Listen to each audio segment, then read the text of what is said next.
Chapter 1. The Persistence of Education with Tang San in Douluo. In the realm of Douluo, within the Tiando Empire's Fasnuo province, lies the serene Shenghun village. As dawn breaks, the diligent Xia Tianling conclude the night of cultivation, exhaling a breath of stale air. Once a recent university graduate, he met an untimely demise 6 years ago due to a global pandemic, yet fortune smiled upon him as he became bound to a peculiar entity known as the Fate Modification System. This twist of fate transported him to Douluo, where he was taken in by the venerable old Jack. The cultivation method he has just begun to practice is a gift from the system, presented as a novice's starter pack. This grand Tao of eternal life is indeed extraordinary. It allows for uninterrupted cultivation without encountering any bottlenecks, easily surpassing the likes of the Xia Tianling, a martial arts technique. According to its descriptions, I must now be at the pinnacle of foundation establishment. I wonder how this equates to soul power levels in Douluo. Reflecting on his progress, Xia Tianling ambles towards the summit of the back mountain, gently caressing a jade pendant that hangs around his neck. This white jade pendant exudes a warm, luminous glow, inscribed with mysterious characters. Anyone who touches it can comprehend the meaning of these symbols. Hence, old Jack bestowed upon him the surname Xia, and the name Tianling fortuitously aligns with his previous life. Perhaps due to the tempering of his body by the Tao scriptures, Xia Tianling possesses remarkable strength, capable of effortlessly tossing the village's old yellow bull. From the foot of the mountain to its peak, he ascends without breaking a sweat, as if walking on level ground at 8 this hour each day. He seeks out Tang San, who has just completed his training in the purple extreme magic eye, to engage in their routine educational sessions. In his previous life, Xia Tianling held Tang San's actions in disdain. Now that he has traversed into Douluo, he feels compelled to rectify Tang San's distorted worldview. As a traveler from another realm, it would be remiss to neglect this duty. Having grown up in Tang's sect, Tang San was surrounded by the shadows of assassination and poison, and his father Tang Hao showed little guidance. It is hardly surprising that he absorbed the teachings of the Xiantian treasure record, a veritable guide to killing. Thus, the pursuit of moral education becomes imperative. Upon reaching the mountain summit, he finds a 6-year-old boy meditating on a large stone. Tang San himself. Sensing Xia Tianling's presence, he slowly opens his eyes, releasing a breath of white mist. "Good morning, Lingo. Let's go to my home for breakfast." All right, on their way back, Xia Tianling seizes the opportunity to impart his daily lessons on moral cultivation to Tang San. He emphasizes the importance of critical thinking, the courage to question, and the notion that practice is the sole criterion for truth. He advises against blind trust in others and encourages empathy and perspective-taking, among other principles.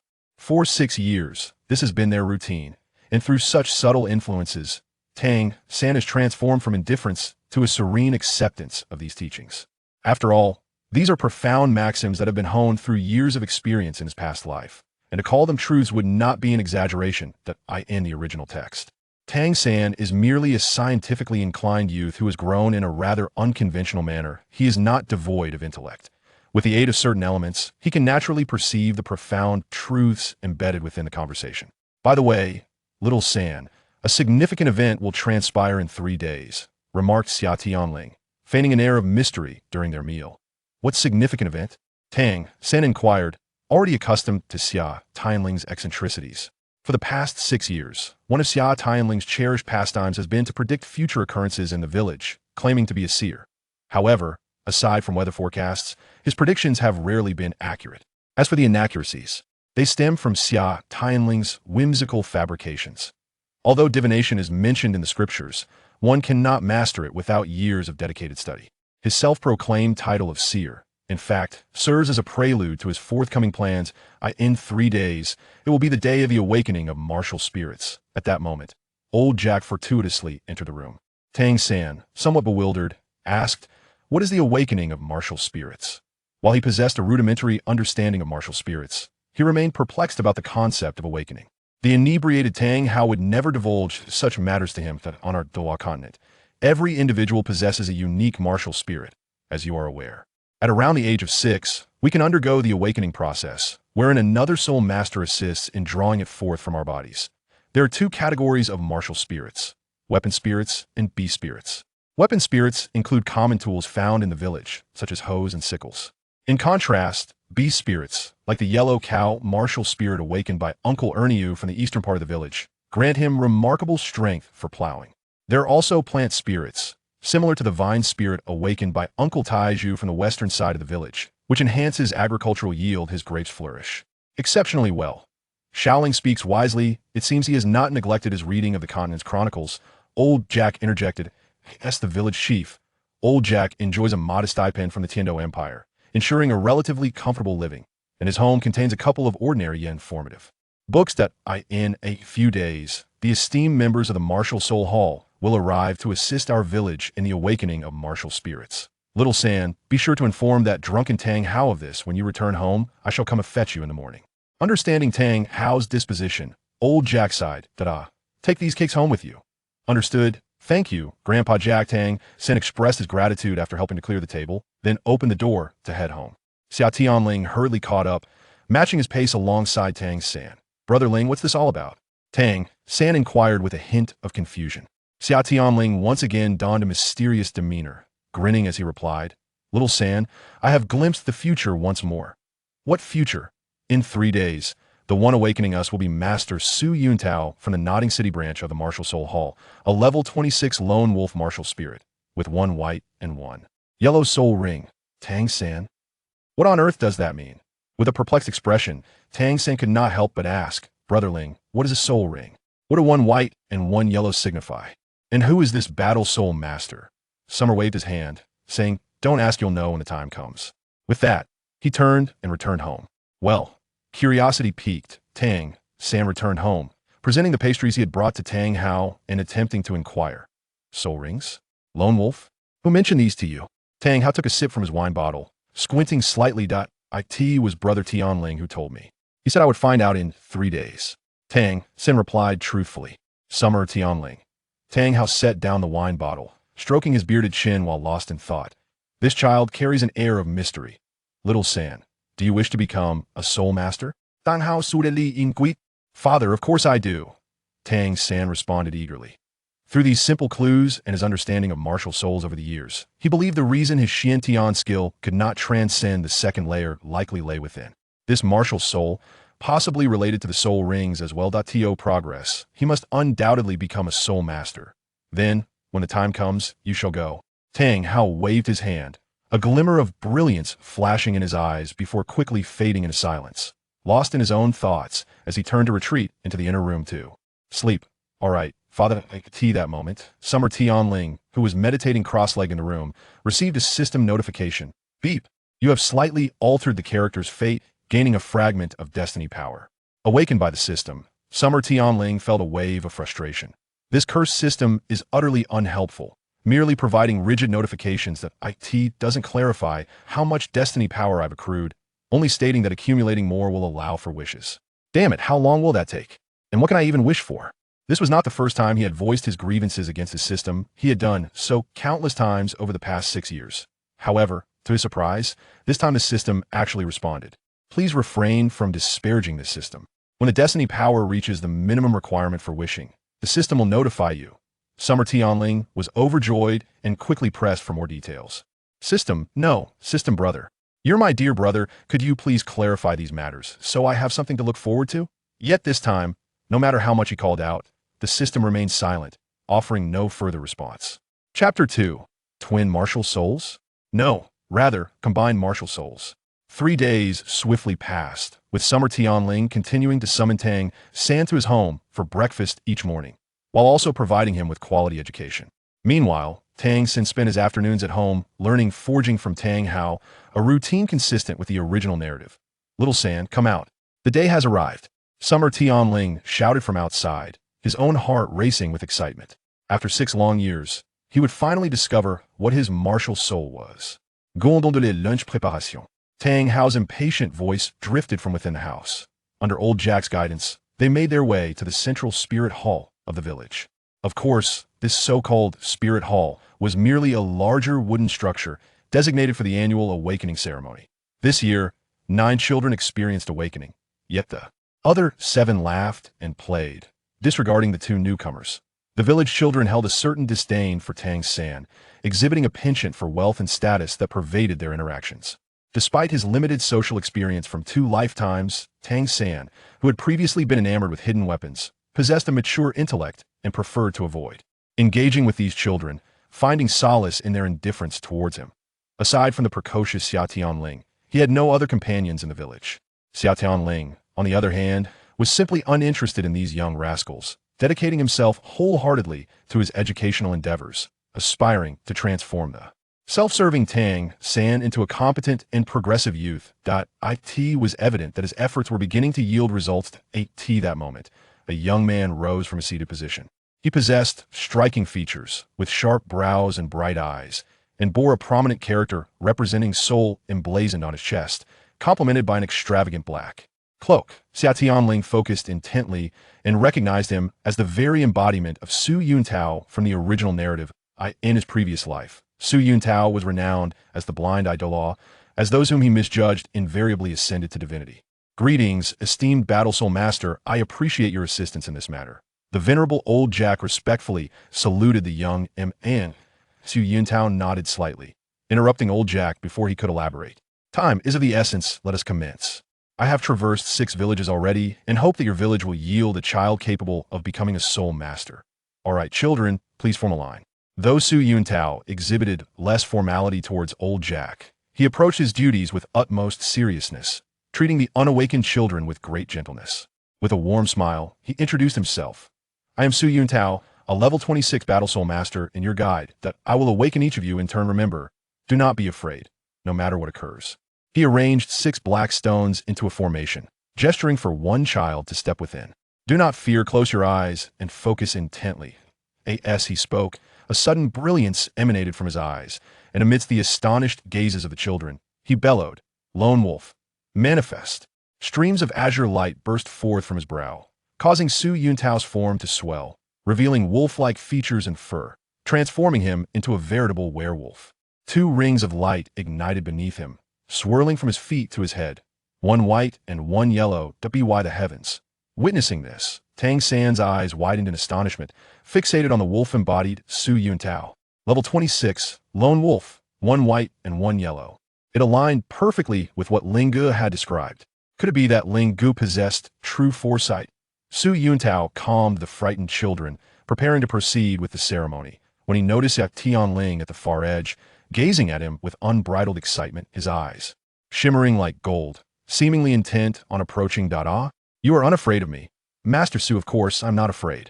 Wolves are my favorite, Xia Tianling exclaimed with exuberance, recalling that in his previous life, wolves were indeed his favorite creatures. I hope my soul spirit can be a magnificent wolf as well. My dear little one, I wish you the best of luck. It will soon be your turn. Su Yuntao laughed heartily, thoroughly amused by the delightful presence of the young Boy.as for his own martial soul. Xia Tianling earnestly hoped to awaken a wolf-like spirit beast, fulfilling a long-held desire from his past life. He had even inquired with the system and made a wish, receiving a response after expending some of his fate energy. The essence of a martial soul lies in the amalgamation of the soul, bloodline, and subconscious. Around the age of 6, these 3 elements mature simultaneously, allowing for awakening. The host body is sculpted by, utilizing materials such as, and is thus only limited by the host's subconscious. Therefore, the martial soul of the host is not something I can dictate. Due to, I am unable to forge a new martial soul for you. Your martial soul will be determined by your innermost desires, the deepest yearnings of your subconscious. Scythe, no soul power. Ho, no soul power. Blue silvergrass, no soul power. Yes, Xia Tianling awaited the revelation of his martial soul. It was already time for Tang San. With the infusion of soul power, a warm golden light began to emanate from Tang San. He extended his right hand, and a vibrant sprig of blue silver grass sprang forth. Meanwhile, Xia Tianling squinted, noticing the Haoyan hammer concealed in Tang San's left hand. Let us measure your soul power. Su Yuntao, adhering to his duty, handed the crystal ball to Tang San. Level 10. Innate full soul power. My heavens! Initially expecting a mere formality, Su Yuntao was taken aback. However, he quickly regained his composure, a look of regret crossing his face as he lamented, "What a pity, truly a pity. Why must it be blue silvergrass? Even an axe would have sufficed." Master Su, does innate full soul power imply that the maximum innate level can only reach 10? Is it possible to exceed that? Xia Tianling, recalling Qian Rangshu's angelic martial soul, asked with a mischievous curiosity. Su Yuntao replied with conviction, "Of course not. Without a soul ring, how could one surpass level 10? The highest innate soul power is indeed level 10. Very well. Then please proceed with my awakening, and let us see if I can become a soul master. Xia Tianling, growing impatient, grabbed hold of Tang San, who also seemed eager to inquire further. Come forth, child. I hope you awaken a martial soul of greater merit. Su Yuntao sighed, gesturing for him to stand in the center, and then began to channel his soul power. Xia Tianling felt enveloped by a gentle aura, as if something was coalescing within his soul. Coming to life, a surge of righteous energy erupted from Xia Tianling, causing even Tang San to stagger, hastily retreating to a safe distance. What on earth is this martial soul? The awakening possesses such formidable power. Su Yuntao thought to himself in astonishment. In that fleeting moment when the martial soul took shape, Xia Tianling instinctively extended his arms, palms angled inward and upward, as two golden shadows were lifted by his hands, gradually suspending in the in the left hand lies an unremarkable hammer, akin to the single-handed forging hammer of a blacksmith. In the right hand rests a modest hand axe, the kind commonly utilized by carpenters in their woodwork. Unlike ordinary tools, these two instruments are enveloped in a subtle golden hue, their unpretentious exteriors harmoniously fused with an understated elegance. Adorning their surfaces are intricate patterns composed of faint dark lines, the significance of which remains a mystery. Yet upon closer inspection, they seem to encapsulate the profound truths of the universe, inducing a gentle dizziness with but a mere glance. As they fully materialize, an enigmatic dark radiance immediately emanates from their presence. This glow is not chilling, rather, it envelopes those within the room in a warm embrace, instilling an unparalleled sense of tranquility, akin to standing in the comforting arms of one's parents, gazing at the hammer and axe, imbued with an aura of divine sanctity. Su Yuntao is rendered speechless, utterly astonished. Dual spirits of martial souls. Could this truly be the legendary dual martial souls? However, the hammer and axe, even if they are indeed dual souls, their quality appears rather lacking. Before Su Yuntao could fully comprehend the situation, the fervent blood coursing through Xia Tianling's veins surged, as something deep within his soul began to break free. With a thunderous roar that echoed to the heavens, a powerful dragon's might caused livestock and wild beasts in the village to collapse, utterly paralyzed in fear. This is the aura of a supreme beast martial soul. Above the wooden cabin, hidden from view, the ethereal image of a five-clawed golden dragon manifested, only to vanish in an instant. As the golden dragon's phantom emerged, it was accompanied by 9 resounding thunderclaps. Everyone was awestruck by the dragon's roar, failing to notice that Xia Tianling's pupils transformed into a faint golden hue, resembling serpentine slits. With the disappearance of the golden dragon's phantom, his eyes returned to their original state. Regaining his composure, Xia Tianling gazed thoughtfully at the hammer and axe in his hands, a smile breaking across his face. Oh, so this is the profound bond within my heart. It seems I am destined for construction and agriculture. He then addressed Su Yuntao, Master Su. It appears that I do not possess dual martial souls. I can sense that they are one and the same, a singular entity. Not dual martial souls. Su Yuntao, still enveloped in the dragon's might, snapped back to reality. It was truly terrifying that a newly awakened child could suppress his own lone wolf martial soul to the brink of extinction. Let us test your soul power. Su Yuntao's voice was somewhat hoarse as he handed over a soul power crystal ball. He decided to report the matter of the martial soul directly to headquarters. With his status as a great soul master, it was prudent not to jump to conclusions. By the way, child, what is the name of your martial soul? Xia Tianling smiled slightly, replying, my martial soul is called the woodworking duo. Su Yuntao. Tang San. Old Jack. What a ridiculous name. What is this woodworking set? He then began to chant incantations, gradually infusing the crystal ball with the spiritual energy he had cultivated. Suddenly, the transparent crystal ball radiated a brilliant light. You are also innate. Bang. Before Su Yuntao could finish his sentence, the crystal ball exploded with a loud bang. Chapter 3. Innate Soul Power Level 19. I can't believe it. Su Yuntao was so astonished that he cursed. You have truly broken through the constraints of innate level 10 soul power. This matter is of utmost importance. I must report it to the Pope's palace immediately. Without a moment's hesitation, Su Yuntao gathered his belongings, preparing to leave. Suddenly, he slapped his forehead, pulled out a piece of paper from his pocket, and quickly wrote something down before handing it to Xia Tianling. Child, would you like to attend the Martial Soul Academy? Free of charge, no entrance exam required. The Martial Soul Academy. What is that?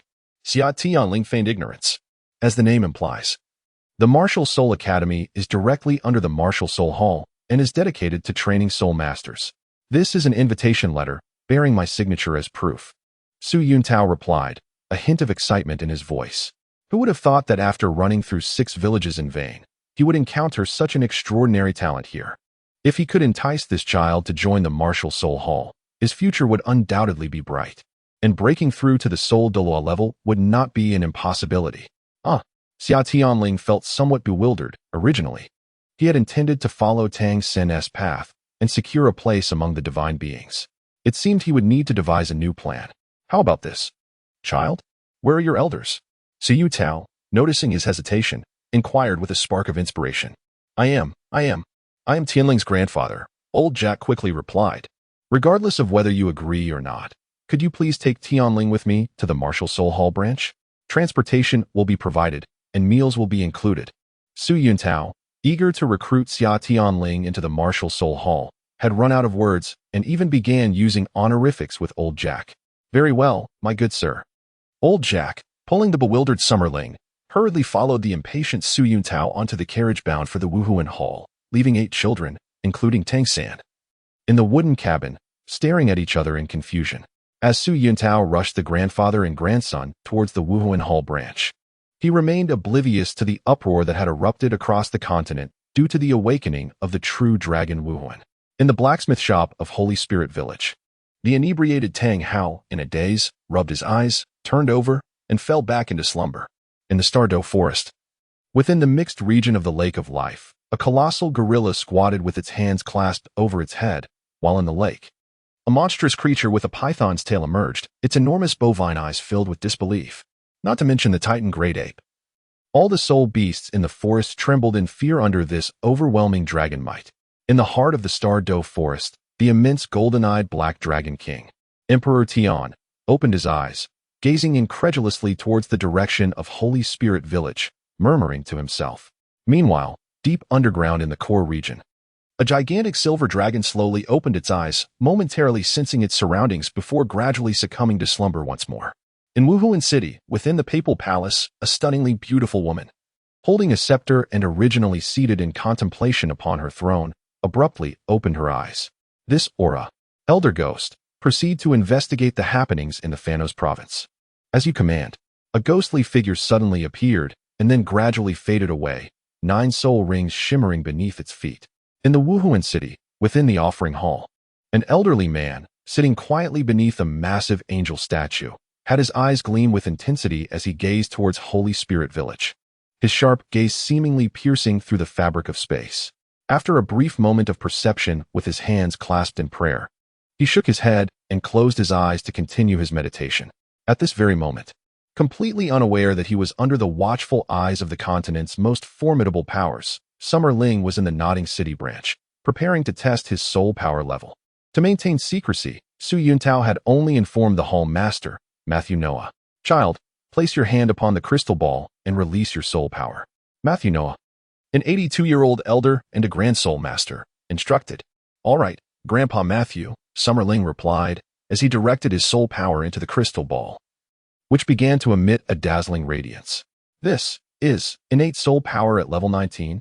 Matthew Noah's heart surged with tumultuous waves, even his beard trembling in astonishment. Innate level 19 soul power. Having served the Wuhuan Hall for 60 years and awakened countless children, he had never heard of anyone reaching an innate soul power level of 19. Ding! You have altered the fate of 2 characters, gaining a measure of fate energy. Summerling received a system notification and couldn't help but grumble. Hey, system bro, could you refrain from these prompts in the future? I have no idea how much there is anyway. Just let me know when I need to make a wish. Ding! The settings have been successfully configured. Henceforth, no further prompts will be displayed, retaining only the text information for reference. Xia Tianling was momentarily taken aback, astonished that her casual remark had indeed borne fruit.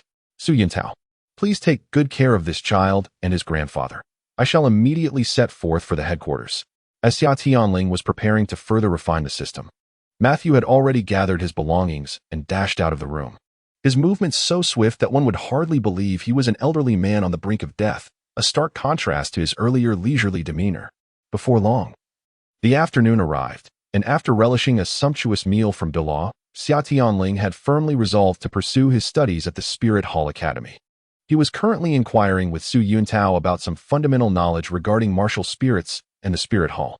Upon discussing his thoughts with Xia Tianling, old Jack deemed it unnecessary to linger any longer and was arranged by the Spirit Hall to ride in a carriage, personally escorted back to Holy Soul Village by 2 guards. At that moment, a shadow suddenly materialized before the two. A token was tossed forth, which Su Yuntao instinctively caught. After glancing at it, he immediately knelt on one knee. I pay my respects to the ghost Douluo. It turned out that the ghost Douluo had arrived. Xia Tianling understood this instinctively, yet feigned a semblance of panic as he rose from his chair, nervously tugging at his sleeves, appearing somewhat uneasy. Your Majesty, greetings. Rise. The ghost Douluo replied. And who is this child? The ghost Douluo pulled up a chair and sat down, turning his gaze towards Su Yuntao. Su Yuntao promptly stood and recounted the events that transpired during the awakening. The ghost Douluo listened with calm composure until he heard of the recent test revealing an innate spirit power of 19 levels. In a surge of excitement, he inadvertently crushed the armrest of the chair. He suddenly turned his intense gaze towards Xia Tianling, who was instantly engulfed by an overwhelming sense of suffocation. As if being scrutinized by a fearsome beast, his complexion paling to that of parchment. Is this the pressure of a tidal Douluo? Just a single glance. He pondered inwardly. Noticing the boy's reaction, the ghost Douluo swiftly tempered his imposing aura, and a rare smile emerged on his otherwise stern, aged face. Child, may I see your martial spirit? Of course, Your Majesty. Xia Tianling obediently summoned his dual hammers, which floated gracefully in the air. Such a sacred presence. Even my martial spirit feels a degree of suppression. The ghost Douluo mused silently. All right, please put them away. Once the ghost Douluo had finished his observation, Su Yuntao timely presented him with a scroll of parchment, detailing all information regarding Xia Tianling and Old Jack, meticulously compiled within just half a day's time, revealing the lineage of Old Jack's family across 3 generations. An orphan, adopted by Old Jack, having just awakened today. Wonderful. This is truly a gift bestowed upon us by the heavens, a promising talent for the Spirit Hall. The ghost Douluo's satisfaction grew as he inquired, Child, do you wish to study at the Spirit Hall Academy? Your Majesty, I am willing. The response from Xia Tianling was remarkably straightforward. This was a decision he had long since made. Ha ha ha. Good child, do not call me Your Majesty. I am of a similar age to your grandfather. If you do not mind, you may address me as Ghost Grandpa. The ghost Douluo burst into hearty laughter upon hearing this. This child, if he does not meet an untimely demise and receives the support of the Spirit Hall, is destined to become a super Douluo of level 95 or above. Establishing a good relationship in advance could only yield benefits. Well then, as you wish, Ghost Grandpa. Xia Tianling replied, somewhat taken aback by how the situation had unfolded, yet he summoned the courage to speak. However, it was for the best. The ghost Douluo and the chrysanthemum Douluo were essentially allies, backed by 2 formidable tidal Douluos, ensuring his safety was well protected. Ah, splendid. Su Yuntao stood by, utterly astonished. The child he had awakened now addressed a tidal Douluo as grandfather. Su Yuntao, your subordinate is here. Su Yuntao, suddenly called upon, jolted to attention. In recognition of your discovery of a genius, I grant you a reward of 100,000 gold soul coins.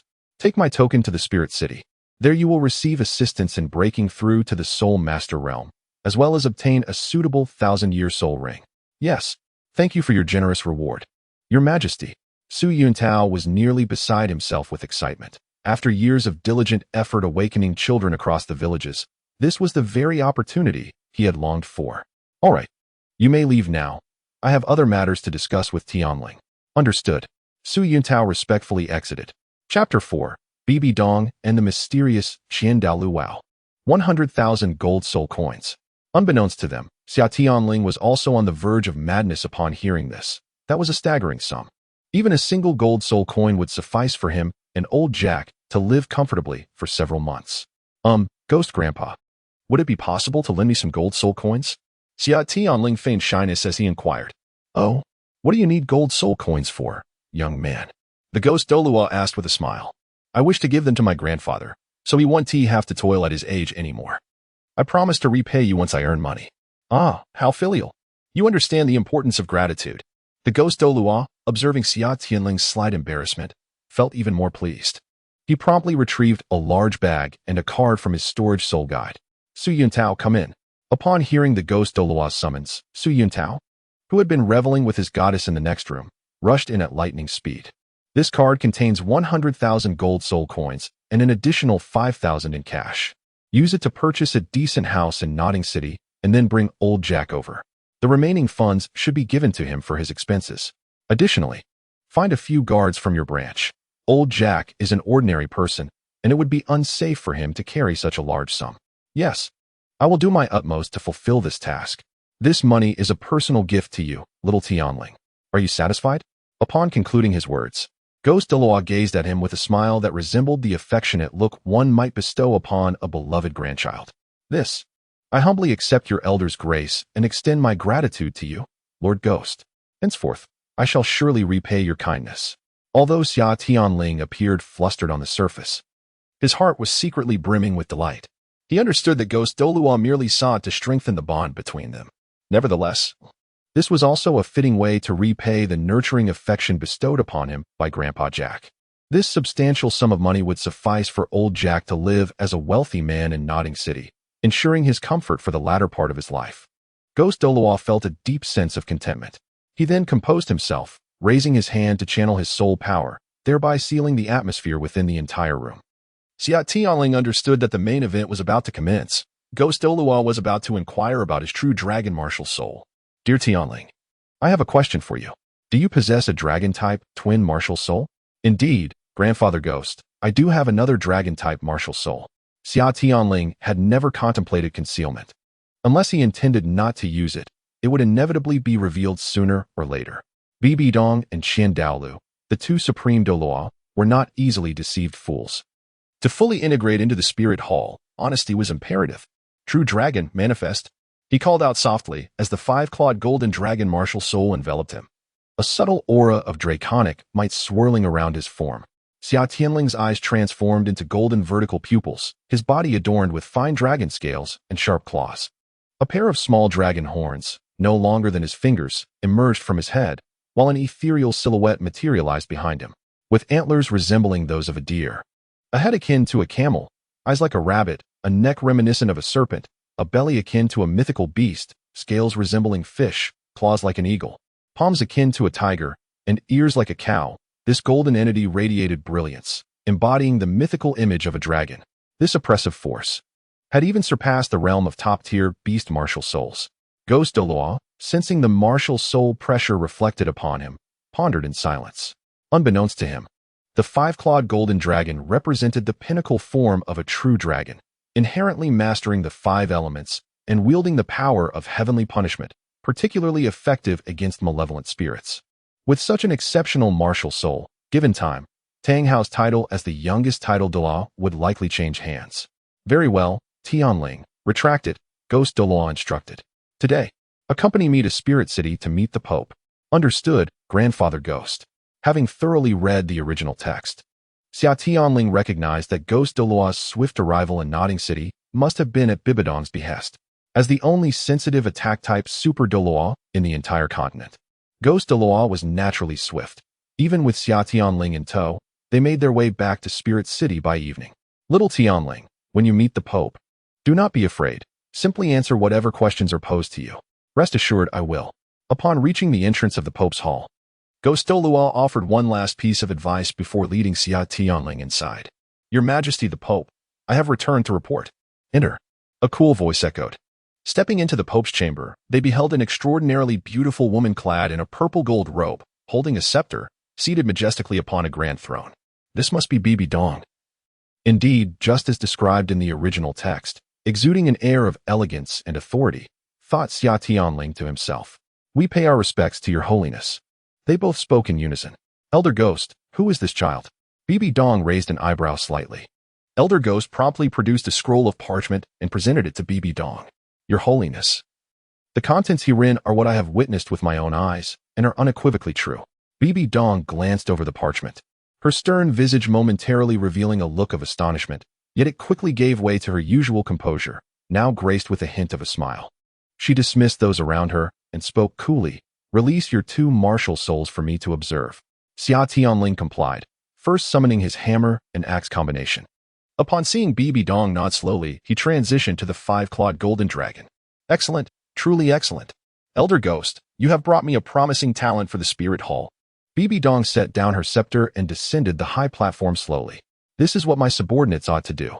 BBDong waved her hand dismissively, stepping closer to Xia Tianling, locking her gaze with his, and said, Xia Tianling, would you be willing to take me as your master? Your Holiness, I am willing. It is my honor. If having a ghost Douluo as a grandfather was a surprise, then being able to apprentice under BBDong was a surprise beyond surprises. At this stage, who could rival the power of the Spirit Hall? Even if she had not yet completed the trials of the Azura, she was still at least of the Super Douluo caliber. I pay my respects to my teacher. Xia Tianling uttered this title with heartfelt eagerness. Being a disciple of BBDong would greatly enhance his future cultivation. Wait a moment. Just then, a voice, somewhat aged, echoed from the entrance. Instantly, BBDong's brow furrowed, and with a hint of mockery, she inquired, Great Elder, what brings you to my papal hall? Great Elder? Xia Tianling mused in silence, realizing that the visitor was the angel Douluo Qian Daoliu. But what could he possibly want? My innate soul power has not yet surpassed Qian Rinshu's. I shouldn't have drawn him here, should I? I have come precisely for this child. Upon hearing this, BBDong's expression darkened instantly. Great Elder, please conduct yourself with dignity. This child has just taken me as his master. No matter. I do not require this child to take me as his master. Just allow me to guide him occasionally, and a mere half-master's courtesy will suffice. BBDong? Xia Tianling? What is happening? Has this old man suddenly changed his disposition? Not only was BBDong bewildered, but Xia Tianling was equally perplexed. Only the essence of a master-disciple relationship is needed, not the title. What is Qian Daoliu seeing in me that he is so eager to offer me such benefits? As the Pope, BBDong's expression management was impeccable. She quickly concealed her momentary surprise and turned to glare with fury. You dare to think such a thing? Qian Daoliu furrowed his brow. What, BBDong? Are you unwilling to grant me this favor? What is your face worth? BBDong clenched her fist, exuding an air that suggested she was ready to unleash her martial spirit at the slightest provocation. Observing this, Xia Tianling's mind raced, and he swiftly comprehended the situation. BBDong did not truly wish to decline Qian Daoliu's instruction. It was a pure opportunity for her, one she had no valid reason to refuse. However, due to the past transgressions of the soul Douluo Xiangjia, she could not extend such courtesy to him. Of course, there was also the possibility that she feared Qian Daoliu might take advantage of the situation to undermine her. If I could provide BBDong with a graceful exit, then. With this thought in mind, Xia Tianling stepped forward and embraced BBDong's thigh. He had intended to wrap his arms around her waist. But alas, he was merely 6 years old, and BBDong's legs were long. Teacher, dear teacher, please do not be angry. I shall comply with this old gentleman's request. Xia Tianling feigned a look of concern, as if fearing that his actions might disrupt the harmony between his teacher and her colleague. Even if I were to pay half a tribute to this old gentleman, you shall always remain my teacher, shall you not? Xia Tianling gazed innocently into BBDong's eyes. The two maintained a silent stare for an entire minute. BBDong attempted to discern something from Xia Tianling's eyes, but he spoke with a clear conscience. All he uttered was the truth. What was there to fear? Very well, I agree. But remember, Qian Daoliu, he shall forever be my disciple. It would be wise for you to harbor no ill intentions. Rest assured, I shall not engage in any ulterior motives. Qian Daoliu revealed a hint of a smile and turned to leave, as if he had genuinely come to bestow a favor upon Xia Tianling. What on earth is that old man thinking? BBDong glanced at Xia Tianling, who still clung to her thigh, and then at the retreating figure of Qian Daoliu. Lost in thought. Chapter 5. An aberrant system, an aberrant civilization, it is complete. Once I obtain a soul ring, I shall harness its power to swiftly condense the golden core. Xia Tianling concluded his training, gradually withdrawing his energy. He had just finished refining the last meridian, fulfilling the final preparatory requirement before condensing the golden core. For a full 3 months, Xia Tianling had devoted himself solely to rigorous training. BBDong appeared preoccupied with some matters, delegating the task of guiding Xia Tianling's cultivation to Ju Douluo and Gui Douluo, in hopes of swiftly reaching level 20 to acquire a soul ring. Unlike the simplistic cultivation of soul power prevalent in the Douluo continent, the Tao of longevity, which had been meticulously refined by countless predecessors, represented the true orthodox path of immortality, traversing the road to transcendence. The entire scripture encompasses a vast array of knowledge, including foundational principles, body refinement, spiritual cultivation, accompanying techniques, meridians, and an anatomical analysis of the human body. It is far more than merely a simplistic set of cultivation methods. For instance, within the realm of Douluo continent, a soul master at levels 11 to 21 is solely focused on cultivating their soul power. In contrast, a practitioner like Xia Tianling, who has delved into the Tao scripture, must undergo the refinement of the 5 organs, flesh, bones, and meridians to prepare for the formation of the golden elixir. While it is possible for Xia Tianling to achieve breakthroughs through the acquisition of soul rings without condensing a golden elixir, this would impinge upon his subsequent stages of cultivation. Conversely, should Xia Tianling effortlessly condense the golden elixir, he could transcend the limitations of great ranks without the need for soul rings. The cultivation framework of the Tao scripture and the regulations of Douluo continent can be seen as mutually constraining yet complementary. The golden elixir, in the context of Douluo continent, seems analogous to the soul core condensed by a tidal Douluo in later generations. During 3 months of training within the spirit hall, Xia Tianling garnered a better understanding of the world depicted in the original work. Throughout this period, he obtained permission from BBDong to freely browse the extensive collection housed in the spirit hall's library. Thus, aside from his daily cultivation, he immersed himself in the library, absorbing a wealth of knowledge. Reflecting on his experiences within the library over these 3 months, Xia Tianling could only shake his head in exasperation. The cultivation system of Douluo continent is undeniably excessively rudimentary. The scarcity of self-created soul skills, the simplistic methods of soul power cultivation, the unstructured approach to body refinement, and the almost non-existent practice of mental strength all contribute to a stark contrast with the integrated cultivation method of refining spirit, body, and chi found in the Tao scripture. This disparity reveals a stark reality. The reliance of soul masters within Douluo continent on their martial souls and soul rings has reached an appalling level of severity. It is astonishing that a profession with a history spanning thousands of years has yet to establish a sound method of cultivation or even a legacy of supposedly self-created soul skills. Did we not see how the soul power operation methods summarized by Yu Xiaogang in the original work became treasures? Even a fire attribute soul master, upon severing their connection with soul ring skills, cannot unleash even the simplest fireball technique. Even the protagonist Tang San can only utilize such rudimentary skills as entanglement and parasitism with the assistance of soul skills. Viewed from the perspective of an ordinary modern individual who has never encountered cultivation, this is indeed a profoundly alarming situation. Creating a fireball for fire attributes, launching ice spikes for water attributes, entangling for wood attributes, summoning earth spikes for earth attributes, and enhancing weapons with sharpness for metal attributes. Is this truly such a daunting task? Is this an exceptionally challenging task? Shouldn't it be sufficient to possess hands? Even in the subsequent installments, after 30,000 years, humanity has entered the interstellar era, yet the level of cultivation remains stagnant. It appears that the only means of accelerating the pace of cultivation is through the enhancement brought about by the life core and the consumption of rare herbs and treasures. This is utterly absurd. Moreover, the Soul Master system is excessively distorted. Without even mentioning the Ice and Fire Gourmet world, the Spirit Ascension world, or the Death God world. Even 30,000 years later, in the original work, the Dragon Horse Dual Stars and the Elven Planet, from which Yu Xiaogang originates, showcase cultivators who can advance based on their own efforts. Who, pray tell, was the remarkable genius that devised such a grotesque system of martial souls and soul rings? Given that Xiantian skill and Tao scriptures allow ordinary individuals devoid of innate soul power to cultivate, this indicates that even without martial souls, ordinary people lacking innate soul power can indeed wield extraordinary strength. It merely becomes a matter of the magnitude of such power. The profession of soul master resembles an elderly figure whose thoughts have grown rigid and whose mindset has become overly entrenched. The martial soul endows soul masters with a reliance on innate power, simultaneously fostering an excessive dependence that utterly shackles the cultivator's thought processes. Not to mention the auxiliary professions such as alchemy, artifact forging, talisman crafting, and formation mastery, which could enhance or assist cultivators in unleashing greater prowess. There isn't even a semblance of such development in a cultivation civilization like Douluo continent, which has thrived for tens of thousands of years. The only support available to soul masters comes from ordinary blacksmiths. 200,000 years later, they finally developed battle armor, yet they could not conceive of other possibilities. Can rare metals not be transformed into armor or mechs? Why not create a soul weapon to enhance the offensive capabilities of auxiliary soul masters?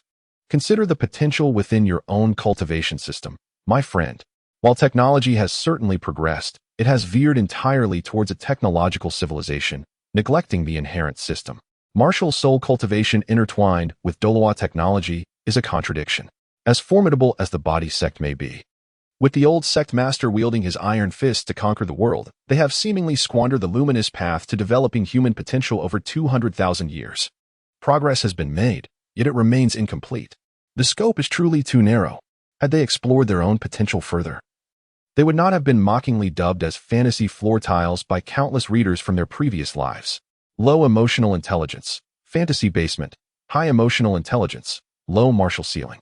Who could have imagined that the sole unique cultivation-related technological creation of Douluo, the soul guidance devices, could also become lost to time? Xia Tianling is utterly perplexed. This is akin to the electrical appliances of a past life. One day, the entire world's technological knowledge vanished, leaving behind a plethora of technological creations. However, people could only operate these devices without the ability to create or repair them. They understood that by fueling a car, it would run, and by flipping a switch, a light would illuminate. Yet, as for the reasons behind these phenomena, they were utterly clueless. What kind of circumstances could lead to such a profound technological gap? If such an event were to occur, it would essentially represent a complete reshuffling of civilization. The most absurd part is that no one attempted to deconstruct or recreate these technologies. The current soul masters resemble a group of primitive beings who can merely press buttons, knowing the what but not the why. Even if soul guiding devices were to re-emerge 1,000 years later, they would still be learning from the Sun Moon Empire, which is preposterous. What have the Tang sect and Shrek Academy been doing for a millennium? Can they not contribute to the advancement of their era? Are the inhabitants of Douluo continent truly less intelligent than their ancient predecessors? How could the creations of the ancients elude you? Xia Tianling pondered, feeling a headache coming on. His plans for continental transformation seemed to be an arduous journey ahead. No, he must continue to educate Tang San, for it is unacceptable to squander his talents on misguided pursuits. Suddenly, an idea sparked in his mind. System, I wish to obtain the Xiantian treasure record, a version more comprehensive than the one Tang San possesses. Ding. The host's wish has been received. Searching the power of destiny. Ding. Wish granted. You have acquired the Xiantian treasure record, and it is being transmitted to you. As he felt a continuous stream of knowledge flooding into his mind, a mischievous smile crept onto Xia Tianling's lips. Xiantian skill, Xianjade hand, ghostly shadow deception, purple extreme demon eye, 100 solutions to hidden weapons. All were at his fingertips. However, he only needed a cursory understanding of these, for possessing the Tao Sutra rendered them unnecessary for his enrichment. The tears of guanine and mechanisms of hidden weapons, on the other hand, warranted further investigation. The former could enable soul masters to slay gods at the title Douluo level, while the latter could rapidly advance technological progress. Oh, what are you thinking about, little Tianling, to be in such high spirits? Zhu Douluo approached, appearing to have just exited from a meeting with Ghost Douluo. Unbeknownst to him, Xia Tianling had wandered quite a distance in his contemplation. Unlike Ghost Douluo, who bore the marks of age, Zhu Douluo exuded an exquisite vitality, his appearance preserved by his soul power at that of a youthful age of 20 or 30, captivating yet imbued with an air of elegance. Greetings, Grandfather Zhu. I have just broken through to the 20th level and was about to seek Grandfather Ghost to guide me in acquiring a spirit ring. It is well known that Zhu Douluo and Ghost Douluo have been steadfast comrades for decades, their bond profoundly deep. Naturally, Zhu Douluo took delight in Xia Tianling's familiarity, encouraging him to address him as grandfather. Ah, our little Tianling truly cultivates swiftly. Why seek that old ghost? Grandfather Zhu will take you instead.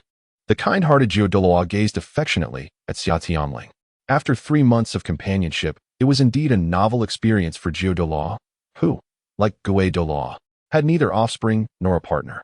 In the gentle demeanor of Xia Tianling, he seemed to perceive the essence of familial joy. Very well, then I shall trouble you. Xia Tianling responded with a polite smile, yet her heart was filled with exclamations of disbelief. It was rather incongruous to see such a youthful visage adorned with a benevolent expression. Oh, it's nothing of consequence. We are family, no need for formalities. Zhu Douluo waved his hand dismissively, lifting Xia Tianling and setting off immediately. For a title Douluo, traveling was a matter of whimsy. They took to the skies without hesitation. By the way, Grandpa Gio, may we visit Notting City? I haven't seen my grandfather in several months, and I miss him. I also wish to tell him that I am doing well now. Of course, that is no problem at all. Meanwhile, at the entrance of the Notting City Junior Soul Master Academy, due to a generous sum provided earlier by Dugu, Su Yuntao had purchased a splendid house for old Jack in Notting City. Persuaded by Su Yuntao, old Jack had resigned from his position as the village head of Holy Spirit Village to settle in Notting City. However, he had not forgotten that today marked the day for new students to enroll. The day before, he had arranged for a carriage to bring Tang San directly to his home for the night, also purchasing new clothes and bedding for his studies. The two individuals standing at the doorway were old Jack and Tang San. Having lived a frugal life, old Jack, though now regarded as one of the wealthiest in Notting City, still donned simple attire. Little San, this is where I shall leave you. Once you enter the academy, study diligently and strive to become a formidable soul master, making a name for yourself. Old Jack affectionately ruffled Tang San's hair and produced a small cloth pouch. Handing it to him. Here, take this. You are at a crucial stage of growth. Treat yourself to some good food. No, Grandpa Jack, I cannot accept this. Tang San quickly declined. Rest assured, Ling Guo is so talented. He will surely carve out a path for himself. Just as the two were conversing, a guard approached with a disdainful expression. Who are these country bumpkins loitering for a few copper coins? Hurry up and leave. This is the Soul Master Academy. Can you bear the responsibility of delaying the future Soul Master's enrollment? With that, he reached to snatch the cloth pouch from old Jack's hands. You will see what consequences your insolence brings. Meanwhile, Tang San had already discreetly readied a concealed weapon in his right hand when the guard spoke rudely. Unlike in the original tale, influenced by 6 years with Xia Tianling, he had no intention of taking the guard's life. He merely wished to teach him a lesson, perhaps by piercing his hand or similar. Bold fool. At that moment, 2 guards following old Jack suddenly unleashed their martial spirits and rushed forward. One of the martial spirits, a monkey, was a formidable soul master who swiftly pinned the gatekeeper to the ground with a single blow. The other, a wolf martial spirit, menaced the gatekeeper with its claws aimed directly at his face. Open your eyes wide and behold. This esteemed gentleman is not someone a mere gatekeeper like you can touch. The 2 guards glared menacingly at the subdued gatekeeper, while the one who had been prepared to watch the spectacle was already trembling in fear. Clad in the uniform of the martial spirit hall, adorned in white and yellow, with 4 soul rings shimmering in the air, they were imposing figures. 2 soul masters. In the Douluo continent, even an ordinary soul master with just 1 ring is revered by common folk, a figure of admiration. Who could have anticipated that such an ordinary-looking elder would be accompanied by 2 formidable soul master guards from the martial spirit hall? Moreover, they were battle soul masters. Oh, esteemed soul master, we were blind and foolish. My brother and I underestimated you. Please accept my sincerest apologies. The gatekeeper, who had initially been watching the scene unfold, immediately knelt down, tears streaming down his face, and fervently bowed to old Jack. Please, sir, have mercy and spare us this time. It was high time someone taught you 2 arrogant miscreants a lesson, a calm voice interjected. The speaker was a middle-aged man of average height, slightly lean with short hair. It was none other than Master Yu Xiaogang from the original tale. Esteemed sir, I apologize on behalf of the academy, he said, bowing slightly to old Jack, pleading for leniency for the guards. Old Jack, being a kind-hearted individual, had no intention of taking their lives, and hastily replied, let him go, Ho-san, Erlang. His companion has already knelt in apology. With a disdainful grunt, the 2 soul masters released the gatekeeper, who, having been utterly terrified, lost control of himself and fainted. Thank you, esteemed sir, for your mercy, and thank you, master, for interceding on my behalf. Would you kindly take this disgraceful fellow away? He need not return tomorrow. The gatekeeper bowed once more and hastily dragged his unconscious companion away, not daring to look back. Esteemed sir, I am grateful for your magnanimity, Master Yu said, clasping his hands together. This young lad is here to enroll as a new student. May I kindly request to see the proof issued by the Martial Spirit Hall? Of course, old Jack replied, retrieving the document from his pocket and handing it to the master. As a village chief, he could easily discern that this middle-aged man held a significant position within the academy, especially since he was addressed as master by the gatekeeper. The master examined the proof, then shifted his gaze to Tang San, scrutinizing him closely. The document is authentic, esteemed sir. Once again, I apologize for the earlier incident. Please entrust this child to my care. No problem at all, master. I kindly ask you to take care of this child. Xiao San, please accompany this esteemed master inside. But do ensure that you apply yourself diligently. Erlang timely handed the luggage he had set aside to Tang San, only for the master to seize it from him. Just as the master was leading Tang San away, old Jack hurriedly approached, forcefully stuffing the troublesome little pouch into Tang San's clothing before climbing onto the carriage that Ho San had just driven over. Xiao San, this is a small token from your grandfather. It's not much, so do not decline. Old Jack's voice faded as the carriage moved further away. Tang San felt the weight of the pouch in his bosom and reflected on the support he had received over the past 6 years from both Xia Tianling and old Jack, silently vowing to repay this kindness in the future.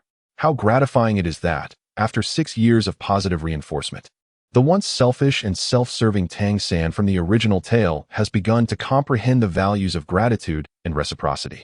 Master, may I inquire what subject you teach? Tang San asked as they made their way to the teaching office. Master?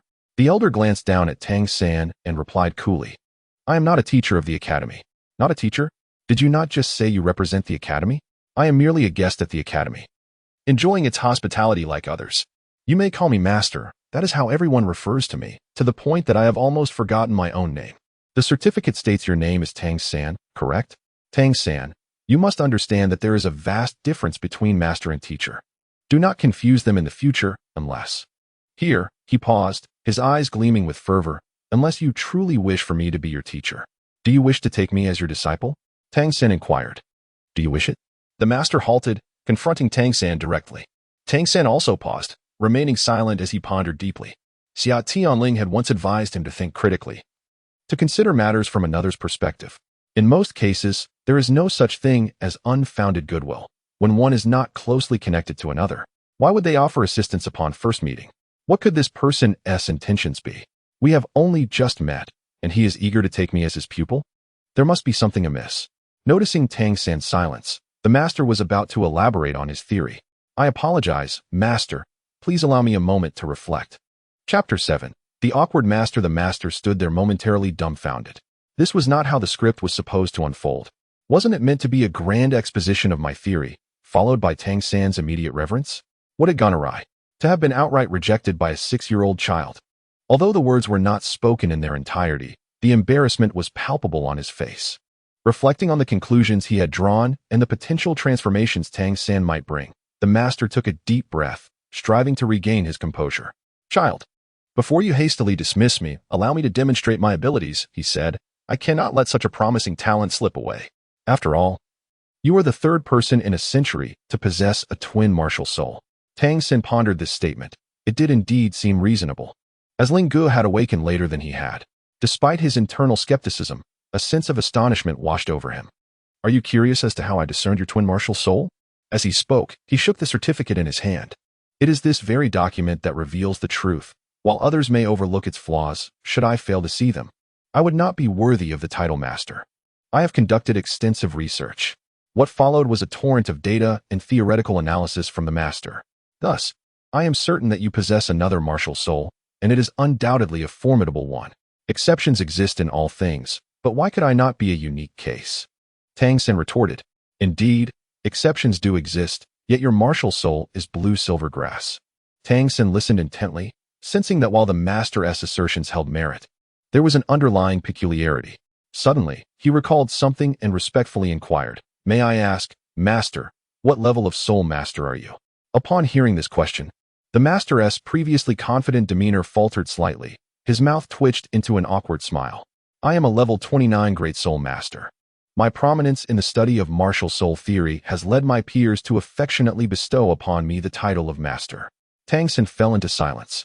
Over the years, the most frequently reiterated lesson from Xia Tianling had been that practice is the sole criterion for testing truth. The Xia Tian treasure record also reminded the disciples of the Tang sect that the myriad poisons and herbs were painstakingly discovered through the sacrifices of countless ancestors. While his understanding of martial souls was limited, he had learned during a conversation with old Jack S2 guards the previous night that the most powerful beings in this world were the titled Douluos of level 90 and above. Only soul emperors and higher could truly be considered formidable. A level 29 Great Soul Master, to put it bluntly, was even inferior to many students from intermediate academies. Thus, as a figure at the lower echelons of the Soul Master hierarchy, it was unlikely that he could conduct empirical studies. His conjectures were destined to remain unverified, reliant solely on theoretical knowledge. Isn't this so-called theory merely a castle in the air? Lacking the foundation of practical application, it is destined to collapse sooner or later. Moreover, from where do these so-called masters of data acquire their information? With their capabilities, how could they possibly obtain such data? Are the materials obtained truly accurate? Conclusions drawn from erroneous data could diverge significantly from reality. It must be said that his conjecture has already approached the truth of the matter remarkably closely. Contemplating this, Tang San felt compelled to decline. The master seemed to discern Tang San's hesitation and quickly proposed, "Little San, how about this? I shall take you as my named disciple. You can attend my classes for a while before deciding whether to stay or leave." Tang San wavered. After all, it was merely a matter of being a named disciple. If he judged incorrectly, he could still seek him as a mentor. If he judged correctly, then they could part ways without delay. Observing this, the master seized the opportunity and said, "Little San, have you yet acquired your first soul ring? If so, I shall assist you in obtaining your first 2 soul rings. What do you say?" After a moment's reflection on his inability to break through the Xia Tian skill, Tang San resolutely agreed. "But may I ask your name?" "I am Yu Xiaogang. I, named disciple Tang San, pay my respects to teacher Yu." Tang San raised his hands in salute and bowed deeply. Though he had only temporarily agreed to be a named disciple, he adhered to the necessary etiquette. The master's lips twitched slightly, inwardly lamenting that this lad truly lacked respect for him. Yet he consoled himself, believing that in a few months, the depth of his theoretical knowledge would surely captivate Tang San. "Very well, let us proceed. I shall take you to the administration office to register." Despite feeling somewhat uncomfortable, the master warmly took Tang San's hand and led him toward the office, just as depicted in the original text. Tang San overheard other teachers discussing the master behind him as he was leaving, in contrast to the derision found in the original narrative. Tang San now found himself in some agreement with their words. He indeed sensed that his teacher was, in some respects, rather unreliable. On the way to the dormitory, he touched the small bag given to him by old Jack at his chest, and could not resist the urge to open it. The usually composed Tang San nearly gasped in astonishment. There were a full 100 gold soul coins. "This is indeed 100 gold soul coins. Grandfather Jack has given him such a generous gift." Although he is aware that due to the influence of summer spirit, the spirit hall must have bestowed a considerable sum upon old Jack, this 100 gold soul coins is undoubtedly a substantial fortune for Tang San at present, sufficient to ensure his indulgence during the 5 years of his schooling. Tang San clutched the small cloth pouch tightly against his chest. In comparison to his unreliable teacher, he felt profoundly grateful to Grandfather Jack and Ling for their kindness. However, unbeknownst to Tang San, for old Jack, 100 gold soul coins is hardly a significant amount. If the news regarding summer spirit were not concealed by the spirit hall, it is likely that countless individuals would be vying to curry favor with gifts at his doorstep. On the dawn of Tang San's second day at school, Duuluo and Summer Spirit arrived at the residence of old Jack in Nodding City, traveling by carriage. The stark contrast between the identities and appearances of Duuluo and old Jack was remarkable. Yet they found common ground in their discussions about the exceptional qualities of Summer Spirit. When old Jack boasted of being regarded as a prophet in his village, though he could only be likened to a weather forecaster, Duuluo was thoroughly amused, bursting into laughter. Summer Spirit felt an acute sense of embarrassment, wishing to find a crevice to hide within. The title of prophet was merely a ruse used to tease Tang San, a definite part of his less than glorious past. However, upon reflection, perhaps the persona of a prophet could be substantiated. It seemed to hold value in certain circumstances. "Young master, you may not be aware, but yesterday, the master took your friend to enroll." Summer Spirit, having hastily exited in embarrassment, was approached by Ho San, who reported on the events that transpired during old Jack's enrollment of Tang San. After listening, he smiled gently and quietly checked the system's record panel, confirming a notification indicating that the fate of the master had indeed been altered. In light of the circumstances, it seems that the master was perhaps rebuffed by Tang San when he sought to take him as a disciple. One wonders if Tang San will continue his journey to Shrek Academy and whether the notion of a converging timeline holds any merit. Let us proceed. Tianling. We shall venture to the northeast of Nodding City to the soul hunting forest. where the soul beasts are carefully nurtured by our spirit hall. None exceeding 10,000 years in age, perfectly suitable for a novice like you, who is embarking on the hunt for soul rings for the first time. The voice of Douluo Ju resonated, beckoning Xia Tianling to depart. Coming. The timing was impeccable as they arrived at the soul-hunting forest near Nodding City, aligning perfectly with the script in Xia Tianling's mind. Tianling, diligently train under your grandpa Ju. You must become a formidable soul master. Let our holy soul village truly live up to its name. Upon hearing these words, Douluo Ju smiled. Soul sage? Such limited aspirations. Tianling is destined to become a genius. A super Douluo in the future. Chapter 8. Tang San. I'm at my wit's end, filled with regret, profound regret. By evening, the duo reached the quaint town at the entrance of the soul-hunting forest. Throughout their day-long journey, Douluo Ju imparted a wealth of knowledge regarding soul beasts and the precautions necessary for absorbing soul rings. Grandpa Ju, let us spend the night in the forest, exclaimed Xia Tianling, bubbling with excitement as he tugged at Douluo Ju, reminiscent of a genuine 6-year-old child. In his previous life, he had never experienced a night spent in the forest, and arriving late would mean missing out on a captivating spectacle.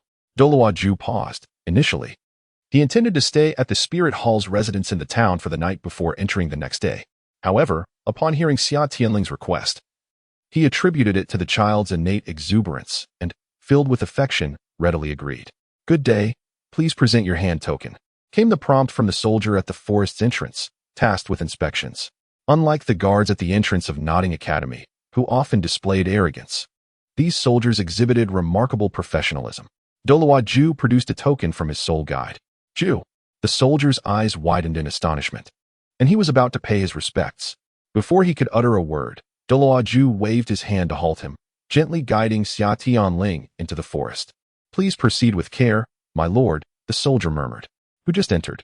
Why did I feel a greater sense of reverence from you than I did this morning from the gentleman carrying the 3 sealed tokens? One colleague cautiously inquired as the duo moved further away. It is none other than His Excellency Ju Douluo of the Spirit Hall. Colleague, what on earth is happening today? A gathering of significant figures at this humble, soul-hunting forest. The adult mentioned by the 2 soldiers naturally refers to the Master and Tang San, who holds the command token of the Blue Lightning Tyrant Dragon family.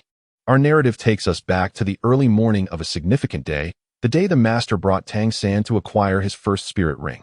Although Tang San had not fully pledged himself as the Master's disciple, the Master, in a bid to foster goodwill, presented him with 24 bridge Minjiwai. Throughout their journey, especially as they entered the soul-hunting forest, the Master endeavored to showcase his extensive theoretical knowledge. Initially, this was well received, but once they ventured deeper into the forest, it began to backfire. They encountered a 10-year-old blazing cat, a member of the feline spirit beasts. Look ahead, that solitary bamboo is also a spirit beast. One of the plant type, he elaborated. The method to discern its age is. Tang San increasingly felt that his suspicions were justified. Master, as a 29th level soul master with a useless martial soul, how do you study these spirit beasts? 10-year ones may be manageable, but what of the 100-year, 1,000-year, or even 10,000-year ones? I have meticulously researched the experiences of many soul masters, and it seems that 423 years is the uppermost limit for a first spirit ring. So, from where do you obtain your samples for comparative study? Has your theory been tested on others? Tang San mused inwardly. Nevertheless, he acknowledged that the master possessed a solid grasp of certain foundational theories, such as distinguishing the age of spirit beasts, which was indeed beneficial for his own cultivation. Doubts aside, listening to him was not without merit. What was that saying from Lingo? Ah yes, extract the essence and discard the dross. The subsequent events unfolded much like the original tale, with Tang San and the master camping in the forest, only to encounter a pack of wolves and a mandala snake. After exhausting all his cards and barely defeating the mandala snake, the master exclaimed with delight, "Excellent, Xiao San, your spirit ring is within reach." Teacher Yu, what do you mean? Are you referring to this snake? Tang San asked, astonished as he looked at the master. The master nodded earnestly, affirming, "Indeed, it is this one." The mandala snake grows 1 centimeter in length for each year of its survival. This one is nearly 4 meters long, suggesting it is close to 400 years of cultivation, just at the threshold for a soul master to absorb their first spirit ring. With your innate full soul power, absorbing this spirit ring will pose no issue. Wait, Teacher Yu, isn't this a beast-type spirit beast? Wouldn't absorbing it cause a conflict? Tang San inquired, puzzled. At that moment, the master exuded confidence. According to one of the 10 core competencies of the martial soul realm, therefore, you are perfectly suited to absorb the spirit ring. However, other soul masters scoff at my theories, and no one believes me. Xiao San, would you be willing to give it a try? Though I am absolutely confident in my theory, no one has ever attempted it. As the saying goes, practice is the sole criterion for testing truth. The master was fervently expounding his theories to Tang San, who, at that moment, was brimming with utmost vigilance. How outrageous. The old man intends to harm me. You claim to understand that practice leads to true knowledge? You are aware that this is merely a theory? So, you choose to experiment on your own students, do you? Such is the audacity of this teacher. Tang San, invigorated by the impassioned discourse, remained oblivious to the fact that he had already fallen victim to the venom of the mandala snake. Reflecting on the wolf pack he had just encountered, he let out a profound sigh. Without absorbing this spirit ring, he possessed no means of self-protection in his current state. Should the master's poisoning worsen, he would undoubtedly succumb to unconsciousness, leaving him utterly defenseless in a forest teeming with spirit beasts, where his remains would likely vanish without a trace. Moreover, without the master's guidance as a living map, finding the correct path to safety would be a formidable challenge. Ah, what a gamble this is. Teacher Yu, enough of your words. I have faith in your theory. With that, Tang San seated himself cross-legged, enduring the debilitating weakness, and began the process of absorbing the first spirit ring of the blue-silver grass, while the master stood by to offer guidance. True to the original narrative, before Tang San could complete the absorption, he succumbed to the effects of the poison. After a while, oh, little San, it's truly you. The voice belonged to the recently arrived Douluo and Xia Tianling, who had followed the sounds of battle. Naturally, it was Douluo who had heard the commotion, while Xia Tianling, well-versed in the original tale, had encouraged him to come. He was aware that on this night, Tang San would engage in combat with a pack of wolves and subsequently acquire his first spirit ring.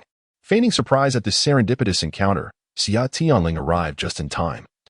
As Tang San had just finished absorbing the spirit ring and had administered an antidote to the master, Tianling, seeing Xia Tianling, was genuinely elated. The master was in a deep coma, though he had countered the poison. Whether he would survive remained uncertain.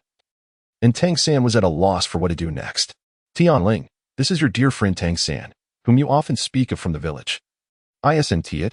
Douluo remarked leisurely, casting a glance at the unconscious Yu Xiaogang on the ground, clearly recognizing him, while also giving Tang San a meaningful look. Indeed. Grandfather Jiao, I am very close with little San. By the way, little San, what has transpired? Xia Tianling, embodying the spirit of an actor, feigned ignorance. Tang San recounted the events in their entirety and sought guidance from Xia Tianling on what to do next, subtly hinting at the identity of the elder behind him. Such petty tricks cannot escape the keen insight of the titled Douluo. However, the chrysanthemum Douluo chose not to comment, graciously suggesting that the two young friends remain here to reminisce. He decided to escort Xiaogang aside to relieve the poison. Chapter 9. In truth, I am also a disciple of the Tang sect. As soon as the chrysanthemum Douluo distanced himself, Xia Tianling refrained from revealing the identity of the chrysanthemum Douluo. Instead, feigning surprise, she pointed to Tang San's belt and exclaimed, "Oh, Xiao San, this belt of yours is quite impressive. It is adorned with 24 jade stones. How extravagant." Tang San, feeling a bit bashful, scratched his head and replied, "Well, this was a gift from Teacher Yu. I named it 24 Bridges on a Moonlit Night." At this moment, Xia Tianling once again embodied the essence of an esteemed actor, trembling as he pointed at Tang San's waist. "You, what is the name of that belt you wear? 24 Bridges on a Moonlit Night? Indeed, what of it, Lingo?" Tang San replied, somewhat puzzled. "I find the name 24 Bridges on a Moonlit Night quite melodious."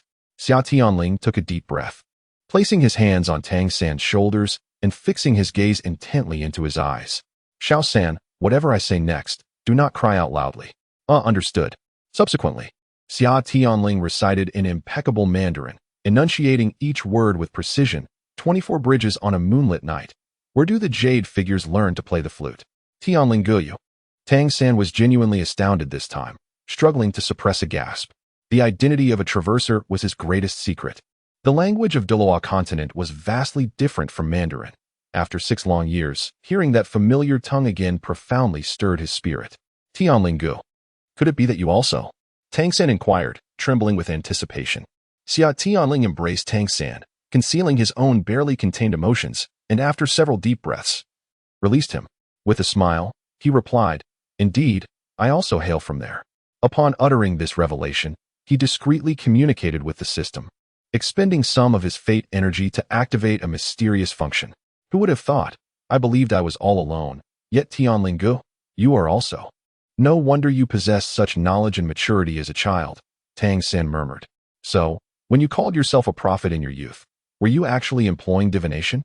Well, you are not entirely mistaken. The classics do contain knowledge of star observation and divination, but I only grasped the basics. Being able to forecast the weather is my limit. Xiao San, I wish to pose 2 questions to you. First, during your traversal or at the time of your demise, what era were you in? What was the name of your government or court at that time? Tang San pondered deeply before responding. When I perished, it seemed to be the Xiantong era. I can't recall the exact year, but the emperor was seemingly named Li Wan, or perhaps it was Li Chao.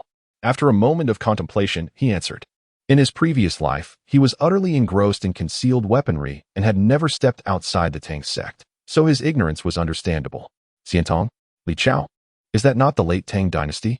Xia Tianling marveled, surprised that Tang San's world aligned so closely with his original timeline. Fortunately, he had studied tourism and harbored a passion for history, well-versed in the reign titles and posthumous names of various emperors. Otherwise, he would have been at a loss. So, Xiao San, your court was referred to as the Great Tang, correct? Although he already had an inkling, Xia Tianling still posed the question. Yes, indeed. Could it be that Tianling Gu also perished during that time? Tang San asked, excitement evident in his voice. Certainly not. With a mischievous grin, Xia Tianling remarked, I would likely outlive you by several tens of thousands of years. The Tang dynasty, in your time, has become mere dust in the annals of history. What? Tens of thousands of years? Tang San's eyes widened in disbelief. Before he could fully digest this astonishing revelation, Xia Tianling dropped yet another bombshell. If I am not mistaken, little San, you must be a disciple of the Tang sect from Shu. What? You know this? Tang San exclaimed, astonished. Of course. Xia Tianling replied with a dismissive smirk. In a certain sense, I too can be considered a disciple of the Tang sect. Tang San was rendered speechless, overwhelmed by the magnitude of the situation. The Xianyu hand, the purple extreme demon eye, the 100 solutions to hidden weapons, the ghostly shadow, the Xia Tian skill. Am I right? I had my suspicions when you were training in the back mountains as a child. Who was born with such innate knowledge? Xia Tianling continued, his smile widening. The purple extreme demon I can only absorb the initial rays of purple chi at sunrise for cultivation. If I am correct, you are indeed the Tang San who secretly studied the inner sect scriptures, created the Buddha's Fury Tang Lotus, and then leapt off a cliff to make a statement. Aren't you? I never anticipated you would find your way here. Brotherling, you know me? Tang San hesitated, and it seems you haven't cultivated these Tang sect techniques? That is certainly the case, Xia Tianling shrugged. In our era, these skills had long since faded into history, including you. You two are merely a part of the historical record. To be precise, even the once mighty Tang sect exists only as a fragment of text in history books. By our time, the Tang sect had amalgamated with several other sects to form the Shu Mountain Immortal sect. Approximately a millennium after your demise, a resurgence of spiritual energy occurred, leading to significant advancements in the cultivation system. However, the mechanisms and techniques of hidden weapons from the Tang sect have indeed been passed down. As history marched on, the Xia Tian skill, or what was once the primary cultivation method, was entirely obsolete. The practices we now pursue are far more potent immortal techniques, refining essence into qi, refining qi into spirit, refining spirit into the void, merging the void with the Tao, and ultimately, ascending to immortality. Ascend to immortality? Tang San echoed, astonished. Yes, to achieve immortality, to become a figure of legend and myth.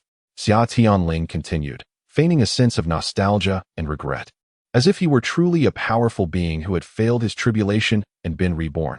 However, regrettably, I cannot impart this method of cultivation to you. Firstly, the great Tao of longevity that I practice is in direct conflict with your Xia Tian skill. If you wish to cultivate it, you must completely abandon the Xia Tian skill, including the soul ring you just obtained. Secondly, the emergence of a new system inevitably brings with it an immense body of knowledge. What is commonplace for me would be utterly fantastical for you, little San. even for individuals like us at that time. Embarking on the rudimentary path of cultivation necessitated a rigorous commitment to continuous learning for a full 20 years before one could advance further in their practice. The first assertion made by Xia Tianling holds a kernel of truth to transition to a different cultivation method, particularly one that employs such a dimensional reduction approach. It is imperative to first dismantle the prior system of cultivation. The second statement he made was only partially truthful. Certain fundamental concepts would appear as an arcane script to Tang San, an ancient individual, rendering them utterly incomprehensible to him. For instance, consider the most elementary fact that the Earth is round. How could one expect a person from an era that firmly believes in a flat Earth as the cosmic truth to grasp this notion? The depth of astronomical knowledge required to elucidate such a concept would be immense. The great Tao of longevity scripture is not a traditional text that indulges in cryptic and obscure language, relying solely on personal comprehension for mastery. Rather, it offers a comprehensive guide detailing every facet of cultivation, the potential circumstances one might encounter, and the methods for resolving such situations. The text begins with the profound assertion, 100 days to lay the foundation, 3 years to cultivate the golden elixir, 5 years to nurture the infant, and 10 years to transform the spirit. It promises a step-by-step guide to achieving immortality, suggesting that possessing a dantian suffices for ascension, an assertion that can indeed be deemed remarkably scientific. Naturally, any notion of mandatory 20-year studies is merely a ruse to deceive the naive. While extensive learning is undeniably required for someone like Tang San, who possesses a solid educational background, the learning curve would not be steep. A year or two would suffice. It is purely a matter of his reluctance to teach, hoping that Tang San would be discouraged. Moreover, Tang San has the Xia Tian skill, which can lead him to the realm of the God King. It is plausible that he might not even regard this trivial text with any seriousness. Don't be disheartened, Tianling. I will continue practicing the Xia Tian skill regardless. Tang San expressed after deliberation. All right, whenever you change your mind, feel free to seek me out, replied Xia Tianling. This exchange significantly bolstered Tang San's trust in him. After which he shared updates about his experiences in the Spirit Hall. Chapter 10, His Theory? Nonsense. Following this, it was Tang San's turn to voice his grievances. He lamented about an old man attempting to exploit him, using him as a mere guinea pig, flaunting untested theories and similar complaints. Xia Tianling stifled a laugh, secretly marveling at the effectiveness of his own teachings. He comforted Tang San with a sympathetic pat on the shoulder, saying, "Little San, I have observed Yu Xiaogang as well. Although many of his theories lack credibility and many reliable theories are not his own, his foundational knowledge is quite solid. We can selectively learn from him. Having more allies opens more paths, so there is no need to create an unnecessary rift. As for his claims about spirit manifestation and soul rings." Xia Tianling posed a question. When your hammer spirit absorbs a soul ring, must it find a hammer-type soul beast to do so? Thousands of years ago, when the soul master system first emerged, did people inherently believe that different types of soul beasts and soul rings could not be absorbed? Is this not an obvious fact that requires no further study? Tang San, taken aback, realized that he had overlooked such a simple truth. He did not dwell on how Xia Tianling knew about his hammer spirit. After all, it was only natural for someone like him, who could predict and calculate, to possess such knowledge. Even more astonishing was his speculation regarding Tang San's dual spirit. My teacher, the only successful dual spirit soul master of our time. The Pope of the Spirit Hall, BBDong, once informed me that for dual spirits to occur, their qualities must be closely aligned, and both must be exceptionally powerful, at least top-tier spirits. Therefore, your blue-silver grass cannot possibly be an ordinary variant. It must be something like the blue-silver emperor or blue-silver king, both of which are top-tier plant spirits. Your hammer is likely a top-tier weapon spirit as well. Thus, Uncle Hao. Xia Tianling, with an air of profound wisdom, meticulously dissected the Master's theories, leaving no stone unturned. He refrained from divulging the latter part of his statement or revealing Tang Hao's identity, reserving that for Tang Hao to articulate in due time. Moreover, are you not aware of the origins of your innate full soul power? Do you truly believe that his theories hold any merit? Xia Tianling cast a sidelong glance at Tang San, continuing his sardonic commentary regarding the master. Truth be told, he himself was uncertain whether Tang San's innate full soul power had any correlation with the Qian Daoliu, as this remains a contentious issue steeped in history. In his previous life, analysts had engaged in heated debates over it, Yet no conclusive outcome had ever emerged. His intentions were merely to jest at the master's expense. Tang San fell silent, increasingly convinced of his teacher's unreliability, and he reflected on how astutely he had made his decision. Had he truly become the master's true disciple, his future would likely have been fraught with difficulties. If Xia Tianling's assertions held any truth, it seemed that his parents' identities were indeed remarkable. Furthermore, his innate, full-soul power was likely a gift from the Xiangjia. How ironic it was that teacher you proclaimed there were no useless martial souls, only incompetent soul masters. Hilariously, upon hearing this, Xia Tianling could no longer contain himself and erupted into a fit of laughter, the sound echoing like thunder among his companions. He, Yu Xiaogang, regarded this statement as a guiding principle. If there truly were no useless martial souls, then why had he never encountered a scythe titled Douluo in this world? Why had he not heard of a chick titled Douluo? Each title Douluo, currently registered in the Spirit Hall, one could argue, possessed a standard martial soul. Even he himself was merely a dreamer, forever confined to the limitations of a rank 29 soul master. Did he, Yu Xiaogang, possess the authority to utter such words?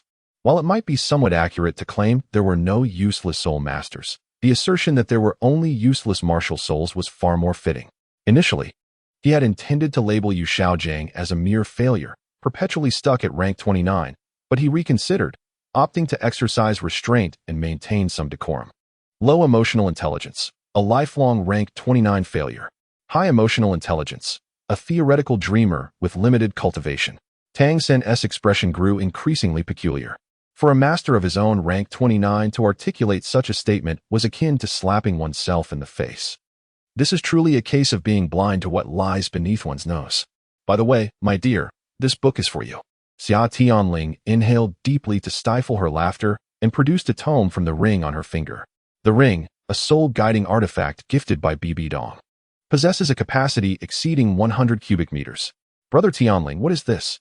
This is the latest compilation of the Xiantian treasure record from our era, particularly the General Principles section, which has undergone significant modifications. The self-serving double standards and the propensity to threaten entire families are not the hallmarks of the true orthodox path of the Xianmen.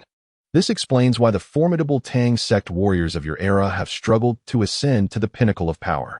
This book was composed long ago for Tang San's edification. However, it is now presented under the auspices of the Tang sect disciples, making its release particularly timely. The Xiantian skill, as an orthodox Taoist practice, emphasizes the principles of balance and tranquility, adhering to the guidelines of your era's Xiantian Daoliu, as long as one's intentions are pure and one avoids the pitfalls of delusion. One should not concern oneself with breakthroughs. Tang San swiftly took the book and perused its contents, discovering that they starkly contradicted the original Xiantian Daoliu's principles. Recalling the elders of the Tang sect from his previous life, who were ensnared by their own limitations and occasionally fell into madness, he broke into a cold sweat. It dawned on him that, unbeknownst to him, the Tang sect had strayed from its path. No wonder no one could achieve the highest realm. He was fortunate to have Tianling's reminder. Otherwise, he would have been in grave peril. It was indeed a serendipitous blessing to meet Tianling in this unfamiliar world. Tang San mused sincerely. Regarding the conjectures about the Xiantian skill, Xia Tianling was not merely trying to intimidate Tang San, but rather presenting a legitimate hypothesis. In his previous life, while perusing texts, he had often pondered why the Tang sect, which prided itself on practicing the orthodox Xiantian skill, had devolved into a faction known for assassination, arson, and the use of hidden weapons and poison. It seemed utterly absurd. However, upon receiving the Xiantian Daoliu, he meticulously studied it and discovered that, indeed, the Xiantian skill could be considered authentically orthodox, following a path of balance and harmony. Thus, it becomes quite explicable why the elders of the Tang sect in Tang San's previous life found it challenging to ascend to the pinnacle of their abilities. The Taoist practices place utmost emphasis on the cultivation of the heart and mind, wherein the journey of cultivation essentially transforms into a process of inner reflection and an understanding of the natural world.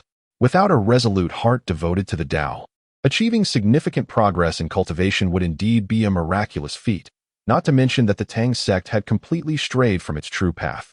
The transformation of the Tang sect can likely be attributed to a neglect of quality education. What began as a group of principled Taoists gradually succumbed to underhanded tactics and the use of poison, methods that yield rapid results yet are fundamentally flawed. The implementation of quality education is imperative. Setting a modest goal, let us strive to establish 6 years of compulsory education across the continent within a decade. Silently, Xia Tianling resolved to set this small objective for himself. However, regarding the original work's portrayal of how Tang San managed to reach the God King level and continue his cultivation, do not inquire. The answer lies within the rules and regulations. What is that sound, reminiscent of something being dragged across the ground? Turning around, he beheld Douluo laboriously pulling the seemingly incapacitated master, whose face had been rendered as unrecognizable as that of a pig. Douluo showed no kindness toward him, gripping his collar and dragging him along in a rather rough manner. Upon nearing, he unceremoniously tossed the master to the ground. There you have it. I have revived your teacher. Tang San focused his gaze, and to his astonishment, the previously unconscious master truly opened his eyes, staring at him with fervent intensity. Little San. You succeeded. I knew it. I knew my theory was flawless. Tang San could only nod in acknowledgement. Indeed, teacher Yu, your theory has proven successful. My blue-silver grass has now absorbed toxins and acquired a binding skill. Excellent, splendid. The master struggled to utter a few words before succumbing to unconsciousness once more. Thank you, senior, for saving teacher Yu, Tang San sighed. Yet he still expressed his gratitude to Douluo. Although his teacher may have been somewhat unreliable, he had nonetheless imparted some knowledge to him. Douluo raised an eyebrow. Teacher Yu, there seems to be more to this title. It appears this lad is not merely the direct disciple of that ineffectual Yu Xiaogang. No matter, he continued. Little Tianling calls me grandfather. You are his friend, and aiding a junior is merely a trifling task. However, I must caution you regarding your teacher. His character leaves much to be desired. Despite Douluo's seemingly sinister demeanor, he possessed a unique flair for sarcasm. Tang San offered a sheepish smile, readily agreeing without dispute. Observing this, Douluo chuckled heartily. Yu Xiaogang, your life has indeed been a series of failures. Even your disciples have drifted from your teachings. Truly, you deserve it. Enough. You shall rest here for the night, and tomorrow I shall escort you all out. Chapter 11. The first soul ring the following day. The esteemed Douluo escorted the awakened master and Tang San out, and then officially commenced the search for suitable soul beasts with the young Xia Tianling. My dear Tianling, have you resolved which martial soul you will augment with a soul ring, and what path you intend to pursue? As an elder who had been under BBDong's tutelage for quite some time, he was well aware that one must first select a primary martial soul when wielding twin martial souls. Grandfather Ju, I plan to designate my twin martial souls as my primary, embracing the strength attack specialization. During 3 months of rigorous training, Xia Tianling had already delineated her developmental trajectory. The formidable physical prowess bestowed by her second martial soul, the true dragon, far exceeded that of her peers, making it a travesty not to pursue a strength-oriented path. With the unique attributes of her primary martial soul, the twin set, she could initially incorporate several robust skills, presenting herself as a formidable strength-type soul master. As she began her cultivation of the second martial soul in the midterm, her arsenal of offensive techniques would be abundant. The latter soul rings of her twin set could then bestow domain-type soul skills, providing control and various other special effects, resulting in a flawless synergy. Oh, have you contemplated which soul beast you will select for your first 2 soul rings? Indeed, for my first soul ring, I intend to choose a slime of approximately 900 years. Xia Tianling responded without hesitation. A slime? What skills could such a feeble soul beast possibly offer? Douluo furrowed his brow. In his memory, slimes were exceedingly weak, with minimal offensive capabilities. He did not doubt Xia Tianling's ability to absorb a 900-year soul ring. Given her remarkable physical attributes and innate soul power of level 19, which would allow her to absorb beyond her level without issue. Moreover, slimes were not particularly strong, and their lack of intelligence meant that even a slight surpassing of a few hundred years would pose no problem. Grandfather Ju, may I inquire what the primary characteristic of a slime is? It is fusion. Indeed, fusion.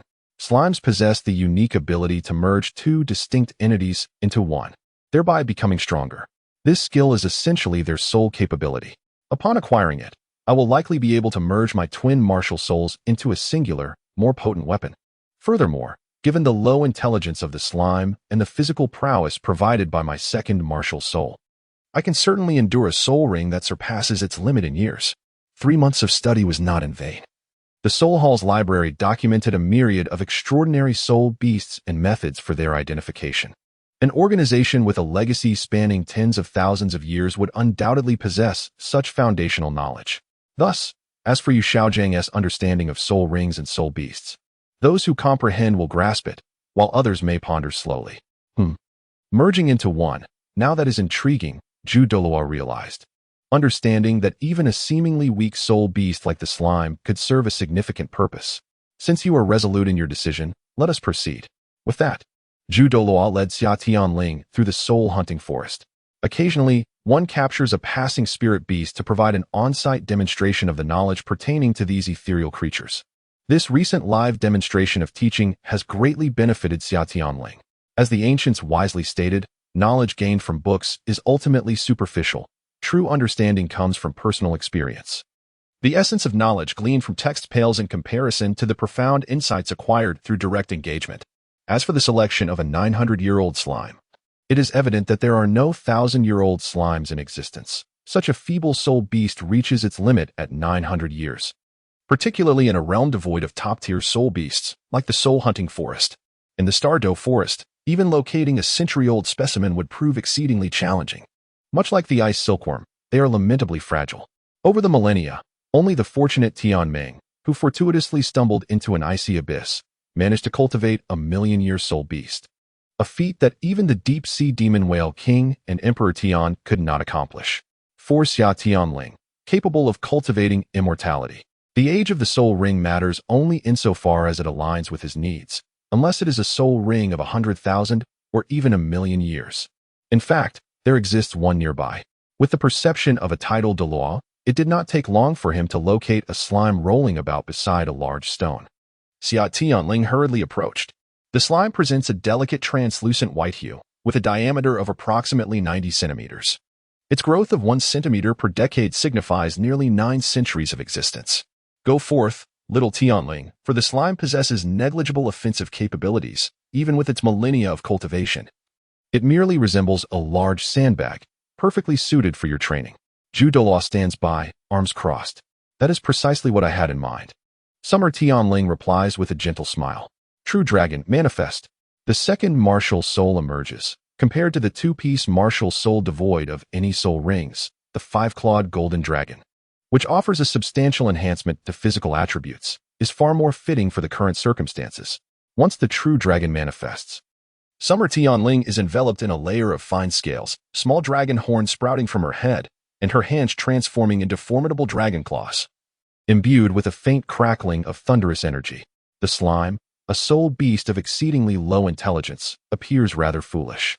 Were it any other soul beast in this situation, it would have long since fled or prepared for battle. Yet this lump of white slime continues to roll about clumsily beside the stone. The survival of this creature in the forest is likely attributed to its unpalatable nature, sustaining itself by absorbing free energy and the remnants of various corpses. It is devoid of any appeal to soul beasts seeking nourishment.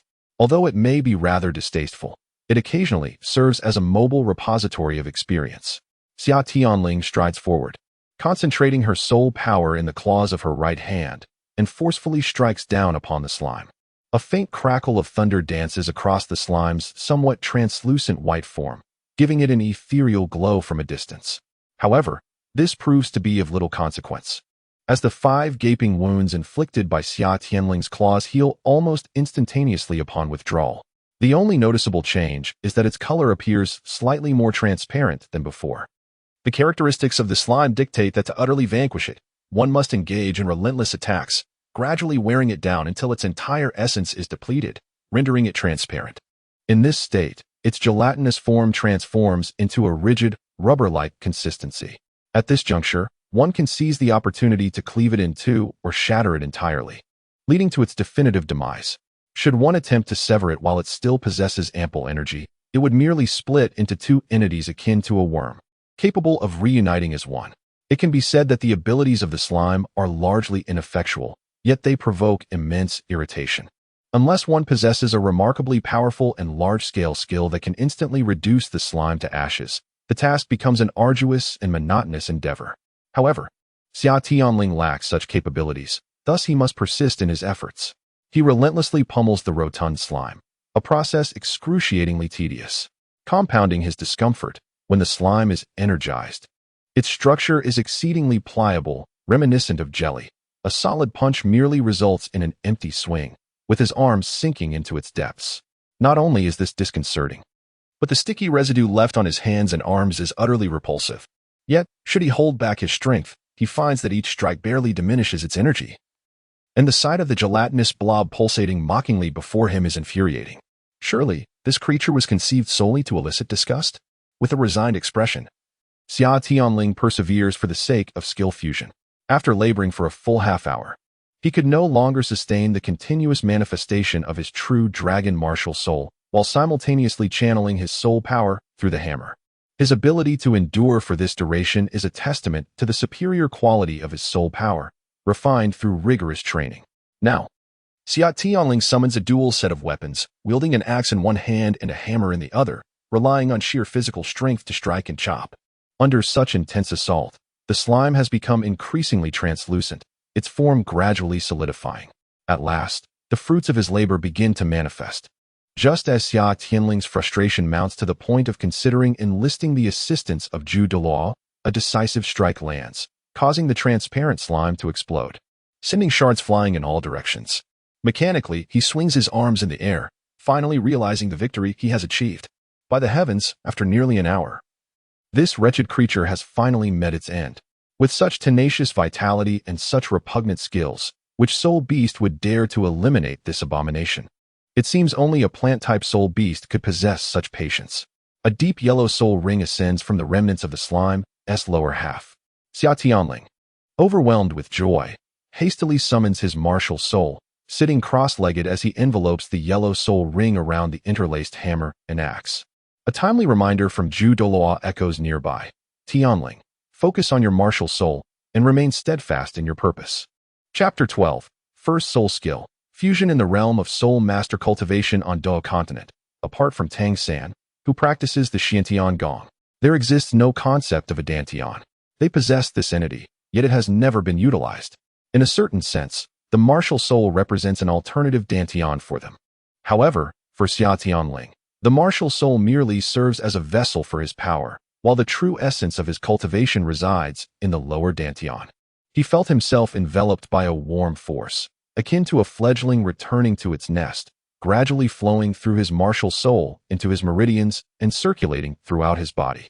Instinctively, he began to channel his Taoist scripture, guiding this warm current to traverse the great circulatory path within him. The anticipated mental shock did not arrive. Perhaps it was due to the inherently instinctual nature of the slime, which, lacking in intelligence, harbored no desire for resentment. As a scavenger devoid of intellect, it ultimately transformed into the sustenance for plant-type spirit beasts or spirit rings for soul masters, embodying a truly selfless existence. In a fleeting moment, Xia Tianling entertained a thought, but he quickly redirected his focus to absorb the spirit ring. The paired hammer and axe continuously revolved around each other, and as time progressed, they transformed into two vibrant colors, red and yellow. The two entities merged, separated, and merged again. Beside him, the protective Douluo observed in bewilderment. After years of cultivation, he had never witnessed such transformations during the absorption of a spirit ring. It seemed he had also never encountered a complete set of martial souls. At this critical juncture, Xia Tianling was fervently engaged in absorption. The power he drew from the spirit ring was incessantly refined, compressed, and transformed into soul power intrinsic to his own body. This soul power continued to navigate through the meridians, circulating through the great cycle. As the internal energy accumulated to a critical point, the highly compressed gaseous soul power finally vaporized within the Dantian, forming a droplet of liquid. Subsequently, more and more liquid appeared, coalescing into a resplendent golden sphere. The roaming power of the spirit ring surged rapidly into the Dantian, depleting the meridians, as all energy converged into this liquid golden orb. Externally, the yellow spirit ring produced by the slime dissipated. The condensation of the elixir was complete. With the emergence of this liquid golden elixir, a cultivator stood but a half step away from the true golden elixir realm, commonly referred to as the false elixir phase or the condensation phase. Should Xia Tianling absorb yet another spirit ring, the immense soul power accrued would effortlessly enable him to refine and compress his strength once more, achieving the golden elixir with utmost ease. This illustrates the benefits of complementary rules. In a conventional cultivation realm, achieving the golden core requires years of relentless refinement of one's bones, body, meridians, and flesh, enabling them to withstand immense power. Following this arduous process, practitioners must then accumulate strength through years of arduous training to successfully condense a golden core or false core. However, for him, the process is notably simpler. Upon reaching level 20, he can directly condense a false core and golden core with the assistance of two powerful soul rings. Should other cultivators become aware of this, they would undoubtedly be consumed with envy. As for why golden core practitioners, capable of wielding divine powers in other realms, appear as mere 20-something weak soul masters upon arriving in Douluo continent, do not inquire, for it is a matter of regulatory constraints. While enjoying convenience without enduring arduous training or facing tribulations, possessing such strength is commendable. One should appreciate what they have. Having thoroughly absorbed the energy, Xia Tianling gradually concluded his cultivation and rose to his feet, stretching his body. He had grown taller and more robust. Every movement exuded a sense of power that was intoxicating. The unique soul power of Douluo continent is truly remarkable. This additional capacity to promote physical development is virtually non-existent in other cultivation civilizations. After being enhanced by a 900-year soul ring, along with the triple augmentation from his true dragon martial spirit and Tao scripture body refinement, Xia Tianling's physical strength could be compared to that of a level 30 battle soul sovereign, if not surpassing it, making the absorption of a 1,000-year soul ring a natural progression. Tianling, how do you feel? Asked Zhu Douluo. Xia Tianling sensed his martial spirit and couldn't contain his delight as he clenched his fist and waved it in the air. I've succeeded, just as I anticipated. Woodworking set. Manifest. The crossed hammer and axe materialized in the air, grasped firmly in Xia Tianling's hand, with a deep yellow soul ring pulsating beneath his feet. First soul skill, fusion. The deep yellow soul ring illuminated, causing the hammer in his left hand to vanish in a burst of light, while the axe in his right hand expanded significantly. The originally light golden axe now featured a prominent cylindrical striking head on its rear, resembling half a hammer's head. Conversely, the other side extended a far thicker blade, akin to a battle axe from Earth's bygone era.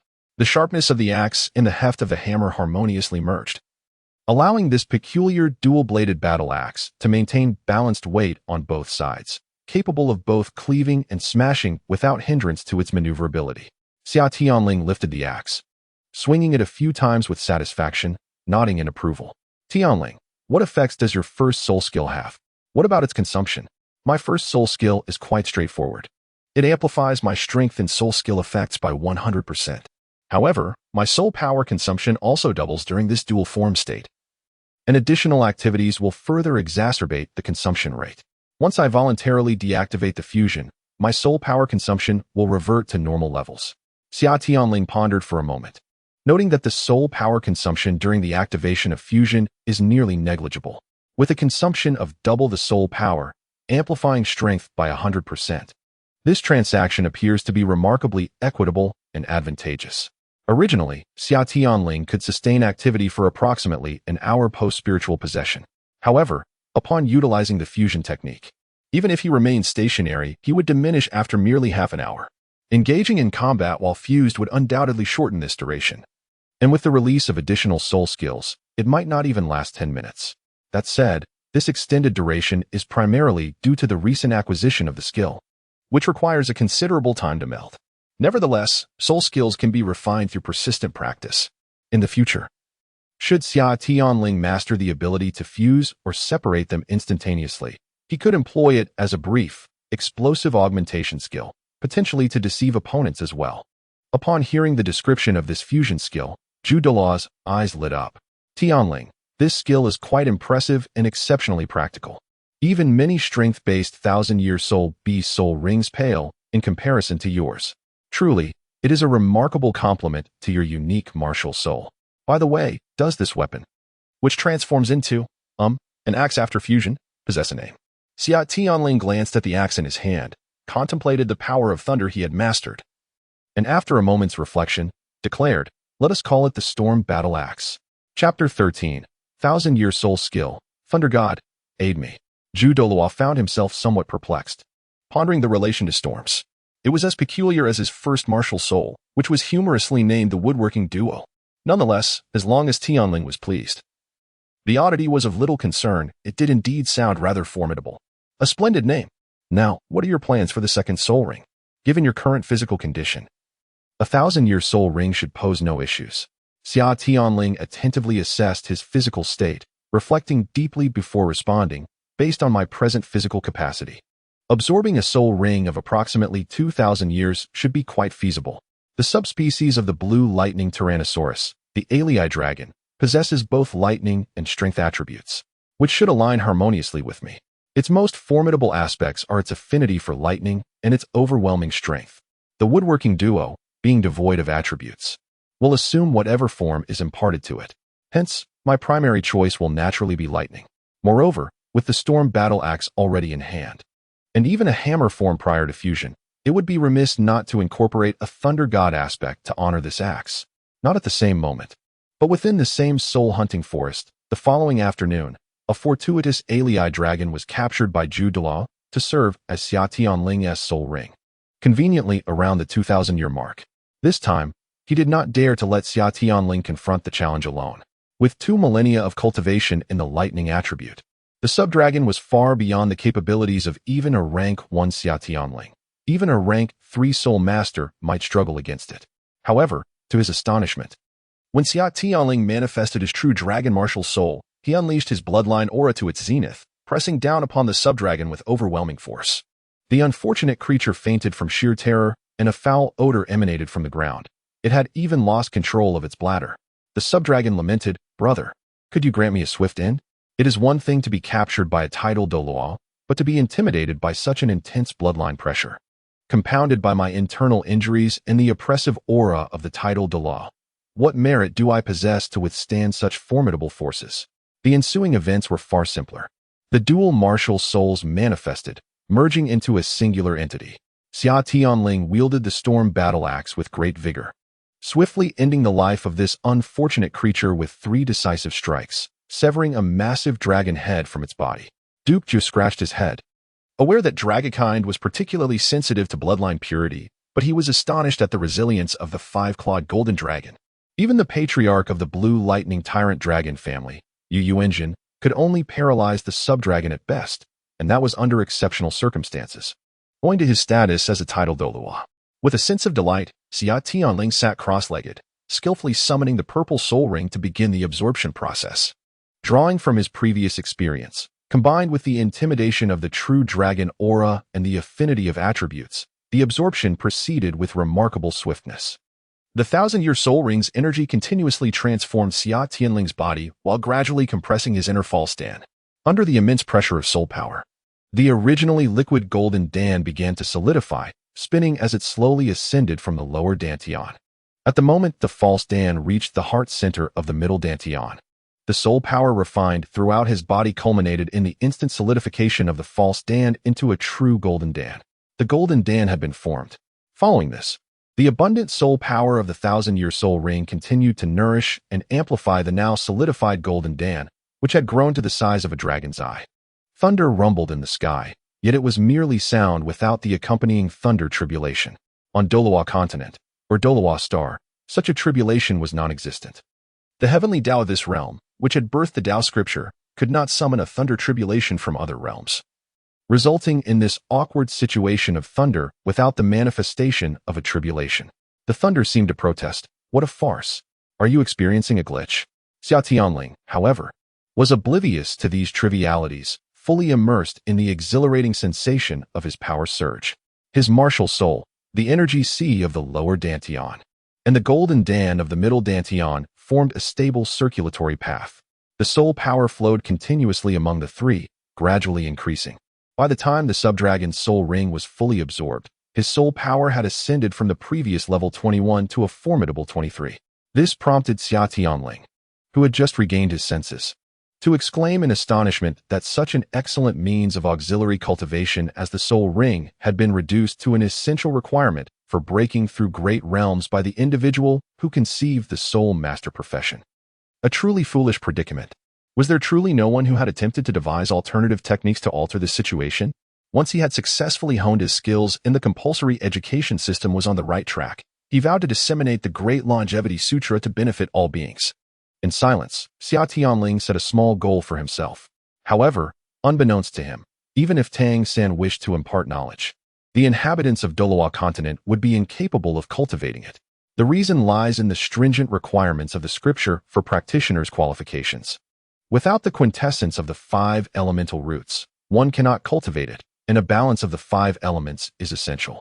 His body was crafted by an unknown entity, endowing him with exceptional innate talent, perfectly mirroring the physical characteristics of an earthling. Yet, the denizens of Douluo continent lack the constitution to embody all 5 elements.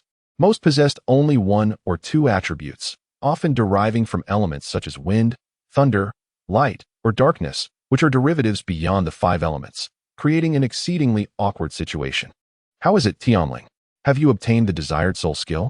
Seeing Xia Tianling momentarily lost in thought after his breakthrough, Dugu approached to inquire. Yes, I have. Pulled back from his reverie, Xia Tianling summoned his twin martial souls. Presently, both the hammer and axe were enveloped in subtle arcs of thunderous power, shimmering with brilliance. My second soul skill allows me to unleash the power of thunder, which attaches to both my entire being and my martial souls, enhancing my strength and attack power. Maintaining this state will continuously consume soul power. When I strike an enemy or engage in physical contact, it will inflict paralysis and explosion. Naturally, the degree of paralysis varies from person to person. If I fully unleash my soul power in the storm battle axe state, each strike can paralyze opponents of the same rank, but the duration of paralysis depends on the opponent's physical constitution and resistance to thunder. However, this will lead to a rapid depletion of my soul power. In such a state, I can only sustain it for approximately 5 minutes. I refer to this state as Thunder Goddess Aid. Though 5 minutes may seem brief, it is a remarkable duration, enhanced by the golden core and the soul power refined through the scripture, far exceeding that of peers by several folds. Should a similarly ranked Grand Soul Master engage, they would likely struggle to sustain even a minute. Moreover, if one were to be pursued in close quarters by a powerful offensive soul master capable of inflicting paralysis and a minor explosion with each strike for nearly 5 minutes, one would undoubtedly understand why flowers bloom in vibrant hues that day. If it were a weapon or plant martial soul, one might find solace. But for beast martial souls, it would be a matter of self-preservation. Even with high resistance to thunder, any opportunity for retaliation would come at the cost of enduring a thunderous counterattack, which could be exceedingly excruciating. Yet another enhancement type skill? It appears quite favorable. If adversaries are unable to exert effective control over you or create distance, once you close in, even a soul master, under the influence of this electric storm, would surely succumb within 5 minutes. The formidable power emanating from the storm battle axe prompted the golden Douluo to pat Xia Tianling's shoulder with vigor. I am indeed gifted, he exclaimed. Let us return. Our endeavor to acquire the soul ring has been a resounding success. Observing the exuberant expression on Xia Tianling's face, the golden Douluo refrained from further comment. After all, children often radiate joy upon obtaining new treasures. Chapter 14. Mental interference the following day. In a tranquil chamber within Soul Master City, BBDong, having concluded certain tasks, was instructing Xia Tianling in his training. She had previously witnessed 2 of Xia Tianling's skills, along with the ages of his soul rings, and had commended them highly, bolstered by the golden Douluo's supplementary insights. The aura exuded by BBDong now imparted an even greater sense of pressure upon me. Familiar with the original narrative, Xia Tianling speculated that her 3-month absence was likely spent completing a trial for the Rakshasa inheritance. However, the early chapters of the original work provide scant information regarding BBDong, leaving the timeline open to ambiguous conjecture. The twin martial souls are not fundamentally different from ordinary martial souls. They are intrinsic to our being. Therefore, as long as our bodies can withstand it, it is entirely feasible for both to manifest simultaneously, BBDong elucidated, expounding on the greatest advantage and challenge of wielding dual martial souls. In essence, this encapsulates the intricacies of utilizing twin martial souls in unison. Do you comprehend? She inquired softly. I understand, Master, Xia Tianling promptly replied. This technique, while seemingly simple, is indeed complex, hinging on two fundamental aspects. Firstly, one must possess an exceptional mastery and profound understanding of their dual martial souls, allowing for a synergistic complementarity between the two. Secondly, one must possess formidable physical attributes, capable of withstanding the concurrent manifestation of both martial souls. Fortunately, the compatibility of these dual martial souls is remarkably high, enhanced by their inherent fusion characteristic. As for physical prowess, the augmentation provided by the true dragon martial soul, coupled with the transformative effects of the two soul rings and the foundational body refinement, sufficiently equips Xia Tianling's physique to rival that of a soul master. Now, let us channel our soul energy and make an attempt. Following the instructions, Xia Tianling effortlessly summoned both martial souls simultaneously. In this state, although her combat capability saw a significant enhancement, sustaining it demanded a greater expenditure of soul energy. Should she engage in battle using the Storm Battle Axe at this juncture, she would find herself akin to the fearless first-generation Ultraman, capable of remaining in this heightened state for no more than 3 minutes. Maintain this, release the power of lightning, and deplete your soul energy entirely. BBDong's tone remained notably indifferent, yet she enveloped her disciple with her spiritual essence. As time elapsed, Xia Tianling's soul energy dwindled, and the Tao scripture naturally commenced its operation, the golden core emitting a gentle hum as her soul energy rapidly replenished. Did you not utilize the soul energy operation route I provided for meditation? From where did this method of soul energy operation originate? BBDong furrowed her brow. Prior to her departure, she had indeed imparted to Xia Tianling the meditative approach distilled by the Spirit Hall, which was far superior to the haphazard cultivation methods employed by rogue soul masters. However, in comparison to the Tao scripture, it appeared exceedingly rudimentary. With BBDong's discerning eye, the sophisticated manipulation of the micro and macro circulations within the Tao scripture was readily apparent. In response, "Teacher, this cultivation method spontaneously emerged in my mind," Xia Tianling replied, her gaze unwavering. "At times, I experience fleeting glimpses of inexplicable events, possibly from the future or incidents whose timing eludes me. Consequently, in my childhood, I earned the moniker of a seer within my village." BBDong fixed her gaze intently upon Xia Tianling, lost in contemplation.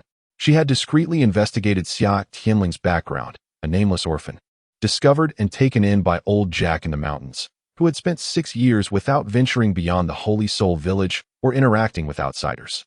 Moreover, old Jack hailed from a lineage of impoverished farmers for 18 generations, providing an utterly unblemished background, devoid of any complications.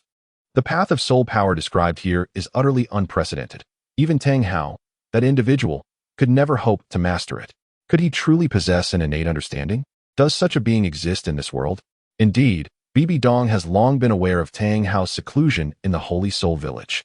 Following the awakening of the summer spirit, she also learned that Tang San is Tang Hao's son.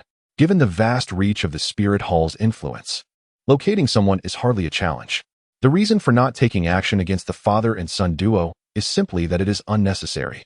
Her ability to betray Xiangjia was facilitated by Tang Hao's fortune. Thus, perhaps there truly are individuals with such extraordinary gifts. It seems rather fitting that he possesses such a unique martial soul and peculiar talents. Very well, continue your training. This meditative approach is indeed advanced. BBDong sighed inwardly, resolving not to dwell on the matter any longer. "Yes, Master," replied Xia Tianling, who likewise exhaled a quiet sigh of relief, secretly breaking out in a cold sweat. Considering BBDong's character in the original narrative, he had genuinely feared she might eliminate him as an unstable factor or imprison him to prevent any future threats. Fortunately, the system's other function, mental interference, came into play. Mental interference sounds grand, yet it merely enables one to passively make others more inclined to believe one's words without raising suspicion. Moreover, the statements made must possess logic and coherence.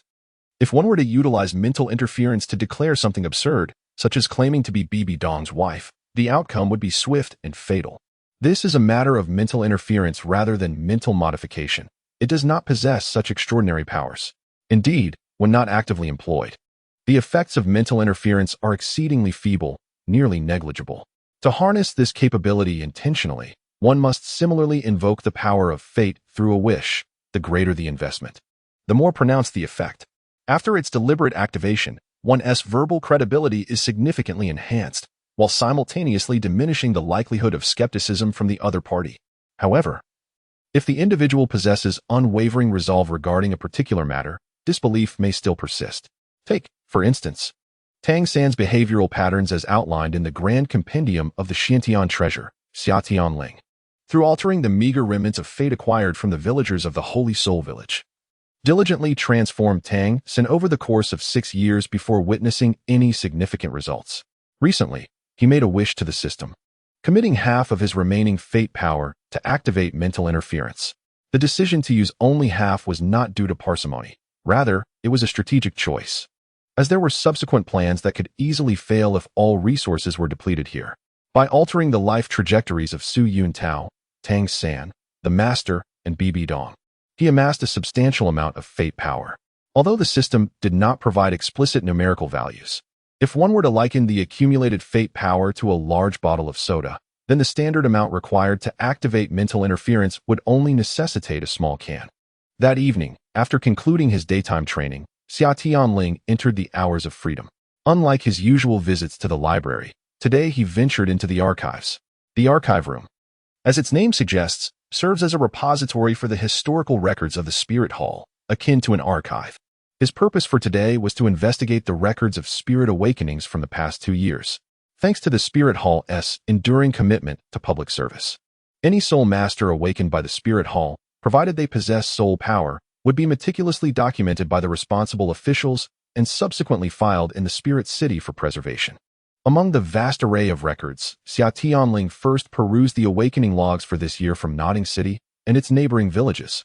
Wangsheng, male, from the Nodding City in the Fanos province of the Tiando Empire, hailing from a humble family, with a beast spirit of the battle tiger, possessing innate soul power of level 2, and currently a working student at the Nodding City Junior Soul Master Academy. Is this the foolish lad who fought with Tang San in the original text? I wonder if he has already clashed with Tang San again. Ignoring the assorted trivialities recorded below, he continued to unroll another scroll. Tang San, male, from the Nodding City of the Fanos province in the Heavendo Empire. Crossed out, smudged, from a peasant family, possessing the plant martial spirit blue-silver grass, with innate full soul power. A work-study student at the Nodding City Junior Soul Master Academy. Has Xiao San's file been altered? Xia Tianling scratched his head and brought the parchment closer to the nearby soul guiding lamp for a meticulous examination. The first scratch was evident, revealing that his master was indeed a blacksmith from a single-parent household.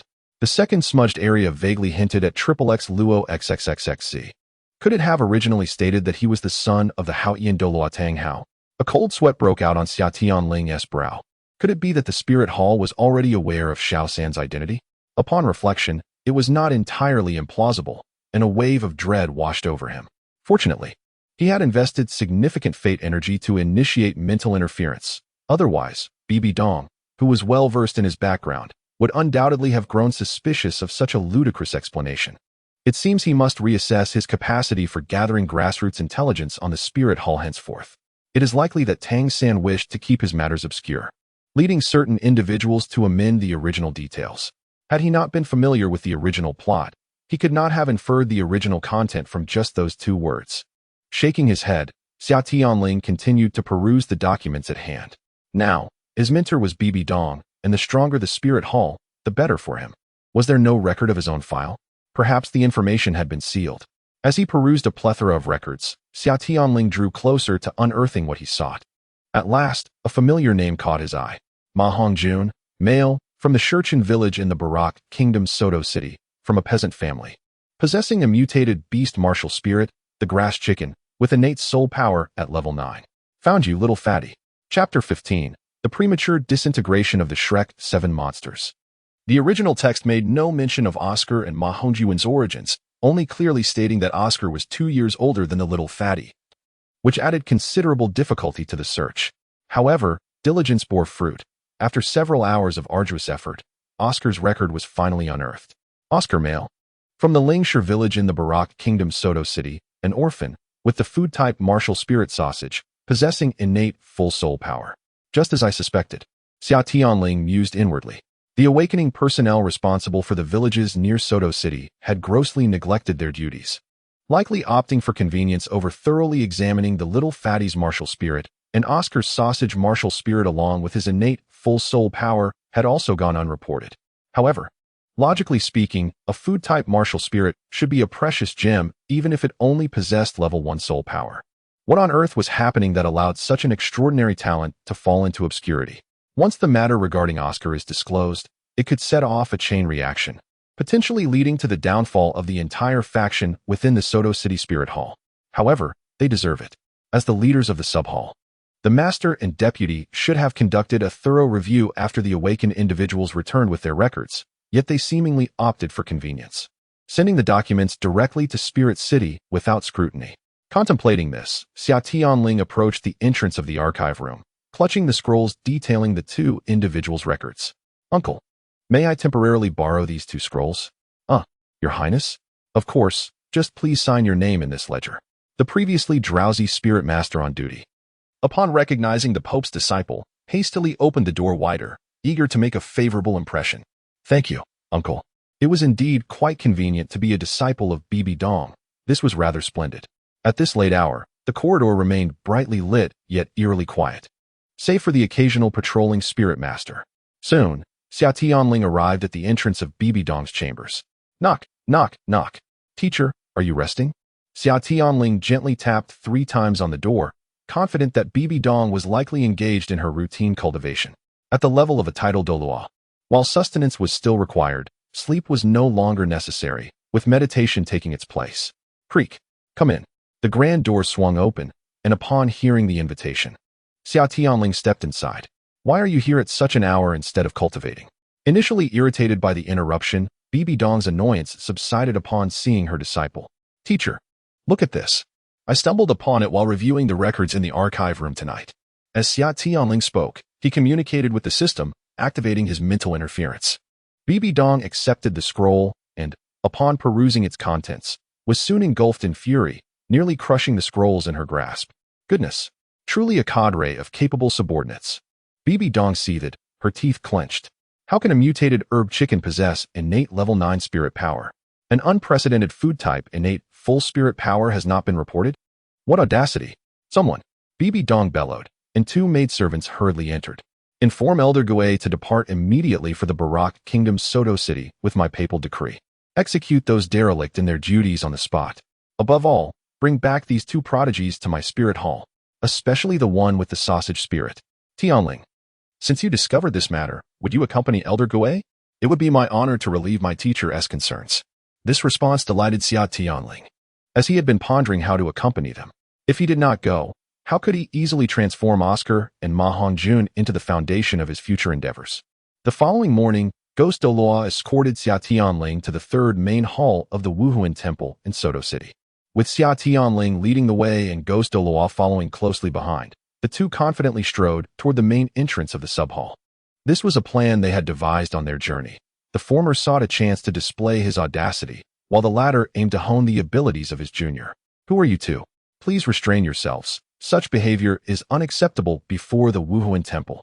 A guard stationed at the entrance interjected, attempting to halt their advance. It was not that they were unwelcome, but rather that Xia Tianling's swagger was somewhat excessive, almost provoking. This was precisely the reaction he desired, if the gatekeeper remained silent. How could he proceed with the script he had envisioned? However, he did not wish to burden the guard, as the man had not wronged him. Instead, he retrieved the papal decree bestowed upon him by BBDong before his departure. With an icy demeanor, he commanded, "Summon your temple master and vice master to meet with me immediately." The papal decree. The issuance of such a decree was akin to the Pope's presence. The guard, who had initially spoken, felt his throat dry up and hastily bowed, trembling as he responded, "My lords, please. May I ask you to wait briefly while I fetch them?"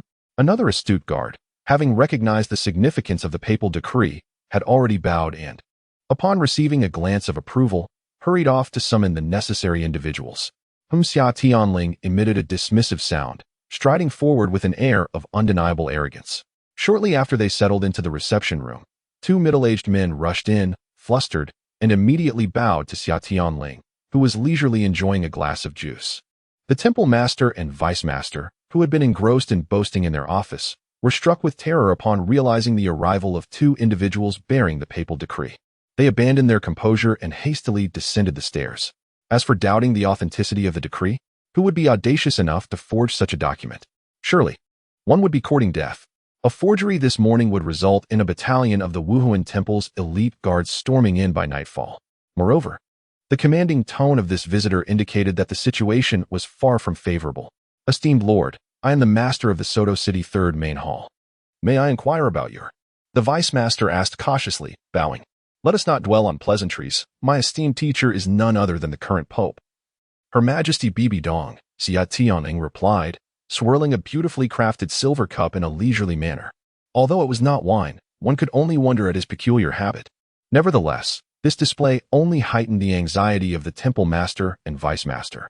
Your Highness, may I ask the purpose of your visit? The vice master inquired with trepidation. Who is responsible for this year's awakening work in Xiqing village and the 2-year-ago Lingshi village? Summon him to meet me at once, Xia Tianling declared, slamming the empty silver cup onto the table. Though his tone remained unchanged, the icy chill in his words sent shivers through the temple master and vice master. It is indeed my responsibility, the vice master replied after a moment of silence, cautiously speaking up. Oh, is it you then? Summerling stood up with a stern expression, mustering all her strength to deliver a powerful kick to the face of the bent-over deputy hall master, sending him sprawling to the ground. She followed up with several more kicks, unleashing a torrent of invective. A level 9 innate soul power mutated grass chicken, is it? A food system soul master with full innate soul power, right? Why didn't you report this? You think you're clever, don't you? Do you have any idea how much damage you nearly caused to the spirit hall? I hold you accountable for your negligence. The deputy hall master dared not retaliate. Nor did he even have the courage to shield himself with soul power. He cradled his head with his hands, his face swollen and bruised, having lost 2 teeth in the process. As he lay in bed years ago, engrossed in novels, he would have never imagined such absurdity. An unprecedented food system soul master with full innate soul power, and of such humble origins, yet the spirit hall had neglected to recruit such a prodigy. Damn it. This beating is truly satisfying. After indulging in her moment of fury, she called upon the ghost Douluo, who was still sipping tea and watching the spectacle. Elder Ghost, I implore you to strip this fellow of his soul power and take him along, as we proceed to the 2 villages. Ghost Elder. Could it be the ghost Douluo? The main hall master trembled in fear, his body shaking uncontrollably, hardly daring to breathe. Upon hearing about the food soul master with full innate soul power, he realized his fate was sealed. The situation had escalated severely. His attempt to cut corners by not reviewing the awakening records submitted by the deputy hall master had led to missing such a talent, which constituted serious dereliction of duty. Not only was he a mere level 3 hall master, but even a platinum bishop like Salas would have to bow in submission. This wretched deputy hall master had truly brought him to ruin. As for the main hall master, he faced the loss of his position and was sentenced to spend 20 years awakening the nearby eligible children, along with a deduction of 20 years' salary. Do you have any objections? The main hall master dared not voice any dissent, hastily expressing gratitude for being spared his life. Given such a grave blunder, salvaging his life was already a stroke of fortune. As for salary, wealth was trivial. With life intact, who feared being without riches? As the esteemed main hall master of the spirit hall, he still possessed some assets. Meanwhile, the deputy hall master had already been reduced to a quivering wreck by the time Ghost Douluo approached, his robe dampened by fear. After Ghost Douluo struck and shattered his meridians, he fainted from the excruciating pain. Summerling ordered her subordinates to confine the now crippled deputy hall master in a small cage and tether it to the back of a carriage. Then, leading a group of guards, she set off with great pomp. Chapter 16. The future god of food unlike Tang San, who could immediately join the Notting City Junior College as a work-study student upon awakening. Ma Hongjun and Oscar lacked the qualifications to claim such a position at the Soul Master Academy. Xiangjia Village, having once produced a soul sage, had the privilege of an annual work-study student quota. However, the surrounding villages near Soto City were not the same. Collectively, they barely had 1 quota each year. Coincidentally, these villages also had 1 or 2 children with soul power each year. However, even possessing merely a rudimentary soul power of 1 or 2 levels inevitably relegates orphans Ma Hongjun and Oscar to a position of exclusion from this opportunity. Wherever there are people, there exist hierarchies and circles of interest. Not every village chief embodies the benevolence of Old Jack. Moreover, areas capable of consistently producing soul masters are invariably wealthier than Holy Soul Village, allowing those in power to secure greater benefits through their modest influence. This scenario truly reflects the reality faced by the majority of common spirit masters. After awakening their martial spirits, many enroll in a rudimentary spirit master academy, while those with less fortune, like Oscar, may languish for 2 or 3 years. After 6 arduous years of diligent training, they graduate with the assistance of their academy instructors, having acquired merely the most ordinary of spirit rings. Upon entering society, they continue to struggle in their cultivation, relying on the meager support from the spirit hall, destined perhaps to become merely a great spirit master, with the fortunate few possibly achieving the rank of spirit elder. Nevertheless, even with a sliver of opportunity, who can truly abandon their aspirations? After all, even a first-ring spirit master is regarded as a noble figure in the eyes of ordinary citizens. In the original narrative, Ma Hongjun was only discovered by Flinder at the age of 9, taken from his village to become a disciple. Oscar's backstory prior to joining Shrek Academy is not elaborated upon, suggesting he too must have spent several years idling in his village. Had he been able to attend a basic Spirit Master Academy, it is likely that he would have been eagerly sought after by various factions upon enrollment. From a distance, the opulent convoy of the Spirit Hall was spotted by the villagers of Lingshi, who promptly reported it to the village chief. The village chief was evidently a man of tact, having arrived at the village entrance early to await their arrival. As soon as he reached the spot, Xia Tianling noticed a portly figure adorned with a sycophantic grin, causing her to furrow her brow in discontent. Before she could utter a word, the rotund man preemptively spoke up. "Esteemed members of the Spirit Hall, I am the village chief of Lingshi Village. How may I be of service to you?" He did not question why a mere child was addressing him, nor did he inquire about the purpose of the Spirit Hall's visit to his humble village. Not requiring any explanations from him, he understood that his role was solely to provide assistance, ensuring that the distinguished guest felt at ease. "You have a child named Oscar, around 8 years of age? Please fetch him, but do so courteously," Xia Tianling stated, bypassing any further pleasantries. The chubby chief's expression momentarily faltered as he quickly signaled to his sycophantic aide. "Did you hear that, my friend? Hurry and bring little Oscar here." He then turned back to the carriage with a smile, suggesting, "Might you wish to rest at my humble abode first?" "No need. I shall wait here." Xia Tianling firmly rejected the chief's attempts at familiarity while lowering the curtain. "Oscar, oh Oscar, in the original narrative, your talent was truly unparalleled among the younger generation. A being sought after by deities themselves, even gracing your wife with a divine position. In terms of innate ability, even the third-rate contenders pale in comparison to you. Soon, this promising gem shall be under my stewardship." Xia Tianling felt a flicker of excitement, whether to gain a capable ally, mitigate a potential threat, or simply to acquire a substantial amount of fate energy, or perhaps to rectify a past regret. This was indeed a cause for celebration. Before long, Oscar was politely ushered to the front of the Spirit Hall's carriage by the chief sycophant. Upon being summoned, Oscar appeared bewildered, questioning what merit a poor boy who sold sausages in the city could possibly possess to attract the attention of such esteemed figures from the Spirit Hall. Xia Tianling descended from the carriage, her gaze immediately falling upon Oscar's distinctive peach blossom eyes. At just 8 years old, he lacked the scruffy appearance depicted in the original tale, and clad in simple attire, he already exuded a hint of handsomeness.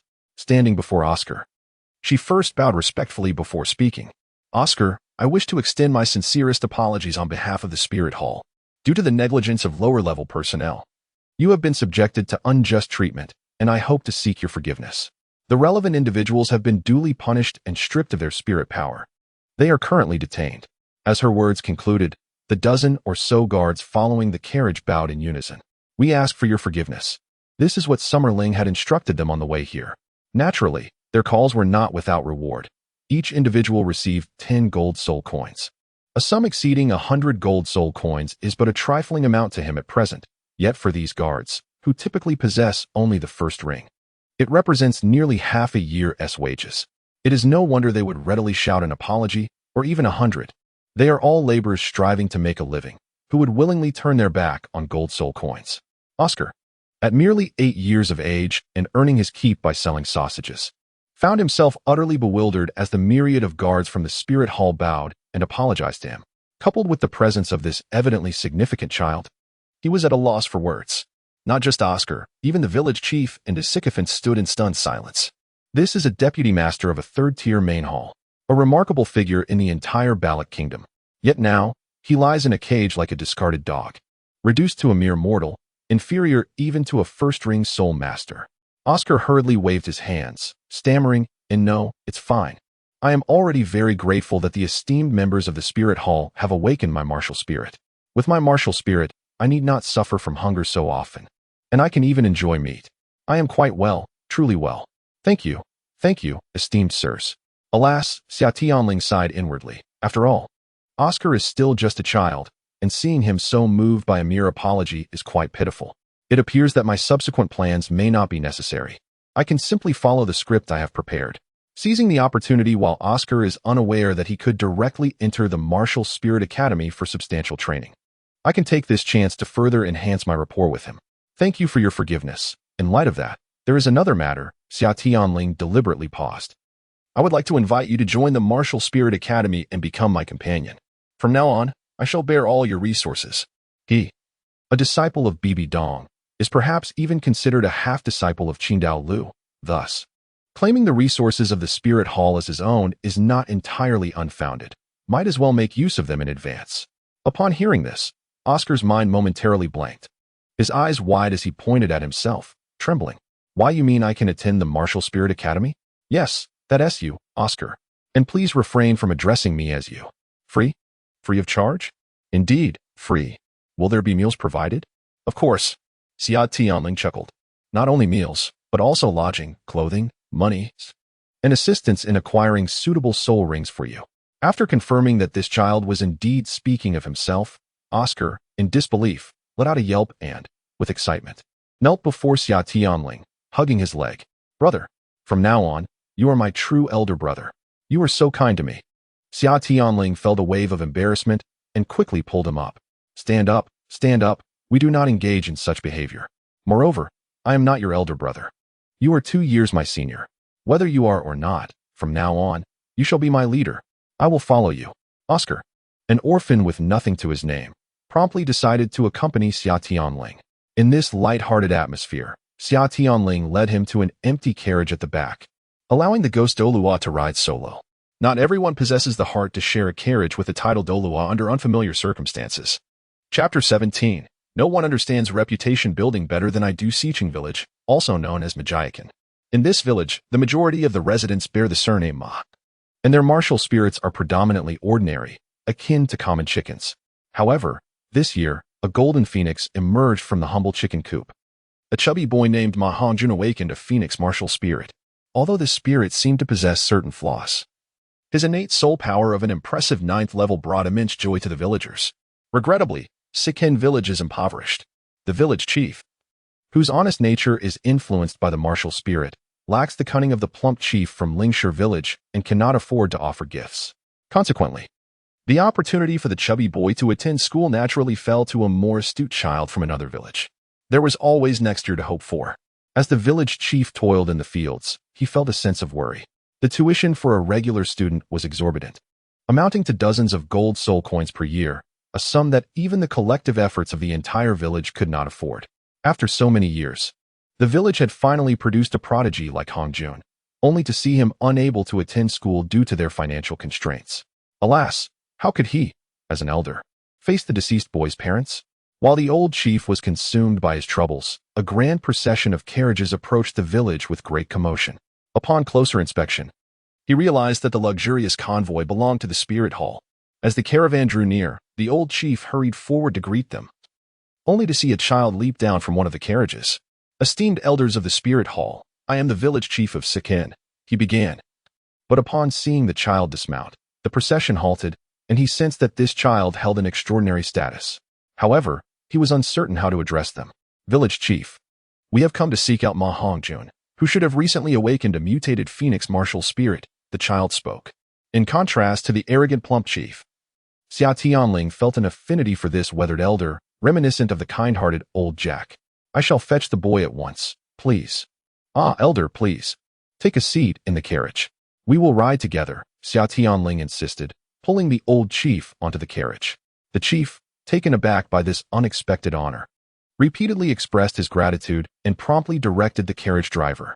Soon, they arrived at Ma Hongjun's home, or rather, the home of the old chief. who had taken care of the orphan Hongjun over the years. Rather than calling this village Ma Family Village, it could more aptly be named Ma Family Fortress, as nearly all the villagers were somehow related. Compared to Oscar, another orphan, Hongjun's childhood had been far more fortunate. Hearing the commotion outside, Ma Hongjun rushed out, momentarily stunned by the sight of the luxurious convoy, while the villagers, having returned from their labors, curiously peered out to see what was happening. "Hongjun, come here quickly." The old village chief dismounted from the carriage and called out to the chubby boy. 6-year-old Ma Hongjun had recently awakened his martial soul and lacked the lewd demeanor found in the original text. He was merely a chubby little child, somewhat foolish yet bold. Upon their first meeting, "Hello, Ma Hongjun. I am Xia Tianling. I am older than you, so you may call me Ling Go," Xia Tianling said with a smile as he extended his hand. Ma Hongjun glanced at this seemingly equal peer, yet one of considerable stature, and quickly wiped his hands on his clothing before shaking hands awkwardly. Ling Go, what brings you to me?" the chubby boy asked, bewildered. "I have come to invite you to join the Martial Soul Academy, where I shall cover all your training resources.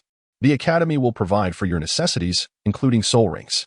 It is completely free," Xia Tianling stated, recalling his previous experiences with ease. Upon hearing this, both the old man and the young boy instantly flushed with excitement. This was the Academy of the Martial Soul Hall, a place inaccessible to most, let alone free. They quickly accepted the offer. Declining the village chief's generous invitation to a meal, Ma Hongjun gathered a few personal belongings and set off with them on the return carriage. Their destination was Soto City, where he intended to stage a grand spectacle to pave the way for his future plans. On the journey back, the two fated brothers, who were destined to meet, hit it off immediately. Xia Tianling revealed his identity as a disciple of the Pope. The carefree Ma Hongjun exclaimed in awe, while the more mature Oscar reaffirmed his determination to cling to this formidable ally. As he observed the raucous duo, Xia Tianling's thoughts began to wander to curious places. Upon reflection, in the timeline of Douluo, there seemed to be a lack of influential backgrounds. It appeared that most talented individuals from humble origins were orphaned. He considered himself. The chubby boy, Oscar, the female members of the Tianshui battle team, the golden generation of the Martial Soul Hall, and even Ming Iran and Dugu Yan, whose parents also seemed absent, as well as his own teacher, BBDong. Was it possible that even the large rabbit, Xiao Wu, could be included? Xiangjia and the Great Owl were not much older, and their parents had also never appeared. Even the formidable Tang Tian and his brother were without their parents. It seemed that none of the major characters from humble beginnings enjoyed the comfort of a harmonious family. Zhu Zhuqing and Dai Mubai's parents could hardly be said to exist. Ning Rongrong's mother had passed away early, and there was much to say about Xiaosan's mother, Yin, not to mention Qian Rinxue's cruel father, and Yu Xiaogang's mother, who had never been mentioned. Reflecting on this, it became evident that among so many individuals, not a single one possessed a complete family with harmonious parental relationships. Upon careful reflection, the unsettling nature of this matter becomes apparent. The orphanage, indeed, lives up to its ominous reputation.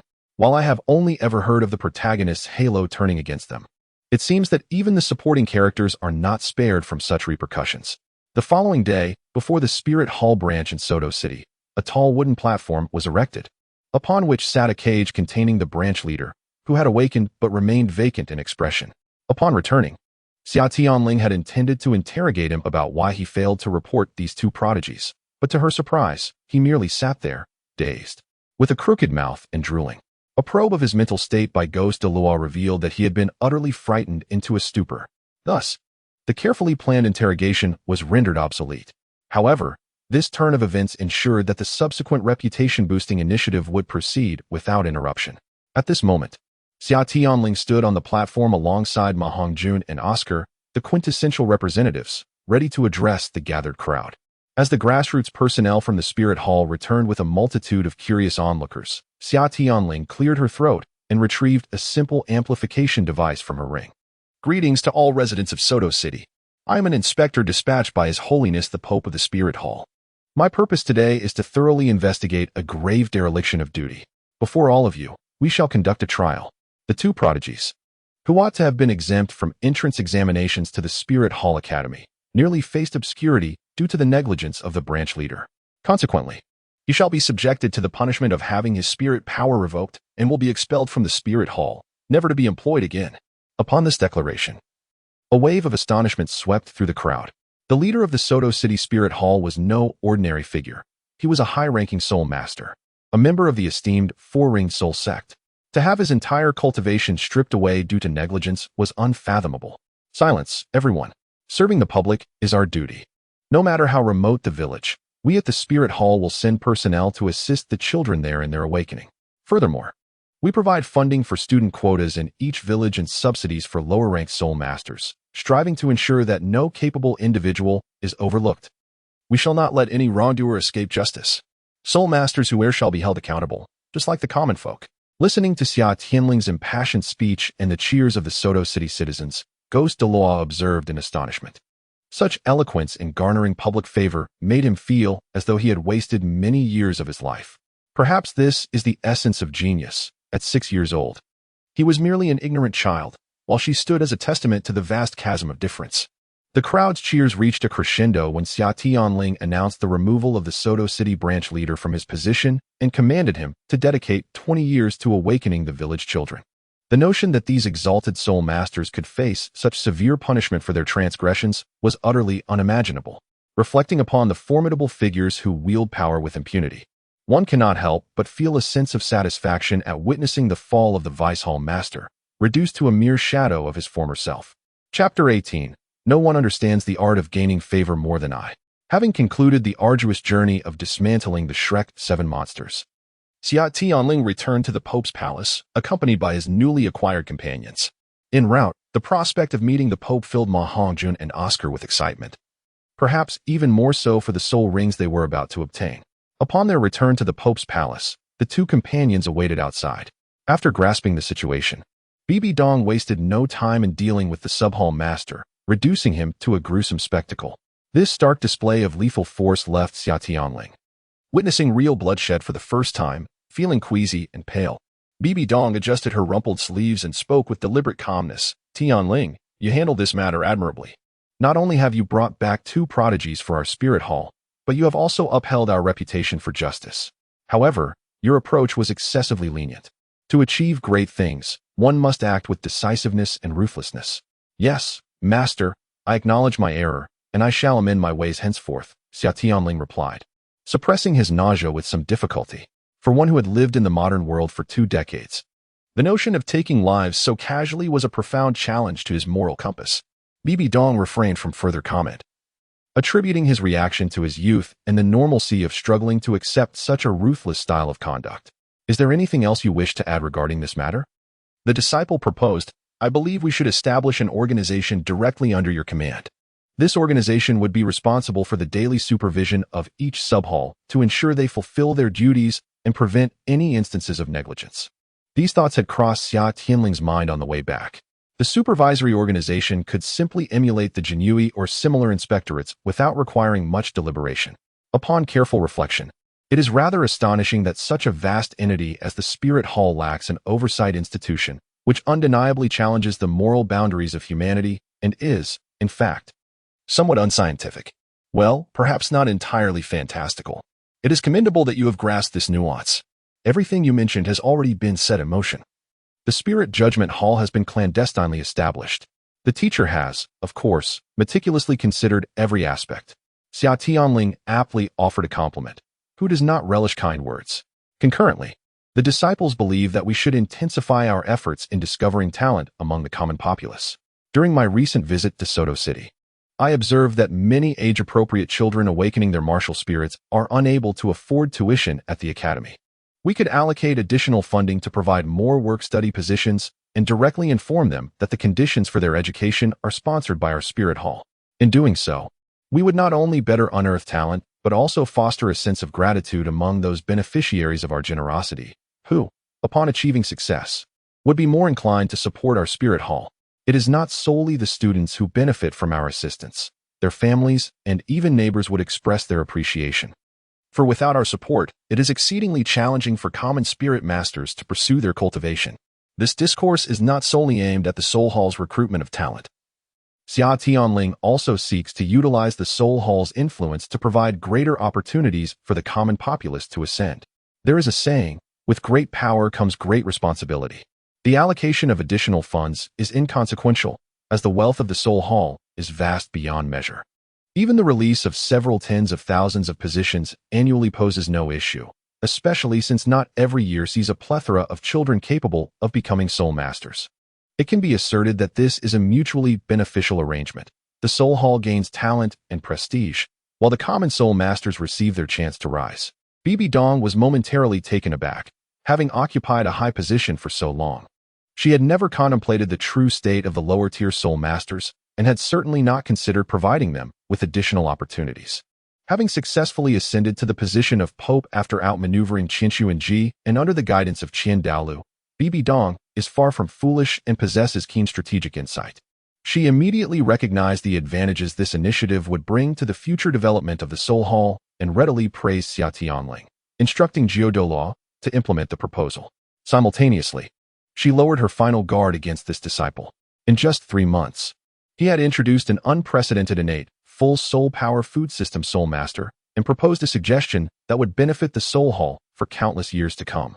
To label such an individual as a spy, one could only wish for more spies of this caliber. Is there anything else to add? At this moment, BBDong was in high spirits, her previous stern demeanor diminished. Xia Tianling offered an awkward smile. Teacher, how about appointing Uncle Su Yuntao as the branch master of Soto City? He should have already broken through to level 30. And with both the master and vice master of Soto City having stepped down, a diligent and capable leader is needed to restore order. Su Yuntao? The one who awakened you in Notting City? BBDong paused, initially thinking that the young man sought a reward. Yet she was surprised to find such gratitude for a mere guide who facilitated his awakening. To have a disciple of such character was immensely gratifying. Indeed. Approved. Thank you. Teacher. She granted her consent without hesitation. She had previously reviewed Su Yuntao's file when Xia Tianling first arrived. She was aware of his diligent efforts in awakening children from several remote villages over the years. This individual is earnest and dedicated. And although he is somewhat lower in cultivation as a soul respect, his capabilities are not to be underestimated. Do you have any desires of your own? To alleviate my teacher's burdens is the duty and obligation of a disciple. What need is there for personal desires? Xia Tianling's response was eloquent, and internally he reveled in his success. It felt as though a pillow had been provided for his slumber with such words. Surely BBDong's wariness of him would diminish considerably. Excellent. Truly excellent. BBDong grew increasingly pleased with Xia Tianling, as his words resonated deeply within her heart.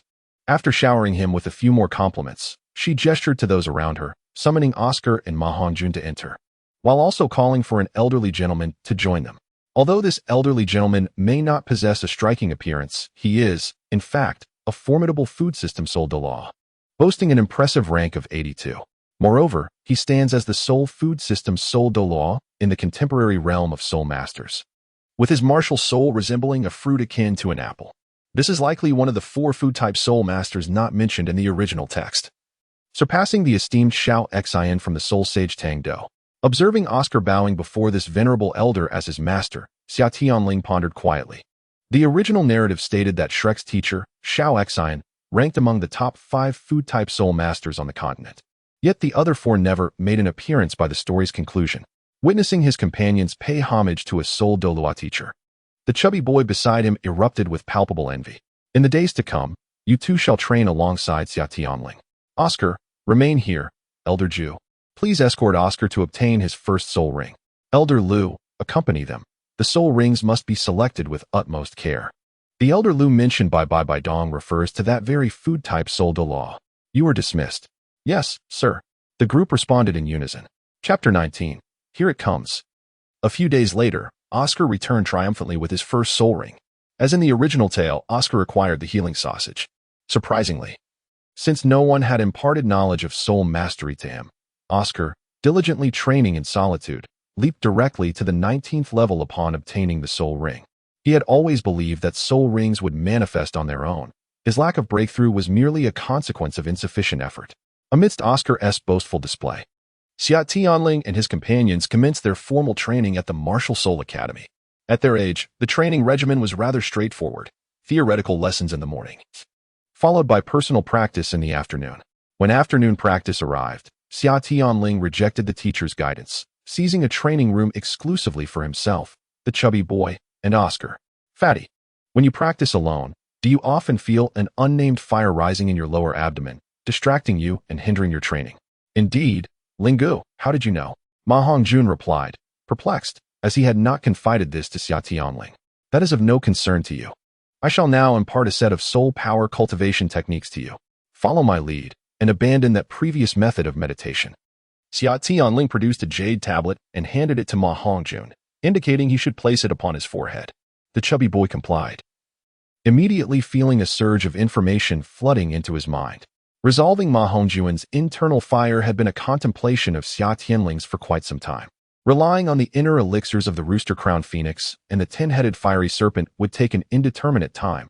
However, if the chubby boy could master the fiery affliction sooner, his cultivation speed would surpass that depicted in the original narrative with ease. When faced with uncertainty, one should simply make a wish. The system was quite efficient, soon presenting two solutions. The first involved cultivating a legitimate Buddhist practice or an authentic Taoist technique. The former suppresses desires while the latter promotes tranquility and non-action, both possessing qualities that could quell the malevolent fire within Ma Hongjun. In the future, upon attaining an exalted realm of cultivation, such as that of the soul saint, one shall be able to completely purify this malevolent flame. Furthermore, one must cultivate a technique known as the Phoenix of Desire. This art originates from an unknown dimension and is possessed by a formidable being of Phoenix lineage. The most significant advantage of this cultivation method lies in its ability to transform the malevolent fire within into one's own, refining it into the true fire of life. Upon mastering the Phoenix fire technique, one can complete this transformation. From that moment forth, the malevolent fire is transmuted into a characteristic of the true fire within, allowing for conscious manipulation. Consequently, it evolves into a means of combat for Ma Hongjun rather than an obstacle in his cultivation. As Ma Hongjun's cultivation ascends to the Soul Saint stage, specifically the 7th layer of the Phoenix technique, a metamorphosis occurs, leading him into a state of rebirth. Following this rebirth, the malevolent fire within him will be entirely eradicated with this experience of death, and his true fire will undergo purification, evolving into the authentic fire of the Phoenix. In the vernacular of Douluo continent, this equates to the ultimate fire. The evil fire phoenix martial spirit will also transform into a genuine fire phoenix martial spirit, unparalleled across the realm. Observing Ma Hongjun's fortune, Oscar became restless, playfully clinging to Xia Tianling's arm. Boss, I was the first to follow you. You mustn't forget about me, little Oscar. Ever since Xia Tianling forbade him from calling her sister, he had taken to calling her boss. While speaking, he conjured a sausage, exclaiming, "Boss, try this. My first soul skill is delicious." Xia Tianling shot him an exasperated glance, but reciprocated by handing him a jade slip. Simultaneously, she took a bite of the sausage Oscar offered, finding it indeed quite appetizing. To be honest, what about Oscar's first soul skill's incantation was unacceptable? In the open-minded environment of Douluo continent, where males and females cohabit, how could anyone be averse to a soul incantation? Having witnessed Ma Hongjun's demonstration previously, Oscar imitated him. Pressing the jade slip to his forehead. Compared to the malevolent fire within the chubby one, Oscar's external aid was far more manageable. What Xia Tianling entrusted him with was the cultivation method of the martial Dao golden body. Warriors cultivate their vital energy, focusing on developing the acupoints within. As a food-type support soul master, Oscar lacked means for self-defense and offense. The martial Dao golden body, being a particularly formidable category of martial arts, fortifies the body, circulates vital energy, and uncovers hidden potential within. Once the body is developed to a certain extent, the energy flows like a mountain and the blood like mercury, harmonizing with the natural world with each breath. Every acupoint is unblocked, and the spirit and flesh merge seamlessly, resembling gold and stone. However, the path of a warrior is significantly more arduous than that of the chubby one. Not only must they temper their bodies and circulate vital energy, but they must also practice martial techniques while incorporating a vast array of precious medicinal herbs for therapeutic baths. Hence, the saying the rich cultivate martial arts while the poor pursue literature. Were it not for the backing of the spirit hall, Oscar would have needed nearly a decade just to reach the entry level without the assistance of medicinal baths. The cultivation of martial arts would enable Oscar's physical prowess to skyrocket, allowing him to endure stronger spirit rings, while simultaneously enhancing self-defense and offensive capabilities. It also fosters the advancement of soul power, yielding multiple benefits. Xia Tianling can already envision the scene at the upcoming elite soul master competition across the continent. where the seemingly supportive Xiao, munching on sausages, delivers a punch that leaves those formidable attack-type soul masters in tears. The contest of strength between Oscar and the evil White Tiger, By, promises to be quite entertaining. Oh, little San. I have prepared a grand gift for you in a few years. I hope you won't be disheartened by defeats. Just as Xia Tianling contemplated how to care for Tang San in the future, a surge of energy erupted from Ma Hongjun. A faint phoenix silhouette, composed of purplish-red flames, appeared momentarily before vanishing. Ma Hongjun opened his eyes and exclaimed in delight, "Lingu, I have made a breakthrough. I am now at level 10. As he spoke, he animatedly showcased the flicker of his newly refined true fire. Excellent. Go report to Teacher Li and let him guide you to obtain your first soul ring. All right, I'm off." The jubilant little chubby shouted as he dashed away to share the good news with their teacher. Xia Tianling chuckled and shook his head. The chubby boy, devoid of his previous lewd demeanor, was quite amusing and full of vitality. He must ensure to guide him well in the future, preventing him from going astray. As for Xiao, there was no need for concern. In the original story, following By and Ma Hongjun for such an extended period did not alter his character significantly. After comprehending the martial arts cultivation methods, Oscar gradually regained his composure, wearing a troubled expression. Unlike the immediate effects of the fiery phoenix technique, martial arts cultivation requires persistent, painstaking effort over time. Moreover, at the age of 8, Oscar is slightly older, necessitating even more dedication to achieve success. Nevertheless, despite his frown, Oscar harbored no intention of surrendering. Having learned about the soul master profession throughout the morning, he understood that empowering a food-type soul master with offensive capabilities was a remarkable opportunity, one that was nearly impossible to find elsewhere. Is it not merely a matter of putting in more effort? As long as he perseveres, he shall train diligently. The ability to attack is worth enduring some hardships. For who among the soul masters does not yearn for immense power? Who would willingly remain weak? Chapter 20. The shrinking Rinqiue Ma Hongjun, filled with joy, set out to acquire his first soul ring, while Xia Tianling and Oscar continued their relentless training. In order to expedite Oscar's martial arts development, and for the daily exercise of both himself and the little chubby one, Xia Tianling specifically commissioned a set of training equipment from the artisans at the Spirit Hall. From the most fundamental barbells and pull-up bars to more complex rowing machines and squat racks, everything was comprehensively provided. In any case, one can simply seek the drawings from the system, for they are not particularly extraordinary items. The system generously provided him with a plethora of them. It has always been remarkably accommodating in this regard. Such commonplace trinkets are not costly. For instance, a mere thread of fate can procure an entire box of crispy fries. Substantial consumables either possess immense energy, capable of forging the extraordinary, such as rare materials and cultivation techniques, or encompass advanced technology that can alter the trajectory of civilization, like soul-crafting technologies or high-precision particle colliders. Unlike ordinary sporting equipment, these apparatuses are meticulously crafted from mother iron to ensure that even the most robust soul masters can derive significant training benefits. In our spirit hall, we may lack in certain areas, but we are certainly not short on wealth. The weights utilized in our equipment are fashioned from the invaluable black pattern stone, underscoring their worth. This black striped stone possesses no other notable advantages, save for a single characteristic: its weight. A black striped stone of equivalent volume is several times heavier than an equal volume of gold, making it an exceptionally suitable choice for use as weights in various forms.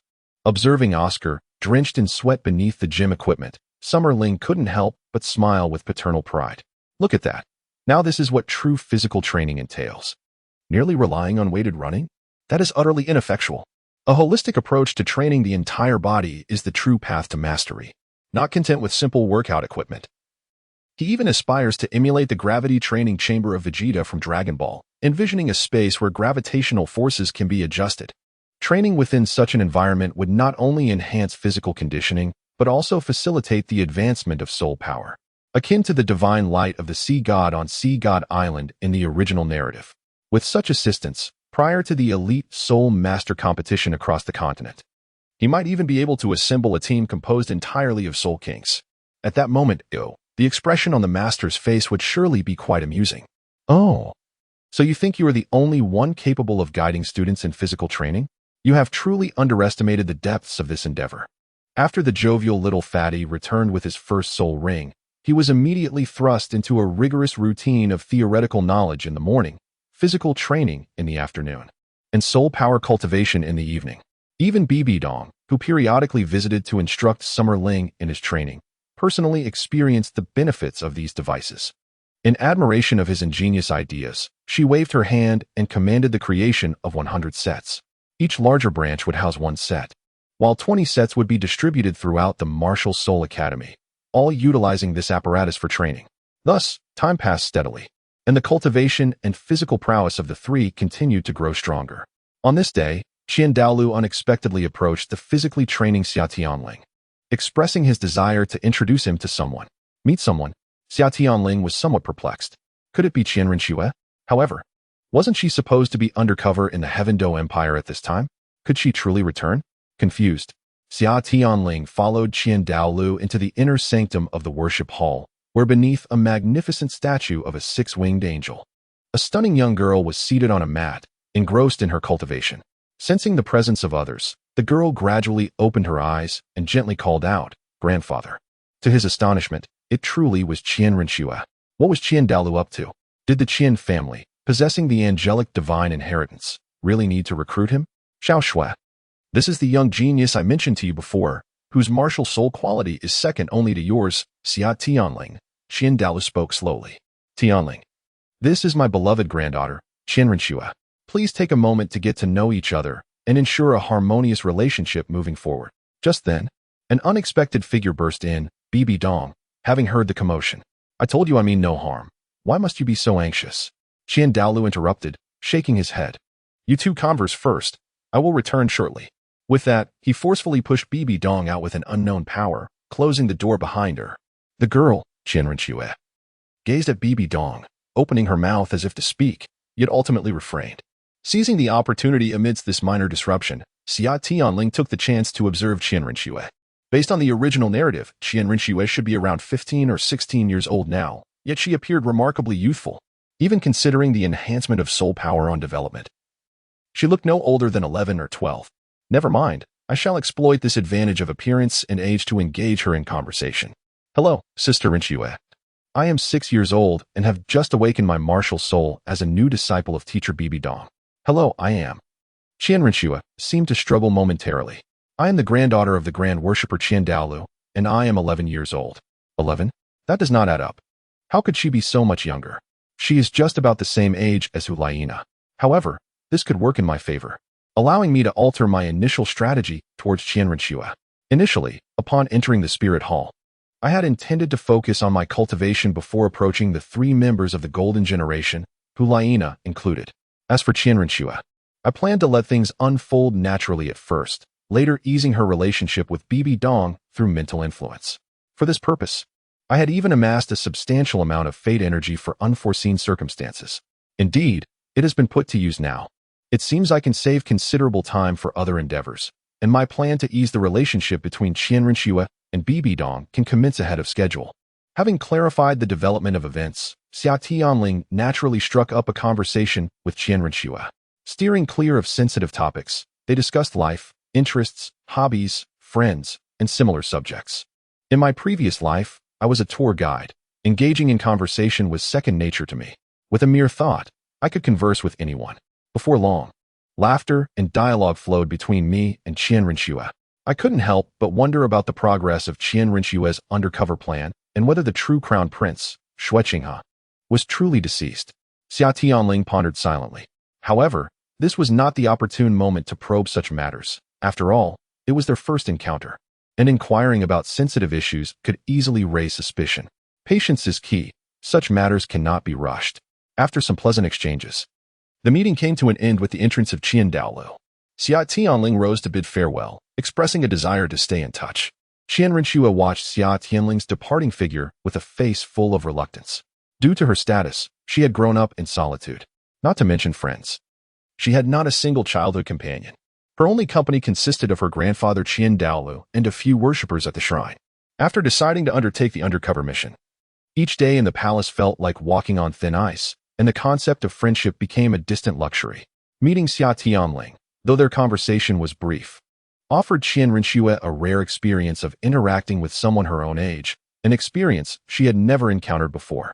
Moreover, Xia Tianling possessed commendable emotional intelligence, making it quite natural for him to attract friends.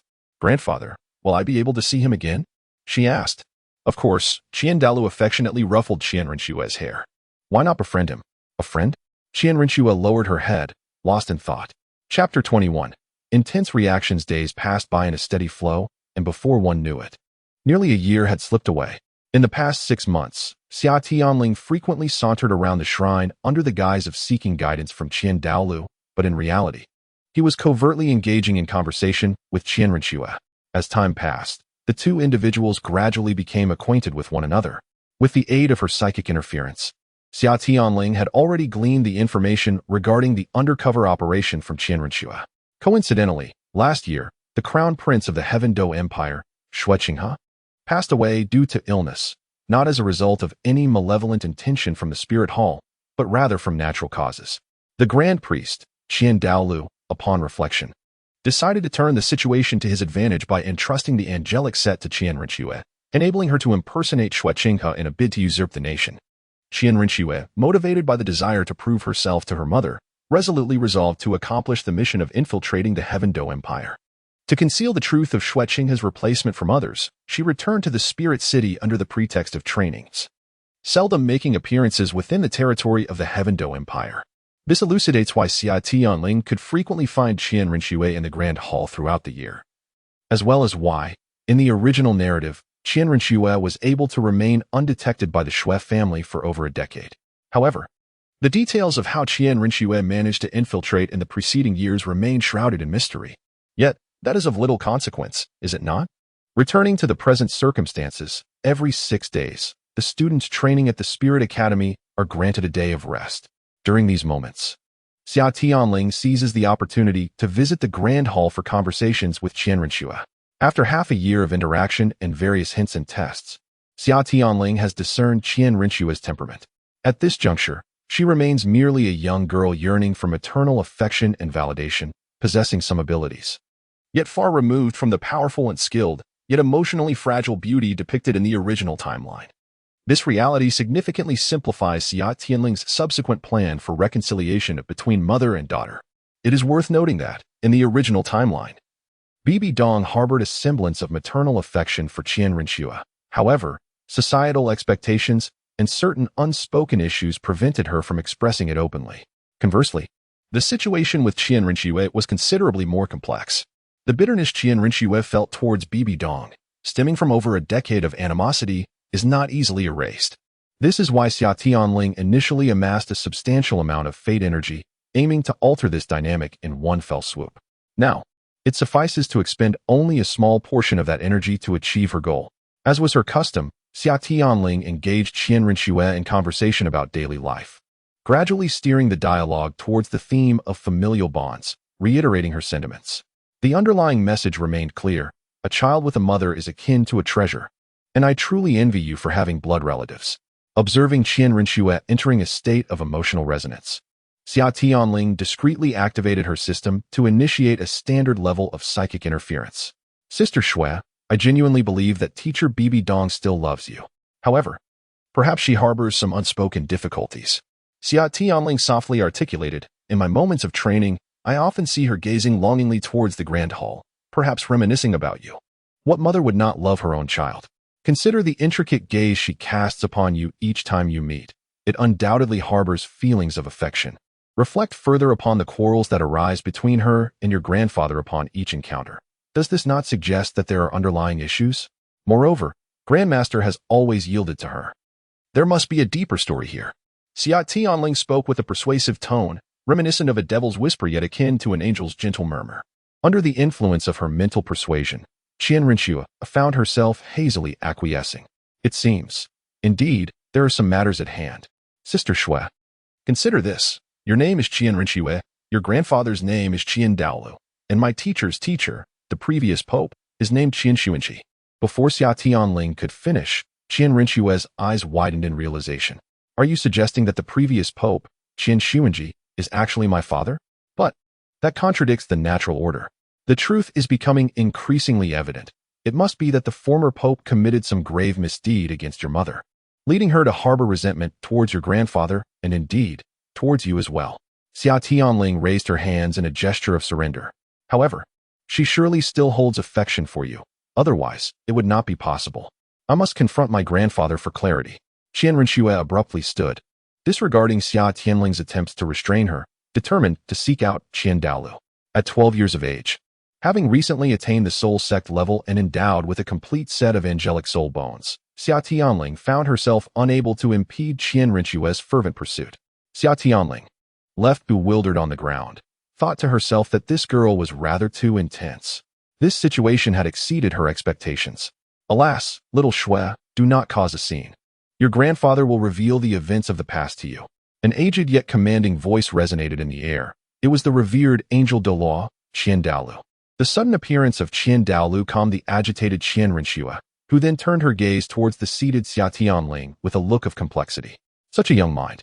So astutely perceptive, able to deduce the truth from mere hints, truly, a genius in her own right. Hearing Qian Daoliu's commendation, Xia Tianling felt a blush rise to her cheeks, lowering her head slightly. She could hardly confess that she had perused the original text, for these matters were merely the recitation of learned knowledge. Indeed, little Tianling, you have already surmised the truth. Yet, out of respect for your teacher and myself, you have refrained from disclosing the reality to little Shui, wishing instead to guide her gently. Qian Daoliu spoke with a calm demeanor, were it not for your allegiance. I might have considered eliminating you on the spot. Fortunately, you are one of us at the spirit hall. Listening intently, Xia Tianling nodded softly. It became evident that Qian Daoliu, the limit Douluo and angel grandmaster, was no fool, quickly discerning his true intentions. Yet, what made him so certain of his ally's loyalty? Strange. Indeed perplexing. He is the angel Douluo, not a doctor of psychology. Furthermore, he possesses no mind-reading abilities. Nevertheless, it is ultimately a positive gesture from Qian Daoliu towards me. I shall take it one step at a time.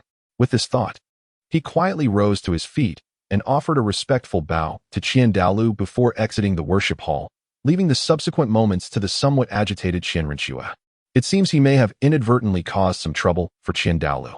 Discussing such matters with Qian would likely lead to considerable awkwardness, wouldn't it? Yet, what does it matter to me?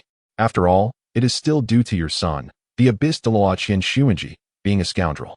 I wonder how a family that represents the angelic deity of light could raise such a morally misguided creature.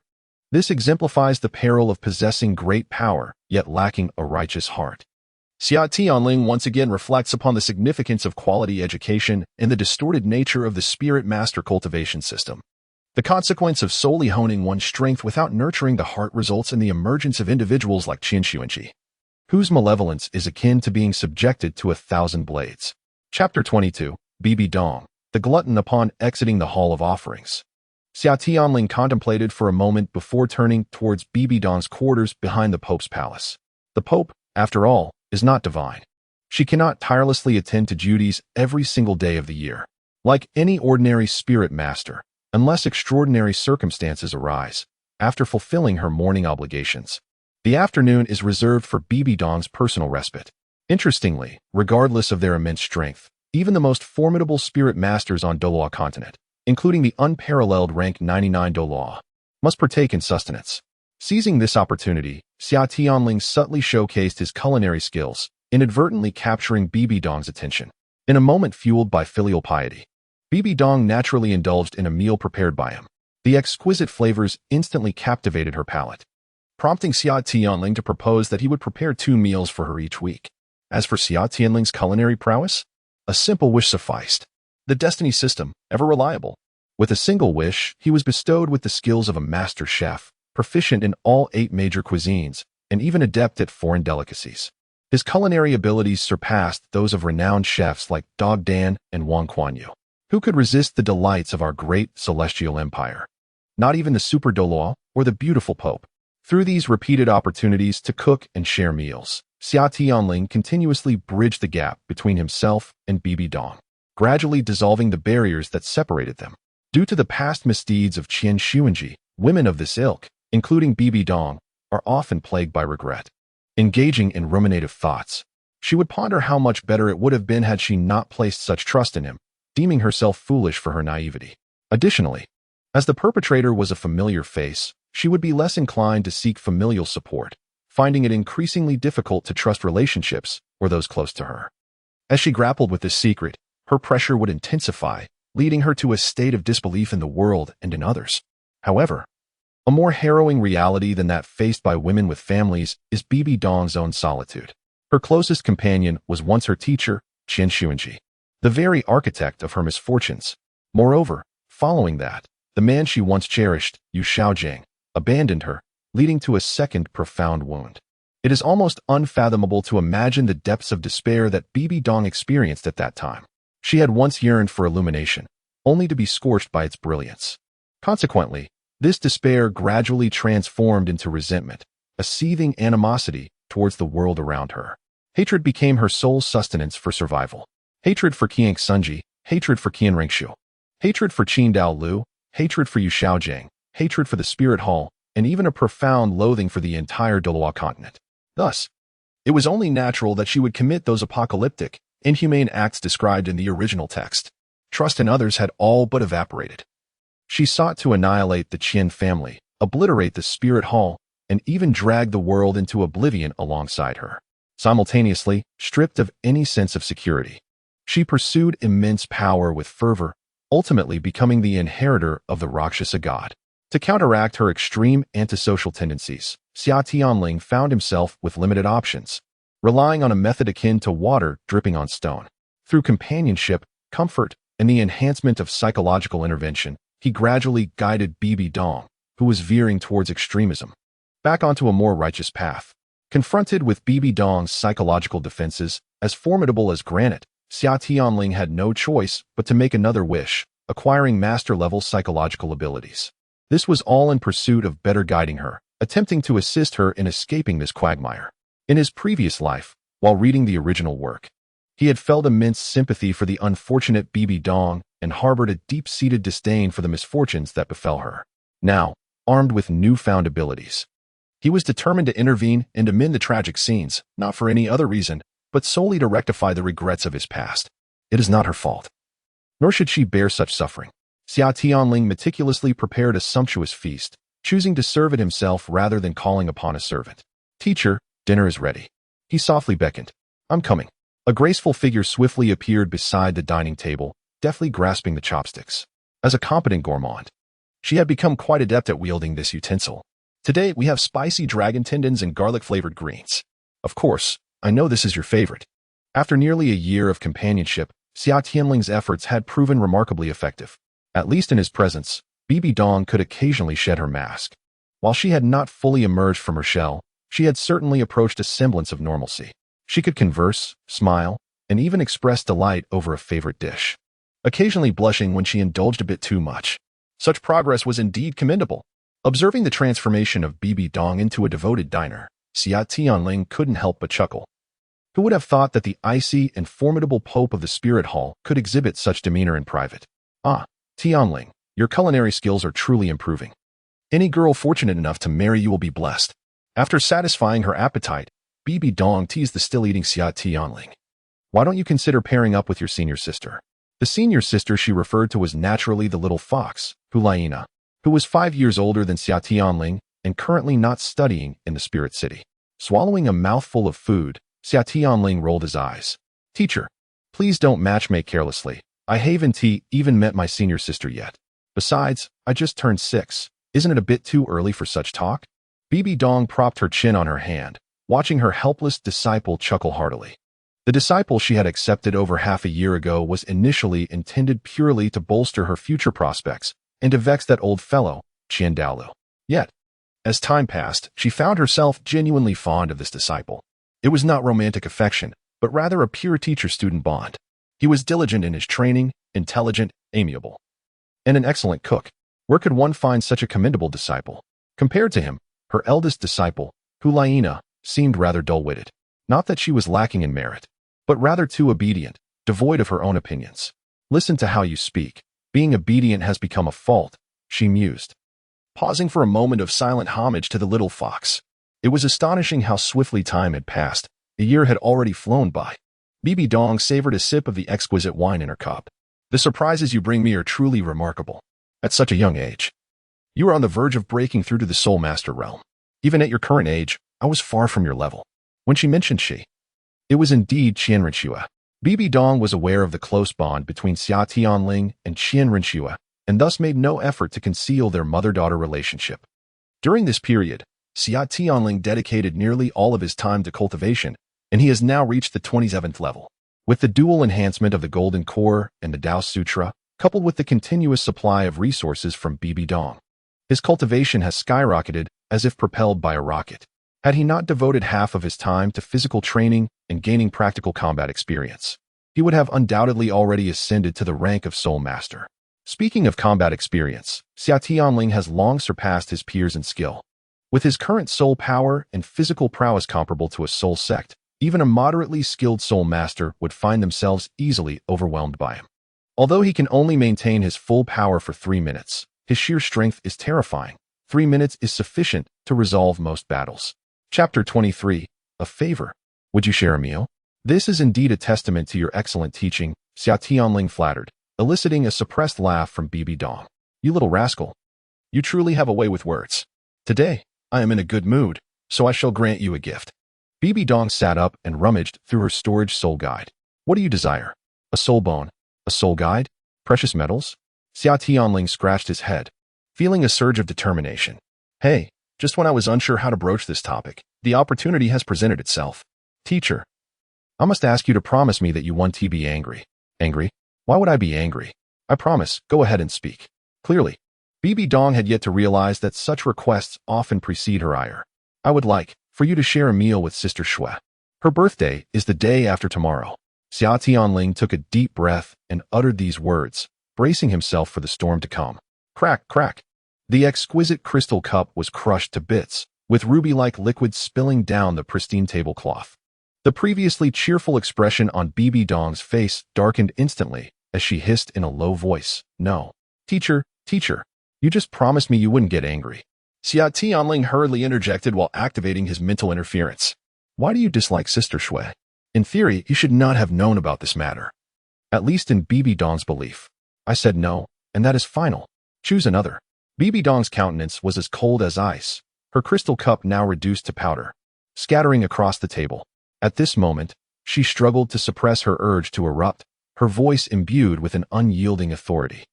Sister Shui has gone to the Tiando imperial family to execute an undercover plan since she was 6, seeking your recognition. After the prince's death, she even impersonated him, living each day on the edge, as if walking on a knife's edge. If discovered, she would face utter catastrophe. She has always believed that the reason you dislike her is due to her lack of effort, her inadequacies. Enough. Silence. BBDong could no longer contain the fury that swelled within her, shattering the table before her with a single, forceful strike. Yet, Xia Tianling seemed oblivious, immediately pouring forth a multitude of fateful energies, fully unleashing her mental interference. Truth be told, I genuinely envy Sister Shui. I envy her for having a mother, a grandfather. Even if your affections for her are not particularly warm. Nevertheless, she possesses family, while I have nothing. Although Grandpa Jack treats me like his own grandson. How can that compare to the bond of true blood relatives? His words were a blend of truth and pretense. As an orphan in a past life, he indeed lacked the companionship of family. However, he still had friends and mentors. In this lifetime, the presence of old Jack as a grandfather has made him come to terms with the absence of parental affection. However, supported by his masterful acting prowess, acquired through wishes granted by the system, he shed 2 silent tears that stirred a subtle emotion within BBDong, softening her demeanor slightly. It is indeed evident that even the most formidable of women possess an emotional side. As for Xiaoxua, I am not. BBDong found herself at a loss for words. Her feelings towards Qian were profoundly complex. On one hand, she was her biological daughter. On the other, the sight of this daughter inevitably reminded her of the wretched Qian Sunji. To claim that she lacked empathy would be disingenuous for BBDong. Having lost her parents at a young age, could certainly comprehend the sentiments expressed by Xia Tianling. I know you must harbor some hidden struggles, some unspoken burdens. What mother would not love her child if circumstances allowed? Xia Tianling seized the moment, investing further of his fateful power.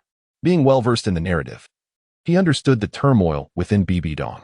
She resented Qian Sunji and the father-son duo, Qian Daoliu, while simultaneously grappling with her own pride that prevented her from yielding. Yet, at the very least, she could demonstrate through her actions that she is indeed her mother and that she acknowledges her. BBDong's stance had softened somewhat. The guidance she had offered over the past year, combined with the influence on her psyche, had proven effective. With BBDong's attitude shifting, the prospect of reconciliation appeared promising. As the saying goes, the beginning is always the hardest. Having surmounted this significant hurdle, the subsequent matters would be more manageable. Teacher, you truly need not do anything or say anything. All I ask is for you to show up, and we three can share a meal together. What do you think? Xia Tianling proposed his final gambit. I assure you, this meal will only include you, me, and Sister Shui. I will take full responsibility for the arrangements. And no one else will know. Isn't pride something you hold dear? Do you feel unable to face others? Very well, that can be accommodated. I shall organize a private gathering. There will be no one else, no Qian Daoliu, and you need not say or do anything. There is no expectation for you to accept Qian Ringshu right away. It is merely a simple celebration of life together. BBDong fell silent. Her gaze fixed on the debris she had just shattered, lost in thought. Xia Tianling felt a tremendous force pressing down upon him from all sides, pushing him out of the restaurant as the grand doors slammed shut. After a moment of hesitation outside the tightly shut doors, he contemplated whether to push them open and attempt once more to persuade BBDong. This opportunity is exceptionally rare. Who knows when another such chance might arise in the future?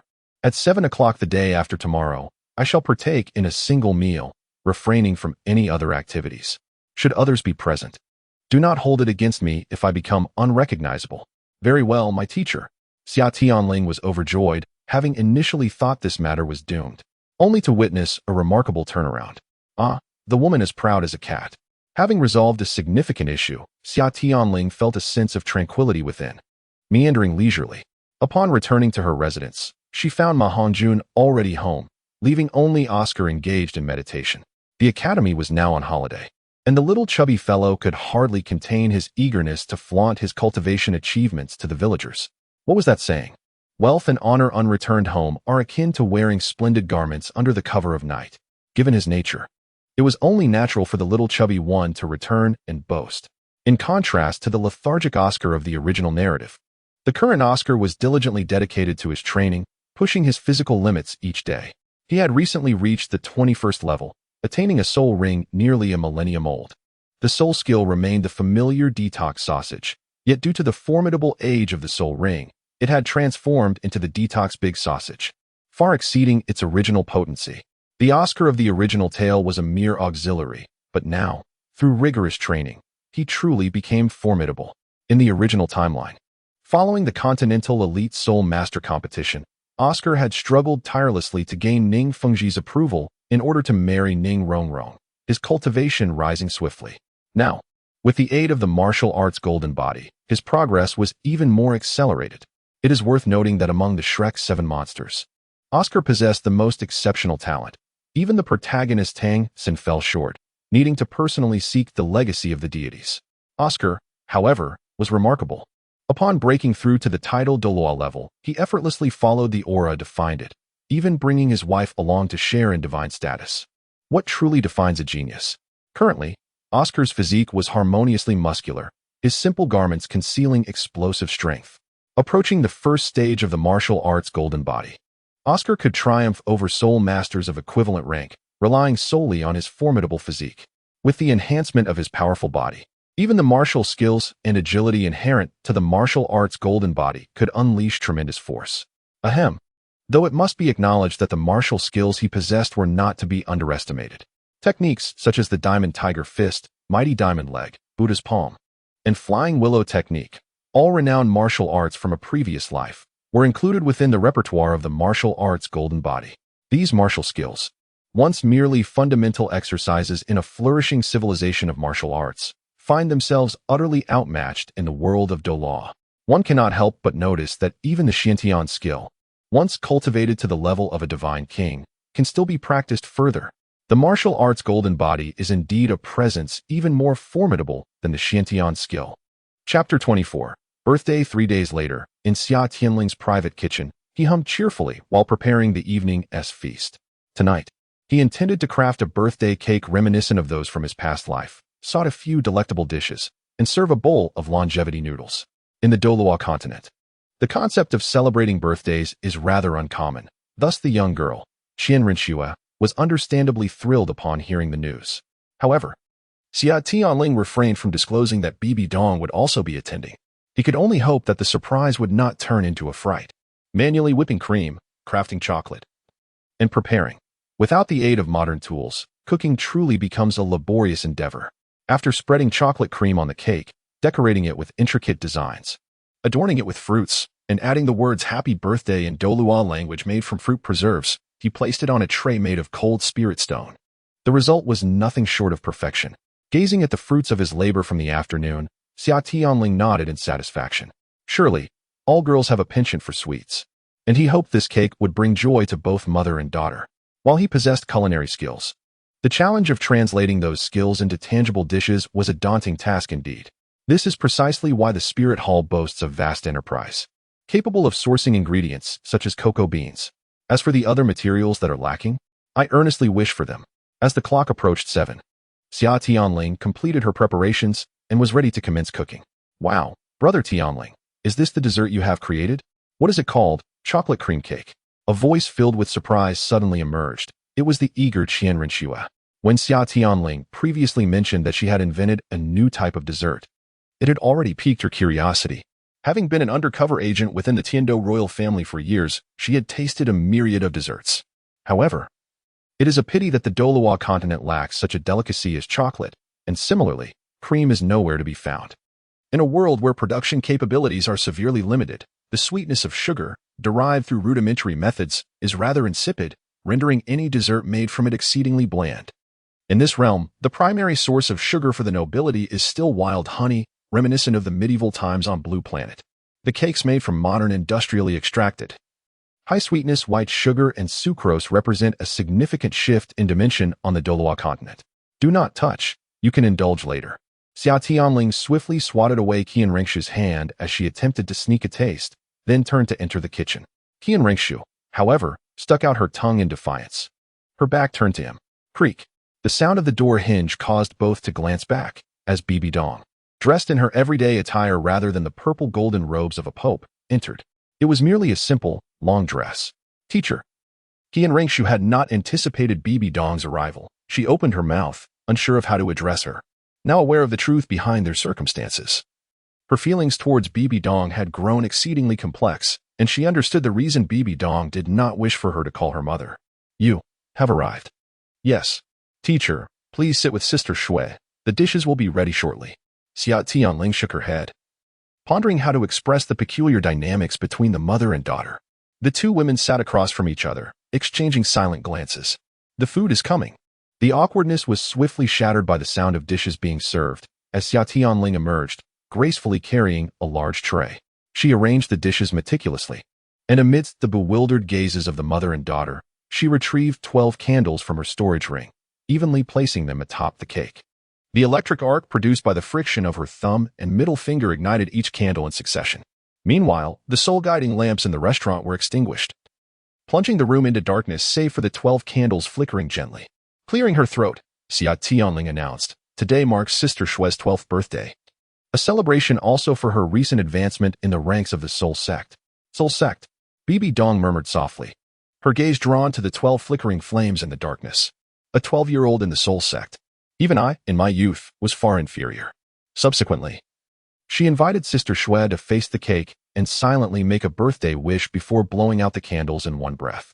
Qiangjia complied, clasping her hands together in contemplation before exhaling forcefully to extinguish the flames. Excellent. The room was once again enveloped in darkness, and the sound of applause echoed in the pitch-black space. However, the applause originated from two places, albeit the second was barely audible, akin to the delicate tapping of fingertips against palms. The duplicitous nature of the woman. Xia Tianling had been keenly observing BBDong's reactions and expressions. Qiangjia, still lost in a daze from her wish, was oblivious to Xia Tianling's enthusiastic applause, yet Xia Tianling noted every detail. As the soul-guiding lamps were reignited, the room returned to its bright state. Happy birthday, Sister Shui.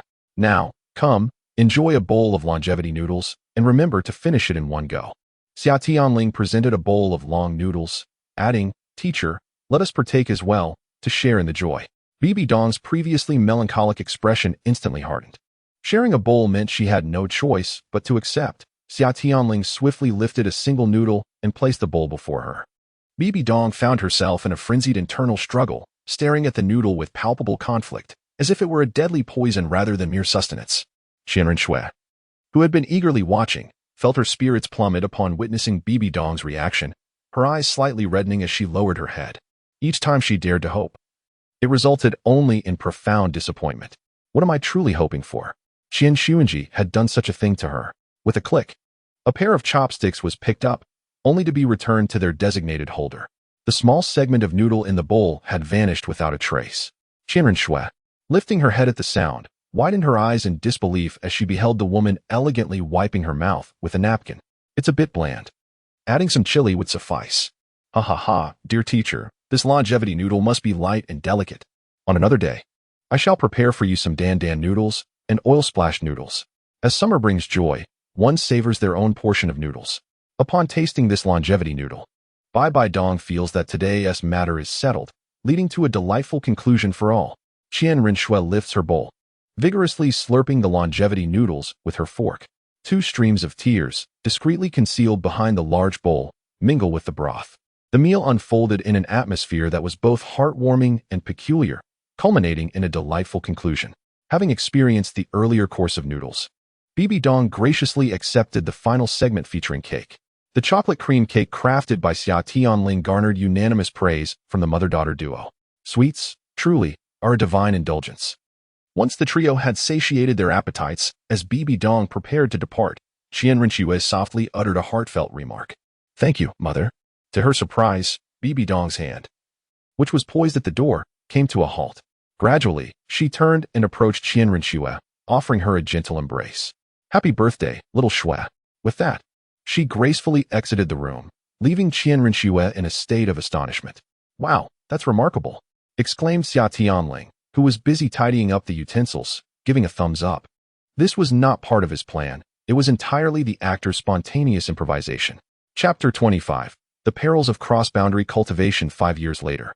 In the southern region of the Barak Kingdom, bordering the Xinglua Empire, the frontier between these two great empires serves as a haven for all that is sordid and vile. The ambiguous no-man's land between the empires has become fertile ground for the proliferation of crime. A man and a woman were swiftly advancing through the night. The man stood approximately 1.7 meters tall, with a strong back and a slender waist, exuding an air of remarkable stature. Why must you personally lead me this time, godmother? He inquired, puzzled, for his own prowess could easily accomplish the mission at hand. Is it not because you have yet to deliver a fatal blow to any target during your previous assignments? The woman cast a sidelong glance at her companion. This time, I shall personally supervise you. You must take it upon yourself to eliminate all these malevolent soul masters. Moreover, this is your graduation examination. Have you ever seen an examiner not present for an exam? The two individuals in question are BBDong and Xia Tianling, who have come to hunt down the malevolent spirit masters. After 5 years, Xia Tianling has finally reached his graduation phase. It is a cause for celebration that during these 5 years, he has successfully advanced from being the Pope's direct disciple to becoming the Pope's godson, thereby strengthening their bond significantly. His purpose for this visit is twofold. Firstly, to complete the graduation test left by BBDong, which also compels him to take the life of another. Secondly, to journey to the true location of the Martial Soul Academy and engage in cultivation alongside the 3 members of the Golden Generation, in preparation for the Continental Soul Master Elite competition that will take place in a few years. Over the past 6 years, Xia Tianling's daily life has been both monotonous and fulfilling. He has devoted himself to cultivating his soul power, honing his physique, and nurturing his connections with Qian and BBDong through cooking. Such rigorous training has allowed Xia Tianling to reach the realm of Soul Master at the 39th level, placing him just a step away from becoming a soul sect, with physical prowess comparable to that of a beast martial spirit soul king. Given his current combat prowess, he is more than capable of facing a soul king. However, the pace of his cultivation, which should not have been so slow given the Taoist scriptures, has been hindered by a significant oversight on both his and the system's part, the absence of tribulations in the Douluo continent. These are not the divine tribulations created to prevent soul beasts from advancing, but rather the unique tribulations associated with the cultivation system, serving both as assessments and opportunities for advancement. Without the infusion of these tribulations, the integration of body, spirit, and cultivation cannot occur, resulting in an incomplete cultivation process and the inability to birth the nascent soul, thereby slowing his progress. To address this minor flaw, the Fate system has generously opened a transcendent cross-dimensional passage for Xia Tianling, aimed at summoning the tribulations. These tribulations will descend upon him when he advances to the soul sect and condenses his nascent soul, delivering the golden core tribulation, the nascent soul tribulation, and the spirit transformation tribulation all at once. Should he successfully navigate through them, his combat power will surge dramatically, resulting in an accelerated cultivation speed. Failure, however, would mean death and the cessation of his existence. In preparation for overcoming the tribulations, Xia Tianling has once again compressed his cultivation, solidifying it further, which has consequently slowed his progress. Soon, the two arrived at their destination for this mission, a seemingly harmonious and congenial village that, unbeknownst to the public, harbors a den of evil spirit masters. Xia Tianling's objective is to eradicate all of the dozen or so malevolent spirit masters residing there. Though he has previously executed similar missions, he typically incapacitated his targets and left them to fend for themselves in the city of slaughter. Unable to directly inflict lethal harm due to over 2 decades of modern life conditioning him against such actions, even if they are guilty of heinous crimes. This greatly angered BBDong. Her adopted son was commendable in many respects, yet his overly benevolent nature in handling matters was concerning. A soul master, after all, must not shy away from taking lives. Although the Douluo continent exudes an academic atmosphere, it is, in truth, rife with bloodshed. Very well. This time I shall certainly take decisive action. Xia Tianling sighed in resignation, fully aware that BBDong acted out of concern for his well-being. In the past, he had relied on the protection of guards and elder Zhuguei. But what would he do when alone? If one does not eradicate future threats in one fell swoop, there will inevitably be consequences. BBDong lectured. After reconciling with Qian, although her demeanor towards Qian Daoliu remained stern, she exhibited none of the previous coldness and hostility when addressing the two of them. Instead, a hint of care replaced her former aloofness, and even her nihilistic thoughts had shifted considerably. Even the little fox far away at the Wuhuan Academy sensed the change in her teacher. Enough with the pleasantries. Let us commence our actions. With a sweeping gesture, BBDong unleashed her domain, severing the connection between this small village and the outside world, ensuring that no one could escape. The isolation was merely a barrier. There was no actual suppression within the domain. For someone like BBDong, who pioneered the cultivation of twin martial souls, such delicate manipulation was a mere trifle. Although referred to as a small village, it consisted of only a few modest huts, easily enveloped by her domain. Xia Tianling shrugged and summoned his dual martial souls.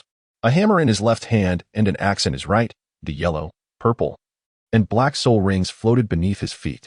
Indeed, his third soul ring was of 10,000 years age, and his exceptional physical attributes allowed him to effortlessly harness the power of a 10,000-year soul beast. Naturally, with his composed nature, he would not charge in recklessly. Despite the data indicating that the strongest leader among this group was merely a level 41 soul master, accompanied by 2 soul sages in their 30s, while the rest were merely second-ring soul masters. Nevertheless, it was prudent to exercise caution. One could never know what hidden trump cards these individuals might possess. In the quiet of summer, Xia Tianling stealthily approached, utilizing the cover of his black night attire and the breath-concealing techniques from ancient texts, effortlessly locating the position of the sentry behind the village. Sensing through the air, he discerned that this individual was merely a second-ring great soul master. Xia Tianling refrained from unleashing his soul skills. Instead, he silently maneuvered past him, cloaked by the structures and foliage, and sheathed his hammer, delivering a decisive strike akin to a forceful cleave of Mount Hua. The rush of wind and the sound of fabric friction alerted the sentry, but he could scarcely turn his head before it was too late to react. His terrified expression was swiftly severed by the sharp edge of the axe, which, enhanced by 3 soul rings, effortlessly divided his body in 2. Blood mingled with white brain matter and undigested food remnants splattered onto Xia Tianling. Although he had encountered dismemberment before, this gruesome sight provoked a wave of nausea within him, a testament to its sheer repulsiveness. With the formidable self-control inherent to a cultivator, he stifled his discomfort and continued onward, axe in hand, toward the village. Despite the precision with which Xia Tianling had dispatched the sentry, the noise had alerted the evil soul masters within the dwelling. One underling peeked out, spotting a blood-soaked man wielding a massive axe, with the bisected body of his comrade lying behind him, and he immediately cried out, "Brothers, grab your weapons. We are under attack." As soon as the evil soul master exposed himself, Xia Tianling recognized that the element of surprise had dissipated. He promptly resized his axe for single-handed use, while conjuring a dark hammer in his left hand, which he hurled with great force. Though the alarmed soul master managed to summon his martial soul in time, the weighty hammer, bolstered by Xia Tianling's formidable strength, struck him squarely in the chest. With his limited second ring power, the impact collapsed his ribcage, leaving him on the brink of death. Chapter 26, The Third Ring of Millennia. A tribute eruption. The remaining dozen or so evil soul masters surged forth, activating their martial souls with a cacophony of white, yellow, and purple lights flickering against the inky night. The leader, wielding a mutated scythe and adorned with 4 soul rings of white, yellow, purple, and black, approached with a sinister grin. "You little brat, you've killed 2 of my brothers." Before he could finish his sentence, he abruptly halted, as if a hand had clutched his throat. What had he seen? The evil soul master stared in disbelief at the man steadily advancing toward him, awash in hues of yellow, purple, and black. What manner of creature is this? Is it truly possible to configure a soul ring in such a way? While I possess merely a humble 1,000-year soul ring with my 4 rings, he boasts a 10,000-year ring with merely his 3rd. Brothers, let us advance together. What does a 10,000-year ring signify? It is merely a soul master. The leader of the evil soul masters clenched his teeth and rallied his subordinates. With 1 soul sect, 2 soul masters, and 10 grand soul masters on our side, what does a 10,000-year soul ring amount to? It is but a single soul master. We shall stand united, and he shall meet his demise just the same. The malevolent soul master, oblivious to the significance of the black 10,000-year soul ring, exemplifies the greatest embarrassment of those who tread the uncharted path of soul mastery, a profound deficiency in foundational knowledge. The black 10,000-year soul ring signifies that the individual's physical prowess has ascended to the level of a soul king, capable of bearing such formidable power. Silently, yet resolutely, Xia Tianling confronted the advancing malevolent soul masters, unleashing his first soul skill, Storm Battle Axe, Manifest, grasping the elongated form of the battle axe with both hands. The second 1,000-year ring beneath his feet ignited with brilliance. Thunder God form, grant me your aid. Crackling and sizzling, azure lightning surged around his form and the battle axe, producing a piercing hum. Thunder serves as the ultimate nemesis of the malevolent. Even a formidable figure like Douluo would find himself subdued by the might of the martial soul, let alone these fledgling soul masters with mere 2 or 3 rings. Under the overwhelming pressure of the thunder, their strength could barely be realized.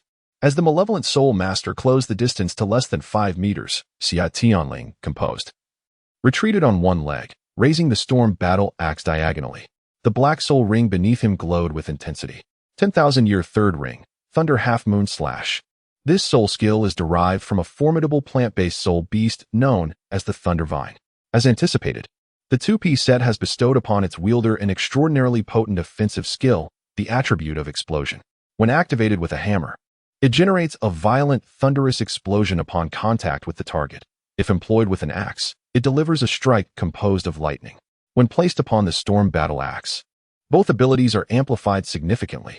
Summer Ling was reminded of an animated series from his childhood. Feeling that his skill resonated deeply with the name of a character's technique within that show, and thus he appropriated it for his own use. The chief of the evil soul masters now felt a pang of regret as he faced the crescent strike in the storm battle axe approaching him, realizing that his initial attack had been rather hasty. However, there was no turning back. Having reached this juncture, he had no remedy for his impulsiveness. He could only unleash his most powerful Millennium Soul skill, raising his enormous scythe to prepare for a clash with the Soul Master before him. Yet, as soon as their weapons met, he discovered that this opponent was unfathomably formidable. His proud strike proved utterly inadequate. The malevolent aura he had accumulated from slaying dozens dissolved as swiftly as butter meeting a hot iron, crumbling and dissipating. His martial soul, the evil scythe, shattered into fragments in the ensuing collision, vanishing entirely. The stark reality was cruel. Under the combined pressure of martial souls, soul skills, and attributes, a single thunderous crescent slash annihilated not only the chief of the evil soul masters but also 7 or 8 other malevolent beings. Only 2 or 3 timid souls on the periphery survived, but they too were swiftly dispatched by Summer Ling, who wielded his axe and hammer with lethal efficiency. The chief of the evil soul masters lamented, "You lack martial virtue. Is this how you play, unleashing your strongest attack from the outset?" Yet, for these malevolent beings, there was little to be said. Summerling, who had intended to unleash a massacre, showed no mercy. He was averse to complications and feared delays that could lead to unforeseen changes. Coupled with his inherently cautious nature, initiating with his most powerful skill was the wisest choice. Confident in his superiority, he summoned the might of thunder to obliterate his foes in one fell swoop, knowing that there was no need to spare lives this time. Thus, he wielded the most devastating techniques. As he regained his composure and retracted his martial soul, he gazed at the charred remains strewn across the ground. His eyes lost in thought. It seemed that, having crossed that threshold, acceptance was not as difficult as he had imagined. From a distance, BBDong observed the conclusion of the battle, retracting her domain and approaching to pat her disciple on the shoulder. "Well done, young man. There are still a few faint presences inside, likely ordinary people they captured. Go take a look." Upon finishing her words, she took the lead towards the house that held signs of life. Xia Tianling, roused by her action, hurriedly followed suit. Inside, the scene was one of utter chaos. Soil and blood mingled, forming hardened purple clumps. Against the wall lay several lifeless corpses, alongside a gaunt, hunchbacked man. He was likely a former practitioner of dark arts who had fled when Xia Tianling intervened, thus narrowly escaping death. BBDong approached, probing with her spiritual energy, only to shake her head in despair. There was no hope left. He was completely drained and would not survive until dawn. After being momentarily revived by BBDong's energy, the emaciated man struggled to emit a few raspy sounds. "Please, end my suffering," he implored, his condition a testament to his torment. BBDong uttered a final remark and turned to leave. The skeletal visage of the man exhibited a fleeting twitch at the corners of his mouth before he closed his eyes. He was acutely aware of the tumult outside. The cacophony made ignorance impossible. Witnessing the annihilation of the malevolent soul master who had tormented him and his fellow villagers could be considered a form of vengeance. Xia Tianling, filled with compassion, stepped forward with a soft sigh and pierced his brain with a jolt of thunderous energy. "Rest in peace," he murmured as he exited, extracting a jar of oil from his storage ring and casting it into the room. The roaring flames swiftly engulfed the small dwelling, consuming not only the remnants of evil but also purifying the vengeful spirits of the innocents who had met tragic ends. Entering an adjacent small room, he found several beds within. On one of them sat a gaunt woman, her features drawn, as she nibbled on a piece of bread while speaking softly. The other beds housed several naked women, all lifeless, with their wounds and scattered sharp objects indicating suicide. One could surmise the grim implications of their presence, as the bloodied chains and the stench of decay surrounded them. Chapter 27. In darkness. Yearning for light, they had taken their own lives before the arrival of their two benefactors. Usually, these brutes would bind us with iron chains, releasing us only during their vile acts, coercing us to eat daily, stripping us of the will to seek death. And you? How did you? BBDong recalled her own harrowing experiences and felt profound sympathy for the woman before her. The frail woman shook her head, coughing twice before continuing. "I was among the first to be captured, nearly half a year ago. The women who were taken with me have long since perished. Even those who were seized later have succumbed to death. But I refuse to die. I cannot die. I must survive. My child awaits me at home. My family is counting on my return. What will become of them if I am gone? The child's father has already been slain by them, and he is still so young. The child cannot bear to be without a mother. I have persevered, holding on to the hope that someone would come to rescue us, to vanquish these beasts. I have always believed that the light in this world far outweighs the darkness. Fortunately, I awaited the arrival of two benefactors." As she spoke, the woman could no longer contain her sorrow, breaking down into tears. The strength of a mother's love is formidable. The indomitable will to survive has allowed this mother to endure. Though physically frail, she became resolute in her maternal role. She exists in a heart-wrenching darkness, yet her spirit has never ceased to yearn for the warmth of salvation. BBDong comforted the distressed woman, using her spiritual energy to lull her into a peaceful slumber. Their experiences resonated deeply, but this woman's plight was far more harrowing. Unlike her, who possessed unparalleled dual martial spirits and the favor of the divine as a super Douluo, capable of exacting vengeance through her own might, this woman was merely an ordinary and defenseless housewife. Yet, she exhibited a strength that far surpassed her own. How much brighter is the light compared to the darkness? Xia Tianling stepped forward and embraced BBDong, whispering softly in her ear, "Auntie, you still have me. And there's Sister Xue and Senior Sister Huliena. Promise me you won't give up on yourself, all right?" BBDong felt the powerful heartbeat of the person before her. Her expression momentarily dazed. 6 years ago, he was just a child at her waist. Now, he had nearly grown to her height. Indeed, he spoke the truth. That beast is dead, yet she still has little Xue, Liena, and Tianqing. There remains so much beauty in this world. Was my obsession, which I clung to for over a decade, truly justified? Perhaps I should try to let it go. The 6th trial of the Rakshasa. Understanding the essence of evil has been passed. Reward: increase in Rakshasa affinity by 20%, bringing the total affinity to 100%. The 7th trial of the Rakshasa. A chilling voice echoed in BBDong's mind. It turns out that my path has been misguided all along. The Rakshasa should be a deity that commands and judges evil, not become an embodiment of it. Just like the Asura god, one must use evil to combat evil. The 6th trial of the Rakshasa, which has troubled me for 6 long years, is revealed to be thus. Ding. BBDong's life trajectory has undergone a significant transformation at the hands of the host, perfectly inheriting and surpassing the original Rakshasa deity position, gaining immense power of fate. Due to the magnitude of this power, a reminder is warranted. Perfect inheritance and surpassing? Has BBDong finally come to understand? Xia Tianling, holding BBDong, looked on in astonishment, not expecting that such a serendipitous turn of events would resolve BBDong's inner turmoil. Listening to the system, it seems that in the original narrative, BBDong did not perfectly inherit the power of the divine position.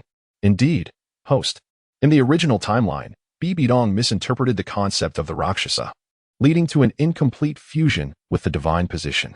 Originally a dimensional singularity, the divine position underwent certain changes under the immense pressure of accumulated faith over thousands of years.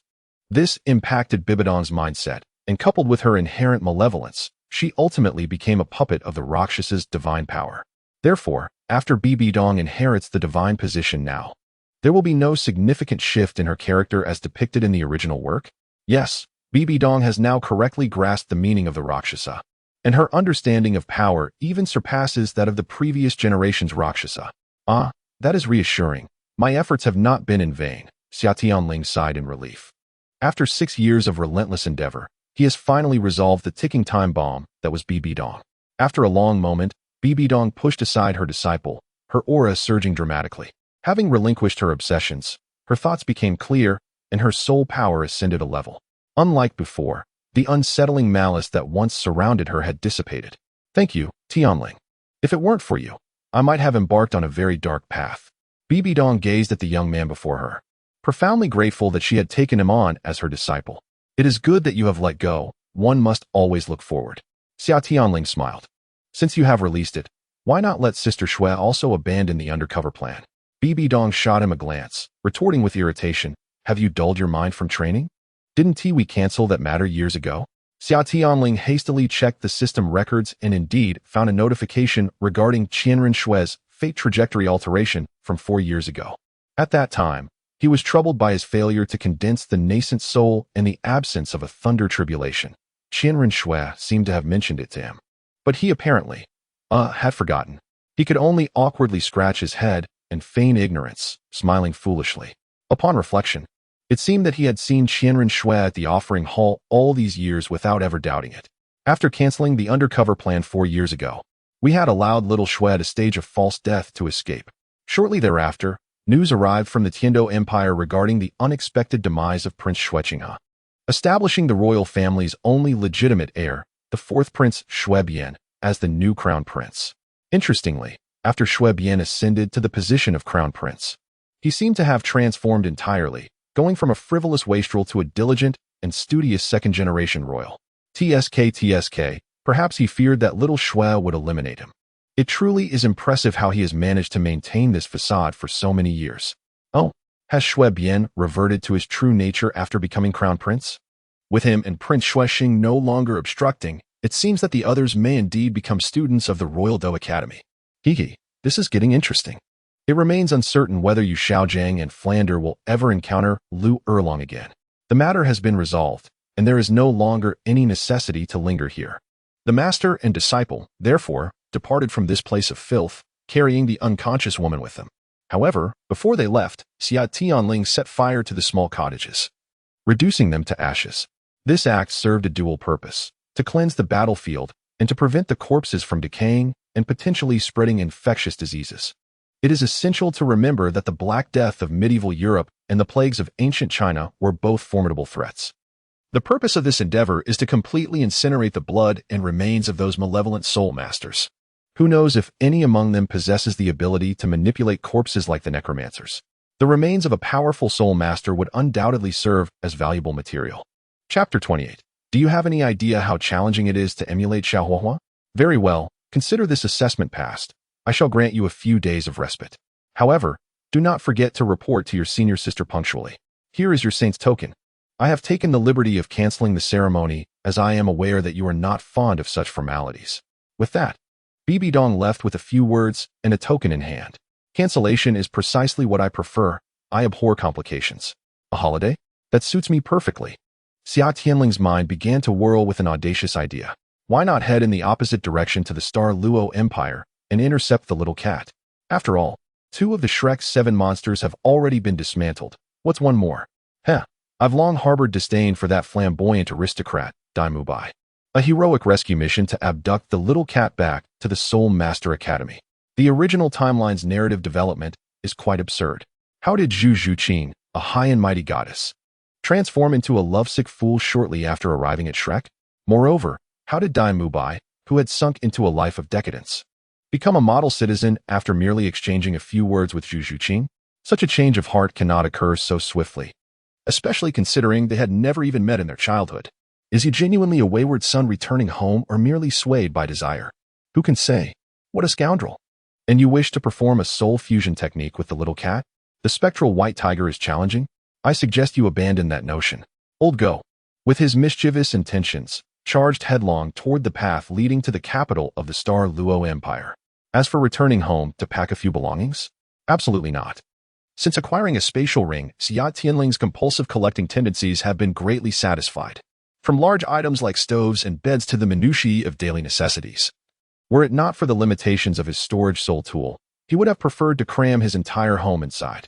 To that end, he even shamelessly approached Qian Daoliu and managed to secure a storage belt with a capacity exceeding 100 cubic meters. However, as with many aspirations, the reality is far more daunting. Even in modern society, where everyone traverses highways, deliberately obstructing someone is a formidable task, let alone in the medieval era of Douluo continent. Fixed routes? None exist. The flow of people?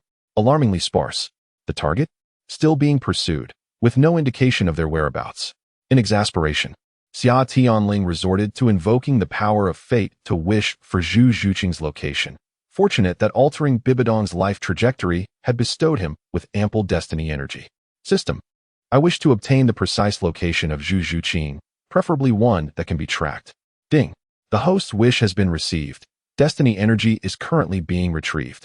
Ding. The wish has been granted, and the Zhu Zhuqing radar is being created. Ding.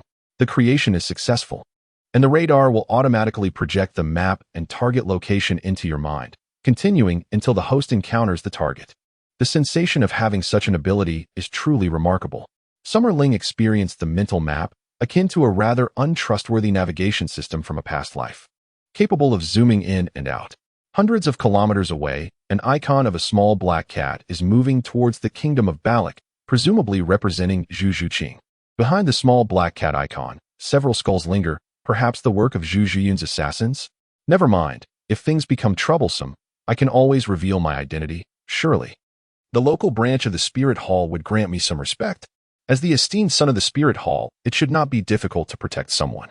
Over the past 6 years, Summerling has excelled in completing various tasks with distinction and has been nominated by the Elder Council of the Spirit Hall to become the Son of the Spirit Hall, a title that will be officially conferred upon the completion of this mission. This is not a mere unilateral identification akin to that of Hulaina.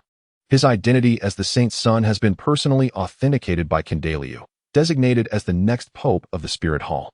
After securing a rented carriage, Xia Tianling promptly set off towards the intended destination. A few days later, in the evening, within a certain grove of the Dugu Empire, a graceful figure was dashing at an astonishing speed, seemingly being pursued by something. A young girl adorned with cat ears stands, evidently in a state of soul manifestation. In stark contrast to her youthful visage is her voluptuous figure, encased in form-fitting leather attire. However, the beauty of this scene is marred by the anxiety and trepidation reflected in her eyes, reminiscent of a startled kitten. The moment has finally arrived. Concealed behind a tree, Xia Tianling retrieves a telescope, fixating on the rushing girl in the distance, smacking his lips in contemplation. He has expended a significant amount of his fateful energy to conjure this map, all for this very instant. Moreover, not only did he wish for the map, but along the way, he also made a specific wish to learn of a critical moment when Zhu Zhuqing would face peril. To be candid, within the original timeline, Zhu Zhuqing was the most pitiable among the Shrek 7 monsters, being the sole individual who persistently dedicated herself to rigorous training. In contrast to the exceptionally gifted Tang San and Xiao Wu, the prodigious Oscar, and the well-connected Ning Rongrong, Zhu Zhuqing appeared to possess nothing at all. Even her innate talents could be deemed the least impressive among them. Even By, that scoundrel, had the advantage of several years over her. While enduring familial pressure, Zhu Zhuqing tirelessly strived to hone her skills. Even when pitted against opponents with a disparity in strength that could almost be described as an overwhelming 10-0, she endeavored to alter the situation in pursuit of a turnaround. And what of By, who theoretically belonged to the same faction? He succumbed to despair, fleeing to the Heaven-Do Empire at the earliest opportunity. In Soto City, he leveraged his identity as a soul master, indulging in extravagant revelry, surrounded by companionship and excess. To put it charitably, one might call this an evasion of reality. To put it less charitably, it is the act of a coward. Not only has he abandoned himself, but he has also forsaken his betrothed fiancée, leaving her to navigate the tumult of their family alone while he escapes. This individual is utterly despicable. Yet, the resilient and diligent Zhu Zhuqing truly deserves admiration. Even in the face of despair, she clings to the faintest glimmer of hope. Achieving a dual breakthrough in both her physical form and spirit, this embodies the essence of cultivation. Meanwhile, Summerling, perched high in the tree, found his thoughts drifting further away, wishing fervently to rush to Shrek Academy and drag By out for a beating. He took a few deep breaths, striving to maintain his composure. Calm. The priority now is to prepare for a timely rescue. Initially, he thought little of Xiao Huohua's actions, but upon attempting it himself, he realized the true difficulty involved. As Zhu Zhuqing fought for her life, she was oblivious to the fact that someone was already poised to come to her rescue. In that moment, her eyes were filled with a profound sense of unwillingness. Her soul power was nearly depleted. Was she to be captured and returned, or worse, perish here? Ultimately, she could not escape the clutches of her sister's schemes. Zhu Zhuqing thought despondently, reflecting on her years of effort, which seemed futile against the combined might of the two adversaries. Contemplating her ruthless sister and her soon-to-be brother-in-law, not to mention her betrothed whom she had never met. It was all too much to bear. If only someone could join forces with her against the enemy, she would not have been forced to flee the Luo imperial city throughout the night. Alas, the opportunity had slipped away. With her soul power exhausted, Zhu Zhuqing collapsed to the ground, biting her lip and digging her nails into the earth. Second miss, you might as well come with us. There's no escaping. Several masked men encircled her, the leader emanating a pulsating aura marked by 4 soul rings, indeed, a soul master. Zhu Zhuqing remained silent, striving to extract the last remnants of energy within her body, attempting to gather them for one final stand. She would not concede until the very moment of her demise. Seeing Zhu Zhuqing's unwavering spirit, the leading soul master scoffed, preparing to launch an attack. Second miss, such stubbornness will leave you at the mercy of my subordinates. He exclaimed. Brothers, get ready. Is it truly justifiable for so many men to bully a single girl? Chapter 29. I am a person of reason. Just as the assassins readied themselves to charge, a voice resonated from behind Zhu Zhuqing. A young man clad in black emerged from the woods. It was none other than the long-awaited Summerling. After observing for a while, he had determined that the leader was merely a soul master, and thus he stepped forward without hesitation. Zhu Zhuqing, who had been preparing for a desperate struggle, was momentarily taken aback by the sudden appearance of the young man. However, her keen vision in the darkness allowed her to discern his youthful face, causing her heart to sink once more. He was far too young, likely no older than herself, perhaps just having ascended to the rank of soul scholar. Before them stood a soul master and several soul scholars. Was he courting death by intervening? Make haste and leave me be. The leader is from the Soul sect, and there are several Soul Emperors with him. Zhu Zhuqing urgently cautioned, hoping to dissuade the man from intervening. Thank you, stranger, but I cannot jeopardize your safety. She silently contemplated. Upon hearing her words, Xia Tianling paused momentarily, then broke into a smile. What a kind-hearted young lady. Hey, you there. Who are you? The leader inquired, having heard their exchange. As you can see, I am from the Soul sect. I advise you not to meddle in our affairs, rather than recklessly attacking. He opted for inquiry. Oh, who am I? That's quite the intriguing question. As he spoke, Xia Tianling retrieved a token from his ring. Are you familiar with this? The golden token bore an engraving of a sacred six-winged angel on one side, while the reverse was inscribed with the character for soul. It was indeed the Holy Sun token bestowed upon him by BBDong. The leader frowned, perplexed. What is this? I've never seen anything like it. Never seen it? How is that possible? Xia Tianling felt a wave of frustration. Well, I suppose the Holy Sun token is rather prestigious. Most people wouldn't have encountered it. After a moment's contemplation, he produced a sizable stack of tokens from his ring, displaying them one by one for the leader to inspect. Take a look at this impressive collection and see if you recognize any of them. The first was entirely black, featuring two distinct spiders etched upon its surfaces, BBDong's token. The next was golden, with a divine angel on the front and the character Qian on the back, Qian Daoliu's token. Another was of ancient bronze, showcasing a crocodile on one side and the character Jin on the other. This belonged to the second elder, the golden crocodile Douluo. Xia Tianling continued to present an array of tokens from the spirit hall, each more illustrious than the last. He displayed them all, tokens adorned with chrysanthemums, little spirits, leopards, and coiling dragons, a complete assortment. He had no particular hobbies aside from collecting anything of value he encountered, and thus, he had amassed a collection of tokens from the titled Douluos of the Spirit Hall. With Qian Daoliu and BBDong backing him, none dared to dismiss his presence. As he rummaged through his collection, he murmured, "This one belongs to Old Ghost. This one to the third elder. This one is from my teacher."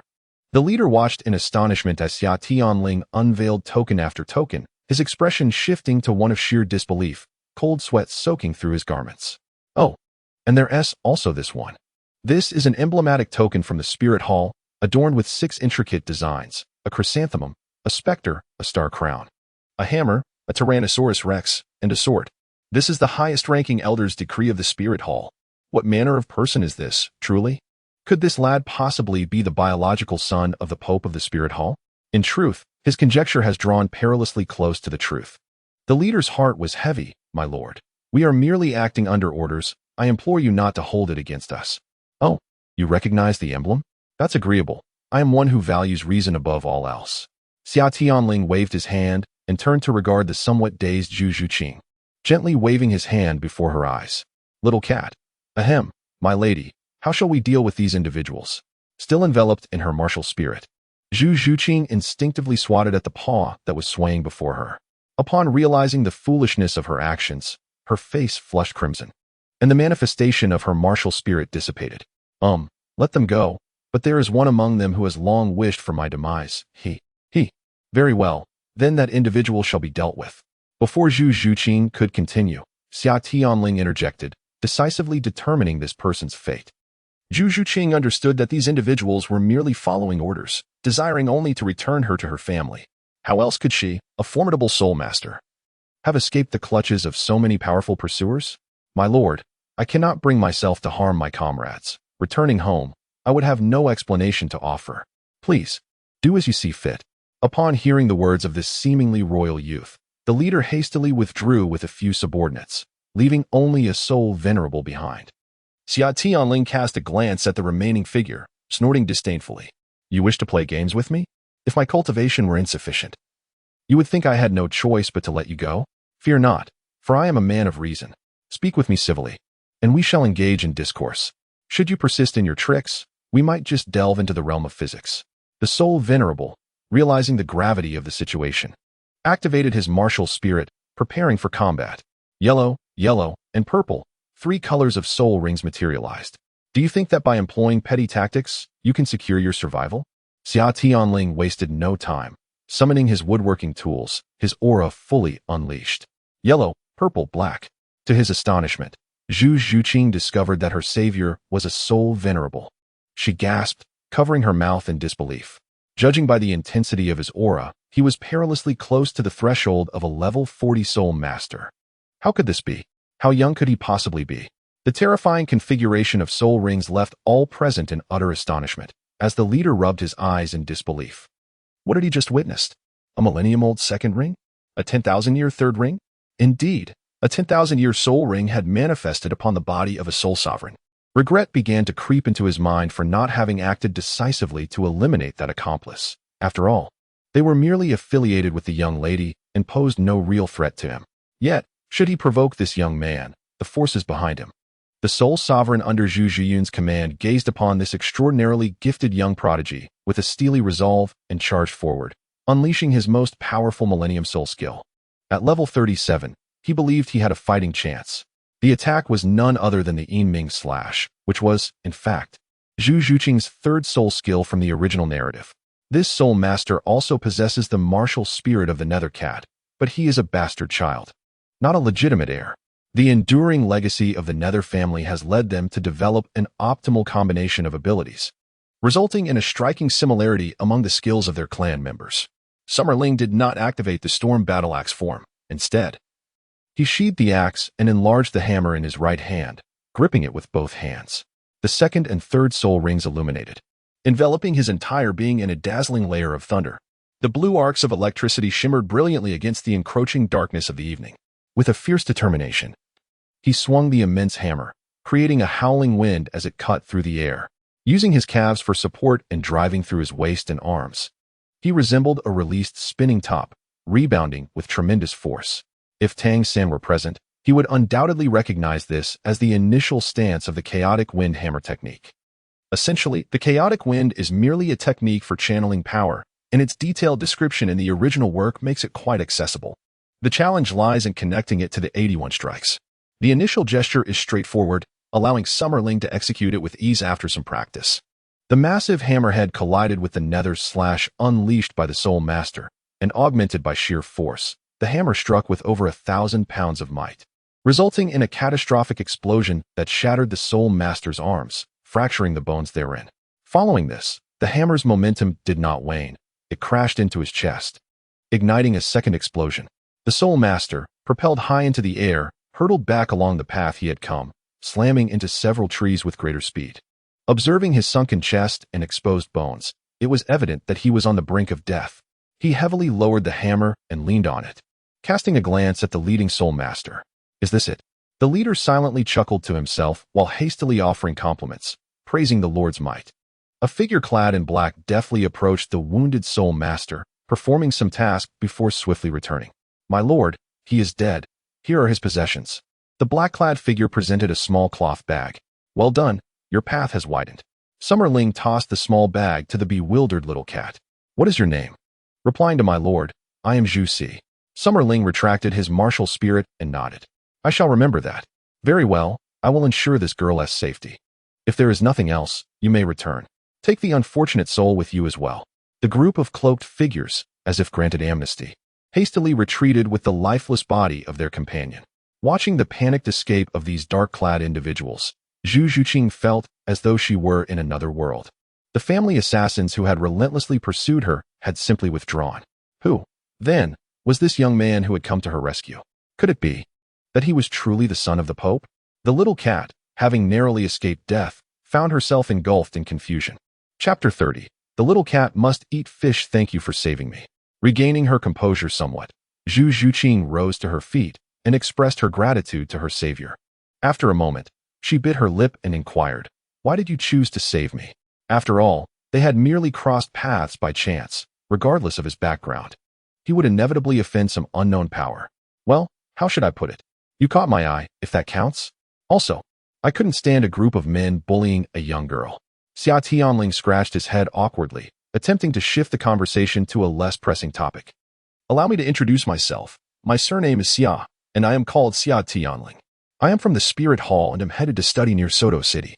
Zhu Zhuqing did not delve further into the matter and replied earnestly, my name is Zhu Zhuqing, and I am also planning to go to Soto City. He intended to go to Soto City as well. Was that not a fortuitous coincidence? A flicker of inexplicable emotion passed through her heart, elusive and unnameable. Oh, What a coincidence. Zhu Zhuqing, with the surname Zhu, was being pursued. Xia Tianling mused aloud, feigning ignorance. Miss, are you from the illustrious Zhu family of the Yuming clan in the Douluo imperial city? Indeed, they wish to capture me and bring me back. Zhu Zhuqing lowered her head, feeling a wave of sadness wash over her. Xia Tianling placed a comforting hand on her shoulder, saying, I've heard of your family's rules in relation to the White Tiger Duke's family. They are indeed rather harsh. However, do not fear. For as long as I am here, they will not dare to act recklessly. How about joining me at the Spirit Academy? Thank you. But I already have a school in mind. Zhu Zhuqing pondered for a moment before declining Xia Tianling's invitation. Indeed, until she had completely let go of By. The little cat would not give up.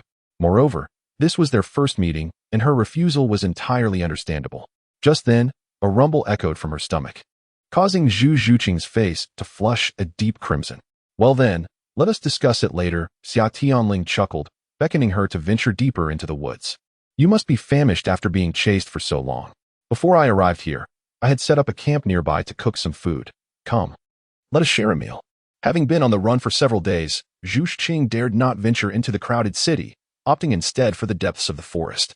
The provisions she carried had long been consumed, and by noon, after finishing the last morsel, she found herself devoid of sustenance. Having already been rescued by him, she decided to shamelessly accept another meal. After all, he was also bound for Soto City, and she would have the opportunity to repay him in the future. Comforting herself with these thoughts, she lowered her head and followed her benefactor, trudging forward. Thank you, she murmured. Oh, it's nothing, Xia Tianling replied, waving his hand dismissively. Not long after, they arrived at the campsite previously mentioned. He had not deceived Zhu Zhuqing. Indeed, he had been preparing to start a fire and cook before her arrival, as evidenced by the rabbit resting on the grill and the unlit charcoal beside it, along with a large tent in the background. Sit there for a moment. It will be ready shortly, Xia Tianling instructed, gesturing with his left hand towards a small stool in front of the tent. With a snap of his fingers, he conjured a small fireball to ignite the charcoal, summoning a gentle whirlwind to intensify the flames. As the meat sizzled, a pot suspended nearby was also set ablaze, containing rice simmering within. In Douluo, rice was not a common staple. They typically consumed a type of flatbread. Meanwhile, the little cat was once again astonished, momentarily forgetting its hunger. Is this a self-created soul technique? It is her first encounter with someone capable of utilizing a self-created soul skill in such a manner. Your hammer possesses both wind and fire attributes? Certainly not. Merely a minor trick, she replied while flipping the skewers of meat, a simple task devoid of complexity. Would you like to learn? I shall teach you. Observing his adept manipulation of a small whirlwind to stir the charcoal, Zhu Zhuqing bit her lip. I appreciate your kindness. Though he claims it is simple, this self-created soul technique evidently requires profound mastery of soul power manipulation. Moreover, he has rescued me. What can I offer in return? Even though I yearn for strength, I cannot be insatiable. Watching the little cat's expression of conflict, Xia Tianling felt a sense of helplessness. This is truly not a complex secret. It is merely a small fireball and a gentle whirlwind. However, he overlooked an important point. Within the Soul Master cultivation framework, even the simplest fireball or wind blade typically necessitates a soul ring during their release. Any self-created soul technique is exceedingly precious. Even the most trivial can be treasured by any faction. Yet, to him, such matters hold little value. Very well, if you choose not to learn, so be it. Xia Tianling pouted, remarking that this little bit wouldn't suffice for either of them. Allow me to showcase another skill. As he spoke, he clanked a small stove from his storage belt. The stove was fully equipped with pots, pans, and an array of spices. Come, help me turn this rabbit. I have already seasoned it. Just ensure it doesn't burn. Zhu Zhuqing numbly took the handle of the grill to turn it. If she were capable of exclaiming expletives, she would undoubtedly have shouted in astonishment. What manner of person is this? Utilizing a precious soul guide as a stove? As the second young lady of the Xinglua Zhu family, she possesses merely a storage soul guide of a few cubic meters. Xia Tianling cheerfully retrieved 2 fish and began to prepare them, intending to create a coral fish and a braised fish to accompany the roasted meat. A little kitten, after all, ought to feast on fish. The stove was specially crafted by the blacksmiths of the Spirit Hall at his request, utilizing a plethora of rare metals that possess exceptional heat insulation and conduction properties. It is seamlessly integrated for easy transport and features an automatic bellows, making it extraordinarily efficient. On this particular journey, he made a point to disassemble this device from his modest kitchen and carry it with him. The blacksmiths of the Spirit Hall lamented. We have it tough. We are weaponsmiths after all. With deft skill, he heated the oil, coated the fish, and fried them until they set, all while preparing the sauce. Soon, 2 aromatic fish emerged from the pan, and the rice, which had been steaming for quite some time, also began to emit a delightful fragrance. In the astonished gaze of Xia Tianling, Xia Tianling once again produced a table, a candlestick, several candles, and 2 chairs. He artfully arranged the roasted rabbit and fish on plates and set the table with utensils. Xia Tianling, taken aback, wondered, who am I? Where am I? Am I truly in the wilderness? All right, let us eat, Xia Tianling said, serving a generous bowl of rice to the dazed Xia Tianling, adding, here, have a glass of juice. He then retrieved a barrel of juice from his soul guide device, infusing it with several small ice shards. Thank you, thank you, Xia Tianling said, momentarily abandoning her composure and astonishment. She accepted the cup, took a sip, and swiftly lifted the bowl of rice, transforming into a fervent eater. The exquisite aroma of the meal before her was simply irresistible, especially after days of subsisting on dry rations, and she could no longer suppress her appetite. It was utterly delectable. The famished little cat felt tears of joy welling up, finding this meal infinitely more satisfying than anything she had consumed at home. Although her chances of surpassing Zhu Zhuyuan were slim, after all, she was the second young mistress of the Xinglua Zhu family and had been accustomed to lavish feasts since childhood. This simple dish of 2 fish brought her immense joy with each bite. In no time, the table was cleared, with more than half of the food making its way into the little cat's stomach. It was no surprise. After being hungry for most of the day, and considering that soul masters naturally have larger appetites, it was entirely reasonable. Blushing and feeling a bit sheepish after letting out a satisfied burp, Xia Tianling lowered her head. I'll wash the dishes, she offered, noticing a small stream nearby. No need, no need. Xia Tianling waved his hand dismissively. With a wave of his hand, he cast a spell, causing all the bowls and utensils to be lifted by an unseen force. Simultaneously, a stream of water appeared in midair, thoroughly washing them clean. Then, a burst of fire element evaporated any remaining moisture and grease, leaving everything neatly arranged on the stove. Why did Xia Tianling carry so many items with him? Essentially, it was due to his epic laziness. This dishwashing technique was developed out of his aversion to scrubbing pots and dishes after cooking. Nevertheless, it had enhanced his mastery over soul power and elemental control significantly. Do you really not want to learn? This is not an advanced technique at all. Just look at how convenient it is for washing dishes. Xia Tianling responded, I am truly captivated, genuinely captivated. Summerling, the little kitten, with her contradictory nature and delicate disposition, presents an adorable contrast to her seemingly frigid exterior. Chapter 31. Wilting mischief. A few days later, seated in a carriage, Summerling and Xia Tianling leisurely returned to Soto City within the borders of the Ballot Kingdom. This marked his first venture out on his own. Free from the supervision of old Jack and BBDong, the youthful spirit within him was thoroughly ignited. Marking the days, he and Xia Tianling traversed the scenic landscapes, immersing themselves in the rich culture of the Luo Empire. As a discerning traveler, he could not forsake his original profession even in another world. Throughout these days, they had grown significantly more familiar with one another. Despite Xia Tianling reverting to her aloof goddess persona, reticent and reserved after escaping their pursuers, she transformed into a little glutton at mealtimes, eagerly yet restrainedly awaiting Summerling to prepare delightful dishes for her. The amusing sight of one's own inner turmoil is indeed captivating. Interestingly, during their conversation, Xia Tianling learned a significant piece of information. At that moment, Xia Tianling was not at the 27th level, but rather at the 29th. To clarify this anomaly, he specifically expended his fate points to inquire with the system.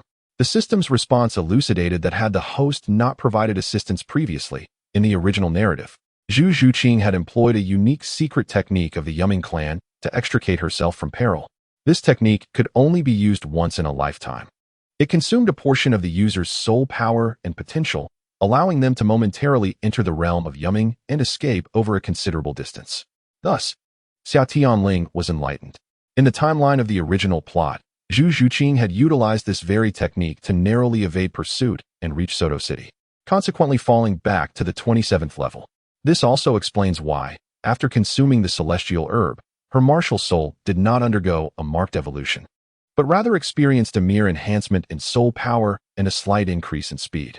The medicinal properties of the water narcissus had reconciled the foundational injuries within her body, and the remaining potency was insufficient for her martial soul to undergo a transformation, resulting in a modest increase in soul power. During their journey, Zhu Zhiqing expressed a fervent desire to grow stronger. After all, they were peers. Why was she able to cultivate to the 39th level, a whole 10 levels above him? Xia Tianling, not one to be secretive, readily offered, "My cultivation method is unique. Join me at the Martial Soul Academy, and I shall reveal all the secrets to you." Consequently, the little cat found herself in a dilemma over the past few days. She yearned for strength and power, yet her betrothed, By, remained at Shrek Academy, and she needed to unite with him to confront the formidable forces of Davis and Zhu Zhiyun. Simultaneously, she was reluctant to burden others with the pressures imposed by her family.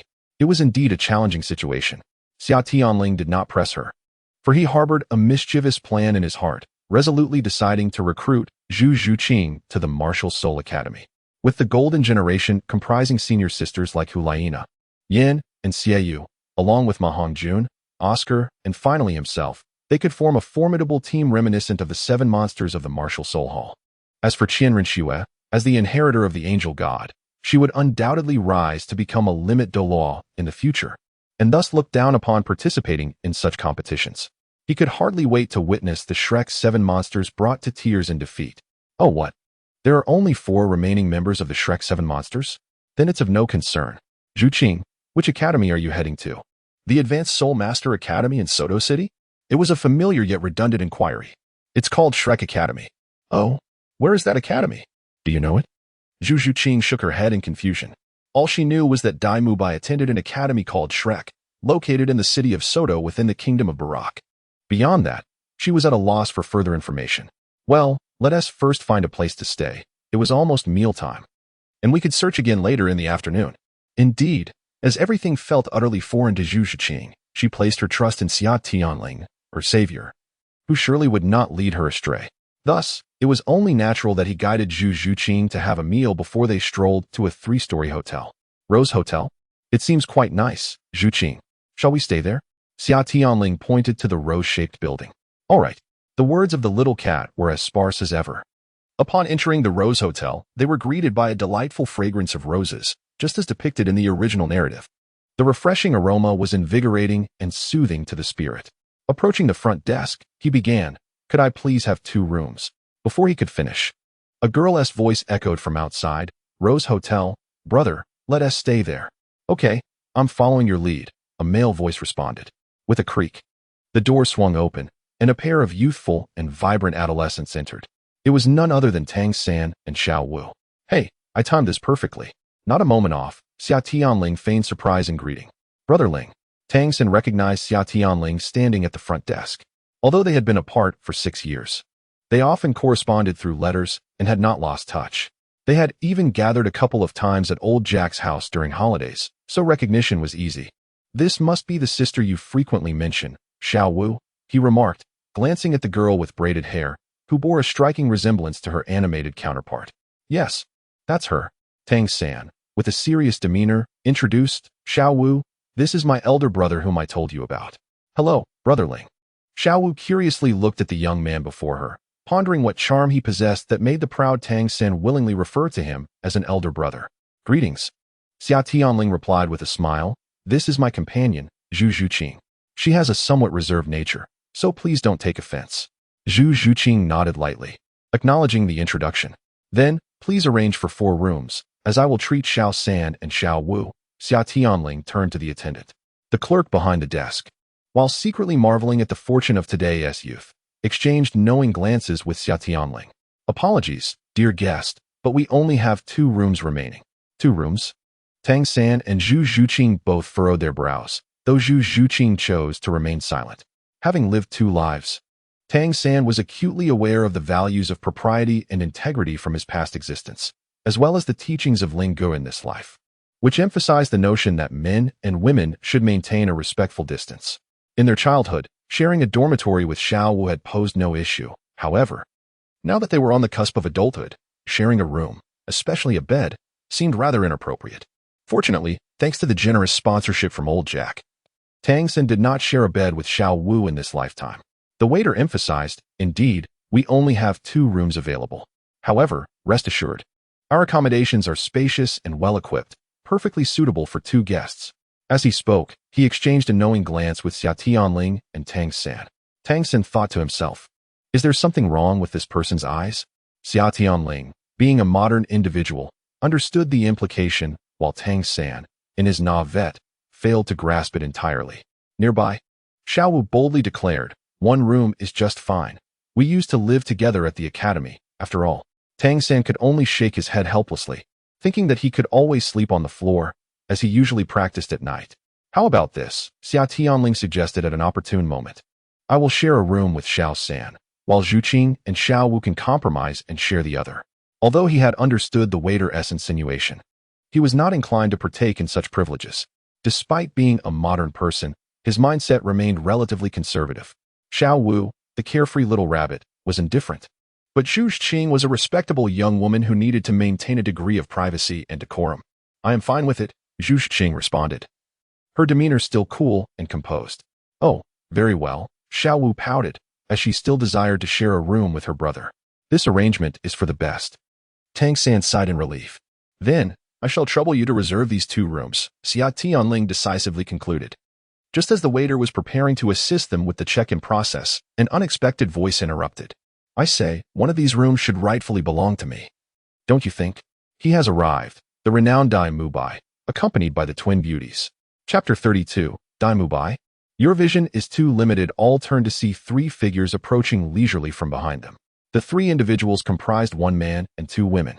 The latter adorned in flamboyant attire, appearing to be no older than 17 or 18, with statuesque figures. Most notably, they were a pair of twin sisters. Xia Tianling's gaze was fixed upon the man in the center, who was embracing the 2 young women. He stood approximately 6 feet tall and seemed youthful, with broad shoulders and a handsome visage imbued with a touch of determination. His golden hair cascaded down his back, reaching nearly to his waist. On his face, a pair of striking deep blue eyes, marked by a peculiar duality, flickered mischievously between half-closed and wide open. Indeed, By was as illustrious as the rumors suggested. With such striking looks complemented by a lavish wallet, he undoubtedly possessed the allure to flirt with flowers without ever getting entangled. A true Casanova. The twin sisters clung to By's arms, and he did not conceal his affectionate gestures towards them. Unbeknownst to all, at the moment this man entered, Zhu Qing's expression darkened as she swiftly retreated to the furthest corner of the crowd, using the shadows to conceal herself. Clearly, she had recognized the distinctive features of By's mischievous eyes and golden hair. Approaching the counter, By addressed the server, "You are new here, I presume? Do you not know that a room must always be reserved for me?" In the corner, Zhu Qing's expression grew even more grim. The server hesitated for a moment, tentatively inquiring, "May I ask who you are?" With growing impatience, By replied, "Fetch your manager." The server felt a chill at the intensity of his gaze and hurriedly retreated to summon her superior. "My friend, it seems we were the first to arrive, and your behavior is rather unreasonable. Such a lack of grace is bound to amuse the 2 lovely ladies beside you. Your perspective is rather limited." Xia Tianling, unable to contain her irritation, feigned civility in her words. By did not spare her a glance, instead casually lifting the chin of one of the girls beside him and coldly retorting, "And what of it? In Soto City, one and all know who I, Xiao, truly am." Catching a glimpse of the corner where the small cat, Zhu Qing, clenched her fists tightly, Xia Tianling nearly burst into laughter. "My charming Xiao, one can forgive the heavens for their mischief, but one cannot excuse self-inflicted calamities." He was truly adept at digging his own grave. At that moment, the ever-spoiled Xiao Wu could no longer restrain herself and stepped forward, not impressive at all. "First come, first served, it's time for you to leave." By's gaze lingered on the young woman before shifting to Xiao Wu. "Excellent. It has been a long time since anyone dared to speak to me in such a manner. You all possess fluctuations in soul power. You must be soul masters. Am I correct? Come at me together. If you can defeat me, I will leave immediately. Otherwise, please demonstrate how to execute the command leave." Listening to the words of her beloved, the twin sisters broke into a blissful smile, obediently releasing their hold and stepping aside. At that moment, the earlier waiter emerged from behind, accompanied by a middle-aged man, his face etched with urgency, as he had overheard the conversation clearly. "Ladies and gentlemen, let us converse amicably. Please refrain from resorting to violence. Dai Mubai cast a sidelong glance at him, remarking, Manager Wang, it seems your business acumen has sharpened. You no longer regard me with due respect. Manager Wang wiped the sweat from his brow, offering a sheepish smile. Young Master Dai, please do not take offense. It's entirely my fault. This lad just arrived yesterday and is unaware of the customs. I sincerely apologize and will arrange a room for you immediately. He then turned to the waiter, admonishing, Open your eyes wide. This is young Master Dai, our most esteemed VIP, and regardless of how many guests we have, that room must always be reserved for him. Hurry and escort young Master Dai upstairs. Bravo. Manager Wang's timely intervention was nothing short of impeccable. A remarkable feat for someone who has ascended to the highest tier of VIP status merely through room bookings, a regular patron who frequented almost daily. One word, impressive. Meanwhile, Zhu Zhuqing's fury was nearly palpable. You abandoned me in the Star Luo Empire to face the wrath of my siblings, yet here you are, indulging in revelry in the Heaven Do Empire? What a splendid VIP, young Master Dai. How foolish I was to harbor expectations for such a coward who preys on the weak. After reprimanding the waiter, Manager Wang hastily sought to appease the group, hoping they might consider relocating to another hotel. Following the script devised by Xia Tianling, the objective of revealing Dai Mubai's true nature to Zhu Zhuqing had been achieved, and it was indeed time to depart. Just as he prepared to speak and make his exit, Dai Mubai's icy voice cut through the air. I have not been spoken to in such a manner for quite some time. You wish to leave so easily? Should this news spread, where would that leave my reputation? Young Master Dai, please. Manager Wang implored, his face a canvas of desperation. As these soul masters engaged in combat, the hotel was no longer of any concern. A fierce glint flickered in Dai Mubai's eyes. Spare the pleasantries. I shall bear all losses. In the original narrative, it was Xiao Wu who impulsively rushed forward, while Tang San took to fighting. However, witnessing this altercation, Zhu Zhuqing, concealed in the corner, felt her anger reach a boiling point and prepared to confront Dai Mubai in a battle to the death. She was genuinely intent on risking her life against him. As her fiancé, it was unacceptable for him to abandon her in the face of danger, and now he reveled in indulgence while plotting against her?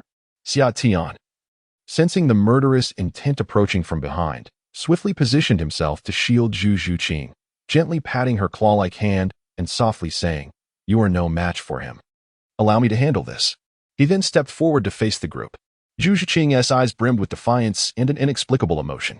No, don't interfere. I must. Wait until you have perfected your training.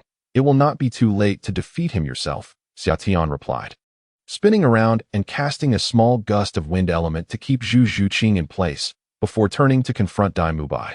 I had intended to let you off lightly, but since you insist, let us proceed. Truth be told, he had long desired to confront Dai Mubai, yet lacked a justifiable reason. Such unreasonable demands had never been heard before. I do take pleasure in helping others. Dai Mubai raised an eyebrow, exuding arrogance. With a sudden motion, he thrust his right fist forward in a furious charge aimed directly at Xia Tian's chest. Xia Tian, harboring a similar surge of pent-up frustration, stood his ground. He stepped forward with his right leg and retaliated with a punch of his own. With a resounding thud, Dai Mubai's relentless punch abruptly halted, forcing him to stagger back half a step. Surprise flickered in his gaze. He had exerted 8/10 of his strength, yet this individual managed to push him back. Moreover, his fist was exceptionally hard. Even now, Dai Mubai's right hand trembled slightly, as if it were on the verge of fracturing. Yet, Xia Tian stood there, unfazed and composed. Indeed, Xia Tian was unscathed. His physique, honed through the dual trials of martial soul and techniques, was on par with the Soul King. Dai Mubai, a mere 37th level Soul Master, was no challenge at all. Chapter 33. The astonishment of Dai Mubai. Well, you possess some strength. You are worthy of being my opponent. Dai Mubai exclaimed coldly, launching himself into action. In an instant, he leapt into the air, soaring above Xia Tian. His form unfurled in a peculiar manner, akin to a fierce tiger descending the mountain, a hungry beast pouncing on its prey. This is the ultimate skill that Dai Mubai takes great pride in. Regardless of how his opponent attempts to block or attack, he possesses a myriad of countermeasures. His seemingly flawed posture is, in fact, rife with deceptive maneuvers, and a moment's carelessness could lead to one being torn apart by him. Yet, from the perspective of Xia Tianling, this very move appears riddled with vulnerabilities. In combat, one of the gravest mistakes is to leap about haphazardly. While the martial heroes and cinematic portrayals may seem impressive and spectacular with their acrobatics, it is merely a stylistic convention designed for visual appeal. Once airborne, one's movements and power generation become severely constrained. At this moment, Bai's seemingly invincible technique is, in truth, fraught with flaws. With remarkable speed, Xia Tianling took a significant step to the right, extending his right fist and striking forcefully upward to the left, aimed directly at Bai's ribcage.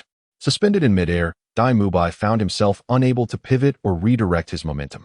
His arm span was insufficient to reach the adjacent wall for leverage, leaving him no choice but to twist his body to an extreme degree, absorbing the blow with his palms and abdomen. Consequently, the once ferocious tiger descending the mountain became a beleaguered beast bearing the brunt of the assault. Bai was propelled sideways, crashing into various furnishings within the establishment. The strike elicited excited exclamations from the nearby Xiao Wu. Although Zhu Zhuqing maintained a stoic expression, internally she felt a sense of relief. Amidst the swirling dust, Bai clutched his abdomen, unsteadily rising to his feet. His complexion was somewhat pallid. He had underestimated his opponent, not anticipating that this youth, seemingly a few years his junior, would be so formidable. It was said in Soto City, "Who does not know Dai Xiao? Is this the extent of his prowess?" Xia Tianling twisted her neck, the vertebrae cracking audibly, her eyes glinting with playful mockery. "Do not celebrate too soon. Compelling me to unleash my soul power means I have conceded this match. However, I cannot leave without a proper contest, regardless of the outcome. This room is yours for today." With that, Bai's gaze sharpened. The previous disdain was replaced by solemnity. White Tiger, manifest. A surge of white light enveloped him, transforming him into a magnificent humanoid tiger form. Beneath him, 3 radiant rings ascended in succession, 2 yellow and 1 purple. As the soul rings flowed, an overwhelming pressure of soul power surged forth like tidal waves. Bai, with the white tiger as his martial spirit, stood as a level 37 beast martial soul sovereign. "I humbly request your guidance." Amidst his commanding presence, Bai declared his martial spirit level, signifying a formal challenge. Behind him, Tang San expressed concern and approached Xia Tianling quietly, saying, "Ling, this Bai appears formidable." He had discreetly readied 2 hidden weapons, his sleeve arrows primed for activation. Should Xia Tianling find herself in peril, he would act without hesitation. Xia Tianling smiled lightly, offering Tang San a reassuring glance. "It is merely a match. Put away your gadgets. Have I not told you? One must exercise restraint. Do not always think of taking lives." In contrast to the somewhat anxious Tang San, Zhu Zhuqing was entirely confident in Xia Tianling's abilities. After all, she had surpassed the limits of soul rings, capable of instantly defeating a soul sovereign, and her soul power was 2 levels higher than Bai's. Xia Tianling had always found the practice of announcing one's strength before a battle somewhat foolish. Nevertheless, being in Douluo, it was prudent to respect local customs, especially since this was not a life-and-death struggle. Xia Tianling, with the martial spirit dawn, proclaimed herself a level 39 weapon martial soul sovereign.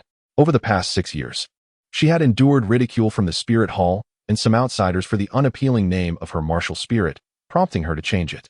Dawn would suffice, as the axe indeed possessed armor-piercing capabilities living up to its name. Perhaps if disassembled, it could be called the Shadow Battle Axe and the Shattered Star Hammer? Never mind. "I love Dawn. What did you just say? You are level 39? Bai was momentarily stunned. "How old are you?" "Thank you for the inquiry. I reside in Holy Soul Village and have just turned 12. Bai, my heart is weary. I already regret issuing the challenge. Is it too late to withdraw? Will you not release your martial spirit?"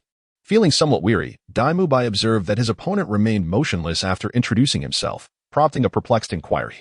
"Oh, that is unnecessary," replied Xia Tianling nonchalantly.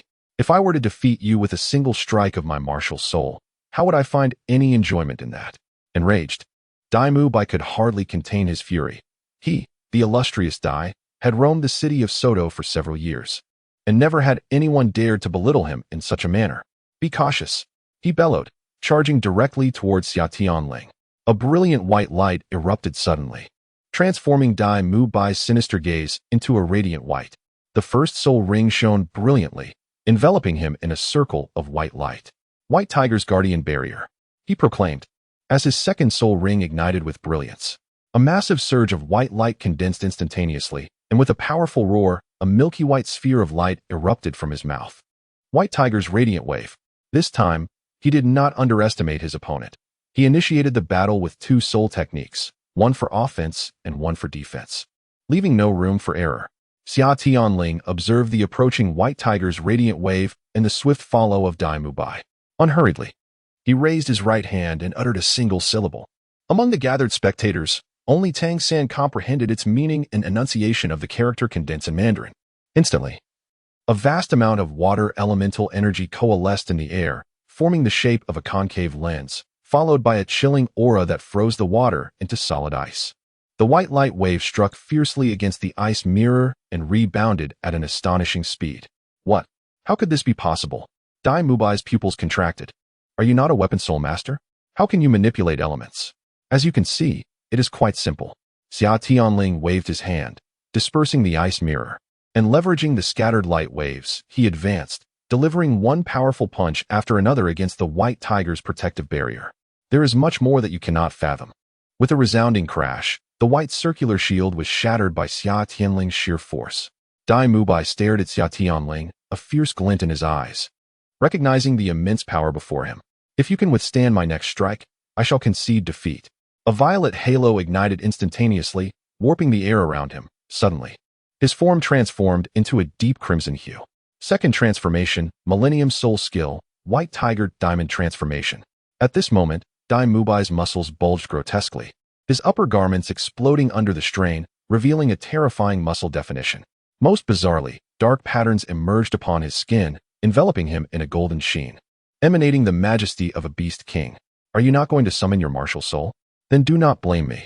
Upon activating his third soul skill, By observed his opponent standing there with calm indifference, and his frustration ignited uncontrollably, prompting him to charge forward recklessly. Can Ling Gu contend with that ferocious beast? Witnessing such a fearsome spectacle, Xiaowu expressed her concern, tugging at Tang San's sleeve. Tang San regarded the composed Xia Tianling and then glanced at Zhu Zhuqing, who lingered in the corner, brimming with confidence yet marred by a visage of hatred, and resolutely stated, I have faith in Ling Gu. He will surely prevail. After all, he is a transcendent being even stronger than I. Chapter 34, The Understanding King By. Indeed, this is much more like it. In the summer, Xia Tianling wore a mischievous grin as he summoned his soul power and charged forward. At that moment, his eyes transformed into golden vertical pupils, and a faint surge of thunderous energy enveloped his fists, his dragon aura radiating fiercely. By, who had activated the White Tiger King transformation, felt as though he were facing not merely a soul master, but an unparalleled dragon king, even his formidable White Tiger martial spirit feeling somewhat subdued. Yet, finding himself unable to retreat, he gritted his teeth and pressed on. Meanwhile, Xiaowu had already sought refuge behind Tang San, clutching his clothing tightly, trembling in fear as she sensed the overwhelming aura emanating from Xia Tianling. Tang San hurriedly reassured her, Xiaowu, what troubles you? With a quiver in her voice, Xiaowu replied, Brother San, I feel so frightened. The aura from Ling Gu terrifies me. Xia Tianling caught sight of this scene out of the corner of his eye and inwardly chuckled. Indeed, she was like a timid little rabbit. For By, this battle demanded his utmost focus, but for him, it was merely an opportunity for release. He had not taken it seriously before. He was merely enticing By to unleash his full potential. Ending the encounter too soon would be rather dull. His heavy fists, imbued with dragon might, effortlessly pierced through Bai's defenses, landing a blow squarely on the chin of the towering figure. The colossal By was momentarily dazed by the force of Xia Tianling's rising dragon fist. Before he could regain his bearings, the second punch followed, striking him in the abdomen and doubling him over. The third and fourth punches, along with elbow strikes, knee thrusts, and headbutts ensued. There were no extravagant soul techniques, only the straightforward and unadorned tactics of close combat. Blow after blow rained down upon By, leaving him utterly defenseless. This was no jest. These were combat skills Xia Tianling had exchanged his fate power for, meticulously honed. Abandoning flashy maneuvers, he delivered the most profound blows with the simplest and most direct techniques. After several minutes, By, battered and unable to maintain the White Tiger King transformation, leaned against the wall, sporting two black eyes and utterly disheveled. Please, stop. I concede, he lamented, desperately pleading for mercy, thoroughly embarrassed by his predicament. What manner of creature is this? It does not even unleash its martial spirit, relying solely on its physical prowess, causing itself to retreat repeatedly. Moreover, this individual resembles an electric hedgehog spirit beast, being struck only to receive another jolt in the very spots where it has been hit. Truly, despite By appearing quite wretched now, with his garments tattered and his body marred with bruises, these are merely superficial injuries. Given his physical constitution, he will recover in a matter of days. Are you impressed? Xia Tianling summoned some water elements to cleanse the blood from her hands, producing a handkerchief to wipe them. Indeed, I am impressed. This room is now yours. Manager Wang, please charge the losses to my account. By candidly acknowledged his responsibility. Although he is known for his capricious and domineering nature, he is also capable of accepting defeat. He would never resort to dishonesty. He stretched his limbs, grinning as he addressed the crowd. I believe we shall meet again soon. You are all here to apply to Shrek Academy, are you not? If anyone troubles you, simply invoke the name of By, the evil-eyed white tiger. With that, the twin sisters hastily supported By, one on each arm, as they prepared to depart. Suddenly, a cold snort drew Bai's attention. He turned in confusion to see a fiery young woman, her physique striking yet her fists clenched, radiating an expression that suggested she wished to devour him whole. The combination of her aloof demeanor and such a fierce expression seemed tailor-made to provoke By. Having just endured a beating, he assumed this girl was merely furious at him for seizing the room, and did not ponder further. Instead, he cast a knowing glance at Xia Tianling, who had just finished washing her hands. Perhaps it was a rare encounter with a rival of similar age that prompted him to speak out. Brother, you are fortunate. This girl is truly exceptional. It seems we are kindred spirits. Come find me later, and I shall lead you to even greater prospects. With that, he turned on his heel and departed without a backward glance. How infuriating. At that moment, Zhu Zhuqing could no longer contain the fury boiling within her. Immediately, she summoned her martial spirit, ready to charge out and confront By. You scoundrel, By! I shall kill you.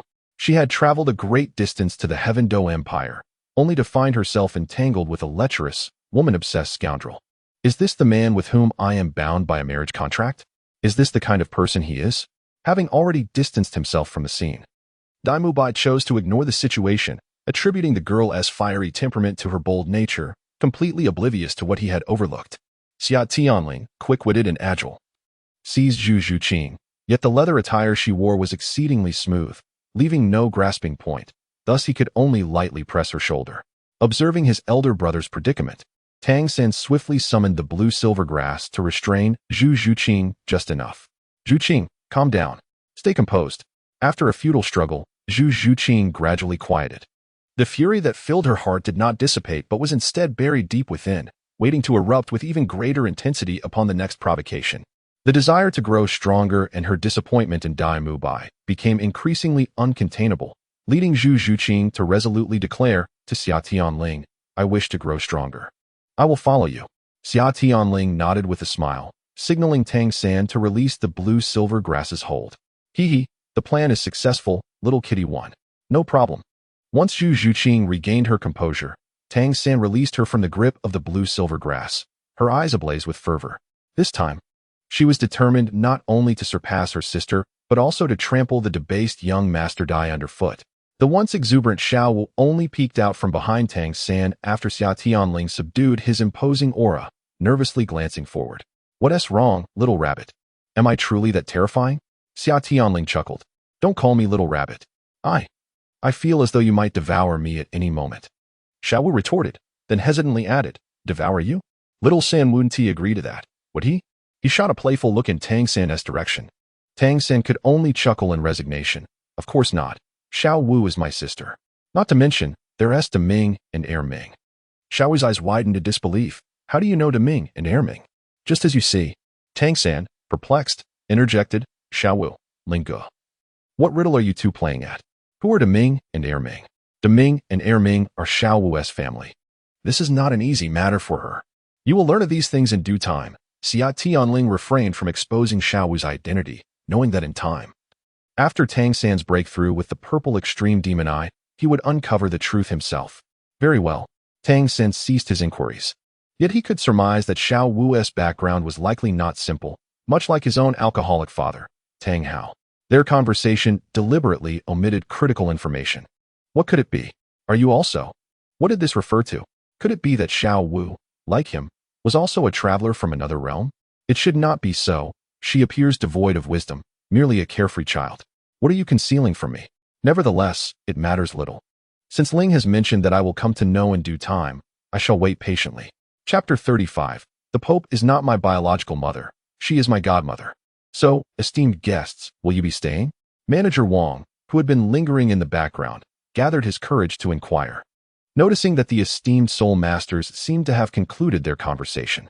The discussions among Xia Tianling and his companions were not particularly secretive, and they conversed quietly, without hesitation. However, even with 100-fold courage, Manager Wang would not dare eavesdrop. The leading young soul master had not activated his martial soul, yet rendered Dai Xiao incapable of self-care, which indicated his formidable strength. Thus, it was prudent to maintain a good rapport with him. Staying. Tang San, regaining his senses, promptly responded. Since Zhu Qing does not intend to go to Shrek, let us forego the lodging.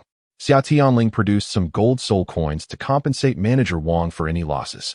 After all, his objective had been achieved, and whether they stayed at the Rose Hotel was of little consequence. While staying might offer additional benefits, he would rather forego such advantages, deeming them merely opportunistic. Even during that night spent outdoors, he had managed with only a single tent, sleeping alone. Manager Wang quickly declined, insisting that it would not do, as Dai Xiao had stated that all expenses today would be accounted for under his name. Very well then. Xia Tianling did not press the matter further and beckoned Zhu Qing to follow him outside. Xiao San, little rabbit, take care. We shall meet again, he called out. How infuriating. Do not call me little rabbit. My name is Xiao Wu. Xiao Wu huffed from behind. By the way, third brother, shall we sleep in separate rooms tonight? I would prefer to sleep with you. Third brother, shall we go shopping this afternoon? Where shall we go? Zhu Qing, who had been silently following, inquired after exiting the Rose Hotel. Of course, to my home. We've been traveling for quite a while. Let us rest, and tomorrow we shall depart by carriage. Xia Tianling replied matter-of-factly. He was quite the lazy one, averse to trouble unless it involved his interests, always preferring to delegate tasks to others whenever possible. Your home? Do you actually have a house here? Zhu Qing expressed her bewilderment, questioning whether anyone would purchase a house solely for educational purposes. If Xia Tianling could hear Zhu Qing's thoughts, he would have replied, indeed, and not just one. The absurdity of housing prices in the previous Life S school districts was astounding. Look, we have arrived. Not far along, Xia Tianling gestured with his hand. A magnificent domed structure came into view. The facade of the building spans over 100 meters in width, reaching a height of 20 to 30 meters, and features multiple tiers. The entire structure is adorned in a rich brown hue, with the emblem of the Spirit Hall prominently displayed above the grand entrance, showcasing 3 distinct patterns that signify this edifice as a level 3 main hall of the Spirit Hall. Is this the Spirit Hall? Is it your home? You can't possibly be the Pope's biological son. Zhu Qing exclaimed in astonishment, voicing her thoughts candidly. With a furrowed brow, Xia Tianling pondered the peculiar musings of the little cat. Of course, I am not the Pope's biological son. However, my sister is. I am merely the Pope's godson. Allow me to reintroduce myself. I am the current Holy Son of the Spirit Hall, a disciple of the Pope, and the heir to the next Pope of the Spirit Hall, he declared. Upon hearing this, the little cat was taken aback, her mind momentarily paralyzed by the revelation. The title of Holy Son of the Spirit Hall was indeed more prestigious than being the biological son of the Pope, far surpassing her own status as the second young lady of the Yumming family in the Star Luo Empire. Enough standing around in a daze, let us proceed. Xia Tianling urged, gently pulling the dazed Zhu Qing toward the grand entrance of the Spirit Hall. Your Highness the Holy Son. The guards at the entrance greeted him in unison, bowing respectfully. This was among the few attendants who accompanied him on his previous venture to recruit Oscar and Ma Hongjun. Thanks to his efforts, he received a remuneration of over a dozen gold soul coins in a single occasion. To an ordinary person, this is no trivial sum, and naturally, he felt immense gratitude. Xia Tianling waved his hand, instructing them not to bow in his presence, as such customs were not observed here. The attendant readily agreed. Upon entering the main gate, he ascended with Zhu Qing, heading directly to the Master's office. Along the way, numerous individuals greeted him with respectful bows, to which he responded graciously. Is the son truly deserving of such flattery? Zhu Qing inquired, observing the throng of people who bowed in deference. It's one thing for the Spirit Hall members to show their respect, But why do so many civilian soul masters do the same? Xia Tianling replied nonchalantly. It's not that the sun merits their flattery. Rather, it is my amiable nature that draws such admiration. This is the charm of personality. Before long, they reached the master's office on the top floor, where a young man was hunched over a vast array of scrolls, engrossed in his writing.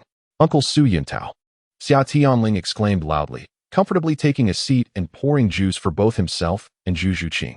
At the sound of his voice, the young man lifted his head, his face lighting up with surprise. Your Highness, the sun, what brings you here?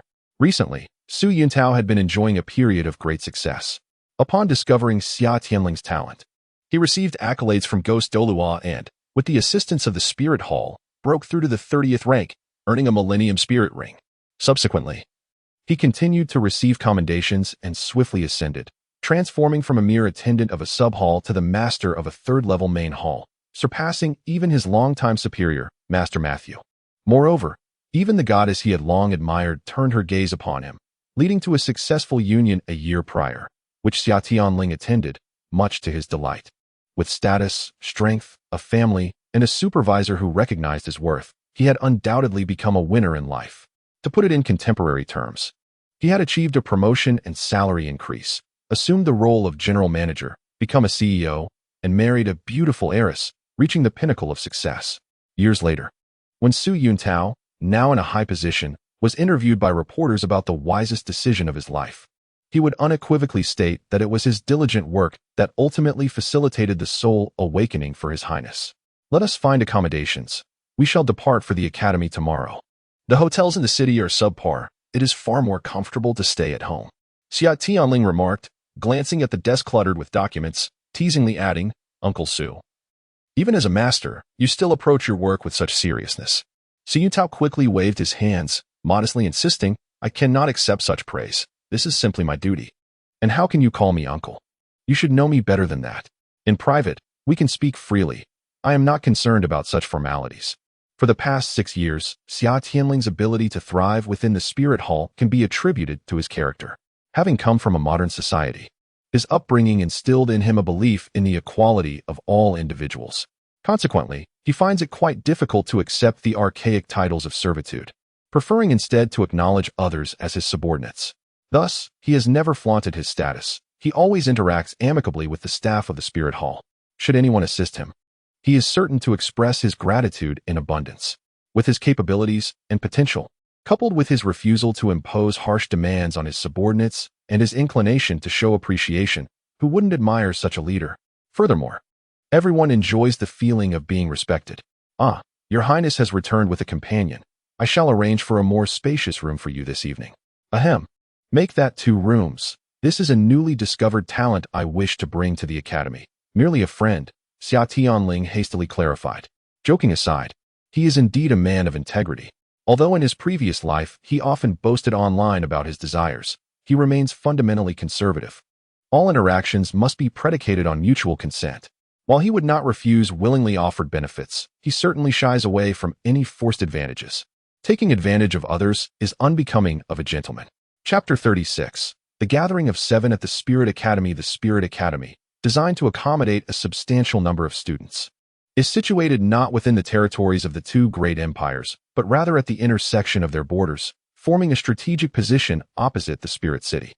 After boarding the exclusive carriage of the Spirit Hall, the 2 soon arrived at their destination. In stark contrast to the humble Shrek village, the Spirit Academy boasts considerable wealth, far surpassing even the Royal Academy of Tiando. Moreover, the faculty here is comprised of formidable forces that other factions can scarcely rival. 2 titled Dalau are stationed here to ensure the safety of the students, alongside several soul Dalau, numerous soul saints, and a plethora of soul emperors serving as educators. However, half of these instructors are not permanently assigned. They typically come to the academy for a brief respite after completing significant missions, taking the opportunity to teach students and prevent themselves from becoming complacent. This dual purpose of relaxation while nurturing the next generation of talent is indeed advantageous. The Spirit Academy, nestled within the mountains, Zhu Zhuqing curiously surveyed the surroundings through the carriage window. To be precise, this entire mountain range constitutes the domain of the Spirit Academy. It was Xia Tianling's first visit as well, although he had previously heard descriptions from Hulaina.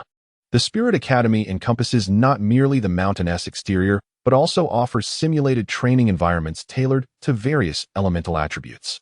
Artificial lakes, subterranean lava flows, lush forests, and even the Thunder Sea, constructed from thunder-type botanical soul beasts, are among its remarkable features. There exists nothing beyond the realm of your imagination that the Soul Master Academy cannot offer. In fact, the Academy boasts its very own expansive soul beast forest, surpassing even the scale of a primary hunting forest, teeming with numerous 10,000-year soul beasts.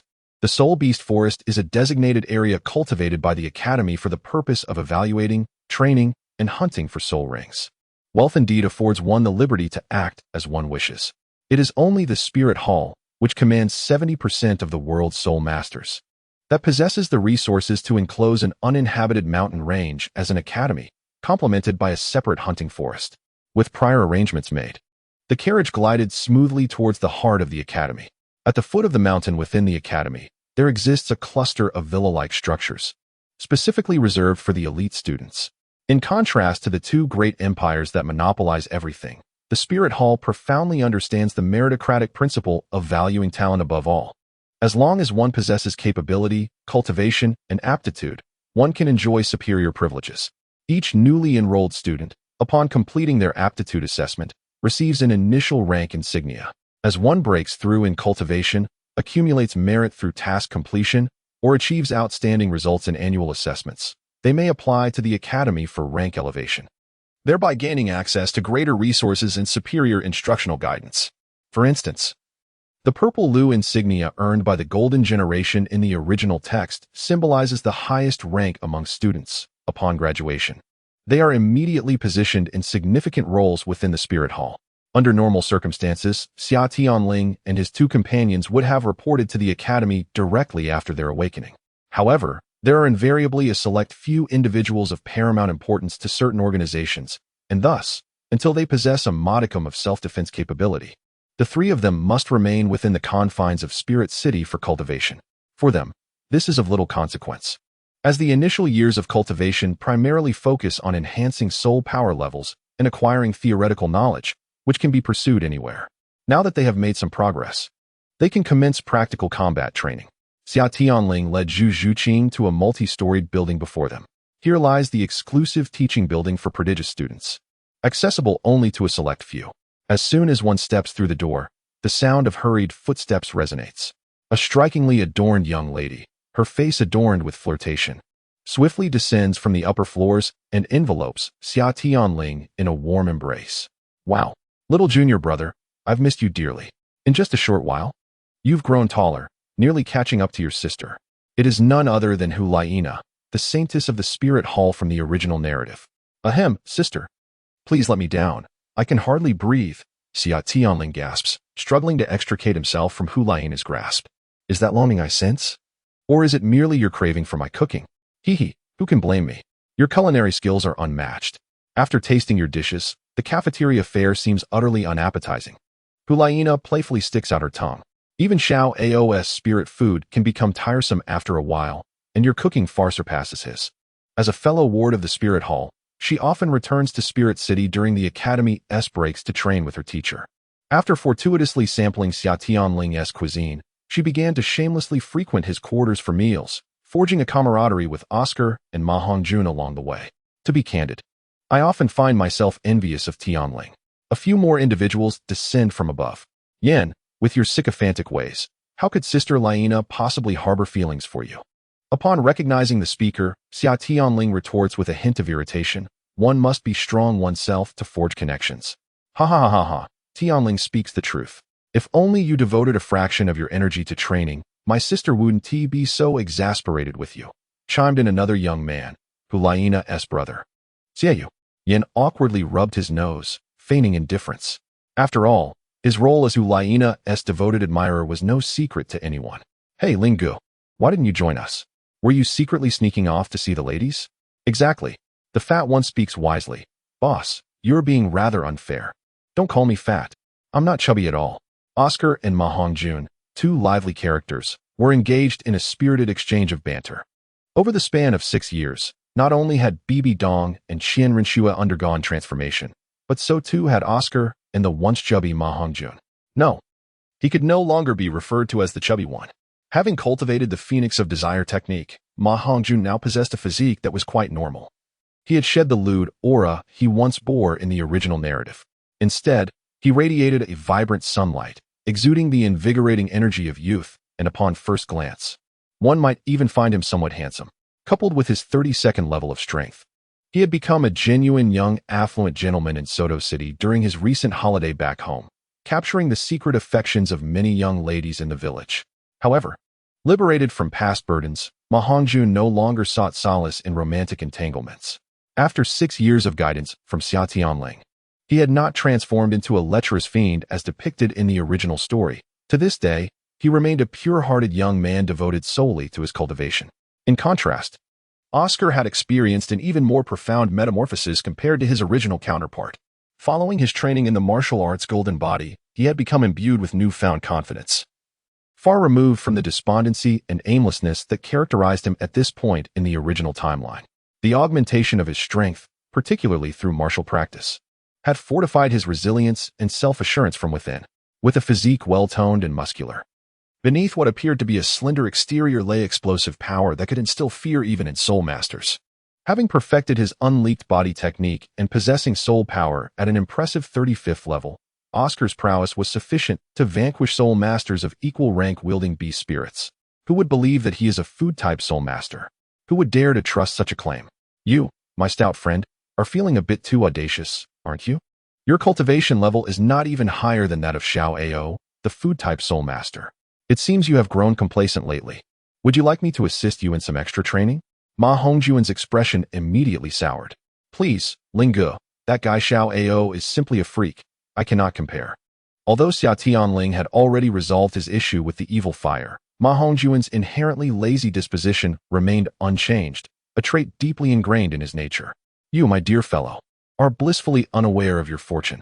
Allow me to introduce this individual, my newly recruited student, and also my friend. Her name is Zhu Zhuqing, and from now on, we shall be partners in our studies. Zhuqing, why not greet everyone? Zhu Zhuqing, who had been quietly standing in the corner, stepped forward. Hello everyone, I am Zhu Zhuqing, and my martial soul is the Nether Cat, a level 29 battle soul master. The Nether Cat, with the surname Zhu? Are you from the Zhu family of Star Luo's Nether? Hu Liena inquired thoughtfully. At your age, possessing a level 29 cultivation is impressive. Indeed, she replied. However, her identity is not something to concern yourselves with. I will handle everything, Xia Tianling interjected hastily. Oh, a few of them chimed in playfully. Boss. And you still claim to be friends with her? Oscar smirked. Although the cultivation techniques had altered his mindset, they had not changed his cheeky nature. Yes, Lingu, we all know each other well enough, so there's no need for secrecy, Ma Hongjun echoed in agreement. Get out of here, Xia Tianling retorted furiously. I must tell you, Zhuqing's dedication to her training far exceeds yours. Even Xiao cannot compare to her. If she surpasses your level in the future, do not blame me for intensifying your training. He is agitated. He is enraged. Ma Hongjun laughed heartily, unfazed by the situation. The atmosphere was filled with joviality. Meanwhile, in the distant city of Soto, Tang San and Xiao Wu had also arrived at the registration site for Shrek Academy. However, in this timeline, Shrek appeared rather underwhelming. With Oscar and Ma Hongjun absent, the academy had only one student, By.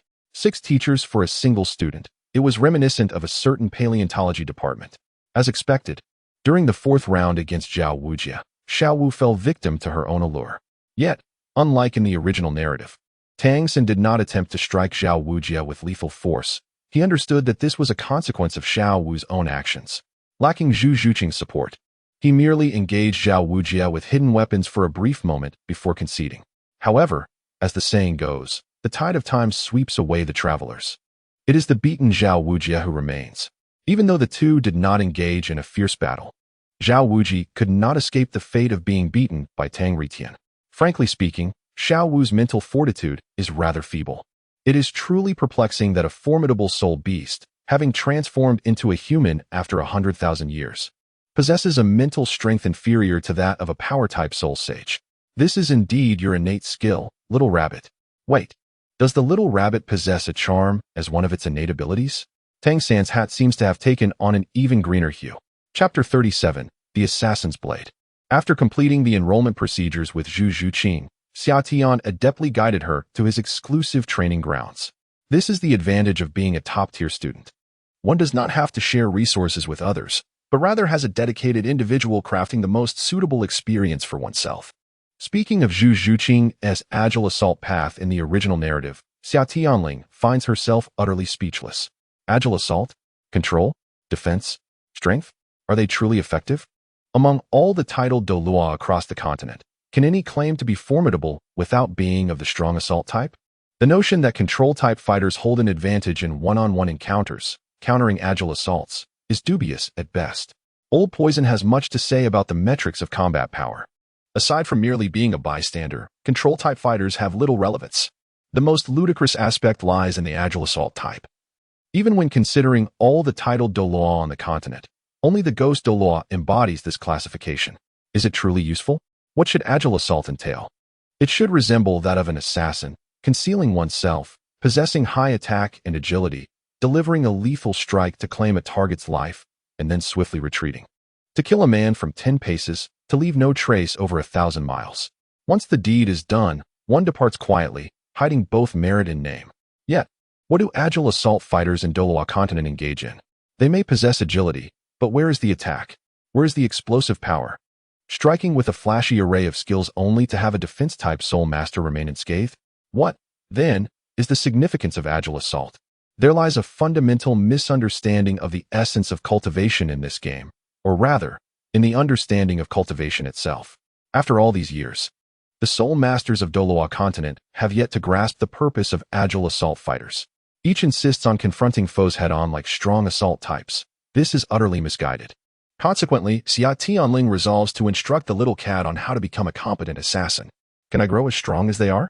Zhu Zhuqing bit her lip. Upon meeting the others, she sensed their profound auras. It was one thing for the older peers to be stronger than her, but even Ma Hongjun, who appeared to be her age, possessed a cultivation level not inferior to that of a soul elder. Zhu Zhuqing felt a flicker of anticipation mingled with trepidation. With companions so formidable by her side, could she ever catch up? Moreover, how could she repay the kindness bestowed upon her? Compared to these youthful geniuses, By felt utterly inadequate. You will become stronger than them, Xia Tianling asserted without further ado, plunging directly into the matter at hand. Grip this dagger. Let a drop of your blood fall upon it, and feel carefully. Zhu Zhuqing complied, slicing her fingertip with the sharp blade. Crimson blood seeped onto the dagger, only to be absorbed by its edge, emanating a dark crimson glow. Simultaneously, the dagger's essence began to dissolve, merging with Zhu Zhuqing's very being. This is a dagger known as the Assassin's Blade, hailing from a realm steeped in Western fantasy. This dagger serves not only as a weapon but also as a relic of the assassin, the deity of that realm. Through systematic deconstruction, the legacy bestowed by a mere otherworldly divine being can be effortlessly unraveled by filtering out the original divine power. What remains are merely insights into the art of assassination and a modicum of primordial strength. The residual energies greatly assist Zhu Zhuqing in mastering her craft swiftly while simultaneously enhancing her physical form. This weapon is an intangible entity. The dagger merely serves as a vessel for its form. In truth, as long as Zhu Zhuqing desires it, she could effortlessly manifest a large cleaver as well. In a certain sense, the little feline has acquired a second martial soul that cannot be enhanced with a soul ring. The brilliance of this weapon lies in its unparalleled ability to breach any defense, regardless of its strength. The only factors that can withstand its assault are the physical resilience of the attacker and the force of their counterattack. For instance, if one wields this weapon against a sorcerer clad in the finest enchanted armor and shielded by multiple powerful protective spells, the result is quite clear. I shall disregard all defenses and deliver a lethal strike in a single blow. However, should one attempt to wield it against a remarkably resilient stone golem, the effectiveness of the weapon diminishes significantly. In such a scenario, it merely serves as an indestructible and razor-sharp instrument. Among the myriad techniques bequeathed by the god of assassins, aside from the various methods of cultivation, the most precious is undoubtedly the art of void walking. This is the signature skill of the god of assassins, enabling the user to become ethereal and slip into the void, evading detection and attack from all. When mastered to perfection, even the barriers of the world can be effortlessly traversed. In simpler terms, it is akin to being unselectable in reality. At this moment, with her eyes closed. Zhu Zhuqing felt as though she were a small boat amidst the turbulent seas, relentlessly buffeted by the fierce and relentless currents of willpower crashing against her inner resolve. Unknown to Xia Tianling, although the system has neutralized the latent dangers within this legacy weapon and severed its ties to its original world, it remains, at its core, a divine artifact. A divine artifact is not merely defined by its strength or excellence. Rather, it is designated as such because it is wielded by a deity. Even in the significantly weakened realm of Douluo, the accumulated murderous intent and the divine power of the god of assassins, steeped over countless years, still harbor an immense reservoir of energy. Though the god of assassins may be an ordinary mid-tier deity, the essence of its power transcends the profession of soul master by leaps and bounds. Such immense power should not be wielded as a means of offense. Rather, it unleashes a tempestuous assault upon the will of its bearer. Should that will falter, the dire consequence is a descent into a soulless automaton, governed solely by murderous intent. Akin to a drunken wretch in the city of slaughter. Am I truly so feeble as to be unable to withstand the onslaught of a mere weapon's will? No. I must grow stronger. I must seek vengeance. I must demonstrate that this morbid system of inheritance is fundamentally flawed. I must. Zhu Zhuqing clung tenaciously to her resolve within the illusory realm conjured by the assassin's blade, her delicate features contorted in agony. This state of hers is not right. Xia Tianling swiftly discerned the issue, while the system provided the aforementioned explanation. How then can I rescue her? I expended a significant amount of my fate force to elicit a solution from the system. Ding. The Tao of eternal life that the host practices is most harmonious with nature, embracing all things. Utilize your breath and spiritual awareness to guide her. Upon hearing the system's words, Xia Tianling hastened to comply, releasing her soul and mental energy to envelop Zhu Zhuqing. It bore fruit. Zhu Zhuqing's countenance began to regain its tranquility. Having been on the brink of succumbing to darkness, she sensed a beam of light within this shadowy realm of will, emanating warmth and a familiar aura, which clarified her previously tumultuous mind. Is it you? Are you the one aiding me? No one anticipated that this struggle of wills would endure a tad longer than expected. On the very night, Xia Tianling brought Zhu Zhuqing into the training ground. Hu Liana sensed something amiss. Just a training session, yet they have been inside for so long? Chapter 38, A Blessing in Disguise. She too had experienced such a situation. Years prior, Xia Tianling had imparted to her a cultivation technique known as the Qingxiu Celestial Fox Method, which even her mentor, BBDong, had lauded as exceptionally profound. With concern gnawing at her, she peered through the special observation mirror of the training room to assess the internal circumstances, and upon finding no mishaps, she refrained from further intervention. Little did she know, this peculiar state persisted into the next day, the third day, the fourth day, until the morning of the sixth day.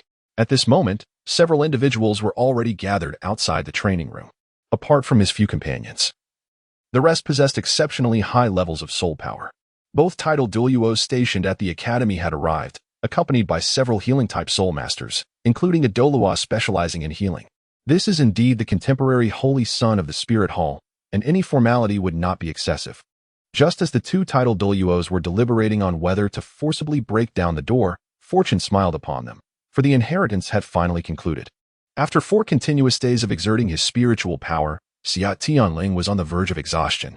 The moment he sensed the end of the inheritance, he collapsed onto the ground, his final thought being a resigned acknowledgement of his predicament. Upon completing her inheritance, Zhu Zhuqing's aura surged dramatically, transforming her into a blade poised to pierce the heavens, albeit with an ethereal quality. Tianling, Your Highness, Lingyo, Junior Brother, Boss. The first call came from Zhu Zhuqing. Upon opening her eyes, she was elated to realize she had broken through to the 30th rank, only to see Xia Tianling, drained of strength, collapse before her. She hurriedly supported him. As the onlookers noticed that the two had awakened, they rushed in through the broken door, a horde surging forward.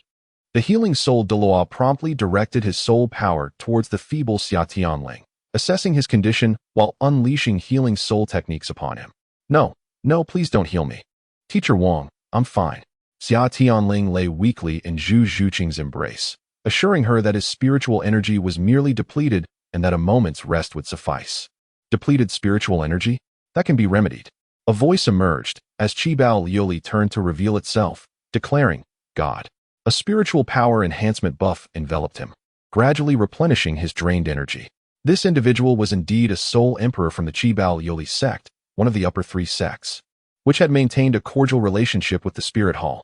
Notably, the Sword Douluo, Qisha Jianshun, and the sect's leader, Ning Fengji, were even esteemed elders within the Spirit Hall, resulting in significant collaboration between the two formidable forces.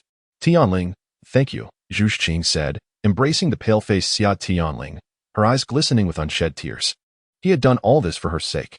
Xia Tianling responded with a nonchalant smile. What thank you? It is but my duty. Did I not say before that you are my partner? I will protect you when trouble arises.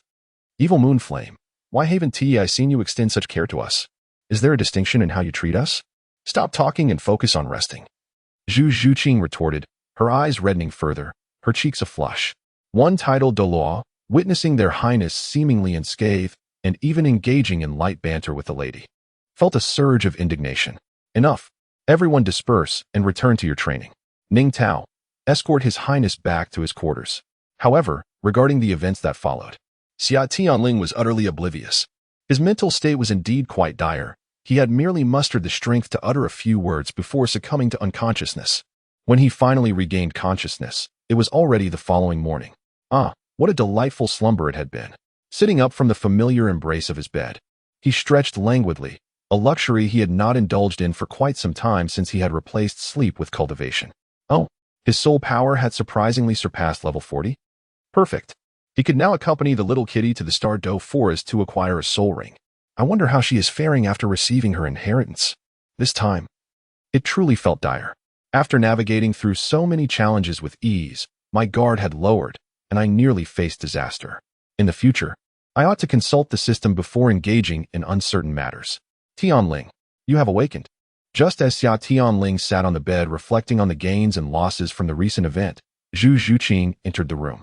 Upon seeing his rosy complexion, she exclaimed in delight, "Oh, Zhuqing, you didn't go to cultivate?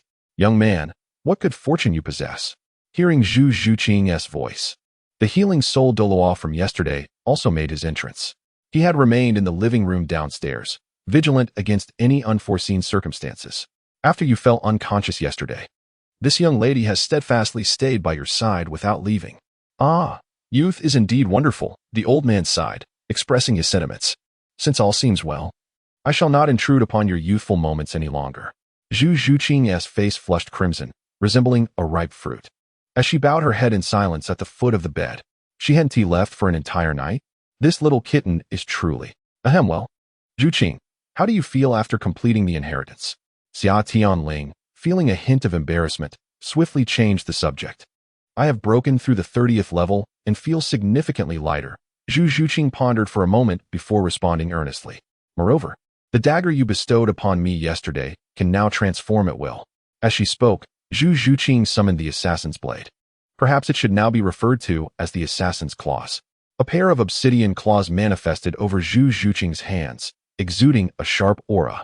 The design of the claws harmonized perfectly with her hands, producing a subtle yet deep sound of friction as her fingertips moved.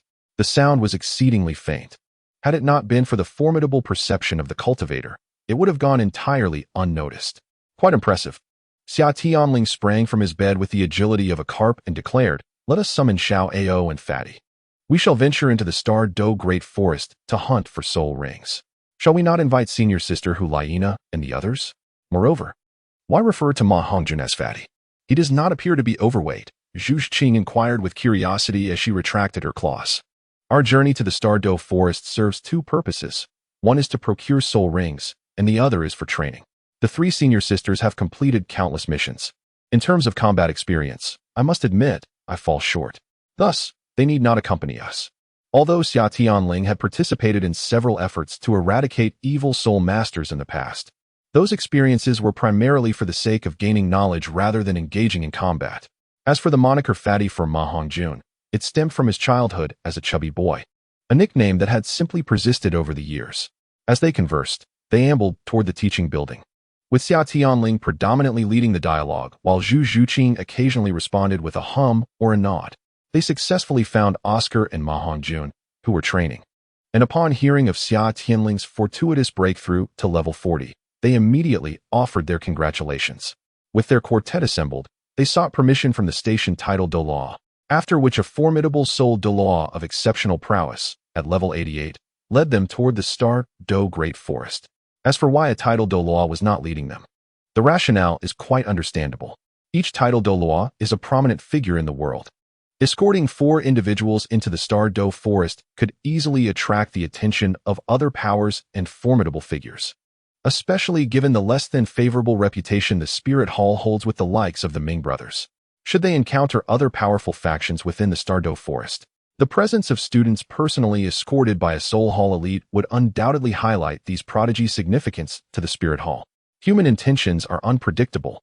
One could never be certain of what someone might do in a moment of despair. Furthermore, the Soul Douluo leading them was no less than a powerhouse, rivaling the combat capabilities of certain title Douluos, capable of emerging victorious in one-on-one encounters, ensuring the safety of the group. You 4 shall act independently during this expedition. I shall not intervene unless your lives are in peril, the leading Soul Douluo reminded them while seated in the carriage en route to the Star Do Great Forest. Although this is your first visit, the essential information should have been covered in your theory classes. This trip is meant for you to put your knowledge into practice.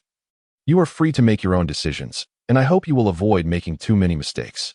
Understood. In the evening, the carriage arrived at a quaint little town.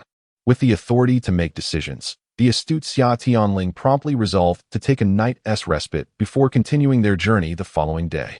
The carriage they traveled in, devoid of the emblem of the Spirit Hall, exuded an aura of spacious luxury within, yet appeared rather unremarkable from the outside.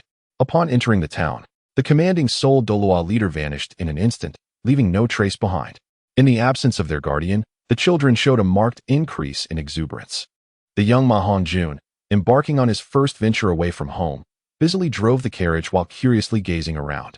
Observing the myriad of enticing goods lining the streets, potions, miscellaneous items, and equipment, Xia Tianling felt an irresistible urge to collect.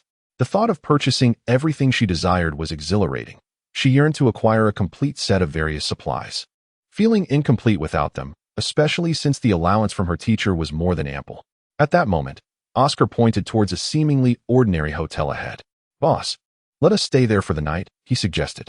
The hotel Oscar referred to was a modest 2-story building, with a simple dining area on the ground floor and accommodations on the upper level. Is this merely fate? With a peculiar expression, Xia Tianling assented, comparing the gradually overlapping descriptions in his memory. Upon entering the hotel, he booked a triple room along with a single room. Though he was indeed affluent, there was no need for extravagance in non-essential matters. The sky outside had already darkened. After a brief wash and changing into fresh attire, the group descended to prepare for dinner. Just as the 4 of them settled at the table, 5 more individuals entered the hotel.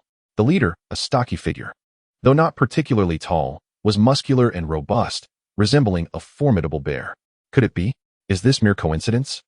Upon recognizing the familiar faces of Tang San and Xiao Wu among the newcomers, Xia Tianling could not help but concede that the situation was indeed remarkably serendipitous.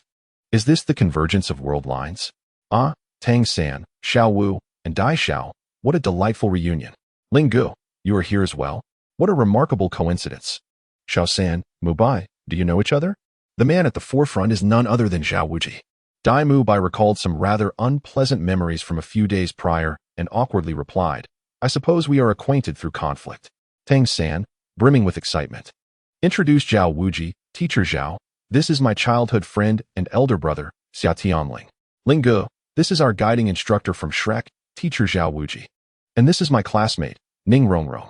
Ning Rongrong presented herself with a sweet demeanor, gently greeting the others, though her shifty eyes betrayed her true feelings. Ning Rongrong, it has been a long time. Xia Tianling exchanged a knowing glance with her. Tang San was somewhat taken aback. Ling Gu, Rongrong, you know each other? Our 7-treasure glazed tile school has dealings with the forces behind Ling Gu, so naturally, I met him when father took me along for a visit, Xia Tianling chuckled, appreciating Ning Rongrong's discretion in not mentioning the Spirit Hall in front of Xiao Wudi. Ah, so this is the legendary immovable king, Xiao Wudi. Teacher Xiao, I have long admired your reputation, Xia Tianling said, rising to offer a respectful salute. Young man, you know me? Xiao Wudi raised an eyebrow. The renown of the immovable king has certainly reached my ears, the youth replied. Renown? I would call it infamy. However, since you are acquainted with Xiao San and the others, I shall not intrude further. With that, he retreated to a private room upstairs. Teacher Xiao is truly rude, Xiao muttered disdainfully, pulling out a chair to sit down. Ling, I want something delicious. Xiao Wu, you dare criticize Teacher Zhao, yet you are just as impolite. Tang San remarked helplessly. He was, of course, unaware that Xiao Wu had already begun to regard Xia Tianling as a soul beast of transformation, akin to one of the 10,000-year-old spirits. Ha ha ha, of course, no problem. Xiao San, Dai Xiao, and Rong Rong, fate has brought us together today. Let me treat you all to a meal. Xia Tianling cheerfully invited them to sit. The 7 who once belonged to the same faction were now divided into opposing groups. Yet they returned to this familiar place to dine together. How intriguing, simply fascinating. Today, Ling treats, and I shall certainly take this opportunity to enjoy myself at his expense. Ma Hongjun grinned mischievously, beckoning the waiter, bring me everything on this menu except the staples. Fatty. You remain as gluttonous as ever. Ning Rongrong. Do not call me fatty. I am not fat at all anymore. Although Ma Hongjun jokingly suggested that he should treat them. In reality, even if he were to buy several books, it would scarcely cost him a fortune in gold soul coins. Moreover, could this ordinary little hotel-esque cuisine possibly compare to the delectable dishes prepared by his esteemed brother Ling? Ever since entering, By felt an overwhelming sense of discomfort, as if some menacing presence was relentlessly scrutinizing him. It wasn't until he took a seat that he realized it was the girl who had previously regarded him with disdain. Though she seemed inexplicably familiar, he was certain he had not wronged her. Why, then, did she harbor such animosity towards him? The moment By entered the room, Zhu Zhuqing, whose mood had been rather pleasant, suddenly darkened, wishing she could tear apart this self-indulgent scoundrel before her. I mean, dear sister, even if I mention wanting to take you out for a good time, there's no need for such intense hostility, is there? By, utterly perplexed, resolved to get to the bottom of it. Get lost. Don't speak to me. You make me feel nauseous. Zhu Zhuqing's retort was unyielding, leaving the onlookers, who were oblivious to the underlying tensions, utterly baffled. You, By glared, ready to explode. Who dared to speak to him, the illustrious white tiger? In such a manner within the city of Soto? Calm down, calm down. Allow me to introduce my companions. Xia Tianling intervened, ostensibly to mediate, but secretly eager to witness the unfolding drama. This is our food system support soul master, Oscar. And this flamboyant gentleman is Ma Hongjun. As for this young lady, I shall introduce her later. The group collectively expressed their confusion. Zhu Zhuqing was equally bewildered, casting a puzzled glance at Xia Tianling. Do not fret, you shall soon witness quite a spectacle. Chapter 40. Songhui Academy. All right. Then we shall meet this young lady later, Tang San suggested, attempting to ease the tension. Indeed, dining is of utmost importance. Although the space may be modest, the offerings are quite comprehensive. Let us hope the food is delightful. Ma Hongjun rubbed his stomach, having traveled all day, lamenting, I'm famished. That dry rations were dreadful. The 8 of them sat around the table in an atmosphere that could only be described as peculiar. Zhu Zhuqing maintained a frosty demeanor. Ning Rongrong wore a mischievous grin, as if relishing the prospect of escalating chaos, while By was both furious and bewildered. Only Oscar, Xiao Wu, and Ma Hongjun, blissfully unaware, eagerly anticipated the forthcoming meal. Tang San exchanged a knowing glance with Xia Tianling, silently acknowledging that he had lit a candle for By. He understood that whenever his brother Ling exhibited such behavior, it signified that he had caught a fleeting glimpse of the future and was preparing to ensnare someone. However, as he had only just met By, who had left a rather unfavorable impression, he refrained from offering any warnings. At this moment, the restaurant was already bustling with 6 or 7 tables of patrons. At that moment, a group of individuals suddenly entered from outside. Similar to the others, they were also 8 in number. Leading the pack was a middle-aged man, appearing to be in his 40s. He was quite handsome, with his hair slicked back to a brilliant shine. His pristine white spirit master robe was exquisitely crafted, adorned with silver thread embroidery that shimmered with every movement. Following closely behind him were 6 young men and 1 young woman, all seemingly around the age of 20. They were clad in similar light blue spirit master robes, albeit lacking the embroidered silver threads of the elder. Yet, both the middle-aged man and the 7 youths bore a distinctive azure, circular emblem on their left shoulders, within which were embroidered the characters Tsang Hui in matching hues. Here they come. The familiar Tsang Hui Academy approaches us. The members of Tsang Hui Academy were dressed quite flamboyantly, prompting the restaurant owner to hastily approach with exaggerated politeness, bowing and nodding in greeting. Hey Ling, that girl is truly stunning, Fatty whispered to Xia Tianling, stealing a glance. Xia Tianling discreetly observed Zhu Zhuqing. Recognizing that her 6 years of training had not been in vain, she had learned to respect others. As for men, it is quite natural to admire beauty. After all, what kind of man would not? He had never discouraged Fatty's penchant for such admiration, as he too was a connoisseur of beauty. However, one fundamental principle prevailed: the importance of respecting others, particularly women. Some thoughts may remain unvoiced, but it is imperative never to act upon them. To openly comment on a woman's appearance in such a manner, as depicted in the original narrative, is exceedingly rude. At the same table, By overheard Ma Hongjuan's murmurs and disdainfully scoffed. It's merely a small Tsang Hui academy. What is there to flaunt? She's of average beauty. If you wish for something better, come to me another day. In that moment, his flamboyant nature was unmistakable. Shameless and vulgar. Zhu Zhuqing's expression darkened further. Oscar quickly intervened. Don't be upset, Zhuqing. Fatty wants to act on it. Though he may be a bit of a lecher, he knows how to conduct himself properly.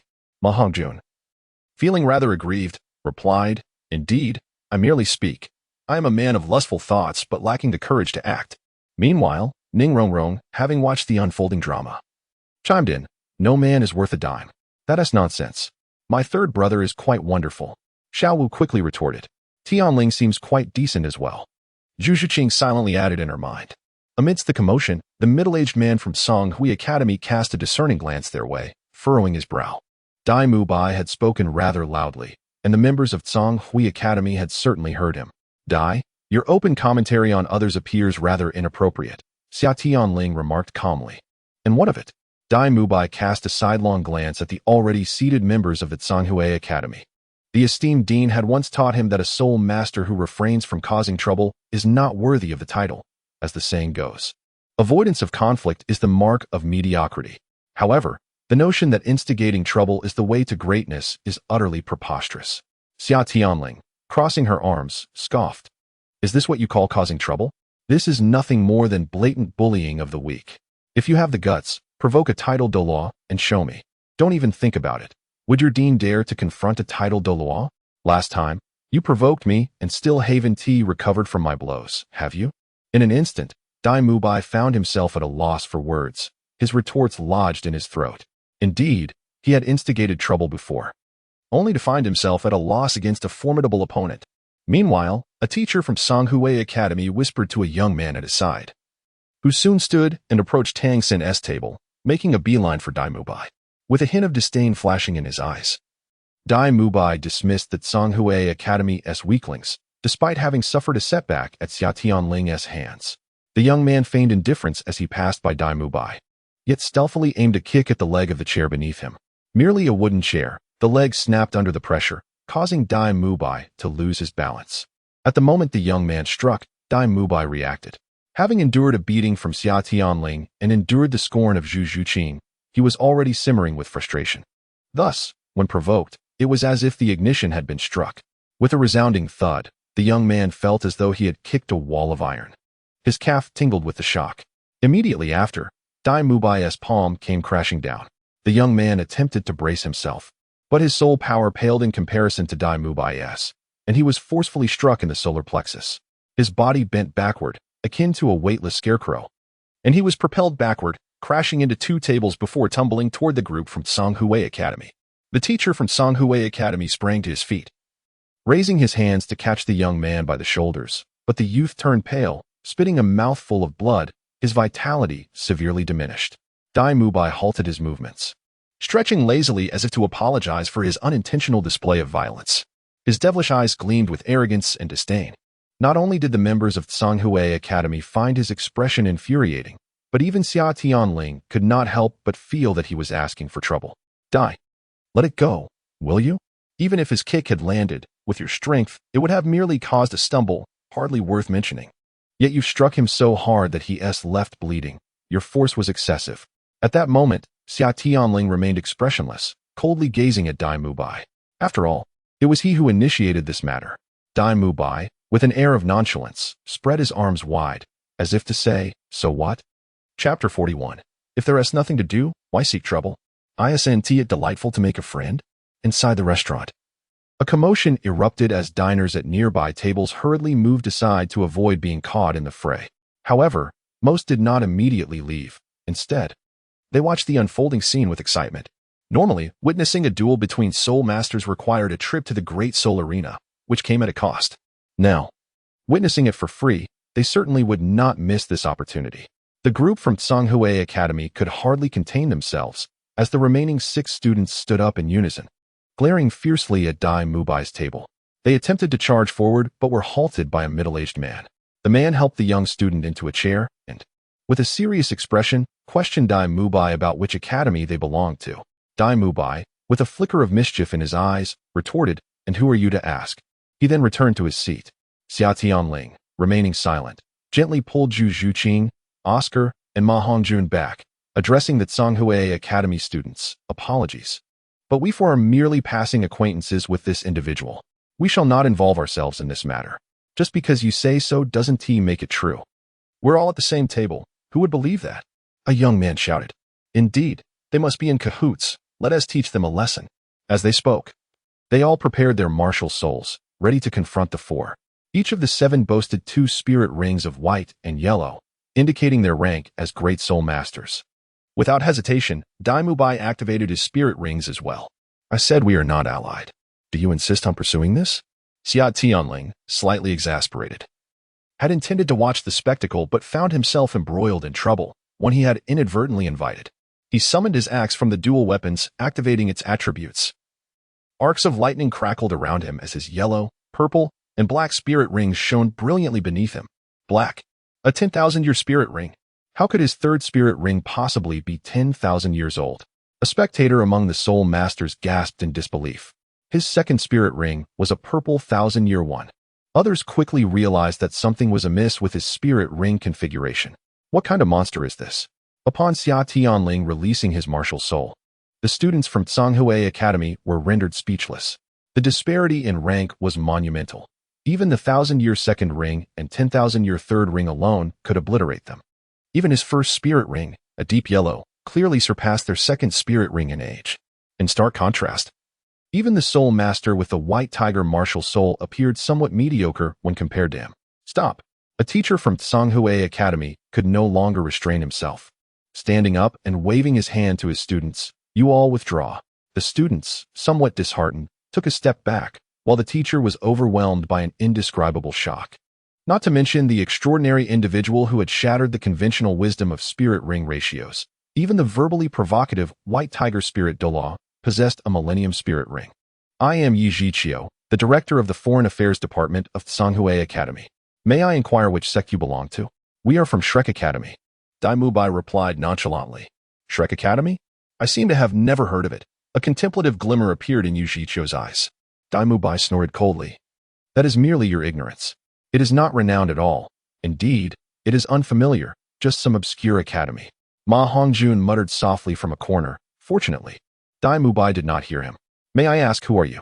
Yi Zhiqiu turned to Xia Tianling, inadvertently infusing his words with a tone of respect. For that black 3rd spirit ring was far too dazzling. Even he, a spirit king of over 50 levels, did not possess a single black 10,000-year spirit ring. Xia Tianling sighed. Upon arrival, that spirit Douluo had instructed them to keep the name of the spirit hall concealed to avoid complications. "I apologize, but my sect prohibits me from disclosing my identity and sect name." He raked his fingers through his hair vigorously. "I understand that I cannot prove my non-affiliation with them. And it would be challenging for you to endure this, as it would undermine your teaching credibility in the future. How about we find a secluded place and spar?" "What? You and me?" Yi Zhiqiu was taken aback. Despite the remarkable talent of this young individual with a 10,000-year spirit ring, he should not be his match, right? "I." Along with her, Xia Tianling said as she pulled over Zhu Zhuqing, who had just reached the 30th level, here primarily to assist her in acquiring her 3rd spirit ring. "Perhaps it would be better to summon your mentor instead," Yu Zhiqiu deliberated, engaging in a duel with these 2 children, should he win. It would be deemed a case of the strong bullying the weak, and should he lose, it would be even more embarrassing. What a predicament. In truth, he merely sought to find a sparring partner for Zhu Zhuqing to test her new weapon. As a defensive spirit master, Yi Zhiqiu was perfectly suited to evaluate the assassin's claw. Xia Tianling stepped forward, pulling Yi Zhiqiu aside, turning her back to him, and discreetly retrieved 2 tokens from her storage ring. The tokens bore the inscriptions of two words, Chrysanthemum Douluo and Ghost Douluo. Xia Tianling swiftly covered Yu Xiao's mouth, which was about to exclaim, and smiled, asking, "What do you think, Teacher Yi? Would you lend us a hand?" All right, I will assist you, even 100 times over." Yu Xiao hastily agreed, inwardly rejoicing at his restraint. Good heavens, tokens of the Chrysanthemum Douluo and Ghost Douluo, with two individuals standing behind them who were titled Douluos of over 95 levels. Could this child possibly be the contemporary saint's son announced by the Spirit Hall recently? The more he pondered, the more plausible it seemed. No wonder he insisted on not revealing his identity in public. Once this identity is revealed, countless individuals will undoubtedly rush to curry favor. "Teacher Yi, shall we share a meal together before engaging in a friendly contest? Allow me to treat you to this meal, as a gesture of goodwill. With this note of mine, your students will be entitled to proper treatment at any branch of the Spirit Hall. Thank you. I sincerely appreciate your generosity. Please remember to keep this confidential." The onlookers, including the students from Tsanghua Academy, as well as By and Xiao Wu, were all left utterly bewildered. What exactly transpired between the two individuals? Moments ago, tensions were palpable, yet now they appear to be the best of friends. Those who are well acquainted with him likely have an inkling that he discreetly revealed his true identity. The student from Tsanghua Academy, after receiving a brief treatment from a soul master, is now largely unscathed. By tomorrow, armed with a note from Xia Tianling, he will seek further healing at the Spirit Hall and will be fully restored. The previously estranged parties have resumed their seats at the table, and the proprietor has timely summoned the waitstaff to present an array of delectable dishes. "Xia Tianling, I do not require your intervention," declared By, his expression darkened. Feeling a profound sense of humiliation. "Intervene on your behalf? Are we that well acquainted? My intention is merely to alleviate one adversary for Xiao San, Xiao Wu, and Rongrong." With that, he patted the frosty Zhu Shiqing beside him, also seeking to provide her with a worthy opponent. "Oh, by the way, allow me to introduce her.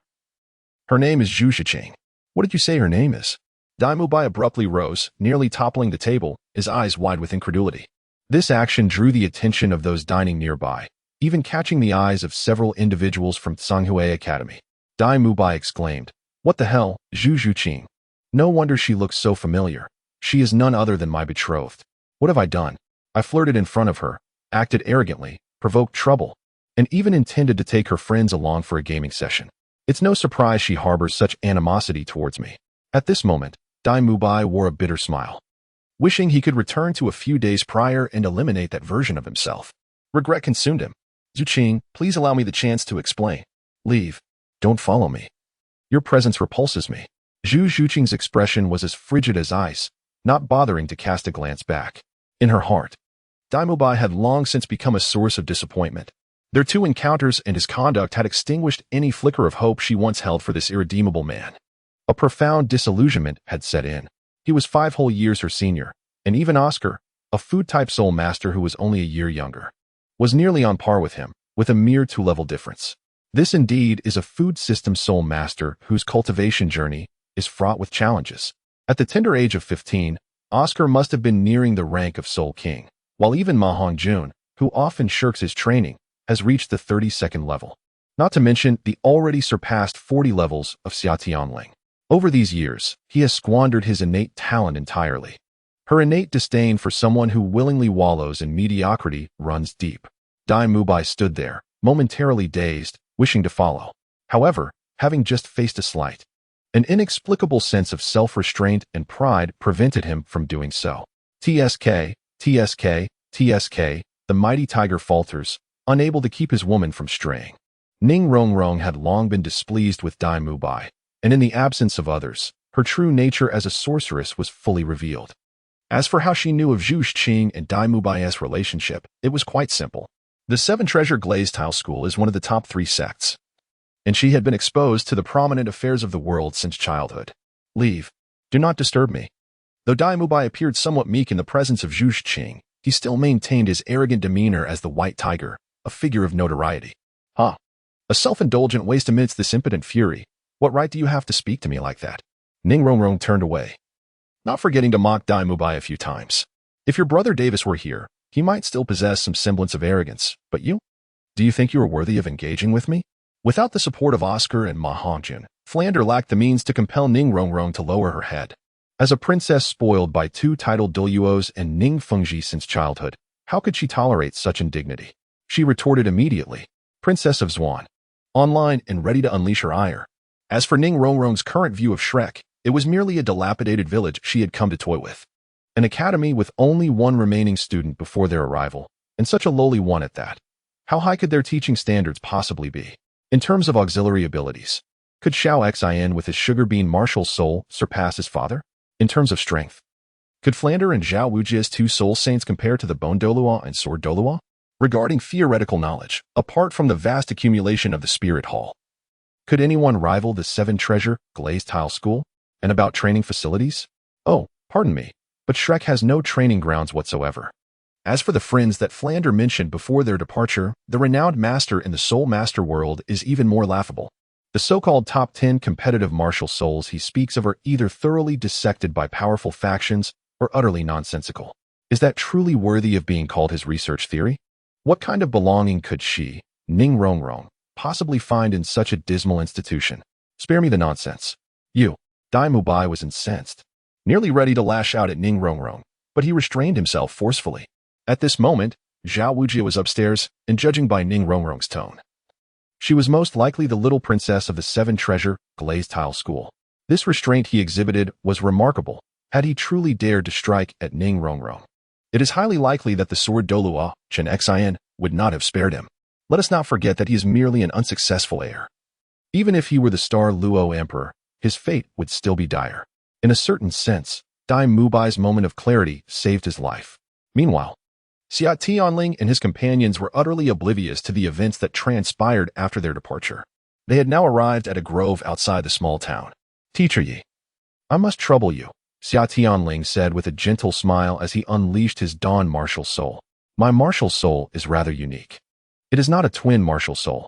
I am a level 40 assault-type weapon soul master, and I seek your guidance.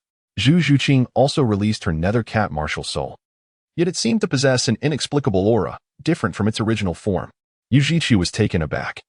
He had not anticipated that this seemingly petite girl had also reached level 30. Even more astonishing was the young boy from the Spirit Hall before him, who had already attained the rank of a quasi-soul zone. It was truly unfathomable. Too kind, Yu Xiaogang replied as he summoned his own Xiangua martial soul. Xiangua, manifest. He was a level 54 defense-type soul king. My young friends, I shall now present my humble skills. Upon the manifestation of his martial soul, Yi Zhiqiu's limbs contracted by a third, and his back swelled to form a massive carapace. His entire being shimmered with a dark light, as 5 soul rings, white, yellow, and purple, rose from beneath him, swirling around his figure.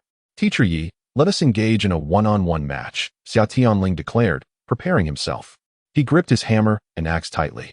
This would be his first true encounter with a stranger at the Soul King level, despite the fact that this Soul King might not be particularly formidable. His previous sparring partners had all been restrained Soul Saints, at the very least, Soul Emperors. To be frank, the Spirit Hall truly struggled to find a teacher of Soul King caliber. Very well, but do exercise caution. A peculiar sound resonated through the air as Xia Tianling advanced towards Yi Zhiqiu with an uncanny grace, as though he were swimming through the atmosphere. What manner of step is this? Yi Zhiqiu dared not be reckless. A low growl escaped his lips as he unleashed his first 2 soul skills. The initial 2 soul rings upon his body shimmered to life, and he swiftly rotated his form, revealing the turtle shell adorning his back. In that very moment, a jet of black radiance, reminiscent of flowing water and infused with an eerie chill, surged forth. This is a defensive soul skill and a control-oriented soul skill. The former being the Mystic Turtle Protection, while the latter is the Mystic Water Ice Seal. The effect of Mystic Water Ice Seal is to emit a frigid aura that impedes and slows the movement speed of adversaries. The 9-turn skyward step begins with its first turn, soaring through the heavens. This is a method of movement inherent to the scripture of summer spiritual cultivation, known as the 9-turn step to heaven. Although it is referred to as 9 turns, this technique is essentially divided into 4 realms. The first realm, wandering in the heavens, represents the current state of Xia Tianling, allowing him to traverse the ground with the fluidity of swimming, significantly enhancing his speed of movement. The second realm is 3 turns walking in the heavens. Once one cultivates to this level, they can transcend the limitations of the earth, gaining the ability to fly, akin to walking through the air. The third realm, 6 turns dancing in the heavens, grants the practitioner the freedom to move gracefully in the sky, akin to dancing in midair. The final realm is 9 turns treading the heavens. According to the scripture, upon reaching this level, one can effortlessly shatter the fabric of space, even breaching the barriers between the mortal and celestial realms with ease. In the world of cultivation, one may even bypass the need for celestial guidance, directly crossing into the celestial realm in physical form. However, without undergoing the complete trials of the 9 heavens, one's body and soul may succumb to the overwhelming energy of celestial essence upon entry, resulting in instant demise. Chapter 43. Teacher Yi. It is a pity you do not take on the role of a professional sparring partner, utilizing the 9 turns step to heaven in the wandering realm. Xia Tianling darted past the impending light beam in a remarkably contorted manner. The chilling aura radiating from the light beam posed little hindrance to him. In the mere blink of an eye, he had already appeared directly in front of Yu Xiaogang, his right hand wielding an axe, executing a horizontal slash aimed at his opponent's neck. Yu Xiaogang, taken aback, swiftly retracted his head into the protective shell, anticipating such a maneuver. The axe grazed Yu Xiaoyang's scalp and was quickly followed by a powerful strike from below, crashing forcefully against the shell on his chest. The axe's assault was merely a feint, while the hammer in his left hand delivered a true blow. Bang! Xia Tianling's strike was nearly full force, and the explosive impact sent Yu Xiaogang staggering back several steps, his entire body buzzing with numbness. However, as a defensive spirit king, Yu Xiaogang quickly regained his balance. Opening his mouth, he unleashed a surge of black cold air towards the advancing Xia Tianling. Third soul skill, profound water surge. The intense chill made Xia Tianling shudder involuntarily, prompting him to summon his fire attribute to maintain his internal temperature. Meanwhile, he was not idle. The first soul ring illuminated, merging into action. The storm battle axe manifested. Teacher Yi, unleash your strongest soul skill and let this strike determine the outcome. Xia Tianling greeted in advance. In the form of the storm battle axe, both his strength and soul skill attributes experienced a twofold increase. This was merely a friendly spar. It would be disastrous if it resulted in a fatality or severe injury. Yu Xiaogang responded affirmatively, consecutively unleashing his 4th and 5th soul skills. A swirling mass of black energy enveloped his tortoise shell, causing him to expand in size, while he positioned his most resilient back towards Xia Tianling. As a defensive soul king, his primary expertise lay in defense. His 4th and 5th soul skills were purely defensive. The 4th enhanced his tortoise shell, while the 5th released a spiraling black energy, reminiscent of a mage's repulsion ice ring. Thunder God, aid me. Thunder half-moon slash. Xia Tianling strode forward with great determination, igniting his 2nd and 3rd soul rings while dramatically proclaiming the name of his technique. A colossal axe, imbued with the might of thunder, struck forcefully against the tortoise shell on Yu Xiaoyang's back. Boom. This strike can be said to unleash all of Xia Tianling's strength, accompanied by the overwhelming pressure of the true dragon's aura, with the exception of the concealed 2nd martial soul. However, it was delivered using the hammerhead on the reverse side of the axe. The potency of this strike eluded even his own grasp. Should he have wielded an axe instead, he feared he might inadvertently inflict grave wounds upon Yu Xiaogang, a consequence that would be challenging to justify. When struck by the hammer, Yu Xiaogang soared through the air as if he were a colossal golf ball. The surrounding dark energy had dissipated upon contact with the thunderous crescent strike, proving ineffectual as a barrier.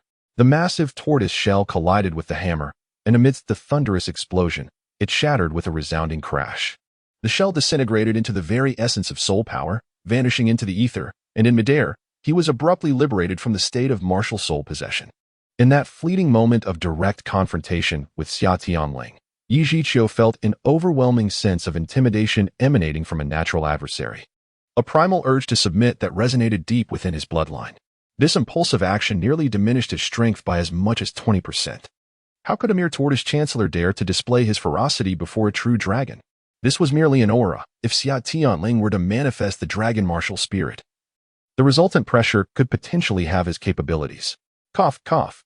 In the distance, Yu Xiaogang rose amidst the swirling dust. Teacher Yi, are you all right?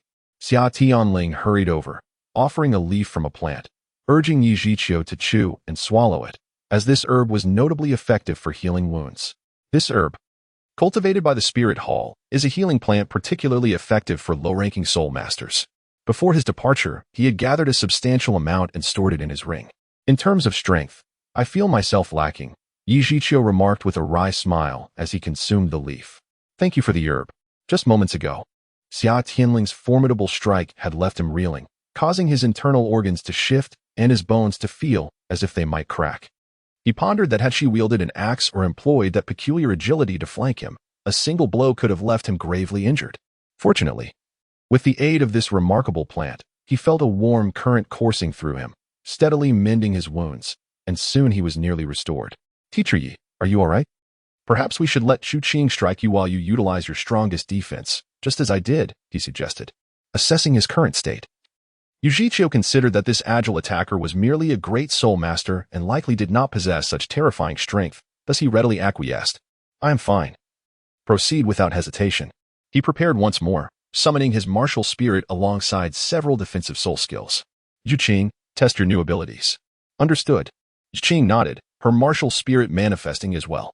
After receiving the legacy of the god of assassins, her phantom spirit cat had undergone inexplicable changes, evident in her current form. Her speed had increased, and her movements became elusive, resembling that of a fleeting shadow. Yu Xiaogang felt a stirring in his heart. This girl's swiftness was astonishing, compared to her and her companions. His proud disciples seemed almost laughable. As the third soul skill activated, Xianshui surge. He observed Chu Qing rushing towards him and unleashed this composite skill that merged offense with defense. Facing the torrent of water, Chu Qing steadied herself, inhaled deeply, and activated her freshly acquired skill, Void Walk. However, being newly acquainted with this ability, she could only slip into the void for a fleeting 1 to 2 seconds. Yet, within that brief span, she had already begun to instill doubt in Yu Xiao's mind. Is this a self-created soul skill? Teleportation? In Yu Xiao's perception, the figure of Zhu Zhuqing vanished completely within 2 seconds, only to reappear before him in an instant, akin to teleportation. The dual claws raised by Zhu Zhuqing were enveloped by a layer of obsidian-like hand claws. The dark metallic surface possessing a matte texture that reflected not a glimmer of light under the moon-esque glow. Assassin's claws, ethereal 100 talents. Zhu Zhuqing transformed into a streak of black light, her claws plunging directly towards the tortoise shell behind Yu Xiao. The sound of punctures echoed.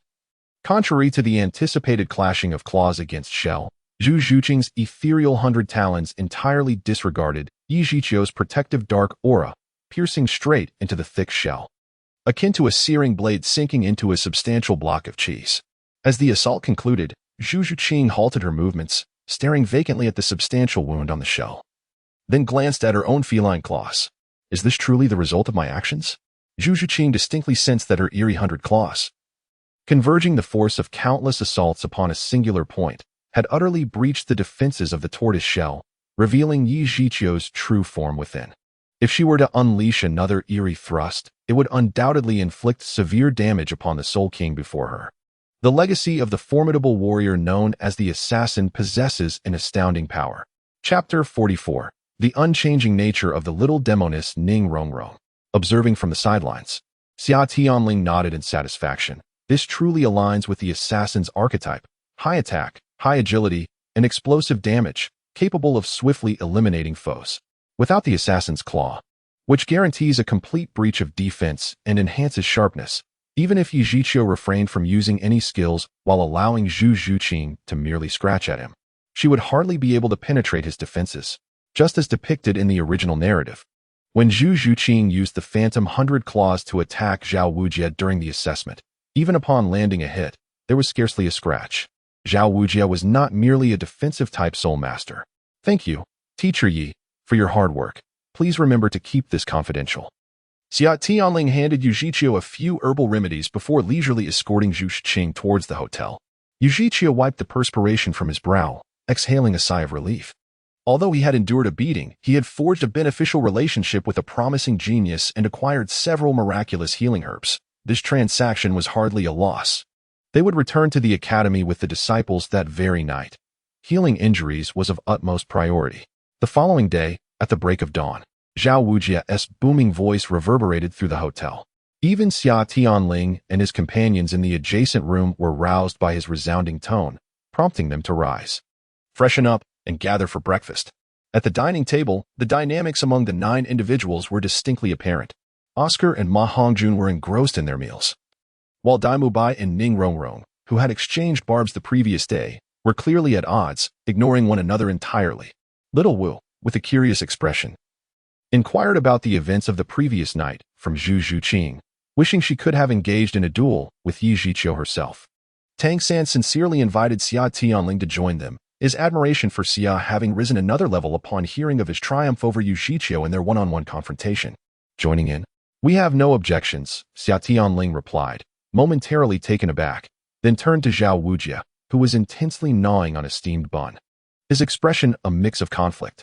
Teacher Xiao, might this be inconvenient? He was aware that Xiao Wujia held an unflattering view of the spirit hall, and thus tentatively broached the subject. It's fine, let us all go together, Xiao Wujia replied, chewing vigorously on his bun and pickles, as if the breakfast bore some deep-seated grudge against him. Unbeknownst to Xia Tianling, the previous night, Xiao Wujia had distinctly observed Xia Tianling as 3 soul rings from upstairs and had stealthily followed him outside, witnessing his battle with Yu Xiaogang. Subsequently, he had been compelled by the commanding soul Douluo to engage in a friendly negotiation. The soul Douluo had stipulated that to avoid unnecessary misunderstandings, there were times when he could not conveniently make an appearance. As long as Xiao Wujia accompanied them, the pursuit of him by the spirit hall would be rendered moot. With no means of escape and unable to fight back, Xiao Wujia reluctantly acquiesced. He certainly wished to avoid another beating, especially since he had yet to recover from his previous encounter with Tang Tian. To be candid, the spirit hall harbored no particular intentions towards Xiao Wujia. If they truly wished to apprehend him, even 10 Xiao Wuji's would be easily captured. After all, he was merely a soul sage, and the formidable spirit hall regarded him with indifference. Besides, Xiao Wujia was not a figure of heinous crimes, so they allowed him to go his way. The group departed the small town together, and the affluent Xia Tianling naturally arranged for a carriage, inviting the members of Shrek to join him. Why run when one could ride? To hell with Shrek's traditional education. Initially, he had planned for each of their groups to have a separate carriage. However, a minor complication arose when Ning Rongrong adamantly refused to share a carriage with By, stubbornly squeezing onto the spirit hall's vehicle instead. Similarly, the equally disinclined Xiao Wu followed suit, boarding the spirit hall's carriage as well. Ultimately, Oscar and Ma Hongjun willingly relinquished their seats to join Tang San.By and Xiao Wujia, thereby resolving the situation. Sharing a carriage with 3 lovely maidens. What a delightful predicament. On the journey to the Stardow Forest, the inexperienced Xiao Wu gazed around the luxurious carriage, curiously lifting the curtain from time to peer outside. Since arriving in the human world, her mode of transportation had solely been her own legs. She had never even set foot in a standard carriage, let alone a lavish one. Xia Tianling, did you bring the stove this time? I long to savor your cooking. Once aboard, Ning Rongrong made herself at home, adeptly opening the hidden compartment of the carriage to retrieve food. After spending a few days in Shrek, I am nearly starving. What kind of academy is this? Merely a shabby village. Of course, I brought something so essential, he replied with a smile. As honorary elders of the Spirit Hall, Ning Fengji and Chen Xian frequently attended to official matters. Given Ning Rongrong's playful nature, she naturally insisted on accompanying them. Through their frequent interactions, he became quite familiar with the young princess of the 7 treasures, Glazed Tile School. Naturally, Ma Hongjun and Oscar, who often accompanied him, were also acquainted with Ning Rongrong. That fellow surnamed Dai was truly exasperating, flaunting his insignificance as if he were significant. I suggested that perhaps I should simply enroll in your Spirit Hall Academy, as it seemed that the sister Xuqing had transformed remarkably in just a few days of being with you. I had no objections. But would Uncle Ning and your sword grandfather, as well as Grandfather Gu, consent? Ning Rongrong merely pouted, remaining silent. It appeared that without the presence of Oscar, Ma Hongjun, and Zhu Xuqing to provide context, Ning Rongrong was unlikely to be swayed by Flander, let alone develop any sense of belonging to Shrek. Given her current relationship with By, it would be quite remarkable if she didn't decide to leave outright. Wait, what's this? Ling, you brought a stove with you? Coming back to her senses, Xiao Wu noticed the peculiar item. Indeed, Xia Tianling is an excellent cook, Ning Rongrong replied. Even Zhu Zhuqing nodded with an air of indifference, agreeing that it was indeed delectable. The trio of good friends soon found themselves engrossed in a harmonious discussion about food, forgetting all about Xia Tianling. As the carriage galloped forth, the group swiftly arrived at their destination. The Stardo forest had existed on the Douluo continent for countless years, yet upon entering the forest, its dense canopy was a testament to its ancient existence. From a distance, Xia Tianling sensed a refreshing breeze wafting towards them, imbued with the unique fragrance of plants. An indescribable comfort. "Stop," Zhao Wujie commanded, halting the group. The Stardo forest was far more perilous than the spirit-hunting forest, where soul beasts were kept in captivity. Here, the soul beasts were exceedingly dangerous, and they could face attacks from soul beasts of 1,000 or even 10,000 years at any moment. Therefore, once inside the forest, everyone was advised to remain within 20 meters of me, especially Ning Rongrong and that food-type soul master named Oscar. Understood. Everyone, please wait a moment. Xia Tianling interjected just as Zhao Wujie was about to lead the way. He retrieved a pouch from his storage ring, distributing it among the group while gesturing for them to attach it to their waists. In the midst of the puzzled gazes, only Tang San, after twitching his nose, inquired, "Is this for repelling insects?" Xia Tianling proudly nodded, "Indeed. While traversing the forest, the nuisance is not solely the soul beasts, but also the countless insects. This little item is my secret formula, effective in warding off mosquitoes." Zhao Wujie, with a serious expression, hung the pouch at his waist. Xia Tianling had indeed considered this thoroughly. Even I had overlooked it. As a soul sage, I am fearless, but for you all, the various insects in the woods could pose significant trouble. "Oscar, prepare the sausages." After distributing the pouches, he gestured to Oscar. "Just watch." Oscar responded with a nod, and shortly thereafter, he produced 3 exquisite types of sausages: the Soul Power Restoration Sausage, the Antidote Large Sausage, and the Rapid Flight Sprint Sausage. Having cultivated a formidable physique through the martial arts, Oscar's third soul ring boasts an impressive age of 5,000 years, also derived from a phoenix-tailed coxcomb snake. The innovative Rapid Flight Sprint Sausage enables soul masters to soar at the speed of the phoenix-tailed coxcomb snake for 3 minutes, a remarkable enhancement compared to the original duration of 1 minute. In the nascent stages of awakening his martial soul, Oscar had to recite some rather unrefined soul incantations while crafting sausages. However, after years of diligent training, he has since transcended this necessity.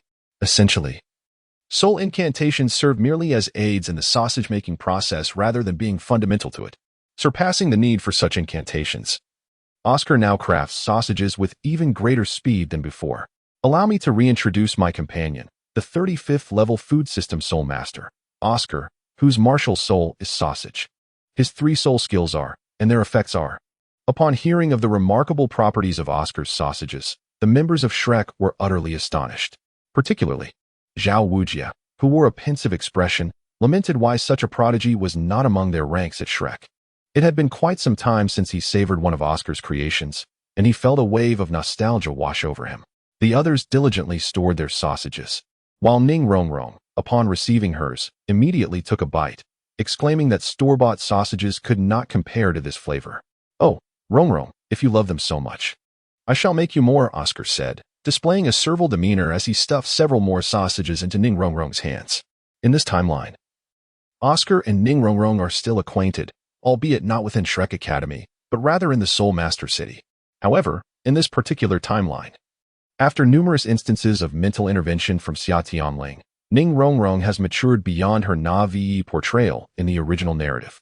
Oscar continues to harbor feelings for the enchanting little witch, transforming into a devoted admirer, much to the chagrin of Ma Hongjun and Xia Tianling, who are left with goosebumps. Such adoration is evident in his every action. "All right, let us commence our journey," declared Zhao Wujie, a seasoned bachelor who could no longer bear to witness their antics.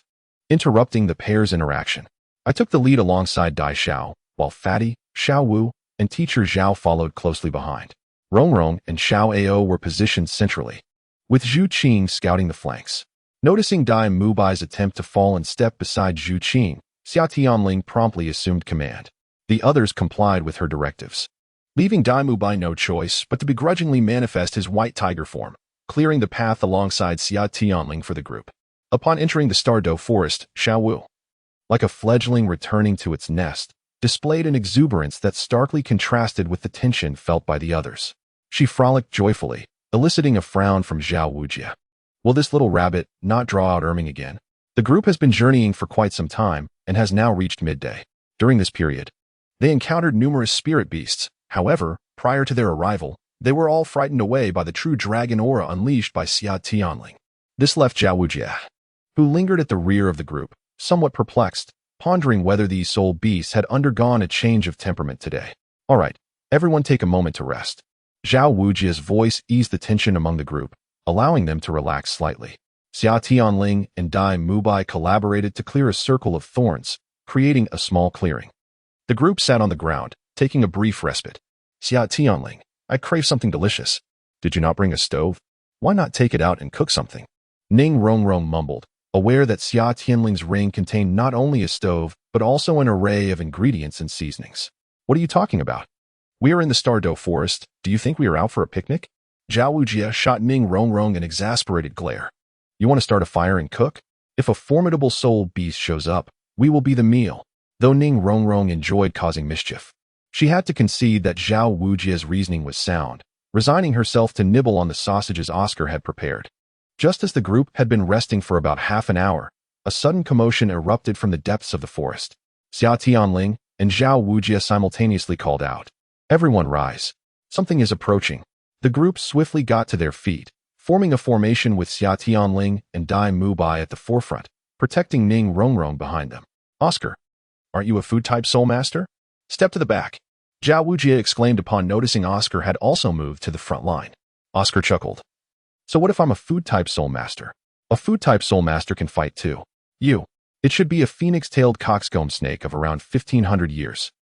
Zhao Wujie intended to say more, but was abruptly interrupted by Xia Tianling. How do you know? The others turned to him in unison, except for Tang San. I am a seer. Did I not mention this to you? Xia Tianling replied, a look of indifference on his face. Zhu Qing, climb the tree and take a look. Zhu Qing silently sprang into action, her claws extending as she swiftly ascended a nearby tree.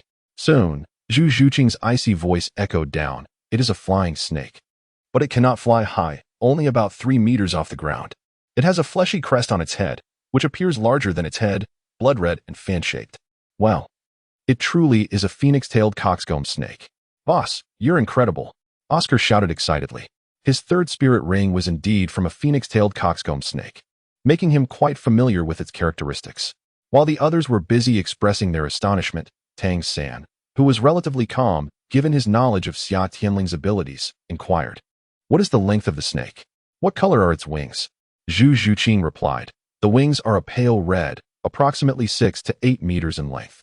Tang San calculated briefly in his mind, preparing to speak when he was preempted by Ma Hongjun. Pale red wings, this undoubtedly indicates it is a 1,000-year-old phoenix-tailed coxcomb snake. With a length of 6 to 8 meters, its age should range between 1,300 and 1,800 years. Brother Ling, you truly possess extraordinary foresight, exclaimed Ma Hongjun, his eyes brimming with admiration. Oh, you know about this too? Tang San responded with a hint of surprise. Come on, how could I not be aware? Please do not underestimate me, little Ma. This knowledge is merely foundational. Ma Hongjun huffed. Back in theory class, Brother Ling relentlessly made me memorize all of this. Not only did he require me to memorize, but he also provided me with some sort of exercise booklet titled 5 Years of Theory, 3 years of practical experience to work on. Even during the holidays when I returned home. Chapter 46, Assault Type Support, Food Systems Soul Master Oscar. So, these concepts are considered fundamental knowledge within the realm of Soul Masters? Tang San pondered upon the proud expression of Teacher Yu and felt somewhat speechless. Indeed, it is common knowledge. Such information is not exclusive to you alone. Ning Rongrong took a sip of the honey Oscar had brought her, adding, "We, too, in the 7 Treasures Glazed Tile School possess this information, albeit not as detailed as that of the Spirit Hall. My father often insisted that I study this as a child, which was quite bothersome. Enough chatter. That serpent is approaching. Prepare for battle." Zhao Wujie interrupted the conversation. Ning Rongrong, put away the food. Zhao Wujie sighed internally, recognizing the disparity between soul masters like him, who had learned through hardship, and those from significant factions who had inherited knowledge from a young age. Ning Rongrong playfully stuck her tongue out. "Teacher Zhao, allow me to handle this phoenix-tailed coxcomb snake. I am quite familiar with it, and could use some practice." Oscar pounded his fist against his palm, producing a sound akin to a thud on leather. "Aren't you merely a food system soul master?" Zhao Wujie furrowed his brow deeply, initially intending for the children to face this challenge together to gain experience. I am not just a simple food system soul master. I am an unprecedented assault-type support. Oscar confidently faced the oncoming phoenix-tailed coxcomb snake, already holding a rapid-flight sausage in his mouth. The phoenix-tailed coxcomb snake, being non-venomous, is a rare yet formidable serpent that employs the tactic of constricting its enemies to suffocate them. Its methods of attack are exceedingly singular, lacking in versatility aside from its swift speed and explosive acceleration. However, I possess this. Oscar swallowed the rapid-flight sausage, his body leaping into the air, hurtling toward the phoenix-tailed coxcomb snake, emanating a stunning bronze glow. This signifies the first stage of the martial arts golden body, the flawless form. At this moment, Oscar's physical body has been tempered to an extraordinary resilience, rivaling that of Xia Tianling. Once he completes his cultivation of vital energy and blood, he will ascend to the second stage of the martial arts golden body, the realm of blood and smoke. His bronze fist made intimate contact with the head of the phoenix-tailed coxcomb snake, producing a muffled thud that almost struck its crest. The great serpent, seemingly startled, emitted a shrill hiss, its head twisting as it opened its mouth wide, releasing a spray of colorful mist that drenched Oscar. "Little Oscar, allow me to grant you a buff," called Ning Rongrong cheerfully from the sidelines, showing no signs of worry as she cheerfully produced the 7 treasures glazed pagoda. Renowned for its powers, the 7 treasures boast strength and speed. The term buff was one she learned while playing with Xia Tianling and the others, and she found it quite cool, so she adopted it. 2 luminous rings enveloped Oscar, enhancing his already formidable physical prowess. Nearby, a towering tree leveraged its strength, resembling a falling leaf drifting through the air. Amidst the swirling rainbow mist, another punch landed squarely on the coxcomb snake's fleshly crest, showcasing the exceptional leaf-falling technique within martial arts. This strike could be considered a direct hit to the vital point of the phoenix-tailed chicken-crowned snake, causing it immense pain, ultimately rendering it incapable of maintaining its flight and resulting in a direct descent to the ground. At this moment, Zhu Zhuqing, who had descended from a height, tugged at Xia Tianling's clothing, directing her gaze towards the exuberantly engaged Oscar. "Is Oscar all right?" Of course, the colorful mist he emitted was merely a fade, entirely harmless. As the phoenix-tailed coxcomb snake landed, Oscar once again utilized his agility and the support of a large tree to leap high into the air, extending his right hand as he plummeted headfirst. "Ha ha, little phoenix-tailed coxcomb snake. Have you ever heard of the technique that descends from the heavens?"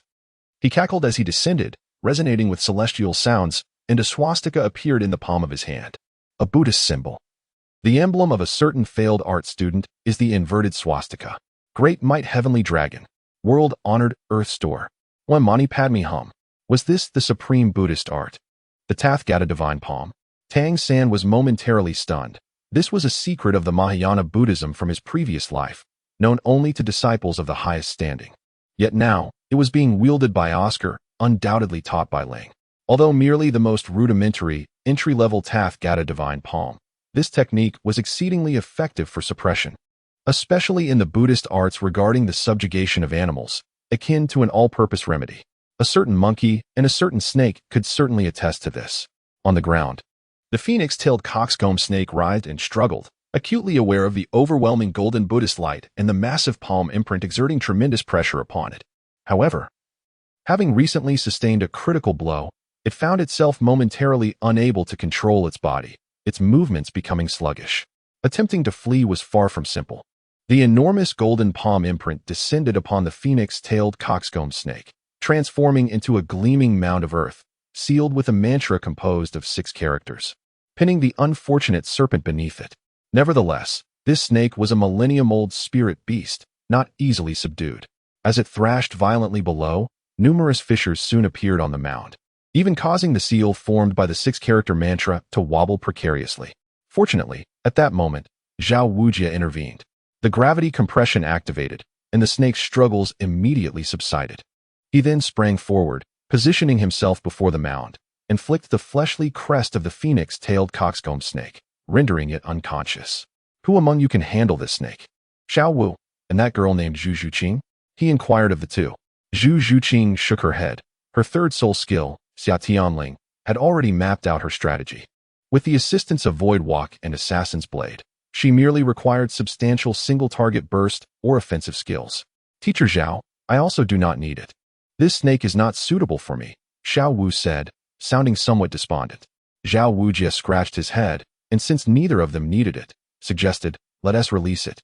I doubt this little creature will recklessly approach us again. What do you think, Oscar?" Wait. Just as Xiao Wuji was about to release the unfortunate phoenix-tailed chicken crown snake, a hoarse voice urgently broke the silence. Immediately thereafter, two figures emerged from the direction where the snake had previously flown, appearing before the crowd. The two individuals, one elderly and one youthful, are both women. The elder appears to be in her 60s or 70s, her hair, white as snow, meticulously arranged. Despite her advanced age, she exudes vitality. Her complexion is rosy as that of an infant. Her eyes sparkle with intelligence, and she grips a 3-meter-long serpent-headed staff, adorned with 6 soul rings that pulse rhythmically around her. Accompanying the elderly woman is a striking young girl, with a bobbed haircut, seemingly around 16 or 17 years old. Her deep brown eyes are fixated on the phoenix-tailed coxcomb snake, which is firmly held by Xiao Wujia. She, too, wields a serpent-headed staff, albeit significantly shorter than the elders, and possesses 2-century-old soul rings. The serpent matriarch, Xia Tian, and her granddaughter, Meng Iran, have indeed arrived. Xia Tianling, observing the duo's approach, felt a surge of excitement at the prospect of making new friends. Stepping forward, he cleared his throat. "Are you not the esteemed serpent matriarch and your granddaughter, Meng Iran?" Chapter 47. Xiao Wujia, your two students are truly remarkable. Ling, how come you seem to know everyone? In this vast world, isn't it better to have an ally than an enemy? I, your brother, delight in forging connections with distinguished individuals. Xia Tianling explained. I had already shown you the characteristics and profiles of various powerful figures across the continent. Young man, do you recognize me, an old woman? Indeed, I am Xia Tianxiang, the serpent matriarch, and my husband is none other than the illustrious Long Gong, Ming Shu. Of course, your unique serpent-headed staff and your rank as a soul emperor are unmistakable. After all, female soul emperors are a rarity in this realm. Xia Tianling bowed respectfully. If I am not mistaken, this phoenix-tailed coxcomb snake is the very creature you have pursued here? Previously, upon hearing Xiao Wujia's intent to release the phoenix-tailed coxcomb snake, Xiao Tianxiang had raised her voice in protest. The reason was that both she and Meng Iran had discovered the serpent-s trail but had inadvertently allowed it to escape, compelling them to chase it all the way here. Upon hearing this, curiosity flickered across her face. Indeed, this phoenix-tailed coxcomb snake is perfectly suited for my granddaughter, which is why I brought her along in pursuit. But young one, how did you come to this conclusion? Xia Tianling approached Xiao Wujia's side, revealing the serpent's belly and the underside of its wings, where 2 distinct wounds were glaringly apparent. My eyesight is keen. I noticed these marks when my companion subdued the phoenix-tailed coxcomb snake earlier. They do not resemble injuries inflicted by a soul beast, considering the direction from which you arrived. It seems likely that these wounds were caused by your staff, esteemed elder. Zhao Tianxiang gasped in astonishment, a tumult of emotions surging within her. You are entirely correct. Young one, what remarkable powers of observation and deduction. Merely from 2 wounds and the direction of arrival, one can completely reconstruct the truth of the matter. It is truly terrifying. How impressive. Meng Iran gaped in disbelief. Wow, our leader is astonishing, she exclaimed. Despite having the purple extreme magic eyes, Tang San had failed to detect the wounds beneath the phoenix-tail coxcomb snake's body before Xia Tianling unveiled them. It was not just the newcomers from Xiangjia, Shrek, and the Spirit Hall. Even Xiao Wujia, a seasoned soul sage in the Spirit Master realm, was rendered speechless with astonishment. Did you notice those 2 wounds while Oscar was fighting the phoenix-tail coxcomb snake? What an extraordinary creature. Receiving the astonished gazes of the crowd, Xia Tianling smiled apologetically. It was not an extraordinary vision that revealed the wounds concealed in the blind spots. The original text had clearly outlined it, and he was merely reciting it.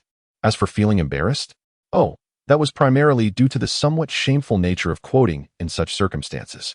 However, on the surface, he maintained an expression of humility, a hint of luck. Your esteemed self has an exceptionally talented student, Xiangjia remarked, glancing at Xiao Wujia, who was activating his martial soul. May I inquire who you are? Standing beside a group of evidently youthful children, this 7-ring soul sage must surely be a teacher leading a hunt for soul beasts, she pondered. I am Xiao Wujia, he replied. Upon hearing the introduction from Xiangjia, Xiao Wujia's initially fierce demeanor softened somewhat. Although Xiangjia was merely a six-ring soul emperor. She had always been inseparable from her husband, Long Gong Meng Shu. The martial soul fusion technique they unleashed together was formidable enough to warrant even the title Douluo to tread lightly. Xiangxiang's expression shifted slightly. No wonder, she thought. How fortuitous it is to encounter such a young soul sage on the outskirts of the Star-Do forest. It turns out to be the renowned, immovable king of the spirit master world. Xiangjia smiled. You flatter me, senior. I too was notorious in my youth. However, after years of seclusion, I now teach students at an academy. This journey to the Star-Do forest serves two purposes: to help two of these children obtain soul rings for advancement and to expose them to the world. I never expected to meet you here. Zhao Wujie skillfully engaged in mutual praise with Xiang. Although he had once been a reckless youth, he had gradually come to appreciate that having one more friend is far better than one more enemy. Since this phoenix-tail coxcomb snake is required by your esteemed granddaughter, it naturally belongs to you. We were intending to release it anyway, so let us forge a benevolent connection, Xia Tianling stated, discreetly nudging Oscar. Oscar had already acquired his third soul ring and no longer needed the soul ring from this unfortunate creature. Thus, it was the perfect opportunity to do a favor. Yes, please take it, senior, they all chimed in agreement. Oscar, endowed with remarkable intelligence, instantly comprehended the intentions of the summer spirit. It was merely a snake, originally intended as a means for practice. After a prolonged period of diligent training, he had yet to encounter a real combat opportunity. Upon hearing this, Xiang was naturally overjoyed and quickly expressed his gratitude, saying, I am truly thankful to this young friend. Master Zhao, what do you think? Zhao Wujie, without uttering a word, simply stepped aside, gesturing invitingly. Please, make yourself at ease. The splendid tale of the rooster snake was resolved solely by Oscar, who naturally possessed the authority to address the matter. I extend my heartfelt gratitude, and now, go forth.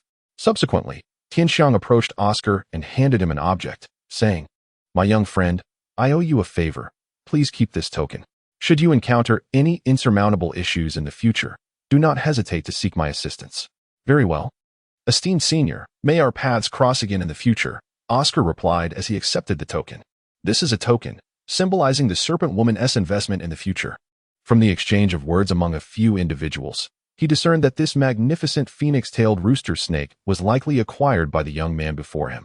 Possessing such prowess at such a tender age undoubtedly foretells limitless potential for future achievements. Cultivating a relationship at this juncture can only yield favorable outcomes. Seeing that there was nothing more to discuss, Zhao Wujie signaled for everyone to prepare for departure. As they were leaving, the serpent woman took a moment to praise Tianxiang, saying, Zhao, my dear brother, your two students truly are exceptional. Zhao Wujie maintained a cheerful facade, while inwardly he was cursing. This is not my student, you know. However, considering the conditions under which the Spirit Hall has rescinded the arrest warrant, he could only acquiesce. Boss, here, take this. After walking a short distance, Oscar directly tossed the token given by the snake lady to Xia Tianling. Xiao, what is this? Xia Tianling inquired, puzzled. Boss, I know you have a little hobby of collecting tokens from various high-ranking spirit masters. You've already gathered tokens from all our teachers. Just take this and have fun. What you have given me far exceeds this meager token. Oscar shook his head and replied without hesitation. Besides, if I truly need something, would you not help me? Thanks. Xiao. Xia Tianling said no more and carefully stored the token in her ring. Chapter 48. Spirit Masters and Spirit Beasts. After bidding farewell to the unfortunate little phoenix-tailed cockatrice, the group continued their journey into the Star-Do forest, searching for the next fortunate encounter. However, suitable spirit beasts do not simply present themselves at one's will. After making substantial progress throughout the afternoon, covering several miles, the group found themselves empty-handed and could only set up camp for the night. The following day, they resumed their cautious advance deeper into the Star-Do forest. With the change in geography, they began to encounter more Millennium Spirit Beasts. After a few practice skirmishes, aside from the aloof Dai Mu-Bai and the leader Zhao Wujie, the remaining members gradually developed a sense of synergy. Thanks to Oscar, who acted as a binding agent, Ning Rongrong successfully integrated into this small group. Whenever a spirit beast approached, Zhu Zhuqing, responsible for scouting, would issue a warning. Tang San would take charge of control, while Ning Rongrong boosted the others. The remaining four would then charge in, swiftly driving the spirit beasts away.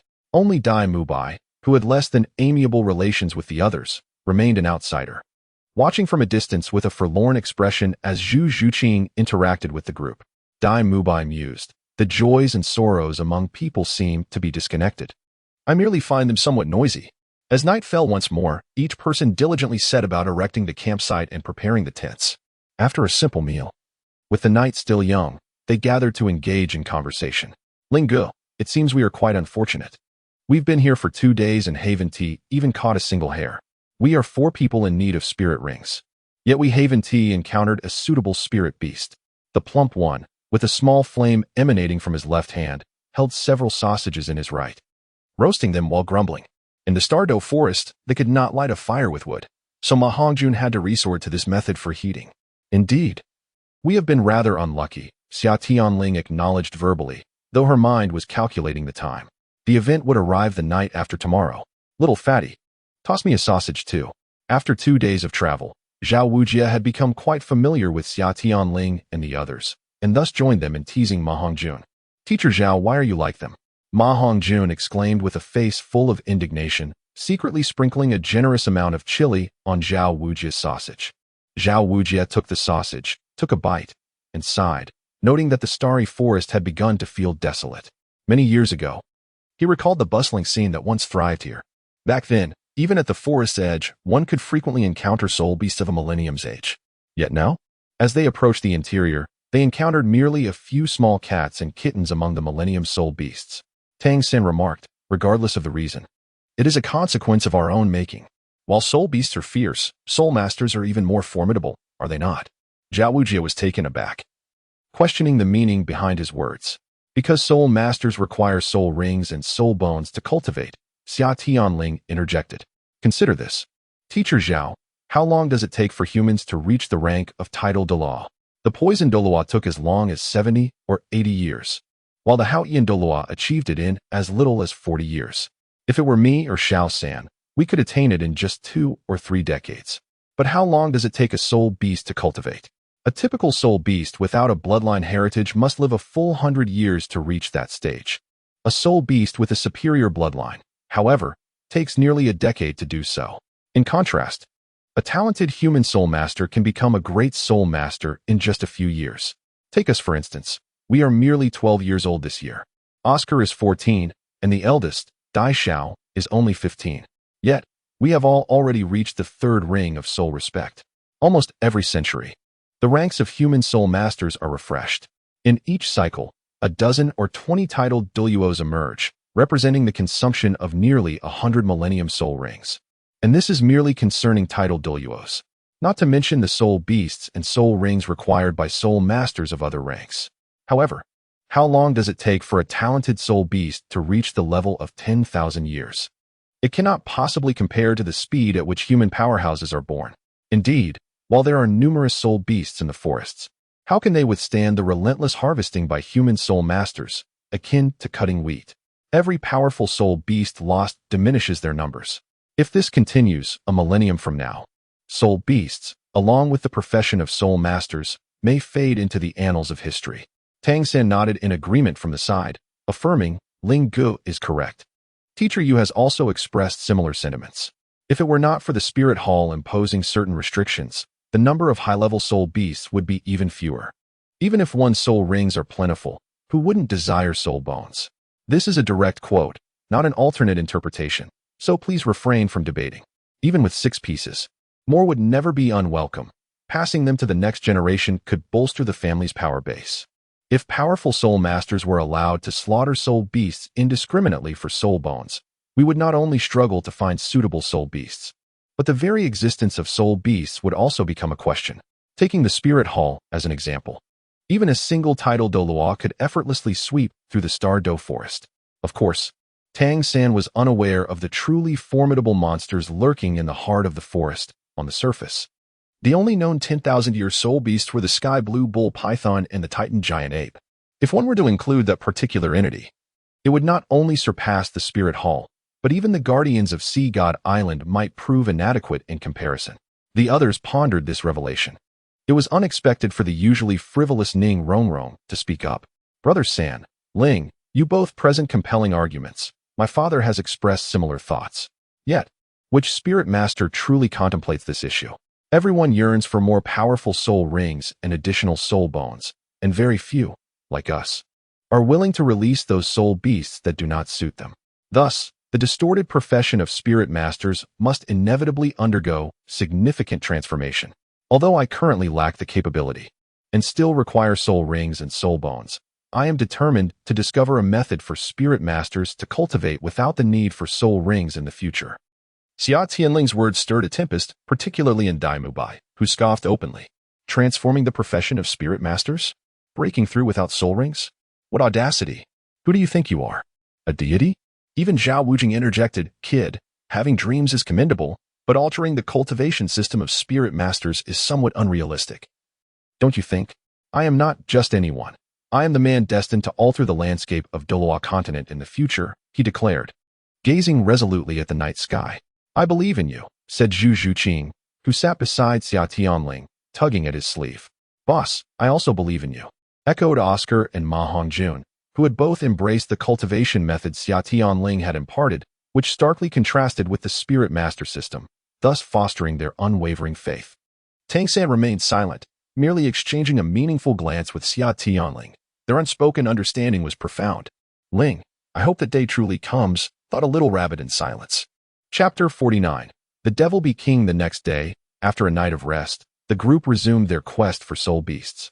Deciding to delve deeper into the Star-Do forest, the team progressed slowly, time gradually slipping into the afternoon. Suddenly, Ning Rongrong voiced her annoyance. Little Ao, help me. This bee is so bothersome. It keeps landing on me. Where? I'll help you chase it away, Oscar said, eagerly approaching Ning Rongrong to assist her in shooing away the little insects attracted to the patterns on her clothes. How could there be bees here?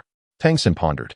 Activating his control crane catch dragon and purple extreme magic eye, reaching out to seize one. This is not an ordinary bee. It is violet and has a rather unique body structure. Oh, a violet bee? Let me see. Summerling, who had been busy clearing the path at the front of the group, turned back upon hearing the commotion. Hey, this is no mere bee. It is a devil bee. A type of gregarious soul beast, Summerling exclaimed after taking the specimen from Tang San and examining it closely. What is a devil bee? Tang San asked curiously, noting that his theoretical text provided no mention of such a soul beast. Such a small creature is also a soul beast? Zhao Wujia added, drawing closer. I know. Xiao Wu interjected eagerly. This is a rather peculiar soul beast species. The queen bee is typically a 1,000-year soul beast, possessing the strength of a normal soul beast alongside the capabilities of a worker bee. However, the other devil bees are quite weak, hardly qualifying as soul beasts. Moreover, the honey they produce is exceptionally delicious, she added thoughtfully. What Xiao Wu stated is correct. The devil bee species operates entirely in service of the queen bee. Summerling noted. Zhuqing, it seems your soul ring is about to materialize. Me? Zhu Zhuqing was taken aback, pointing to herself. Yes. If this is a colony of 1,000-year devil bees, then the queen's soul ring is perfectly suited for you. Boss, are you suggesting the queen's decisive strike?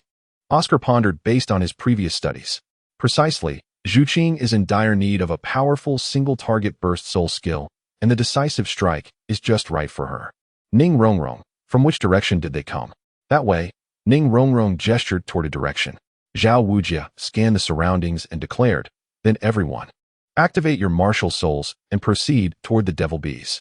As they advanced, the number of devil bees increased until a massive hive came into view. A gigantic black-violet queen bee rested within the colossal honeycomb, its serrated mouthparts and sharp stinger glinting like metal. This queen is enormous, approximately 4,500 to 5,000 years old, which is precisely the target Zhuqing needs. For 1,500 years? Isn't that beyond the limit? That is theoretically the age for a fourth soul ring, Tang San asked in surprise. The physical constitution of individuals varies, Summerling explained. For ordinary soul masters, it would indeed be excessive. However, for the enhanced Zhuqing and Oscar, it is just right. Just look at Fatty and Oscar's soul rings.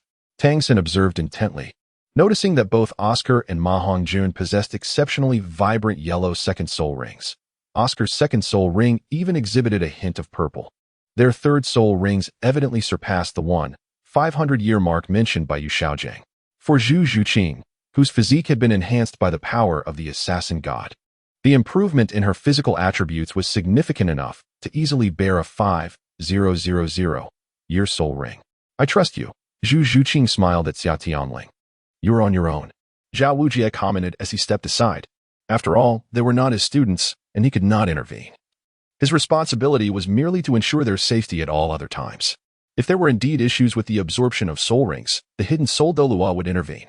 Now, allow me to outline the tactics. Xia Tianling stepped forward. The devil bees, apart from the queen, were only marginally stronger than ordinary honeybees. However, the sheer number of the swarm posed the greatest headache. The most effective method for exterminating the swarm was undoubtedly fire. At this point, he glanced at Ma Hongjun, who was eager to showcase his abilities. Fatty, this time you are the main force. Make sure to shine and don't embarrass me. Hey, how could I? Just watch. Ling Gu, Ma Hongjun replied, channeling his soul power as flames enveloped his body. Given the humidity and high moisture content of the Stardo forest, fire was less likely to spread, which allowed Xia Tianling to permit Ma Hongjun to unleash his full potential. Had they been in the drier outskirts of the forest upon their entry, a single soul skill from Ma Hongjun would have necessitated a hasty retreat to avoid self-inflicted harm. Indeed, a fire in the woods, and the director falls in love with me. By the way, can you refrain from calling me Fatty? All right, Fatty. The group chuckled at Ma Hongjun's flustered reaction as a lively atmosphere filled the air. Xia Tianling smiled and continued. The queen bee's attack methods are rather simplistic. Her capabilities are primarily limited to erratic flight and a decisive strike. In a moment, Fatty will be responsible for clearing the surrounding swarm with fire. Oscar and I will advance head-on, while Xiao will flank from behind. Little San, employ your blue silvergrass and some ordinary hidden weapons to restrict her movements. Avoid using the Zhuge crossbow, as it would be somewhat wasteful. Rong, provide buffs for everyone. Zhuqing, position yourself well to reap her life. Although only Oscar was deployed against the Fengwei Jigwanch, it was merely a practice in an unnecessary situation. This time, however, the Devil Bee Queen was an essential target for Zhu Zhuqing, possessing over 3,000 years of cultivation beyond the previous snake. It was imperative that she not escape, and a united effort was the most prudent approach. What is the Zhuge crossbow?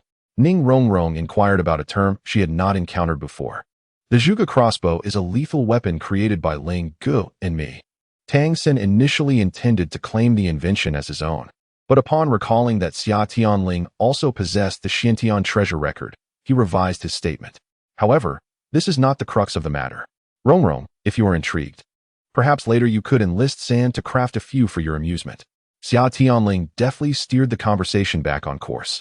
By furrowed his brow, feeling once again excluded, especially at such a critical moment when he was assisting Zhu Zhuqing in obtaining her soul ring. His displeasure was palpable. What about me? He inquired. You.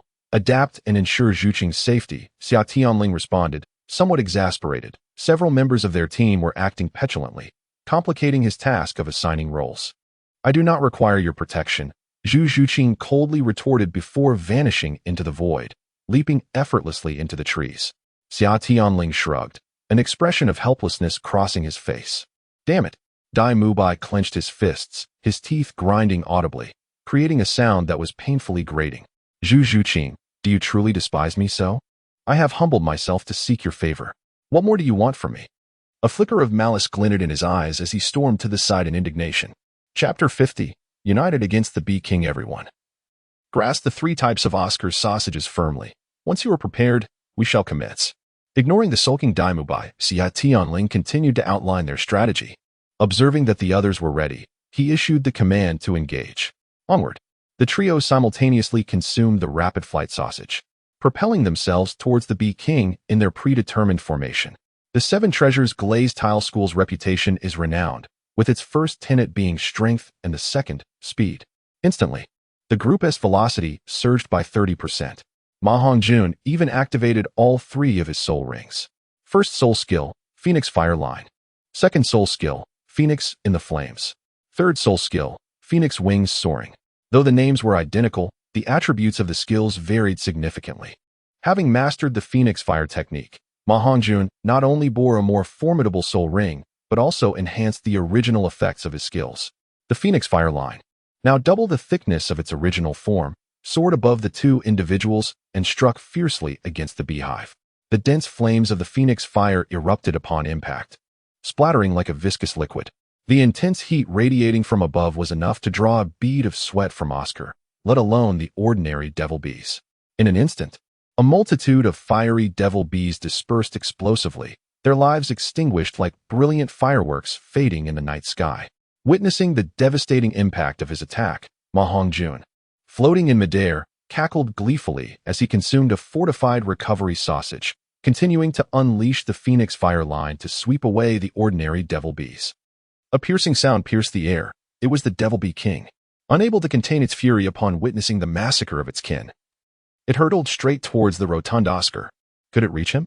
Utilizing the acceleration from the speedy flight of his sausage, Oscar leapt into the air, delivering a powerful blow akin to the Buddha's palm directed at the bee king. The bee king, displaying surprising agility, managed to execute an emergency stop followed by a vertical descent. Yet, the golden imprint of the Buddha's hand was simply too vast, despite its efforts. It was struck on the wing, losing its balance and plummeting downward. While it struggled to regain control of its body, Xiao had already circled around to its rear, launching a bow attack. Before the bee king could stabilize itself, it was once again sent flying like a ball passed on a playing field. However, thanks to the force of Xiao Wu's strike, it found an opportunity to restore its balance. The bee king, observing Ma Hongjun mercilessly pursuing its remaining subjects in midair, roared and charged forward once more. Come at me. Tang San, who had been waiting below, ascended at that moment, flinging a multitude of concealed weapons at various bizarre angles. These were not particularly formidable items, mostly stones, discarded metal scraps, mixed with a few piercing nails and hidden projectiles. The charging bee king, confronted with such an array of peculiar attacks, was compelled to evade in midair. Yet, unbeknownst to the bee king, these projectiles possessed minimal offensive power. Their sole purpose was to obstruct its movement. It's my turn to strike. Summer Ling exchanged a knowing glance with Tang San from a distance before surging upward from below. In the air, a hammer materialized as the embodiment of the dawn martial soul, with the last two soul rings illuminating in succession. The attributes of the second soul skill were enhanced, while the third soul skill erupted, merging seamlessly. A tempest of lightning crackled violently around the massive hammer, producing a series of sharp, snapping sounds. Binding. Tang San accurately gauged the moment and unleashed his first spirit technique. The blue-silver grass swiftly ensnared the king bee, which was desperately attempting to evade, binding it firmly. Immediately thereafter, Tang San retracted this skill and activated his second spirit technique, parasitism. At this moment, the long-prepared summer spirit had finally arrived, and the colossal thunder hammer descended with tremendous force, aimed directly at the bee king. However, the millennium-old soul beast had not idled away its years in the Star Doe forest. Sensing the imminent peril, the bee king contorted its body to the extreme, deploying its sharp stinger as a projectile to unleash its soul skill, the resolute strike. The stinger, the hardest part of its body and its only means of offense, was formidable, yet it paled in comparison to the might of Summer Spirit's hammer. The bee king's stinger shattered instantaneously, its resolute strike rendered utterly insignificant before the overwhelming power of Summer Spirit. The hammer, aglow with a faint golden light amidst the darkness, struck fiercely at the creature's rear, and with a thunderous explosion of lightning, the exoskeleton of its abdomen crumbled, the emerald blood evaporating under the searing heat of the thunder. In the throes of a devastating combo, the bee king found itself ensnared by the dual control of blue-silver grass's parasitism and the paralysis from the lightning, utterly immobilized.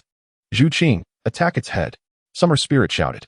Yet, even before his command fully escaped his lips, Zhu Qing, who had been poised in the trees, had already leapt into action. With the aid of void walking and a rapid dash, she appeared almost instantaneously before the bee king.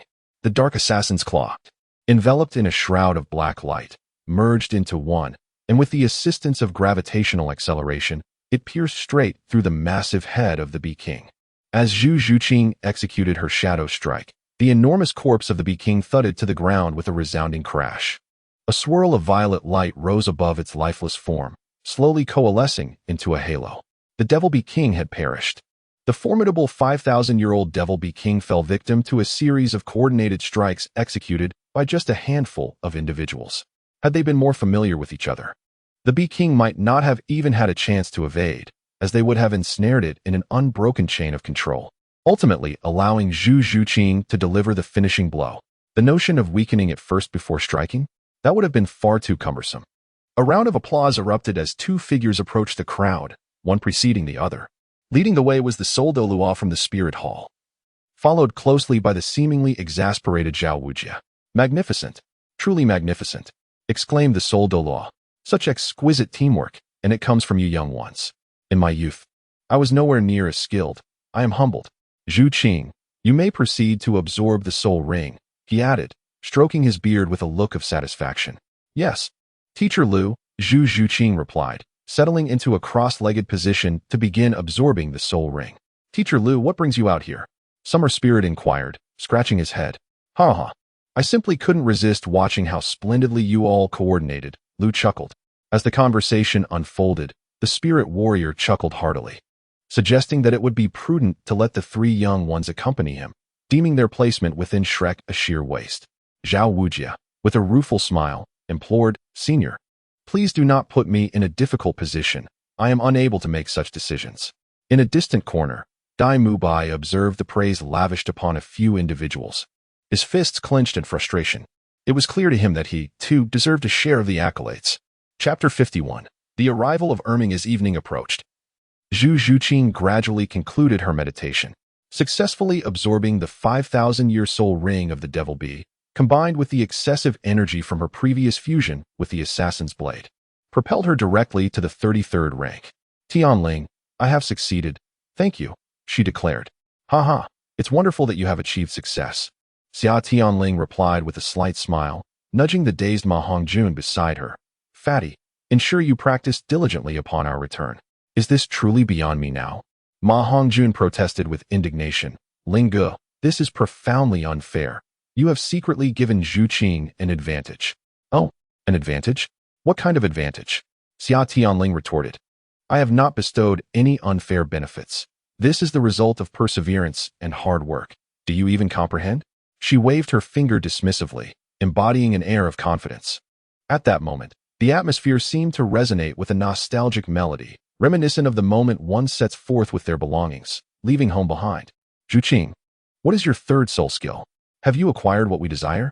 Zhu Zhuqing nodded affirmatively. My third soul skill is named Ethereal Severance, an enhanced version of my first skill, Ethereal Thrust. Upon activation, it produces a formidable single-target slash, and if I channel additional soul power, the strike's potency can be further amplified. It was rare for the usually taciturn Zhu Zhuqing to express herself so extensively. After her explanation, she activated her martial soul and directed the skill toward the remnants of the beehive nearby. A violet luminescence emanated from her hands, swiftly piercing through the massive structure. The spirit warrior swiftly maneuvered to the edge of the hive, gently pushing it, causing the upper half to slide downwards, revealing a substantial amount of royal jelly within. The cut was remarkably clean, leaving only a scattering of ordinary honey behind. Impressive, your cutting ability is exceedingly powerful, he remarked, stroking his beard. As night falls, we shall set up camp here. Fortunately, the Devil Bee swarm has been thoroughly cleared. For the time being, no other soul beasts will intrude upon their territory. The group complied, efficiently tidying the battlefield and establishing their camp. By the way, everyone, lend a hand in gathering the royal jelly. This is a rare and valuable treasure. After the battlefield was cleared, Xia Tianling beckoned her companions to lower the massive beehive, filling several large bottles with the remaining royal jelly and ordinary honey. Honey is indeed a treasure. Perhaps I should search for some herbs and make a wish to the system. Who knows? I might be able to concoct a restorative potion G. In the dead of night, Xia Tianling roused Tang San, who was meditating in the same tent. Little San, prepare yourself. There is danger, a grave danger. Quickly, wake the others. Understood. Tang San, aware of Xia Tianling's prophetic abilities, did not inquire further. Soon, both those in meditation and those asleep were awakened by their shouts.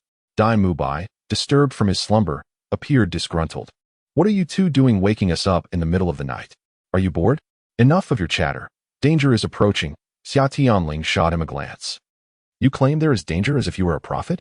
Indeed, I am a prophet. Everyone, exit the tent and prepare for battle. Move swiftly. Two figures rushed towards the group. Huh, you all have come out. Xiao Wudi was taken aback upon seeing the assembled group. Forget about that for now, little ones. Quickly unleash your martial souls. If things take a turn for the worse, do not concern yourselves with us. Flee as far as you can. Prioritize exiting the Stardo forest.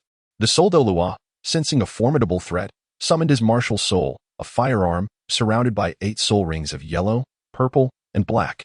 Seeing their teachers so tense, the others, except for Xia Tianling, were perplexed, unable to comprehend what could instill such fear in a soul sage and a soul Douluo. At that moment, they witnessed a bizarre sight. The 2 towering trees that the soul Douluo was gazing at suddenly began to part, revealing a colossal figure that silently emerged from the divide. Upon sighting this behemoth, it felt as though everyone's breath had ceased, and they finally understood the cause of their teacher's concern. It was a being of mountainous proportions, its dark fur shimmering with a faint radiance under the dim starlight. Despite its limbs being grounded, its shoulder height undoubtedly exceeded 7 meters. The king of the forest, the Titan Great Ape, the 3 spoke in unison. Albeit with differing tones, Xia Tianling's was assertive, Tang San's was filled with shock, and the soul Douluo's was laced with despair. The martial soul hall had once hunted the 10,000-year soul beast within the Stardo forest, and this 10,000-year Titan Great Ape had left an indelible psychological scar on him. Esteemed king of the forest, we harbor no intention of offense. If this is your territory, we are willing to withdraw at once. Zhao Wuji spoke in a deep voice, fully aware that the Titan giant ape could comprehend human language, particularly with this imposing Titan giant ape before him, whose cultivation evidently surpassed 10,000 years. He found it hard to fathom if there existed any soul beast more formidable than this one. The Titan giant ape disregarded Zhao Wuji's words and took a step forward, a movement that caused the hearts of onlookers to race. Everyone felt a sense of tension, except for Xia Tianling, who remained remarkably composed. He understood that the Titan giant ape had simply sensed the presence of his sister, Xiao Wu, and was likely just seeking a meeting. Do not panic. Refrain from making any moves. Trust me, everything will be fine, Xia Tianling declared loudly. However, at that very moment, an unexpected turn of events occurred. The Titan giant ape seemed to sense something, directing its gaze toward the individuals at its feet. With a thunderous roar, the Titan giant ape struck its chest with its fists, the resounding thud causing those nearby to stagger. A soul Douluo wielding a gun spirit believed the Titan giant ape had recognized him. Gritting his teeth, he activated most of his soul rings. His spirit manifested, propelling him like a spear toward the Titan giant ape, simultaneously shouting, "You all should leave." Upon witnessing the soul Douluo's advance, Zhao Wuji similarly ignited his first, second, third, fifth, and 7th soul rings, activating his martial spirit and charging alongside him. Teacher Liu, Teacher Zhao. No, Xia Tianling exclaimed urgently. What are you doing provoking it? That foolish creature merely saw Xiao Wu and was delighted. Aren't you courting death by approaching it? I had explicitly warned both of you just days ago that if you encountered the Forest King, the Titan giant ape, you must not engage. There would be no danger. Zhao Wuji could overlook the fact that his prophetic warnings were doubted, but how could his own comrades lack faith in him? With the immovable king's body guarding him, he enveloped the Titan giant ape with a gravity control centered on himself, attempting to restrain the creature's movements through gravitational pressure. Simultaneously, he unleashed the powerful diamond palm, releasing an overwhelming wave of energy. Seemingly caught off guard by the simultaneous assault from both directions, the Titan giant ape erupted in fury, letting out a more piercing roar. Chapter 52. Ignoring the prophet's words can lead to death before Ning Rongrong could finish her soul incantation. The Titan giant ape retaliated. Its enormous fist glowed with a faint light, signaling its signature skill, the Earth Punch. Meanwhile, a gravitational field activated, a wave of black energy descending to suppress them. The terrifying impact drastically reducing the speed of both Zhao Wuji and the soul Douluo. Like meteorites, the dual fists struck Zhao Wuji and the soul Douluo from either side. In the eyes of the crowd, the immensely powerful Soul Saint and Soul Douluo were unexpectedly repelled by a single strike, rendered utterly defenseless. Zhao Wuji, in his martial soul manifestation, was sent flying a considerable distance by a single punch, crashing through several trees, his fate uncertain. The Soul Douluo fared even worse, not only suffering a devastating blow from the Earth Fist, but also being obliterated by a subsequent colossal energy sphere. This was the Titan Great Ape's ultimate technique, the Titan Sky Break. Had he been a defensive warrior like Zhao Wuji, it might have been manageable. Unfortunately, This Lu teacher was a pure offensive soul master. Despite his formidable attack power, his own defenses were alarmingly fragile. Damn it! Xia Tianling cursed under his breath. What on earth possessed you to provoke it? Are all the soul masters from the spirit hall so single-minded? Zhao Wuji may not have witnessed my foresight, but why can't you trust me?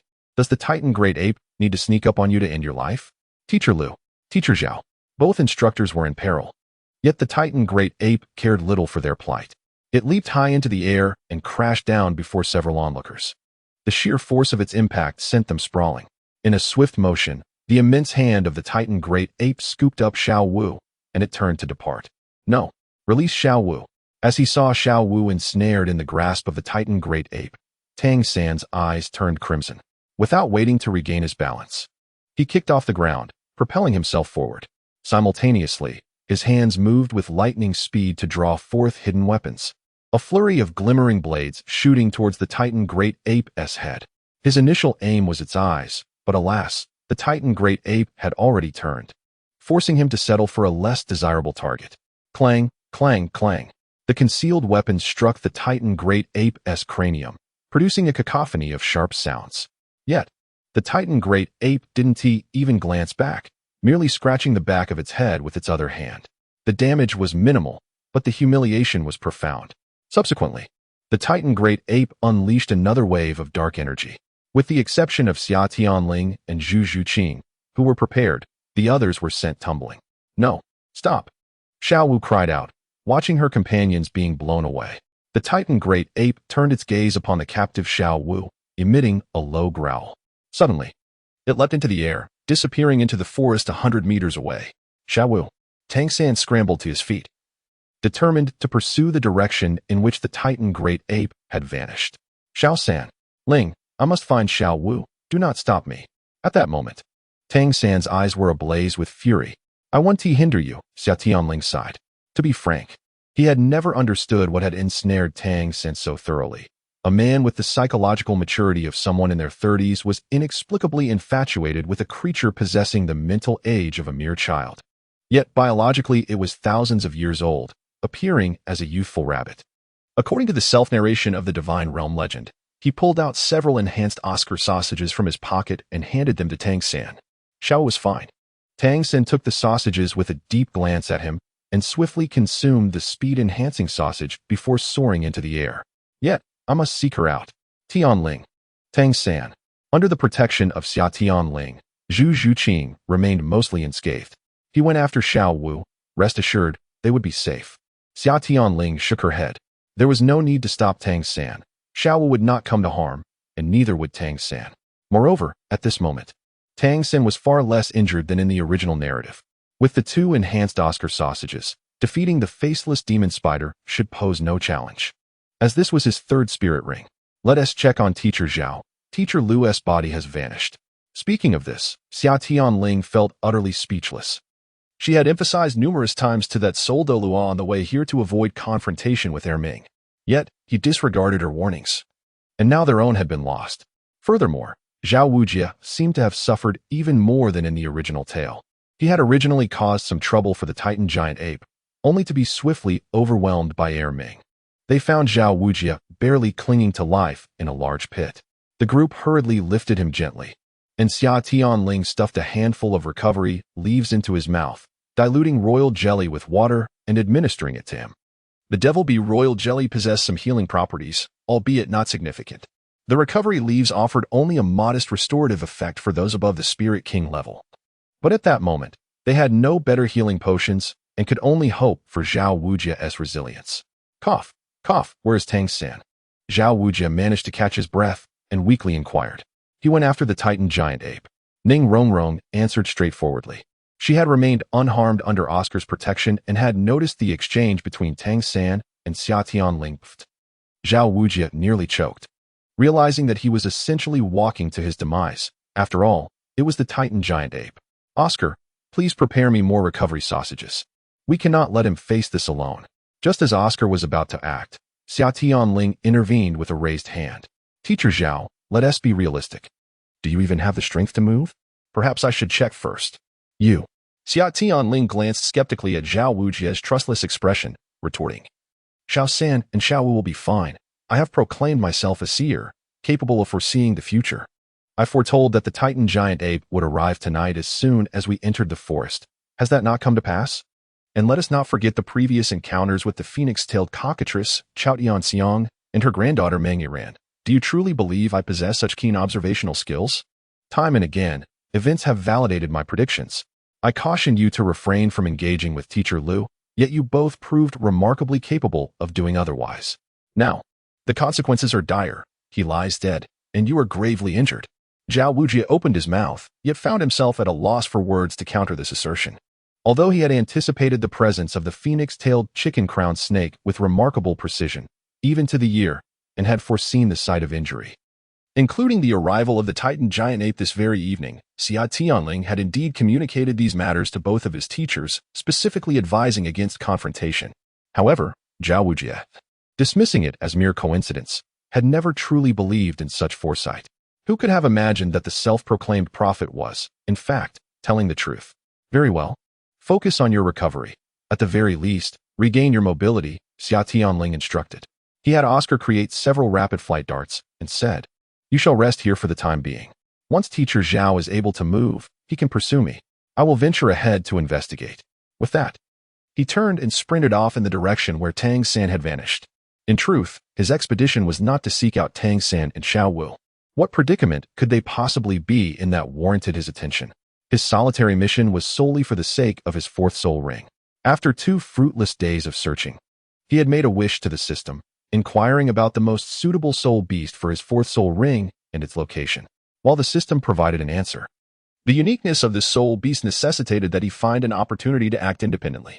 Chapter 53. The Golden Lian plunged into darkness upon utilizing several rapid flight darts to reach an unknown territory, as indicated by the system. Xia Tianling was taken aback by the colossal creature before him. This being resembled a tiger, armed with 2 enormous fangs reminiscent of the saber-toothed tiger from a bygone era. However, unlike its predecessors, this tiger was immense, its body enveloped in a resplendent golden hue. This is no mere tiger. It is evidently one of the 9 offspring of the dragon, the Bian. It was only upon witnessing this creature firsthand that the system revealed its name, the Golden Bian. I ponder whether it bears any relation to the imperial beast of the future, the 3-eyed golden swan Wang, a millennium hence. Strangely, the Bian, which traditionally symbolizes righteousness, a sense of justice, and the ability to discern right from wrong, now emanates a continuous plume of black smoke. This is a shade of black that is far from pure, yet it embodies an unmistakable essence of malevolence. Even from a distance, a mere glance invokes a shiver down the spine, awakening dormant desires. The colossal Bian in the forest emitted a mournful howl, thrashing about and toppling ancient trees. What affliction beset it? Xia Tianling inquired of the system. It has been tainted. No longer does it embody justice, but rather it is undergoing a chaotic transformation. Once this metamorphosis is complete, it shall irrevocably become the Dark Bian, standing in stark opposition to all orderly beings, poised to obliterate any realm of structured existence. What constitutes an orderly being? What vile force has contaminated it? Xia Tianling stumbled upon a term unfamiliar to him, seemingly divergent from the aesthetic of Douluo continent. That is not knowledge you ought to possess at present. Here is a piece of advice. While this Bian retains a semblance of lucidity, summon your utmost strength to bring it to an end. It can still exert some control, but once it fully transforms into a chaotic entity, it will become a mindless monstrosity, impervious even to the might of divine kings. Very well. Since the system refrains from explicit elaboration, it must be constrained by certain limitations. I shall heed its counsel and act swiftly. True Dragon, manifest. Dawn, arise. Taking a deep breath, after 6 years of cultivation, Xia Tianling invoked his 5-clawed True Dragon Martial Soul for the first time. Simultaneously, he grasped the Dawn Martial Soul in his hand. With a hammer in his left hand and an axe in his right, he advanced towards the descending Dark Bian, unleashing the essence of his bloodline without reservation. Since it is said that the Bian is the 7th progeny of the True Dragon, the aura of True Dragon blood might prove advantageous. The agitated Bian sensed this essence, its feral countenance softening slightly, yet it continued to writhe upon the ground. A vague mental wave penetrated Xia Tianling's mind. Father's essence, alas, you are not him. Is it effective? Kill me quickly. I can no longer control beware. The aura emanating from me. The buy-in seemed to expend its last vestige of strength, releasing another wave of mental energy, yet the clarity in its gaze, once indicative of reason, rapidly faded, shrouded by a layer of black and crimson. Quickly, slay it. It has begun its transformation. It is at its weakest now. Unable to unleash its full potential, reduced to a mere common 10,000-year soul beast. The moment it completes its metamorphosis, even the small dragon below would be powerless against it. The system maintained its cold, mechanical tone, yet its pace quickened, imbued with urgency. Xia Tianling hesitated no longer and activated his 2 soul rings. The storm battle axe materialized. The thunder god form was invoked. The simultaneous utilization of 2 formidable martial souls imposes little physical burden on Xia Tianling at present. However, the consumption of soul power is exceedingly substantial. When both martial souls are activated alongside the storm battle axe and augmented by various attributes, his soul power diminishes at a rate several times greater than usual. Moreover, the utilization of his other skills further depletes this vital energy. Even with the dual cores of Qi Si and Golden Core fueling him, which provide a reserve of soul power many times that of an ordinary soul master, he cannot withstand prolonged expenditure. This is primarily due to the inferior quality of soul power. The energy in the Douluo world lacks the capacity to cultivate higher-tier foundational strength, such as spiritual power. "Let me see what you are capable of," he exclaimed, executing the 9-turn sky-treading step, one hand wielding the storm battle axe, charging headlong towards the Dark Lian. Although the Dark Lian had lost its rationality, partially subdued by the presence of the true dragon, its battle instincts and innate capabilities, honed over millennia, were formidable. Dark energy surged from its form, rapidly expanding into a cubic domain of black light. Within this realm, Xia Tianling felt as though he were ensnared by heavy shackles, rendering the previously unstoppable 9-turn sky-treading step ineffective against the oppressive space. Simultaneously, a fissure appeared on the Dark Lian's forehead, revealing a singular dark eye. A beam of pitch-black energy, laced with streaks of crimson lightning, hurtled towards Xia Tianling's chest. This was originally one of the Golden Lian's innate skills, judgment, as one of the 9 dragon sons. The Lian possessed an intrinsic ability to discern right from wrong, and its innate power was linked to the force of light. However, now fallen from grace, its attributes had undergone a transformation, and judgment could now be aptly renamed as corruption. Constrained in movement, Xia Tianling found evasion difficult, prompting him to activate his 3rd soul ring. The colossal blade of lightning clashed with the slender beam of darkness, producing a cacophony of thunderous roars before dissipating simultaneously. Drawing upon the momentum of the thunder half-moon slash, Xia Tianling pressed forward, unleashing a trio of spells: lightness technique, wind riding technique, and evil breaking technique. The first 2 accelerated his movement, while the latter alleviated some of the oppressive force of the dark domain. Rain summoning technique, heavenly thunder induction. Once again, 2 spells were unleashed. A dark cloud gathered ominously above the head of the Black Lian, and torrential rain poured down upon it. Thunder was summoned, intensifying the downpour, as blue bolts of lightning relentlessly struck the Lian, eliciting anguished roars from its throat. In that fleeting moment of electric brilliance, Xia Tianling, aided by various incantations, successfully closed the distance. Just as the words were spoken, he activated his 3rd soul ring, and the thunder half-moon slash coalesced instantaneously, with the storm battle axe roaring for the first time in its full glory. Previously, merely in its ordinary state, the attack had been sufficient to severely injure Yu Xiaogang, a defense-type soul king. Now, under the immense power of the true dragon martial spirit and the innate mastery of thunder, its might had multiplied beyond measure. Not only was it the strength of his own body, but the dawn martial spirit was his natural weapon, nurtured over 6 years, blending seamlessly with him, its power surpassing that of an ordinary cultivator's innate magical artifact. At this moment, wielding his innate weapon with the finesse of a master, the might of this strike rivaled that of a full-force assault by a powerful battle soul saint. A mere soul emperor would likely be obliterated in an instant. And yet, he was merely a 40-level, 3-ring quasi-soul master. Chapter 54, Mastering Mathematics and Chemistry to Conquer the World as a Pure Descendant of the 9 Sons of the Dragon. The Lian inherited the formidable physique and magical prowess of the true dragon. The fierce close combat abilities handed down through its bloodline were enough to overpower numerous local soul beasts, including the likes of Tian and even the Golden Dragon King. However, The chaotic darkness of its fallen attributes clashed violently with the ordered radiance of its righteous nature within the same vessel. The Lian's original rationality, though suppressed, could not quell the deep-seated pride of its true dragon lineage, which fought desperately against its subjugation in the depths of its subconscious. The fallen Lian's body resembled a powerful weapon manipulated by a child, sufficiently fierce, yet utterly uncoordinated. The sharp axe blade collided with the Black Lian's right claw, producing a jarring screech. Blue lightning continued to erode the dark essence enveloping the Lian, revealing flecks of gold, only to be swiftly obscured once more by a new wave of darkness. A massive claw fell away, the exposed bone starkly visible at the break. Once resplendent and jade-like, the bone had now turned ominously sinister, crimson gold blood mingling with viscous black liquid gushing from the severed veins. The vegetation beneath it withered instantly upon contact with the dark liquid, emitting a hissing sound. The dark Lian let out a heart-wrenching scream. It was utterly incensed by the presence of this insignificant insect before it.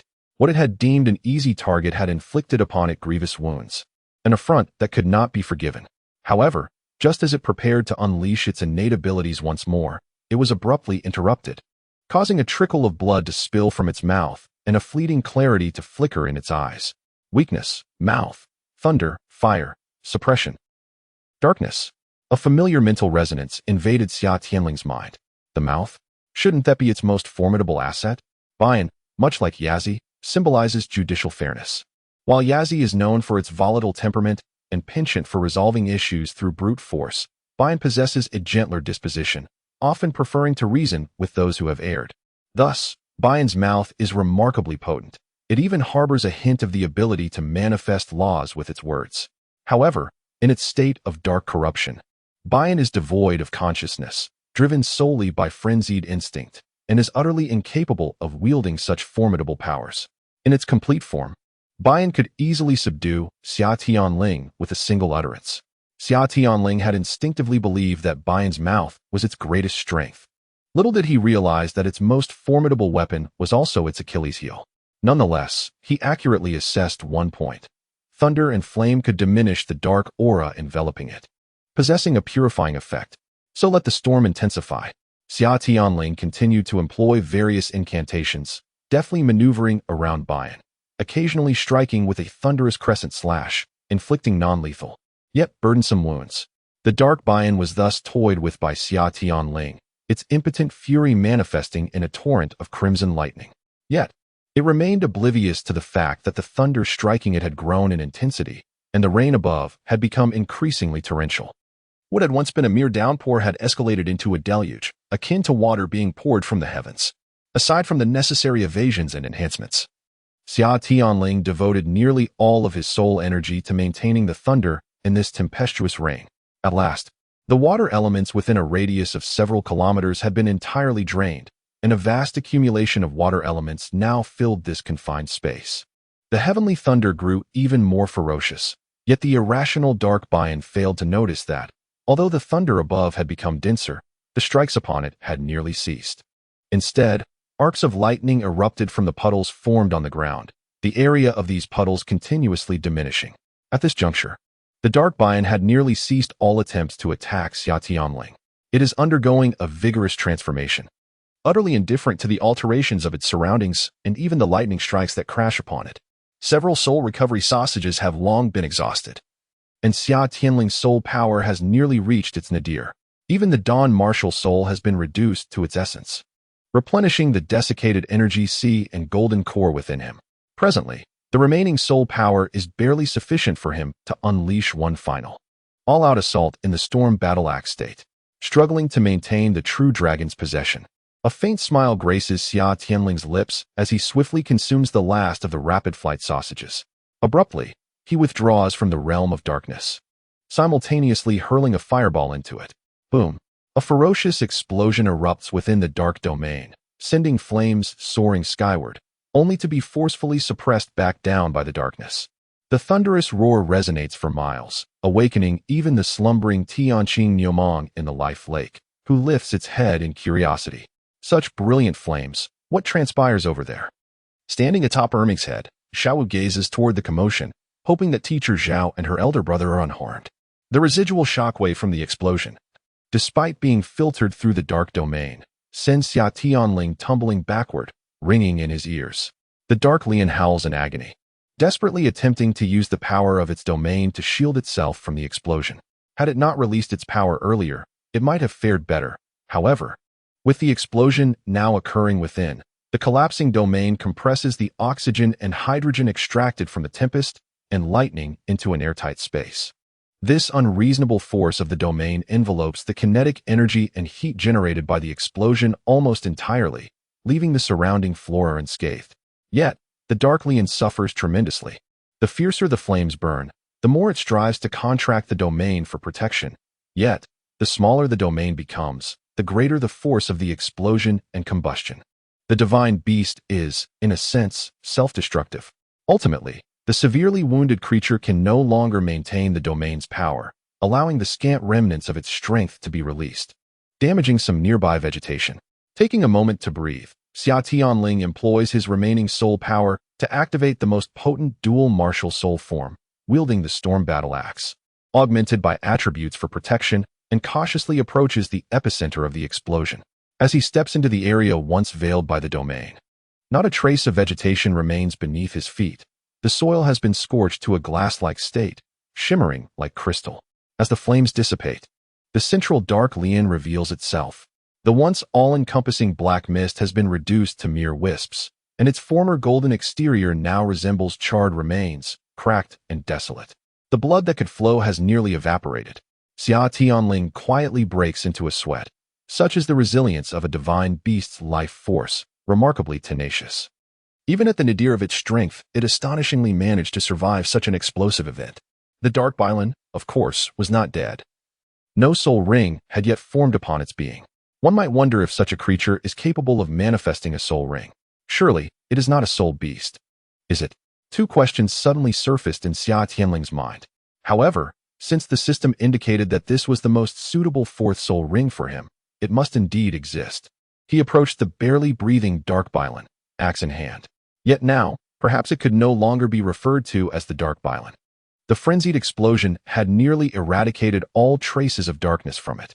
Though on the brink of death, the Bailan had regained its former lucidity. Chapter 55. The delayed tribulation finally arrives. You have come. A wave of mental energy, significantly weaker than before, entered Xia Tianling's mind. It was the restored consciousness of the golden Bailan. Elder, how can I save you? The Bailan shook its head with great difficulty, indicating that such a depth of corruption was nearly irreversible, and most of its primordial power had dissipated in the struggle against its fall. There is no remedy. Xia Tianling released the manifestation of his martial soul, standing there in a daze. The Bailan before him was on the verge of demise, and a wave of sorrow surged through his bloodline. Though this world is weak, fragile, and rife with flaws, its rules are quite intriguing. My time is drawing near. Allow me to leave you something of interest. Something of interest? The Bailan offered no further explanation. Instead, it raised its remaining left paw, gently lifting Xia Tianling, pressing its forehead against his. Legacy. A familiar voice resonated, differing from the previous mental transmissions. This was the first time the Bailan had genuinely spoken. In an instant, a brilliant light emanated from the Bailan, coalescing in its open third divine eye. This divine eye served as a bridge connecting man and beast. A torrent of golden light flowed through this conduit into Xia Tianling's body. At that moment, Xia Tianling felt somewhat disoriented. It was as if a colossal bell was resonating within his consciousness, while an unknown sound echoed around him, conveying an enigmatic message. The voice was both authoritative and imbued with unwavering justice. Bearer of my father's bloodline, wield this power wisely. Another wave of mental energy surged from the Bailan. Subsequently, its massive body ignited, and the last remnants of black mist surrounding it were completely washed away by the golden flames. Xia Tianling felt a tremendous warmth surge into him from his forehead, coursing down his spine and gradually enveloping his entire being. His flesh and veins underwent a profound transformation within this torrent of heat. The dawn martial soul was forcibly summoned, and a ring of crimson golden circles began to slowly take shape around it. Is this a form of sacrifice? In a certain sense, the actions of By bear a striking resemblance to a sacrifice. However, it is not a sacrifice in the truest sense. It is not an indigenous species of the Douluo continent, but rather a being that inadvertently shattered space and arrived here after being tainted by that malevolent dark substance. As a divine beast, it does not leave behind a soul ring upon death, nor does it possess the capacity for sacrifice. Yet, the laws of the Douluo world are remarkably unique and easily manipulated. By happens to be a paragon among these manipulations. Thus, in its dying moments, it bequeaths the last remnants of its primordial power and its innate abilities to Xia Tianling, who possesses the bloodline of a true dragon. This represents the last vestige of pure origin remaining after the purification and refinement of his own power. It can be said that nearly all of his strength dissipated in the clash against the forces of corruption. As one of the dragon offspring, By's bloodline is naturally in profound alignment with Xia Tianling, enabling the successful completion of this pseudo-sacrificial rite. Were it another, the mere conflict of bloodline power would be insurmountable, let alone the inheritance of abilities. After a time, By's massive form was consumed by flames, and a circular emblem of radiant golden red began to form upon Xia Tianling's forehead. The bones within his body began to emit a dense cracking sound. Though subtle, it evoked a sense of impending rupture, as if his very being were on the verge of explosion. Concurrently, a gray-black substance began to seep through the surface of his skin, mingled with tendrils of dark purple blood. This was By's power cleansing his body, expelling all impurities and internal injuries. At the pinnacle of the Qi refinement stage, cultivators typically undergo a gradual transformation of their bodies, purging internal impurities.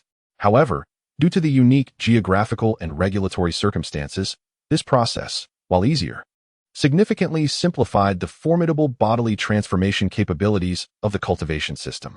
As the transformation of his body neared completion, the last remnant of By's power fully integrated into him.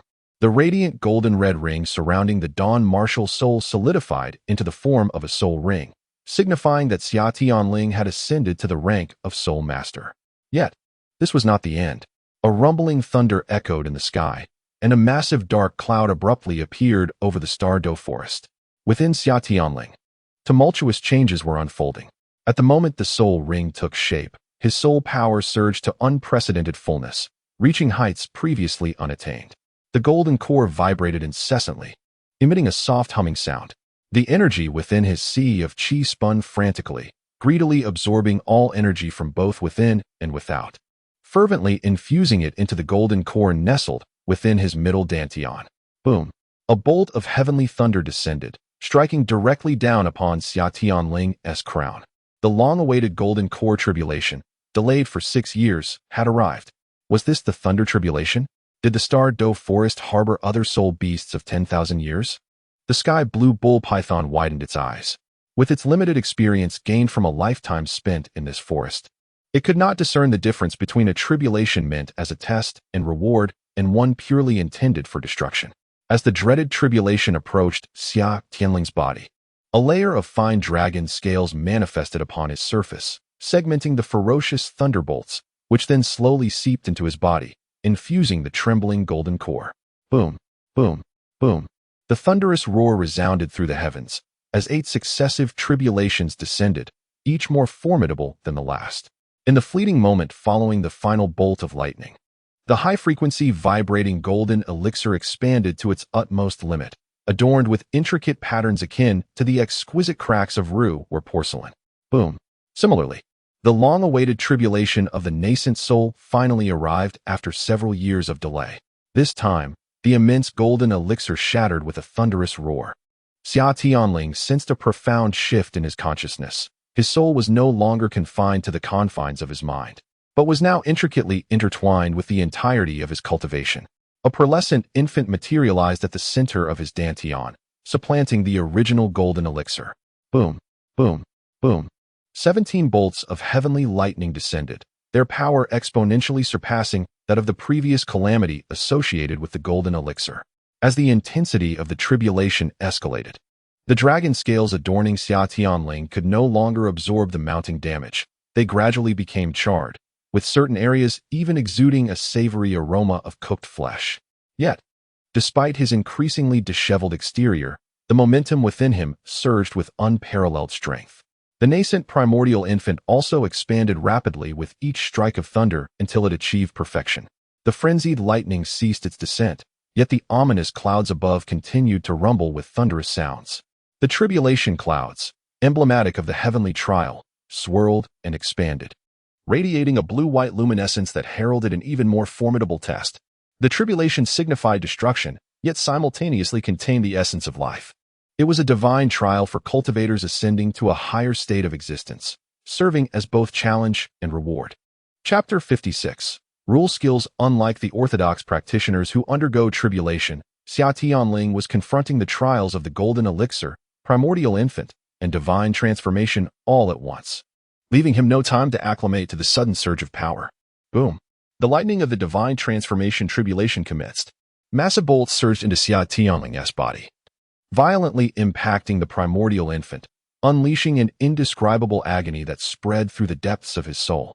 The transformation into divinity required the integration of the cultivator's 3 souls and 7 spirits within the primordial infant, utilizing the refinement of the heavenly tribulation to fuse them into a singular entity, thus becoming a more potent primordial spirit.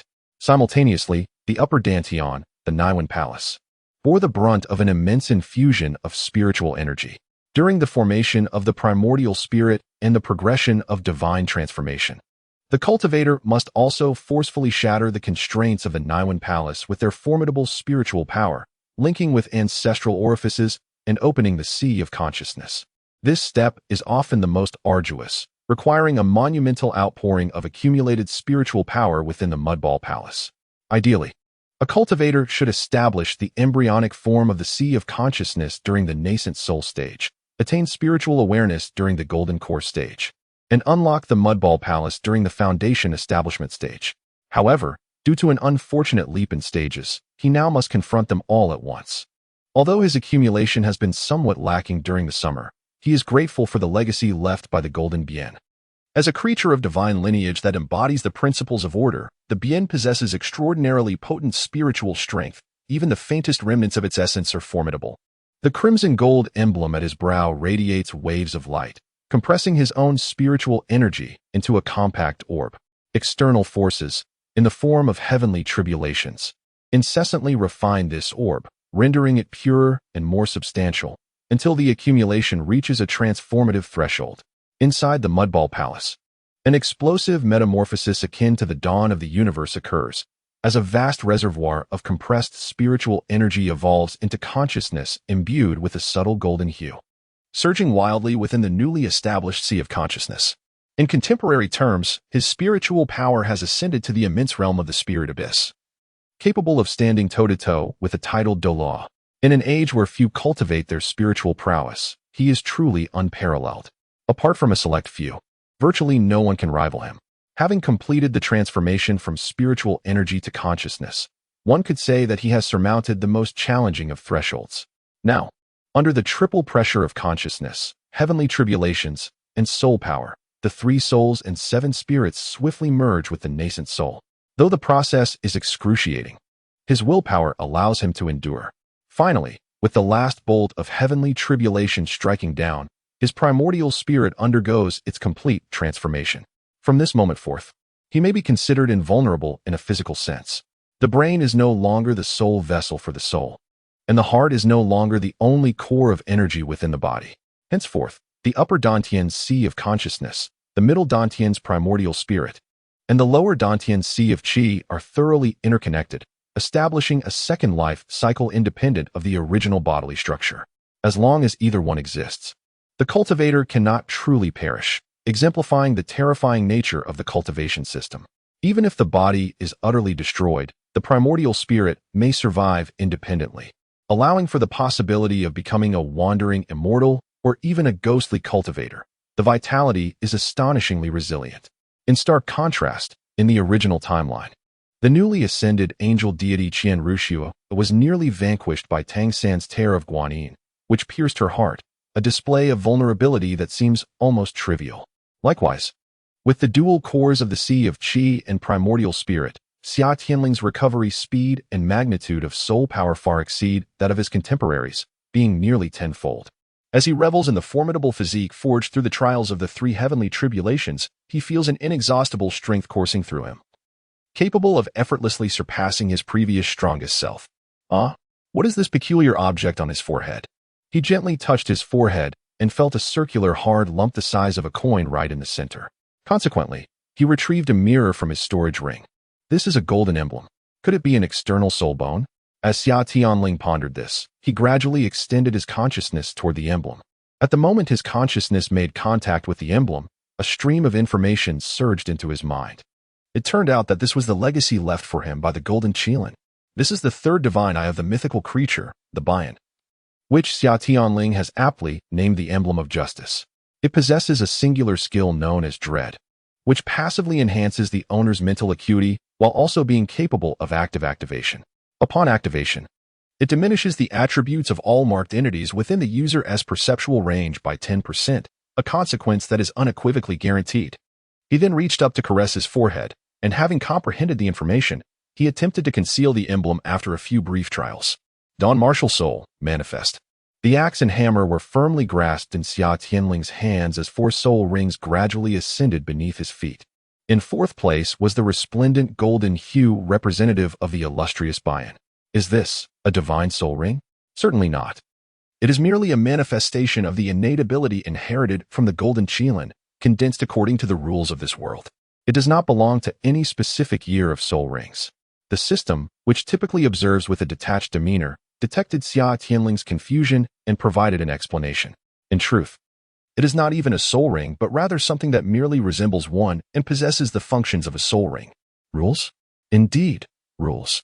If there is any merit to the soul cultivation system of the Douluo world, it lies in its ability to allow cultivators to engage with these rules even while exceedingly weak. For instance, the attribute enhancement of your storm battle axe form, the fourth soul skill bestowed by the Qian, and the third divine eye of the external soul bone.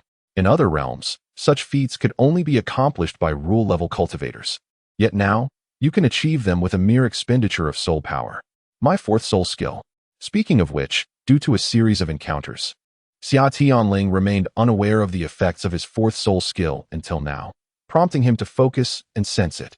As the saying goes, one may not realize until they see. The revelation was startling. This fourth soul skill is undeniably formidable. The fourth soul skill left by the golden Qian is its innate ability, justice judgment. Interestingly, it is a domain-type skill that can only be executed with a hammer, and the storm battle axe form cannot provide a double enhancement. Upon activation, it affects all targets within a 15,000 square meter radius, which the user perceives as enemies, subjecting them to a judgment. If a target harbors malevolent thoughts and has acted upon them, all their attributes are reduced by 25%. If a target harbors malicious intent but has not acted, their attributes are diminished by 15%. If a target has never entertained malevolent thoughts, the skill has no effect. Simultaneously, all attributes of oneself and any allies, as subjectively determined by the user, are enhanced by 20%. The maximum duration of this skill is 2 hours, remaining in effect until the user voluntarily dispels it or the duration expires. Even if one flees to the ends of the earth, the weakened effects will still apply. Of course, if one possesses the ability to escape the confines of the Douluo universe, the effects will automatically cease, granting buffs to allies while imposing debuffs on enemies. Could this truly be the innate skill of a divine beast? It seems almost unreasonable. Furthermore, if activated in conjunction with the external soul bone, the badge of justice, the effects of this soul skill would double, theoretically allowing for a 60% reduction in the opponent's attributes while enhancing one's own by 40%, which is a definitive outcome. Even if the benevolent and malevolent deities were to personally arrive, Xia Tianling's soul skill could still amplify or diminish their powers. The potency of this skill has even surpassed the auxiliary effects provided by the 7 glazed tower of the 7 rings. Who, then, truly holds the title of the continent's foremost support spirit? Chapter 57. Oh, is it once again time for my prophetic performance? By the way, system, could you alter the hue of my golden soul ring? A black one would suffice, as the gold is rather conspicuous. Having completed his preparations, Xia Tianling leisurely made his way towards the direction from whence the Titan Great Ape had come. He had recently visited the camp that had been attacked, but the individuals there had vanished without a trace. A few hours were ample time for Xiangjia to regain his mobility. It was likely that some had set out in search of Tang San. Ding. Wish from the host received. Searching for the power of destiny. Ding. Wish successful. You have acquired a 4th soul ring color modifier, and the modification is in progress. Ding. Modification complete.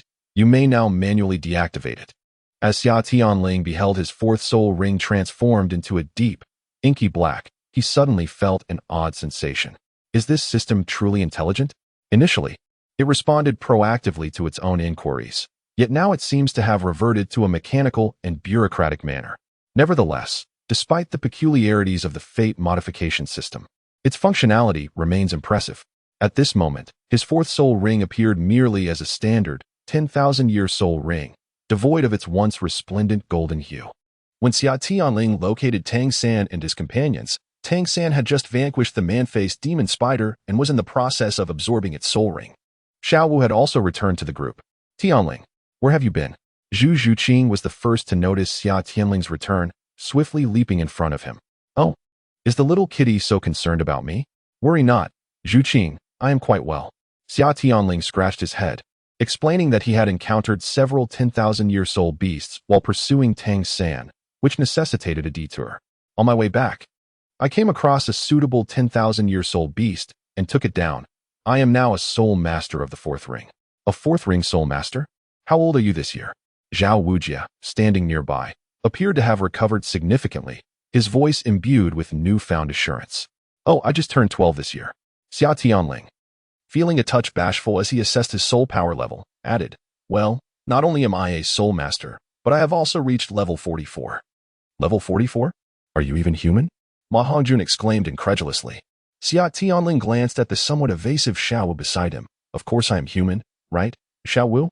Zhu Zhuqing regarded him, then shifted her gaze to Xiao Wu, her mind swirling with questions. Why did he inquire about Xiao Wu? What was the nature of their relationship? Before Xiao Wu could respond, Zhao Wujia interjected, wait a moment, what did you just say? You single-handedly defeated a 10,000-year soul beast? Indeed. Did you not witness the explosion earlier? That was my doing. Truth be told, the soul beast was rather foolish.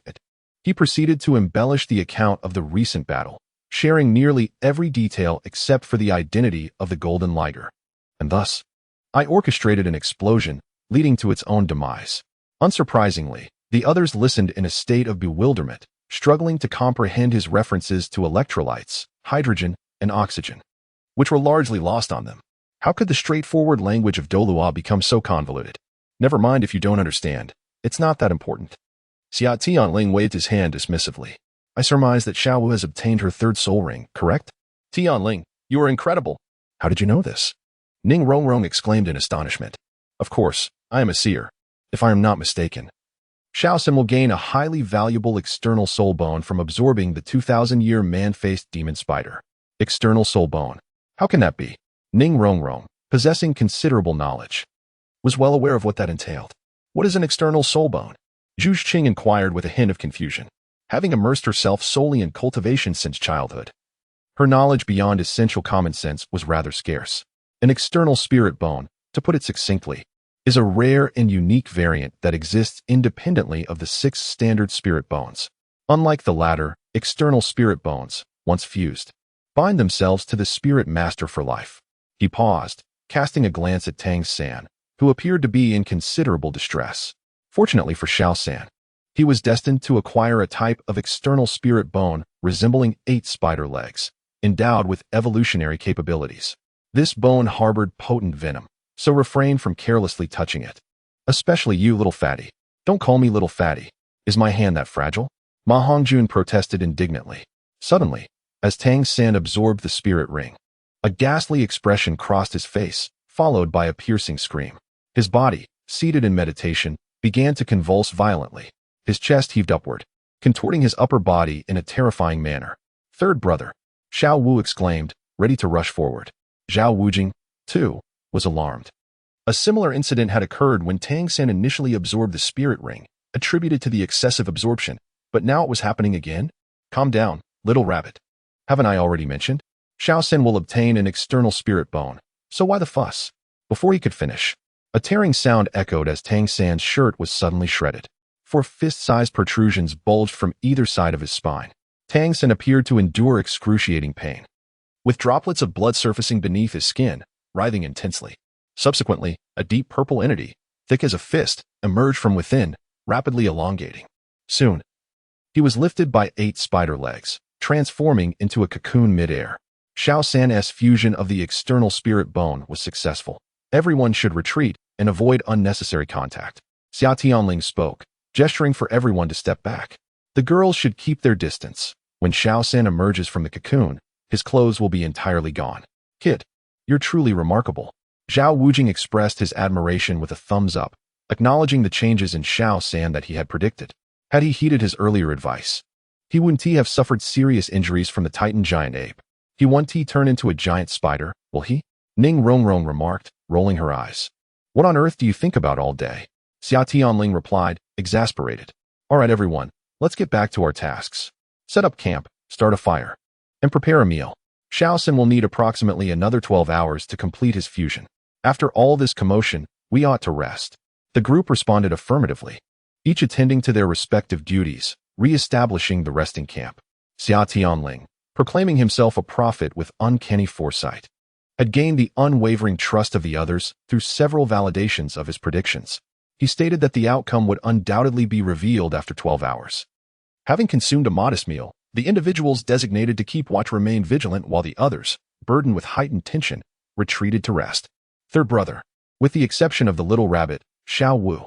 Although Xia Tianling's assertions had been corroborated numerous times, she still found it difficult to fully relax. This moment finds Xia Tianling in a splendid state of mind. Somewhat perplexed as he discreetly observes the worried expression on Xiao Wu's face from his perch in the tree. How exactly did Tang San and Xiao Wu develop their relationship over these 6 years? Chapter 58. Can one individual compare to a collective? 12 hours later, morning has arrived. After a night of profound transformation, Tang San emerges, revealing himself to the gathered crowd.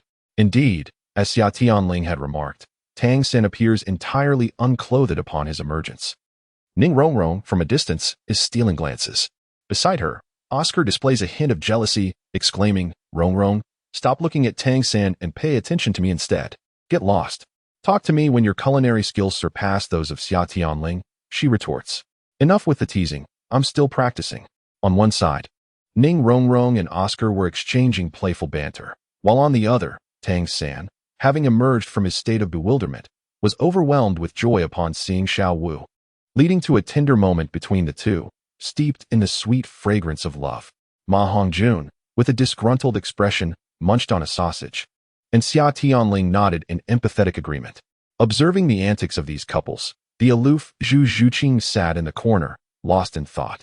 After Xia Tianling forcibly intervened to break up the couple, instructing Tang San to retract his 8 spider lances and explain the situation, a considerable amount of time passed. The remarkable benefits of absorbing soul rings beyond one's level began to dawn on Tang San. It was no wonder that Ling Gu and the others had all engaged in such practices. He realized that one's physique truly cannot be generalized. Following this first-hand experience, he became increasingly skeptical of the Master's precise soul ring ratio, which was calculated to the exact year. Xia Tianling patted Tang San on the shoulder, emphasizing that the strength of the soul ring one could absorb depended entirely on one's physical condition. Regular exercise was essential. Aiming for a 4th ring as formidable as theirs, capable of absorbing a 10,000-year soul ring. In the original timeline, Tang San's astonishing feat of a 10,000-year 4th ring was merely standard for the 7 of them in the Spirit Hall. Of course, this did not apply to Yin and Shihua, who had insufficient time to train their bodies and lacked the extraordinary advantages that Hulaina enjoyed, resulting in only a conventional 1,000-year 4th ring. Reflecting on the Master's unverified theories and the knowledge imparted by Xia Tianling along their journey, Tang San felt a sense of admiration, realizing that Ling Gu possessed a wealth of understanding. Xia Tianling waved his hand dismissively, stating that he was merely standing on the shoulders of giants, viewing the world. This knowledge had been accumulated over generations by the predecessors of the Soul Master community. How could a single researcher like Yu Xiaogang compare to the vast legacy cultivated over millennia by the Spirit Hall? Well, you two can continue your mutual flattery once we exit the Stardow Forest, Zhao Wuji said with a smile. Though we encountered numerous challenges this time, we have exceeded our mission objectives, and it is time to return. Through this shared experience of life and death, the bonds between the members of the Spirit Hall and those from Shrek Academy had significantly strengthened. Although they were not from the same institution, This did not hinder the friendships forged in their brief time together, except for one, the enigmatic By who, By. Observing the lively interactions of the others, he felt like an outsider, having become nearly invisible since the battle against the Demon Bee King. Regardless of the fight or any other matter, he had scarcely participated at all. The feeling of being an outcast weighed heavily upon him. He yearned to explode, to confront those few individuals and demand answers. Yet he ultimately restrained himself. Indeed, Ning Rongrong's words rang true. What grounds did he have for pride? Zhu Zhuling was also correct. He was merely a coward who had resigned himself to despair. As he watched the young man beside Zhu Zhuling, who incessantly spoke frivolously, By clenched his fists and gritted his teeth. Xia Tianling, you shall wait. One day, I, By, shall defeat Davis and in doing so, reclaim everything that rightfully belongs to me. By the way, Xia Tianling and Tang San, what exactly is this Zhuge divine crossbow you mentioned? On the way back, Tang San recounted how he had vanquished the man-faced demon spider, without the formidable dragon snake to weaken the creature. Tang San relied entirely on Oscar's rapid flight and countless hidden weapons to gradually diminish its strength. The man-faced demon spider was startled by a sudden aura, providing Tang San with the opportunity to perilously shoot out its eyes with the Zhuge divine crossbow. The aura that startled the man-faced demon spider was likely the last breath of the golden liger before its demise. As they conversed while walking, Tang San produced the Zhuge divine crossbow and demonstrated its function to the others. Ning Rongrong's eyes widened in astonishment, and she angrily directed her frustration at Xia Tianling. How could you hide such an intriguing object from me? Xia Tianling, undeterred, retorted, with your temperament as a child, if I had given you this weapon, would the others have enjoyed a peaceful life? This device could easily slay a soul sovereign. Who would dare let you use it? Thus, the two engaged in a playful exchange. In truth, after acquiring the Xiantian treasure record, Xia Tianling had already begun studying and crafting certain mechanical traps and hidden weapons. He was not a disciple of the Tang sect, nor did he lack funds or resources. It was the best course of action to have the logistical department of the Wuhuan Palace research and mass-produce these devices. Furthermore, he had long since provided BBDong with the schematics and crafting techniques for various components. This strategic weapon, produced solely by Tang San, cannot possibly match the production capacity of a formidable power. Given that the Spirit Hall is a personal enterprise, it is only natural for it to strive for greater strength. If every soul master and even the regular army of the Spirit Hall could be equipped with the Zhuge divine crossbow or even more potent concealed weapons, the might of the Spirit Hall would be unparalleled. Following the significant easing of relations between BBDong and Qian, although there remains a lingering disdain for Qian Daoliu, she has long abandoned any thoughts of world destruction, fully dedicating herself to the divine examination and the pursuit of glory for the Spirit Hall. Consequently, the seemingly foolish soul-hunting activities have been naturally rescinded. While the Spirit Hall still harbors some caution towards Haotian sect and Blue Lightning Tyrant Dragon sect, it has actively sought to strengthen ties with the Seven Treasure Glazed Tile sect, with whom it has maintained a good rapport, selling them a substantial quantity of the relatively less powerful mechanical concealed weapons, such as the Zhuge divine crossbow, albeit in a diminished form compared to the original. The reason for the closer collaboration between both parties, compared to the original narrative, lies in their shared understanding. There are no eternal friends, only everlasting interests. The mechanical concealed weapons provided by the Spirit Hall enhance the survival and offensive capabilities of the direct disciples of the Seven Treasure Glazed Tile sect, thereby indirectly bolstering their influence. In turn, the Spirit Hall benefits from the friendship and various collaborations with the Seven Treasure Glazed Tile sect, including the exchange of research materials, resource sharing, and the acquisition of some civilian soul masters they cultivate. If one were to inquire why Ning Rongrong remains oblivious to the fact that her sect has long possessed these items, it is because Ning Fengji and the Sword Douluo and Bone Douluo recognize that Ning Rongrong has become somewhat unruly due to their indulgence. Although her behavior has improved under the guidance of Xia Tianling, she still exhibits a mischievous streak. If she were to take possession of such items, it would undoubtedly lead to chaos within the sect. Chapter 59. The Gravity Chamber and the Marvelous Use of Soul Bones in the town of Qianjin. Located outside the Star Doe Forest, the survivors returned to the familiar second-floor hotel for a meal together. All good things must come to an end. Despite the harmonious interactions over the past few days, they were ultimately not members of the same faction. As they departed, Xia Tianling waved to the others from the horse-drawn carriage, assuring them that they would meet again soon, urging Xiao San not to lag too far behind. With the curtains drawn, Xia Tianling leaned back in the carriage, relishing a rare moment of leisure.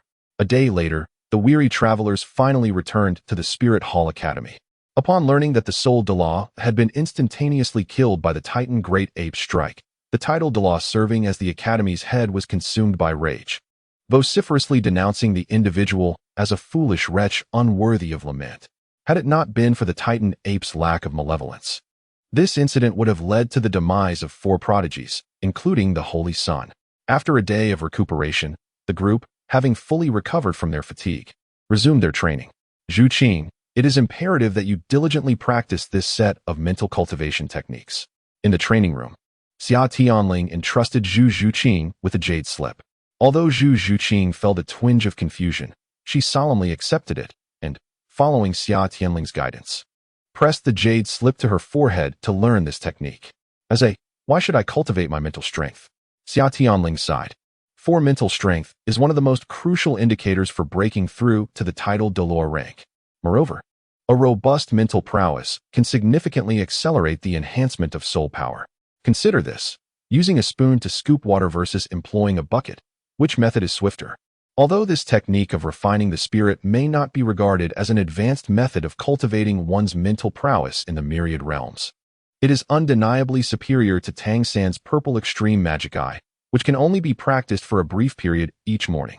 Moreover, this technique boasts remarkable versatility and stability, eliminating the risk of demonic deviation caused by overly rapid cultivation.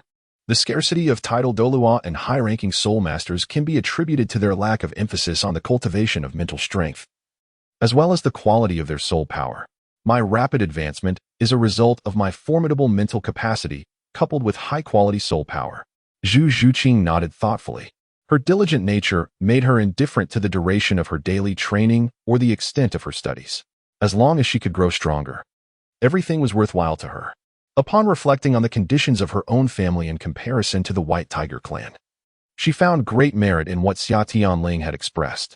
For a long time, neither the Yuming Zhu clan nor the White Tiger Dai clan had ventured into the realm of mental cultivation. This also elucidates why, since the establishment of the Starry Empire, only a single title Douluo has emerged from the Shadow family. As for how he came to know that mental strength is the key to breaking through to title Douluo, Zhu Qing attributes this insight to the Spirit Hall, which, after all, possesses the largest number of title Douluos across the continent. Not long after the two began their training, a note signed by Hulaina was delivered from outside the training room. The Spirit Hall's training chambers are exceptionally considerate, constructed entirely from soundproof materials to ensure that the soul master's training within are not disturbed. However, they retain a small opening that can be opened and closed, allowing urgent messages to be conveyed to those inside through a specially designed note. Unlike the simulated training grounds that promote soul power advancement, this training room is intended for students to refine other skills, providing an atmosphere of utmost privacy. Xia Tianling opened the door to find Hulaina, brimming with enthusiasm, accompanied by Oscar and Ma Hongjun. Zhu Qing is here too? Perfect, let's go quickly. Without allowing the two any opportunity to converse, Hulaina dragged the bewildered individuals to a newly constructed building. It was only then that Xia Tianling found a moment to share the insights gained from their recent expedition to the Stardo Forest. What? You say you have already broken through to level 44? Hulaina stared in astonishment at her junior brother, just returned from a mission outside the academy. This is simply incredible. Even she, along with her brothers Xie Yu and Yin, has only just begun to approach the realm of the Soul King. Yet, the three of them are already 5 or 6 years older than Xia Tianling. Calm down, senior sister, does that matter? I thought by now you would have become accustomed to my brilliance after all these years. By the way, didn't you mention that you had something important to discuss with us? Why did you summon us here so urgently? Oh right. Allow me to introduce to you the gravity chamber that you envisioned, Tianling. It has been constructed, and it is the very space before you. Hulaina suddenly recalled that the purpose of inviting them was to familiarize them with this newly completed structure. On this mission, she was tasked with traveling to a special location to procure a unique material necessary for the final construction phase of the gravity chamber. Upon entering the gravity chamber, one finds a hemispherical space with a vast dome overhead, resembling an enormous inverted bowl. The interior is quite spacious, essentially barren, save for a solitary control platform and a few exercise facilities. Senior sister, how did the teacher manage to create this? Xia Tianling inquired, gazing at the gravity chamber. A renowned construct celebrated in various anime and novels from his previous life, with a hint of joy. In truth, he had discussed this concept with BBDong long ago, but it had remained unfulfilled. The main issue was that the technology of soul guiding had been entirely lost, apart from manually releasing soul skills. There was no other means to exert pressure. Observing Xia Tianling's curiosity, Hulaina teased, "Oh, I didn't expect you, the seer, to be unaware of this. The principle is quite simple, junior brother. Do you know of a soul beast called the Xiangjia? Yes, I know. That creature can emit a gravity field.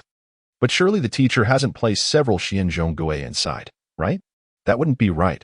How could they control the magnitude of the gravity they release?" Hulaina smiled slightly and replied, "It's simple yet complex. In fact, the teacher discovered a nearly 100,000-year-old spine bone of a Xiangjia in the Martial Soul Hall's repository, which has accumulated soul bones over thousands of years. After various experiments, the teacher and the Grand Offering collaborated to modify this soul bone so that it can activate the Xiangjia innate skill, the gravity field, without being integrated into a human body. This soul bone is now positioned at the apex of the dome. I understand the reasoning, but you still haven't explained how we can control the soul bone to regulate the gravity's intensity. Moreover, how are we to provide the necessary soul power to drive it? We lack the corresponding soul guiding formation." Chapter 60, Ingenious Ideas. BBDong, wealthy and powerful in the Martial Soul Hall. Junior brother, are you foolish? While we may not be able to construct it, we can certainly dismantle it. Hulaina rolled her eyes at Xia Tianling, feeling that her usually clever junior brother had become quite dim-witted. Wait, dismantle? What has the teacher taken apart? Startled by the revelation, Xianling mused upon the remarkable tenacity of BBDong. The instructor had meticulously extracted a soul guidance formation capable of regulating the luminosity of the dome's soul-guiding lamps from the spirit hall. She deftly embedded the front section, originally connected to the lamp, into the core structure using high-purity, refined mithril. Behold, do you see that control panel? Hulaina gestured towards a distinct area separated from the rest of the room, where a perfectly square platform stood prominently. By previously channeling soul power into it, the soul-guiding lamp's formation was equipped with an energy storage system. Above it, a switch was present to adjust the output of soul power, thereby allowing control over the intensity of gravity. Quite simple, wouldn't you agree? This set of explanations left Xia Tianling utterly confounded. In a certain sense, the task appeared deceptively simple. However, he had never contemplated such an undertaking. It sounded straightforward enough. Merely dismantle the soul guide formation controlling the lights and connect the soul bone using the finest refined mithril as a conductor. Yet, this colossal soul guide lighting system governing an entire grand hall exists solely in 4 variants across the continent, all belonging to the spirit hall. These include the Pope's Hall, symbolizing the Pope himself, the Hall of Offerings, representing the angelic god, the conference hall situated behind the Pope's Hall, and the Douluo Hall, which houses the relics and life stories of past predecessors of the Spirit Hall. These 4 setups were constructed by the ancestors of the Spirit Hall thousands of years ago, and the members have meticulously preserved them through the ages, rarely activating them unless for significant events. It remained a mystery which part BBDong had dismantled. Her teacher was truly audacious. Should it be rendered unusable post-disassembly, reinstallation would prove exceedingly difficult. In response, Xia Tianling could only exclaim in admiration. Such exorbitant costs could likely be borne only by the Spirit Hall, in the entirety of Douluo continent, nay, the entire Douluo star. It was a rarity akin to a scorpion's excrement, unique in its existence. The Sun Moon Empire should not possess such capabilities at present. Moreover, the modification of soul bones was a feat accomplished only through the collaboration of BBDong and Qian Daoliu. It was likely that divine power was utilized. Currently, aside from the High Priestess of Sea God Island and the dazed Tang Chun, only Qian Daoliu could wield divine power among soul masters on the continent. One could only wonder why he acquiesced to such an arrangement, given his long-standing enmity with BBDong. Although Qian Daoliu's demeanor had inexplicably softened since his entrance into the Spirit Hall, BBDong had, after all, slain his son. Did he genuinely remain unaware of this fact? Come on, you all, let's experience it first. Hulaina cheerfully interjected, breaking through Xia Tianling's drifting thoughts. By the way, when you use this, you must call a teacher to ensure someone is present to control the switch at the right moment. Using it alone is perilous, as it is merely a prototype, and no one can guarantee it won't malfunction. Even so, each of you must take this token. As she spoke, Hulaina produced several tokens and handed them to the four. These tokens contained a fragment of tidal Douluo level power, which would automatically activate a protective shield should you find yourselves unable to endure, allowing you to escape the oppressive force of gravity safely. Remember, each token can be activated approximately 10 times. Should the energy run low, seek out the 2 deans for recharging. Now, let me be the first to try this contraption. As Xia Tianling stepped into the gravitational field, he gestured for Hulaina to activate the switch. A wave of pressure descended abruptly from the dome above. Reminiscent of the black air currents unleashed by Erming a few days prior, both exhibiting a certain similarity. However, the force exerted by the Titan Great Ape far surpassed that of this soul bone. Under the weight of the pressure, Xia Tianling gradually began to ease his taut muscles, moving slowly within the confines of the gravitational domain. Junior brother, the gravity intensifies as you venture deeper, Hulaina cautioned from the side. This was established at the very inception of the divine power transformation phase. Initially, the gravitational field within its bounds was entirely uniform. Yet it has now been divided into approximately 5 distinct regions, allowing individuals with varying capacities to train comfortably. Xia Tianling made his way towards the central part, where the gravity in the innermost area was roughly double that of the periphery. Here, he could distinctly feel the pressure. He promptly settled into a cross-legged position and began to circulate his spiritual energy. Under the weight of gravity, his spiritual force surged rapidly, consuming energy at almost several times the previous rate. Training his physical body within the gravity chamber, he would exhaust his spiritual energy before stepping out to recuperate. Aside from the absence of mental pressure, it essentially resembled a simplified version of the sea goddess light. Everyone is invited to give it a try. The training effects here are remarkably beneficial. Xia Tianling opened his eyes and gestured for a few others to join him in practice. Compared to Xia Tianling's position at the very center, the others exhibited varying degrees of endurance. Oscar, primarily focusing on physical refinement, utilized specialized fitness equipment in the second ring, while Ma Hongjun and Zhu Zhuqing could only practice within the gravitational zone of the third ring. By the way, senior sister, where are Yin and senior Shiyue? After a spell of training, Xia Tianling emerged, engaging in casual conversation with Hulaina while gradually replenishing his spiritual energy. They have gone to Gingxin City to seek Master Lu Gao. Master Lu Gao? This revelation sparked a glimmer in Xia Tianling's eyes as he recalled another matter previously mentioned to BBDong. Indeed, they have gone to retrieve that device you designed earlier. Quite some time ago, the teacher had instructed them to personally invite Lu Gao and his disciples, and considering the timeline, it seems the completion is imminent. Much like the identity of the sun, the world is only aware of the new sun of the Spirit Hall and the so-called Golden Generation, yet lacks detailed information about these individuals. To safeguard the talents, such information remains entirely confidential until they possess the ability to protect themselves. Even the Golden Generation in the original narrative was only partially known to the likes of Yu Xiaogang and Dugu Bo on the eve of the Continental Soul Master Elite Competition. Master Lu Gao is indeed a person of resolute conviction.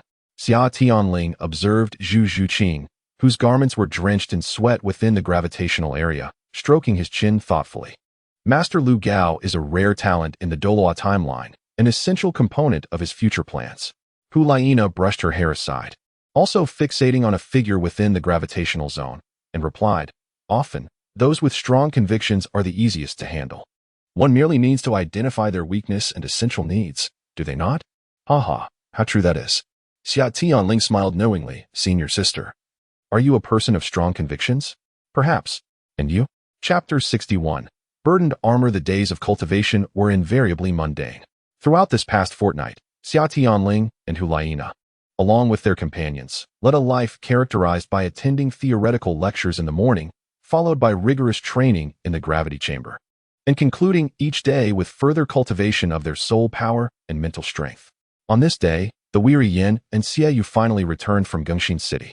I remarked, "Tianling, the contraption you designed is indeed exorbitantly priced." Xia Yu laid several garments before the gathered crowd.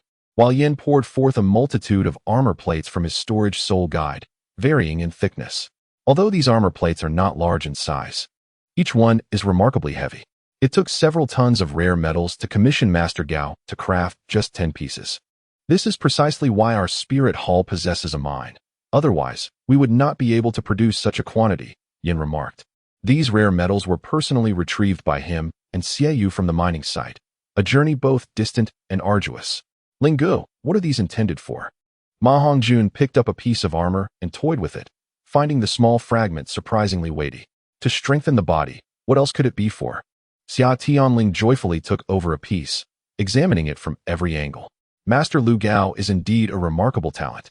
He merely entertained a casual notion, yet it surprisingly materialized into reality. Xia Yu seized a piece of clothing and addressed the group, revealing that this garment was crafted by Master Lu Gao, who ingeniously combined his 8-treasure auspicious soft armor. It boasts exceptional elasticity, making it suitable for individuals of virtually any physique.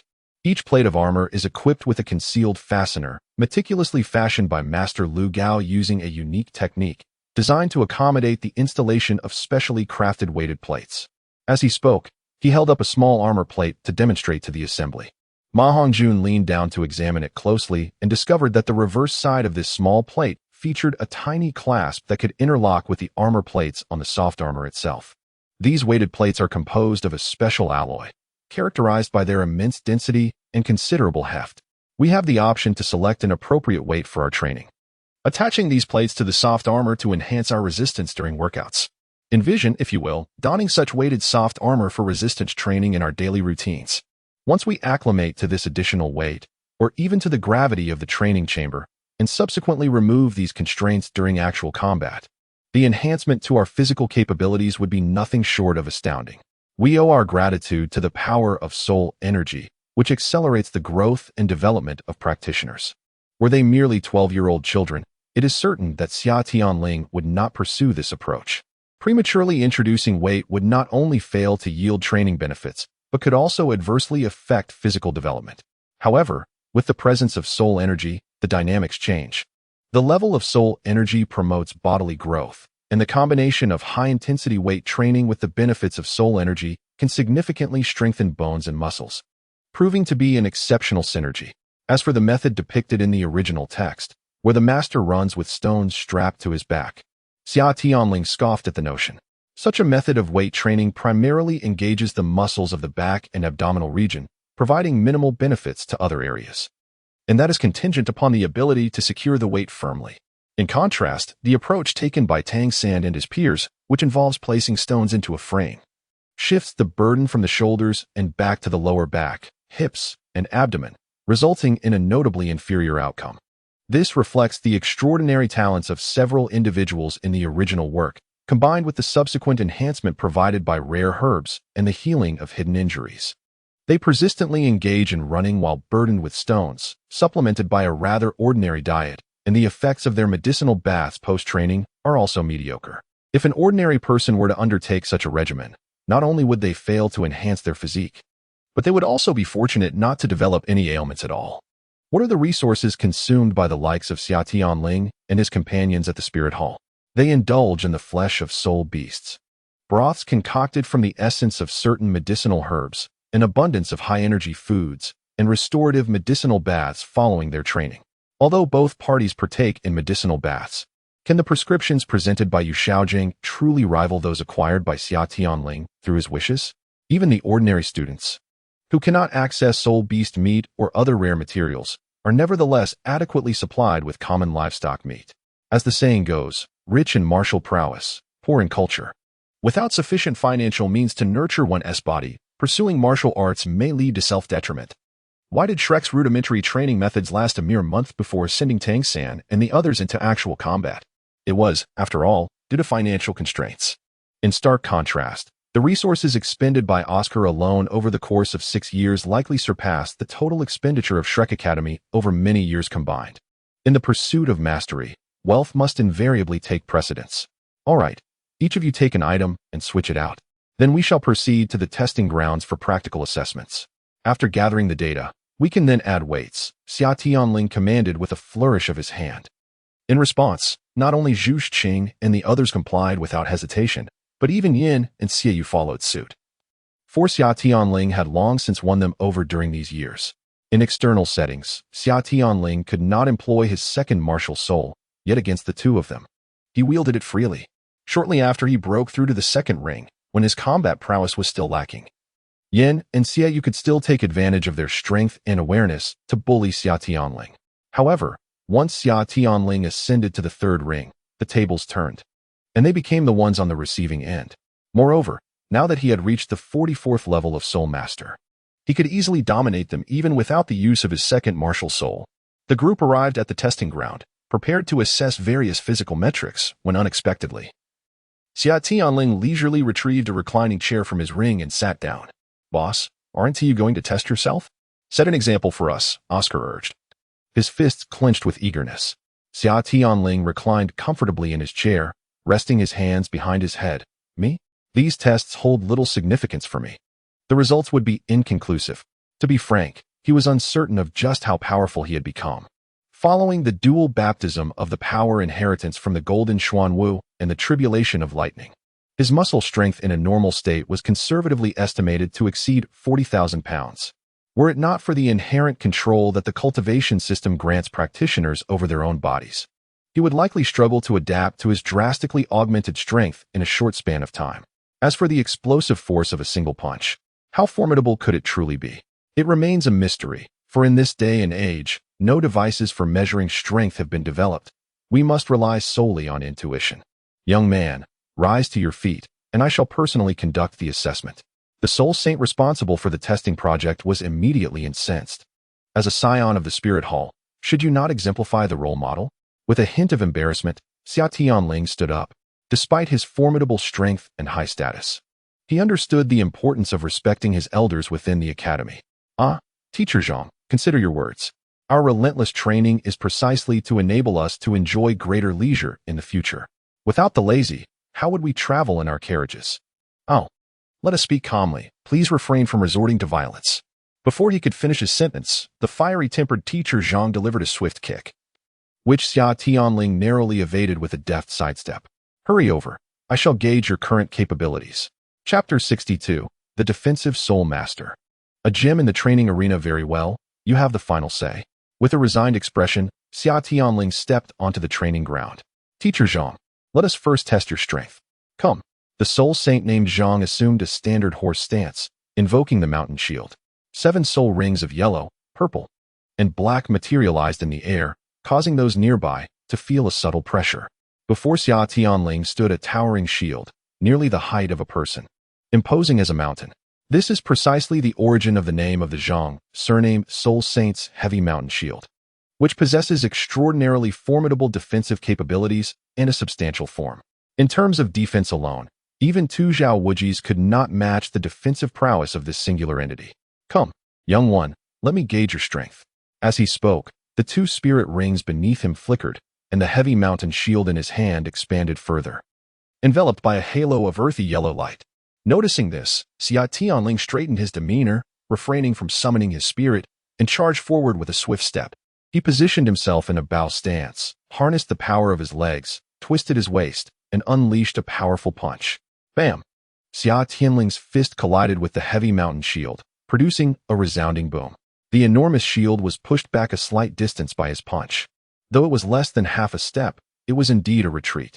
Let us not forget, behind that shield stood a renowned defensive soul saint. "Well done, young lad. Your physical strength alone has already exceeded 80,000 pounds. The soul saint, having been pushed back half a step, was not incensed. Rather, he smiled and congratulated Xia Tianling. Soul masters are influenced by the characteristics of their spirits, and this Master Zhang was no exception. He would express anger at Xia Tianling for being lazy, yet praise him for his formidable strength. "Come now, reveal your second spirit for me to see. I have yet to witness its might." Second spirit? Zhu Zhuqing, who was observing from the sidelines, was taken aback. He is already so powerful, and yet he possesses dual spirits? Why was I not informed of this? However, it seemed he did not need to disclose it explicitly. The outwardly frosty, yet inwardly passionate little cat was flooded with thoughts in the brief span of a sentence. Her gaze towards Xia Tianling shifting continuously. Regardless, one day, I shall become as powerful as you. Yet, the individual undergoing the test remained oblivious to this, filled with eager anticipation to test the strength of his second spirit.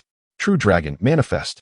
Golden light erupted from Xia Tianling, revealing a small dragon figure before them. Compared to the spirit manifestation from days prior, his dragon horns had grown longer, losing some cuteness while gaining a more majestic presence. By the way, what is your base strength? He suddenly inquired. About 40,000 pounds. Is there a problem, Master Zhang? The Zhang surname soul saint waved his hand dismissively, saying nothing. But the joy on his face had dissipated. Fourth spirit ability, mountain suppression. Sixth spirit ability, earthquake. As Xia Tianling prepared himself, Master Zhang wasted no time and directly unleashed his two more potent defensive abilities. The effects compounded, causing the heavy mountain shield to expand further, becoming even larger and more imposing. The lower part of the tower shield even connected with the earth, standing firmly in place. Boom! With a resounding crack. Another punch was unleashed without any embellishment, causing the outer defenses of the heavy mountain tower shield to shatter repeatedly, leaving even a fist imprint on its innermost core. Accompanied by the force, Teacher Zhang, who had been bracing against it, was propelled backwards several meters. The high-strength stone floor of the testing area was gouged deep, a testament to the power displayed. Well, you little monster, it seems you possess considerable prowess. That punch left my arms aching. Teacher Zhang peered from behind the tower shield. Acknowledging that the earlier claims were indeed valid, the standard tests held little significance for him. The force behind your punch undoubtedly exceeds 100,000 pounds, surpassing even double the usual strength. Quite impressive. Teacher Zhang repeated his praise, preparing to retract his martial soul. How much enhancement does your second martial soul provide to your physical attributes? Without hesitation, Xia Tianling responded, double. Theoretically, this figure was already extraordinary. However, it appeared that Teacher Zhang was not entirely pleased, as he seemed poised to speak.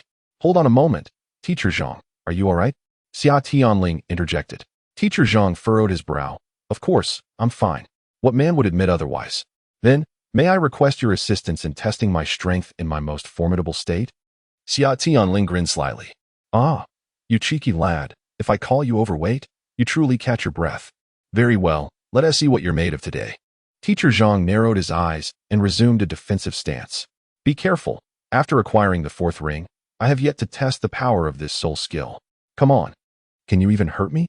Teacher Zhang was brimming with confidence, yet after a moment's contemplation, he activated his martial soul's true form, transforming into a small mountain. Teacher Zhang stood immovable upon the ground.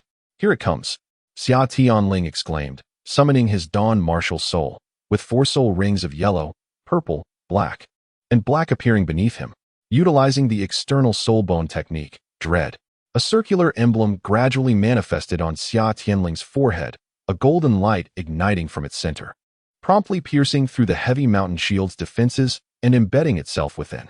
What is this power? Teacher Zhang, now in his martial soul form, was taken aback. This brilliance seemingly disregarded his defenses, forcibly reducing his attributes by 10%. But that was not the end. The fourth soul ring, which had never been used before, illuminated, and a square domain radiating golden light rapidly expanded, enveloping the entire testing ground.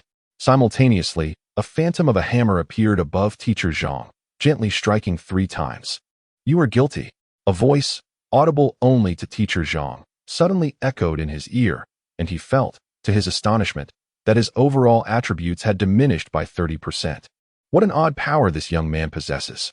Although Teacher Zhang felt a twinge of frustration, he remained supremely confident in his defenses.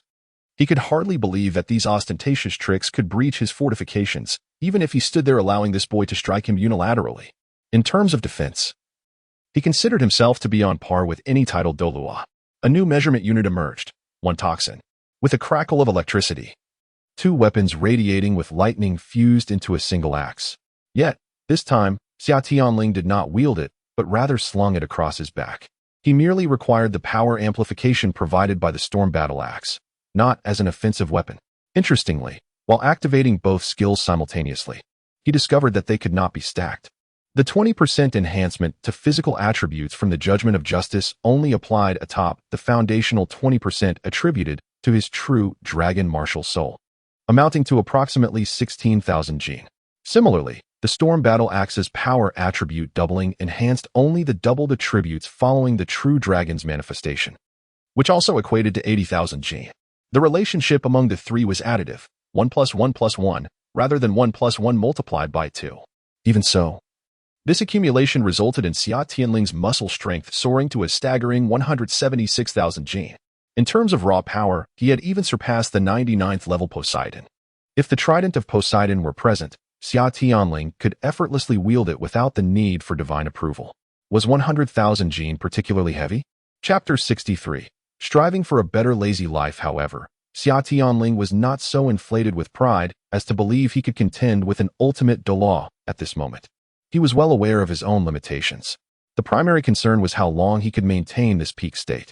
Although the emblem of justice passively enhanced his mental strength, sustaining the intimidation effect consumed soul power. While the fourth soul skill, Judgment of Justice, could not be augmented by the Storm Battle Axe state, maintaining it in that state would require double the soul power, and the intimidation skill was no exception. Xia Tianling was greatly disappointed, having initially thought that after his transformation, he could freely utilize the Storm Battle Axe state in regular combat. Although he had acquired a more powerful dual-core energy system, he now faced 2 additional soul power-consuming burdens. Moreover, possessing the ability to temporarily surpass an ultimate Douluo in strength did not equate to being on the same level as one. There were still considerations of mental power, total soul power, soul skills, and other factors. Even in terms of combat awareness, the 3 extreme Douluos surpass Xia Tianling by a significant margin. Even Qian Daoliu, who is not particularly adept at fighting, must be compared with the right opponent. While he may appear somewhat feeble in comparison to Tang Chun, how does he measure up against the Golden Crocodile Douluo, or against Qian Xian, or even against Dugu? Never mind, that seems a bit unfair. Previously, he could rely on certain techniques to gain an advantage over By, but that was merely a result of an overwhelming superiority in physical attributes across the board. He still falls short in terms of genuine skill. The system can impart knowledge and theory, yet it cannot instill the muscle memory necessary for the seamless execution and application of techniques. This scenario is akin to participating in a physics and mathematics examination where one is provided with all the formulas and data, yet still encounters insurmountable challenges in solving certain problems. This is because one possesses merely theoretical knowledge, devoid of the habitual thinking required for application. Prior to his journey, Xia Tianling was merely an ordinary individual, leading a rather reclusive lifestyle outside of work. After returning from each expedition, he would collapse onto his bed, indulge in a book, savor takeout, and watch intriguing documentaries, embodying the essence of a blissful homebody. Having arrived in the Douluo continent and taken on the mantle of a soul master for merely 6 years, although he has undergone some training in combat, he remains quite inexperienced, with much yet to learn and master. It must be said that the realm of the Douluo continent indeed possesses a certain fragility. Xia Tianling unleashed a ferocious punch, adorned with flickers of flame, causing a sonic boom as the air rippled, rendering the very fabric of space somewhat unstable. In the face of what appeared to be an unremarkable punch, Teacher Zhang did not dare to underestimate it. He activated all of his soul rings and deployed every defensive skill at his disposal. Beads of cold sweat surfaced on his brow. Even a titled Douluo would likely find it arduous to withstand such a blow. Teacher Zhang's thoughts raced, yet in the fleeting moment of realization, Xia Tianling's fist had already reached its destination. Unlike the previous 2 punches that had merely repelled the shield, this time, Xia Tianling's full force strike effortlessly penetrated the formidable defenses constructed by the heavy mountain shield, even breaching the shield's very essence. Boom, boom. 2 resounding explosions echoed. The first marking the moment the fist met the shield, shattering the weapon spirit's true form. The second reverberated as Teacher Zhang was sent flying, crashing out of the testing arena. Teacher Zhang. Several individuals exclaimed as they rushed out. Teacher Zhang not only carved a deep trench into the earth, but also created a massive crater upon impact. Teacher Zhang, are you all right? Xia Tianling inquired hesitantly. Lying in the pit, Teacher Zhang, with blood trickling from the corner of his mouth, found his upper garment entirely shredded. With a trembling finger, he managed to utter, "You little rascal, did you intend to take my life with that punch?" This indicates that he is a pure defensive soul sage, exhibiting the full spectrum of defensive skills, particularly in the state of activating his martial soul's true form. were a swift attack-type soul sage to face him, it is likely that the latter would be struck down with a single blow. However, it is worth noting that a speed-oriented soul sage would not be so easily overwhelmed by such a forceful strike. When he pursued, Xia Tianling had already dispatched the fleet-footed Zhu Zhuqing to summon the healing instructor, the same venerable elder who had previously treated him, and within a few minutes, the elder arrived. After an extensive treatment session, Teacher Zhang had largely regained his mobility, although he would require a period of rest to fully recuperate. To everyone's astonishment, the first action Teacher Zhang took upon regaining his ability to move was not to retire for recuperation or to procure restorative herbs, but rather to unleash a torrent of scathing reprimands upon Xia Tianling. Have you squandered your years of training on dogs? Do you have any notion of the force behind your punch? It exceeded 300,000 jin. And what is your foundational strength? With the enhancement of your second martial soul, it stands at a formidable 80,000 jin. Moreover, if I am not mistaken, your first soul skill is designed to amplify strength, likely doubling your power. Furthermore, following the release of your domain-type soul skill, I distinctly sensed an elevation in your aura. When these factors combine, your foundational muscular strength must exceed 150,000 jin. Yet, what was the explosive force of your strike?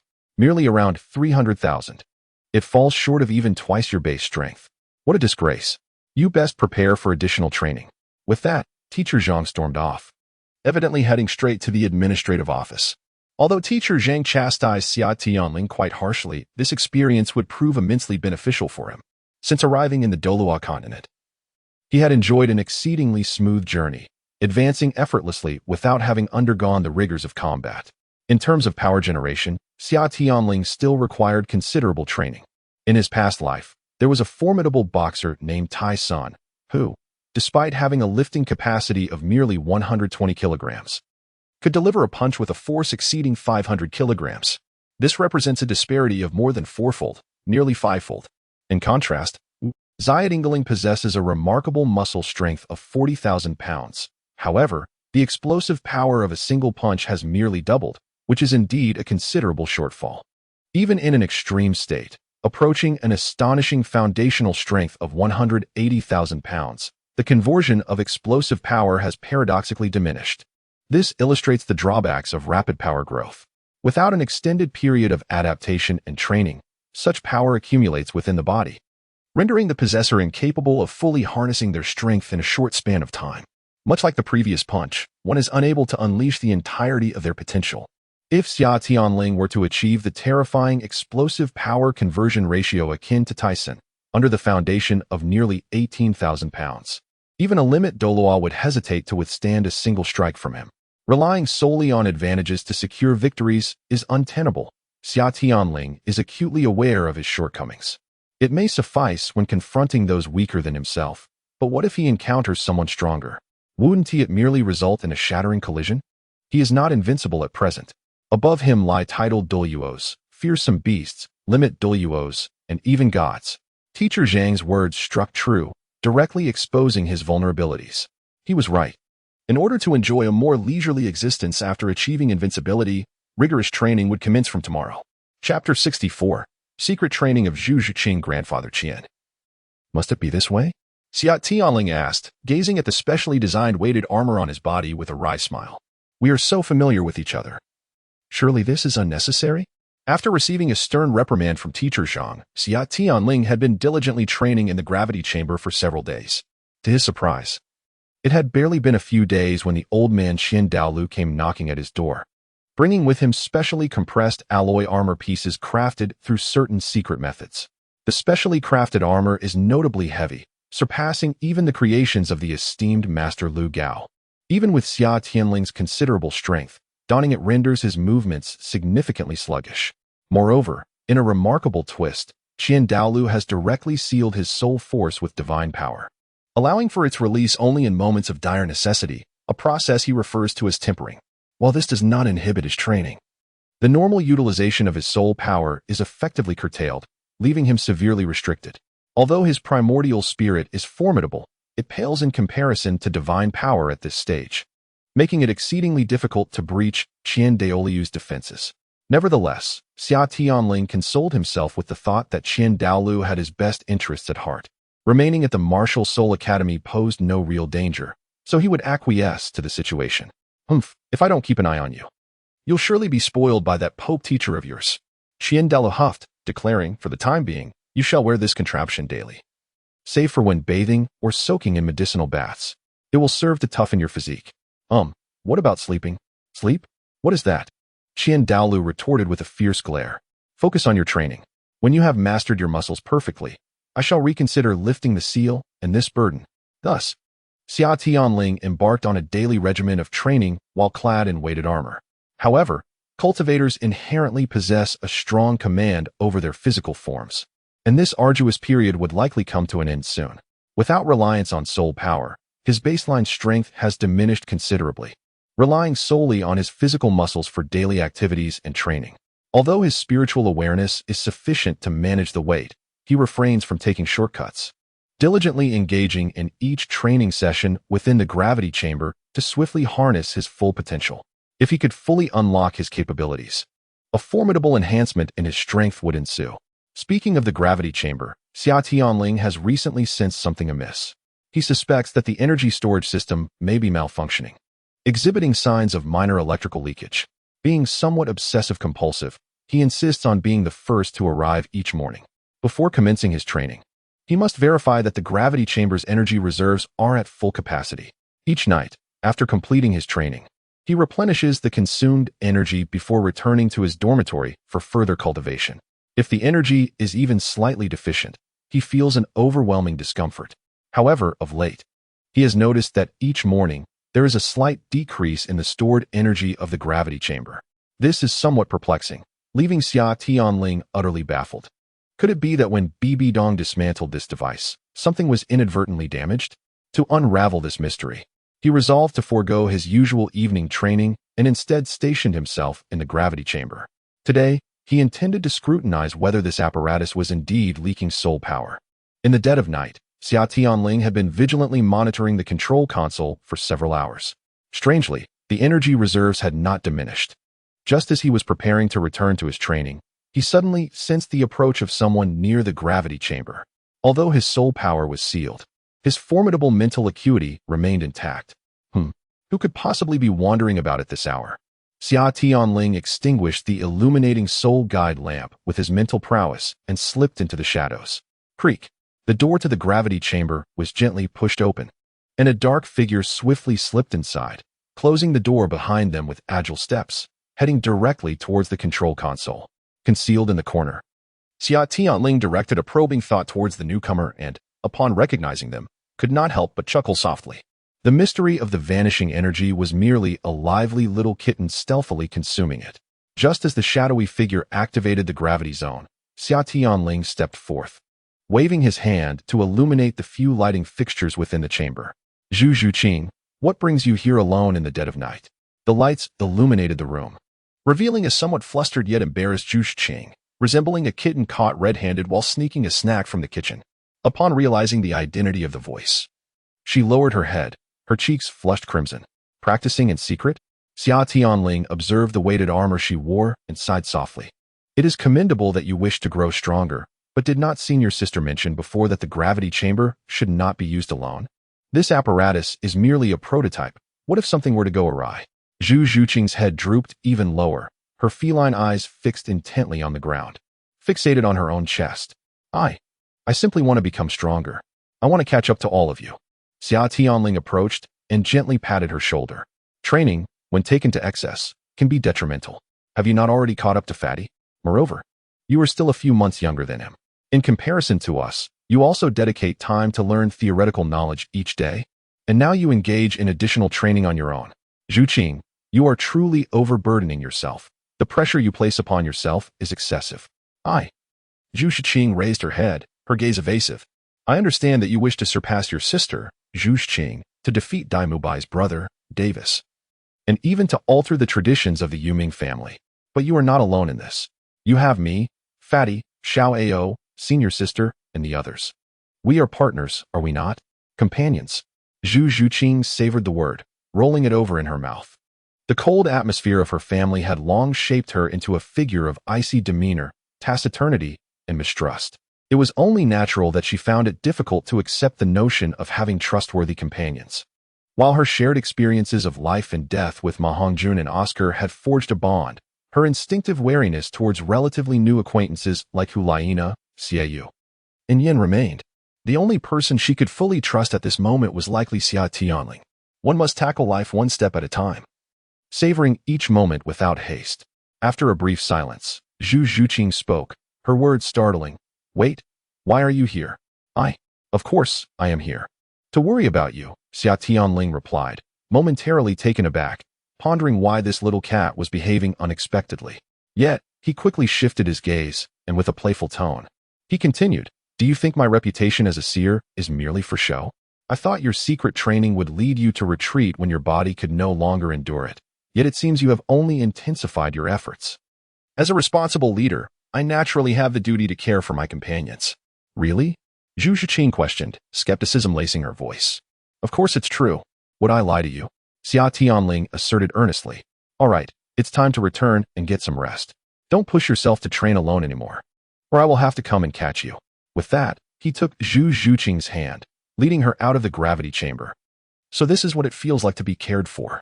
His hand was so warm. In the darkness, Zhu Zhuqing, being led along, felt somewhat dazed, her heart filled with an indescribable sensation. Chapter 65, Tang San. Shall we run away, Xiaowu? Ever since returning from the Stardo forest, By felt as though his life had plummeted into despair. Even the company of the several young ladies he usually enjoyed seemed devoid of appeal. He began to question whether he had lost his allure. In a fit of frustration, he severed ties with his old acquaintances, cutting off all contact. This decision left manager Wang of the Rose Hotel quite disheartened, lamenting the loss of a significant client. Upon returning to the academy, a new teacher joined the already numerous faculty, rumored to be Tang San's mentor, the renowned Master Yu Xiaogang. However, Tang San appeared to distance himself from this figure, addressing him with a palpable sense of estrangement. Yet, Master Yu Xiaogang remained undeterred, neither discouraged nor angry, continuing to draft training plans for the four of them each day. As for the training regimen, it was rather unremarkable, merely consisting of running with a basket of stones. The question remained, did such training yield any tangible results? By remained unaware. Yet, within his heart resided an indomitable spirit, a fervent desire to surpass Xia Tianling, coupled with an urge to prove himself to Zhu Zhuqing and the others. He sought to demonstrate to all that he, By, was not a worthless individual. He was the inheritor of the white tiger martial soul endowed with an innate evil eye, the future heir of the Star Luo Empire, and the next Star Luo Emperor. Thus, in addition to his daily standard training regimen, he voluntarily intensified his practice, adding extra weight to his burdens.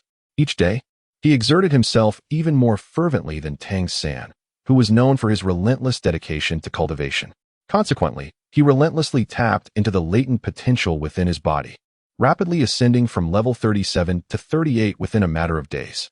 Even Ning Rongrong and Xiao Wu, who often viewed him unfavorably, found themselves whispering secrets during their baths at night, pondering whether this flamboyant tiger had undergone a transformation. However, they still regarded By with disdain.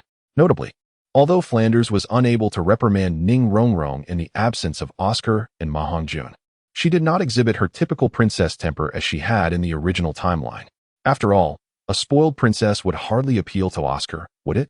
In the past, Ning Rongrong indeed displayed the traits of a princess, easily falling into fits of temper, though she truly was a princess. However, following her numerous encounters with Xia Tianling, her demeanor gradually evolved. While she retained her mischievous disposition, she refused to abandon her cultivation and squander her talents. Xia Tianling had once advised her that having a temper was acceptable, as many formidable individuals possessed one. Yet, one must possess corresponding strength to warrant such a temperament. Lacking both strength and the right to act spoiled would lead to a dismal existence. Just imagine, if your prowess surpassed that of all your contemporaries in the sect, would you still need to employ trivial tactics to coax them into your games?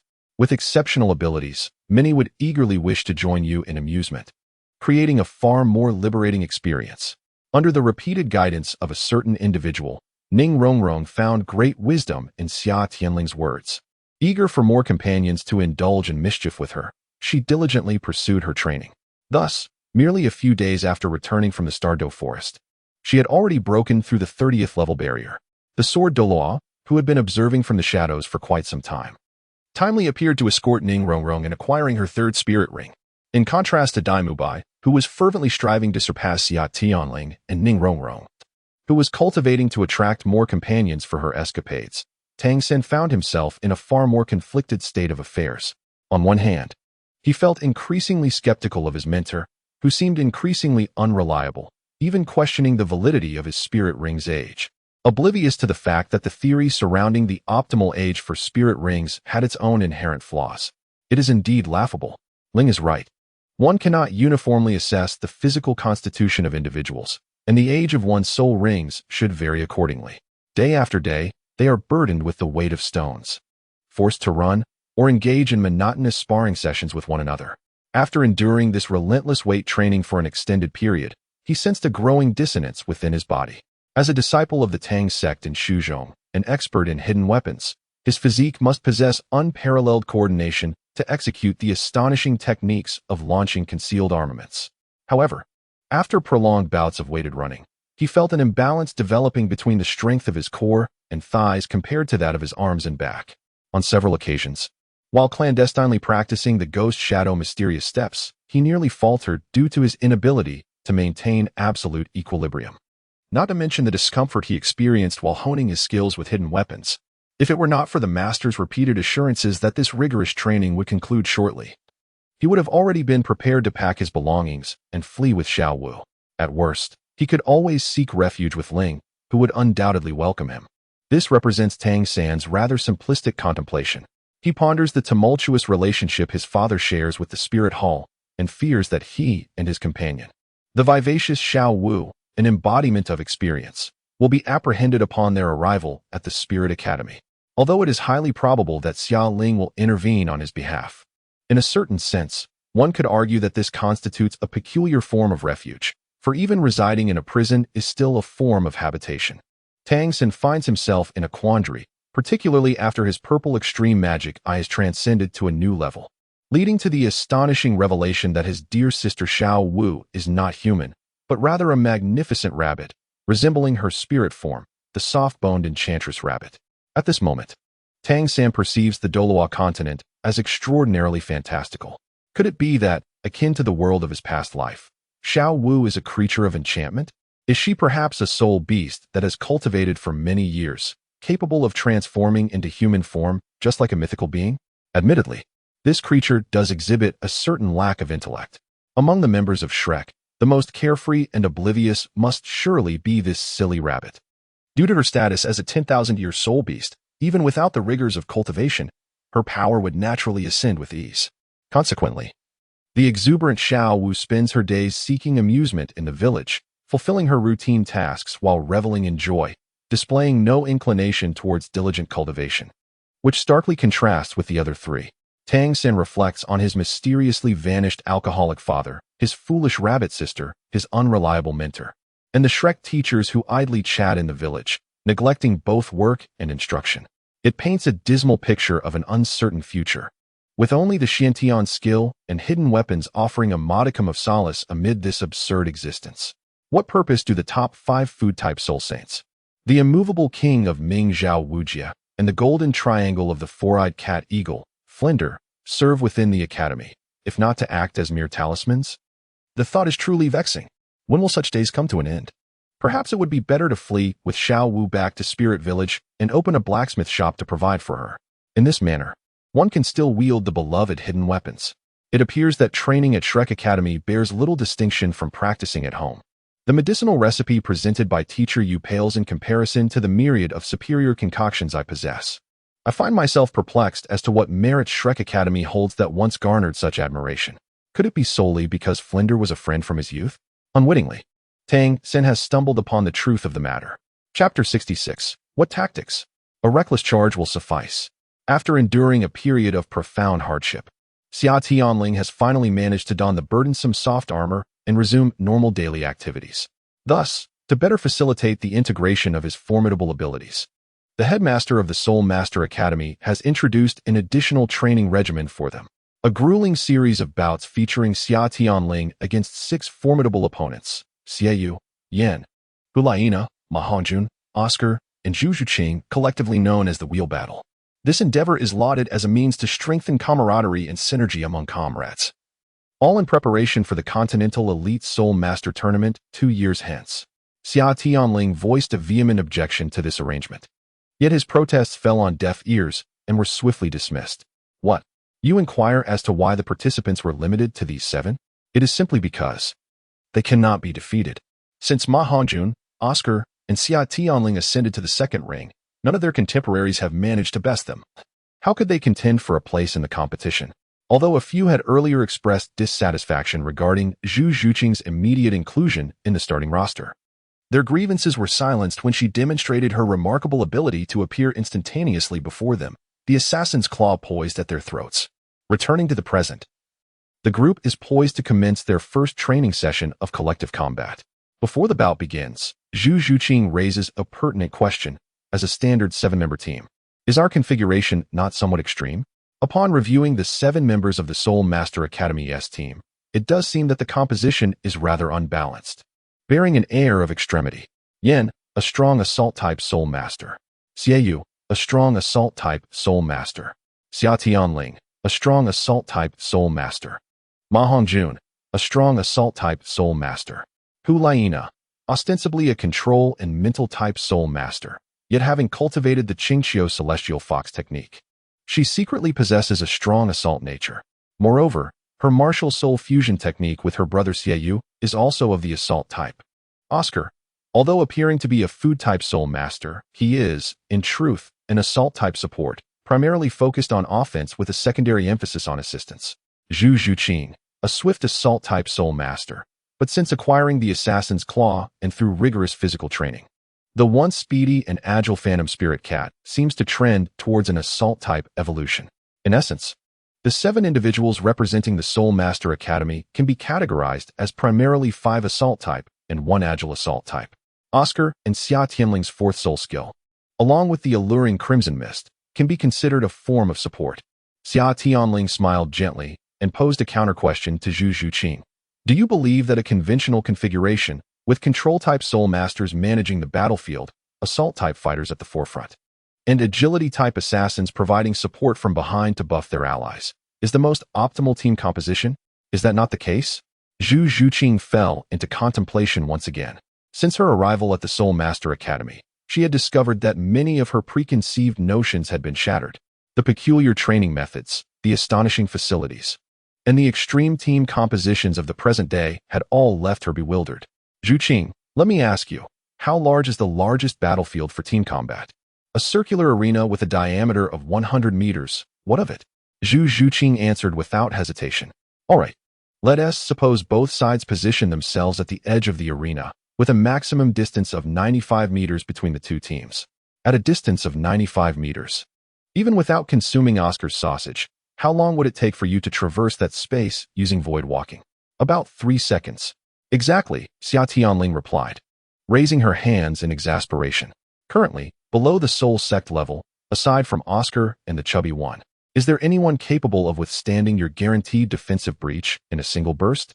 It seems there isn't, Zhu Zhuqing responded uncertainly. So, it stands to reason that within 5 seconds at most, the opposing support Soul Master would be eliminated, thus leveling the playing field. Even if the opposing teammates react promptly to provide cover, you would still likely be able to severely injure one of them. However, that is merely the assault initiated within your 5-second window. What about control-type Soul Masters? Surely we still need them, even without support? Zhu Zhuqing furrowed her brow and inquired once more. What is the role of a control-type Soul Master? Xia Tianling retorted. To provide control, constrain the opponent, and direct teammates. Now the question arises, let us not even discuss battling at a higher level. In a match of equal rank, who could possibly best me? Who could restrain me? Who could contain Oscar with his rapid aerial maneuvers? Who could manage the fusion of Wuhuan between senior sister and senior Xie Yu? Xia Tianling stated these facts with an air of calm indifference. Even in the original narrative, merely relying on a single alluring entity, the Soul Master Academy wreaked havoc, and victory ultimately hinged upon Tang San's extraordinary abilities. Now, not only is he present, but also the steadfast and diligent Oscar, and the resilient Zhu Zhuqing carrying her own burdens. Brotherling, how come you treat us differently? What about me? Ma Hongjun muttered in dissatisfaction from the side. Xia Tianling shot him a sidelong glance. Step back a bit. Your time to shine will come after you reach the Soul Sage level. And what of battlefield command?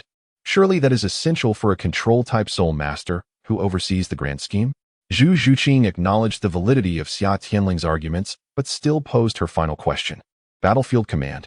In my view, it is the most foolish action one could take during a competition, bar none. Xia Tianling gazed at Zhu Zhuqing with an expression of utter disbelief. The available space was so limited, once the battlefield was divided. How could one possibly command their teammates without resorting to shouting? Would they even hear him? If they did, could they execute the necessary actions? Unless one could devise a unique tactical language or possess an extraordinary rapport to deceive the opponent through communication, such commands would be utterly futile. If the battlefield remained undivided, and the opposing team of 7 huddled together, the situation would be even more straightforward. The comrades could simply charge forward in unison, overwhelming them in a single wave. Was there really any need for commands?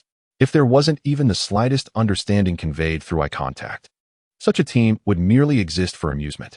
Zhuqing, your intentions are commendable.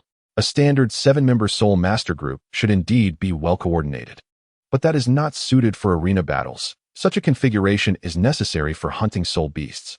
The arena's dimensions are so limited that the roles of control type, food type, and even agility type Soul Masters are difficult to manifest.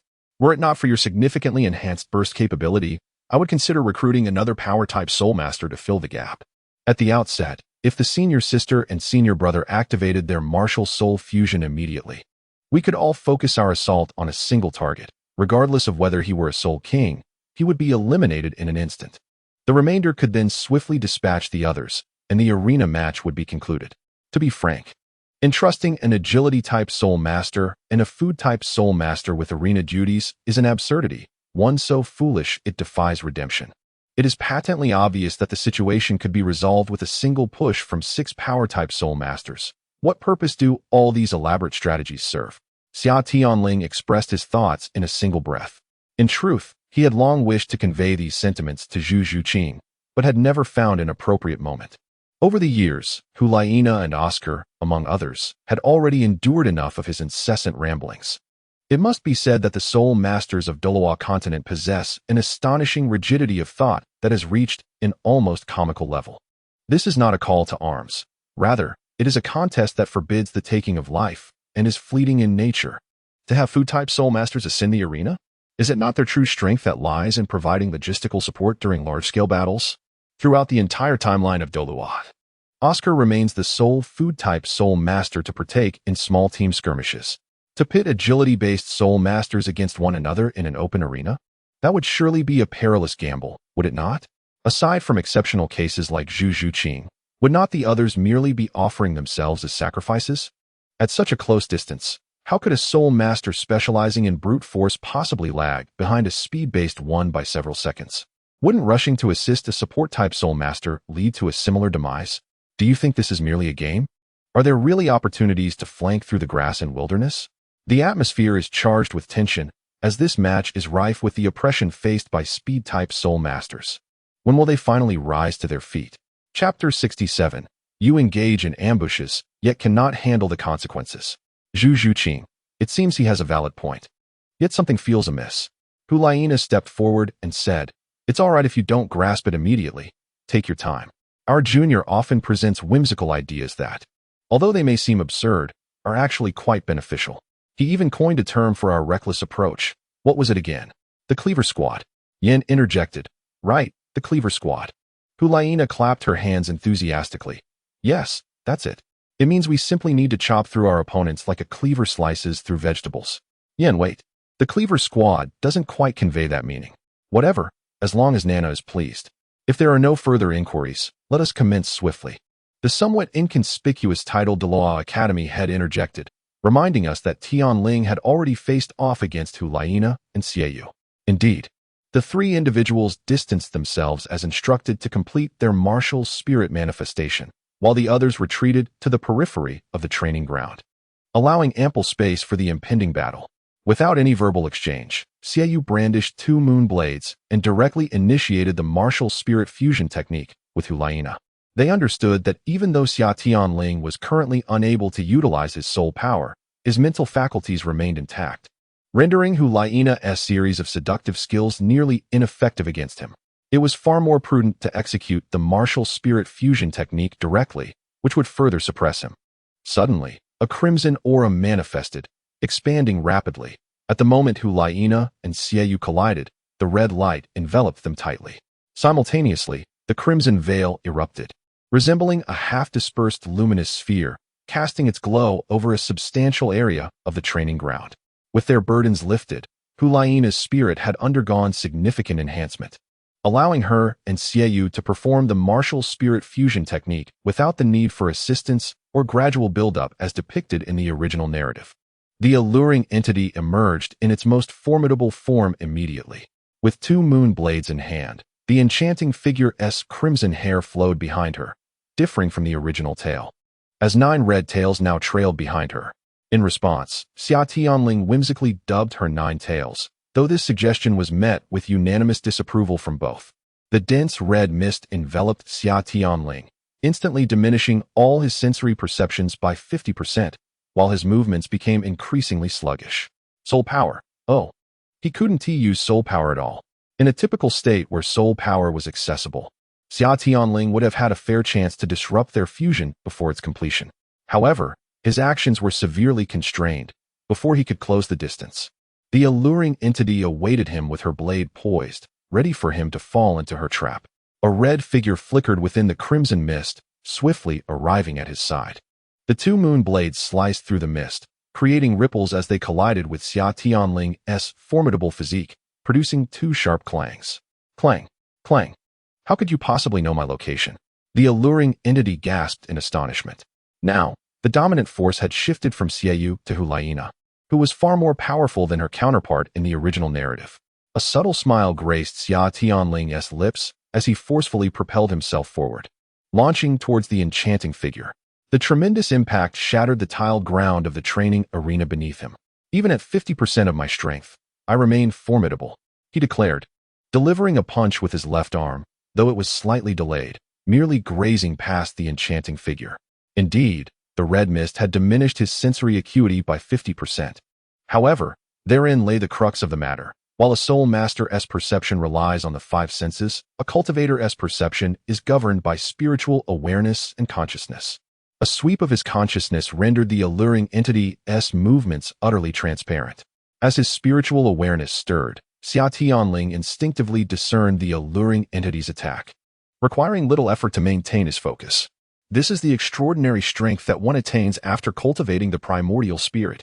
The crimson mist, is it encountering a bug again?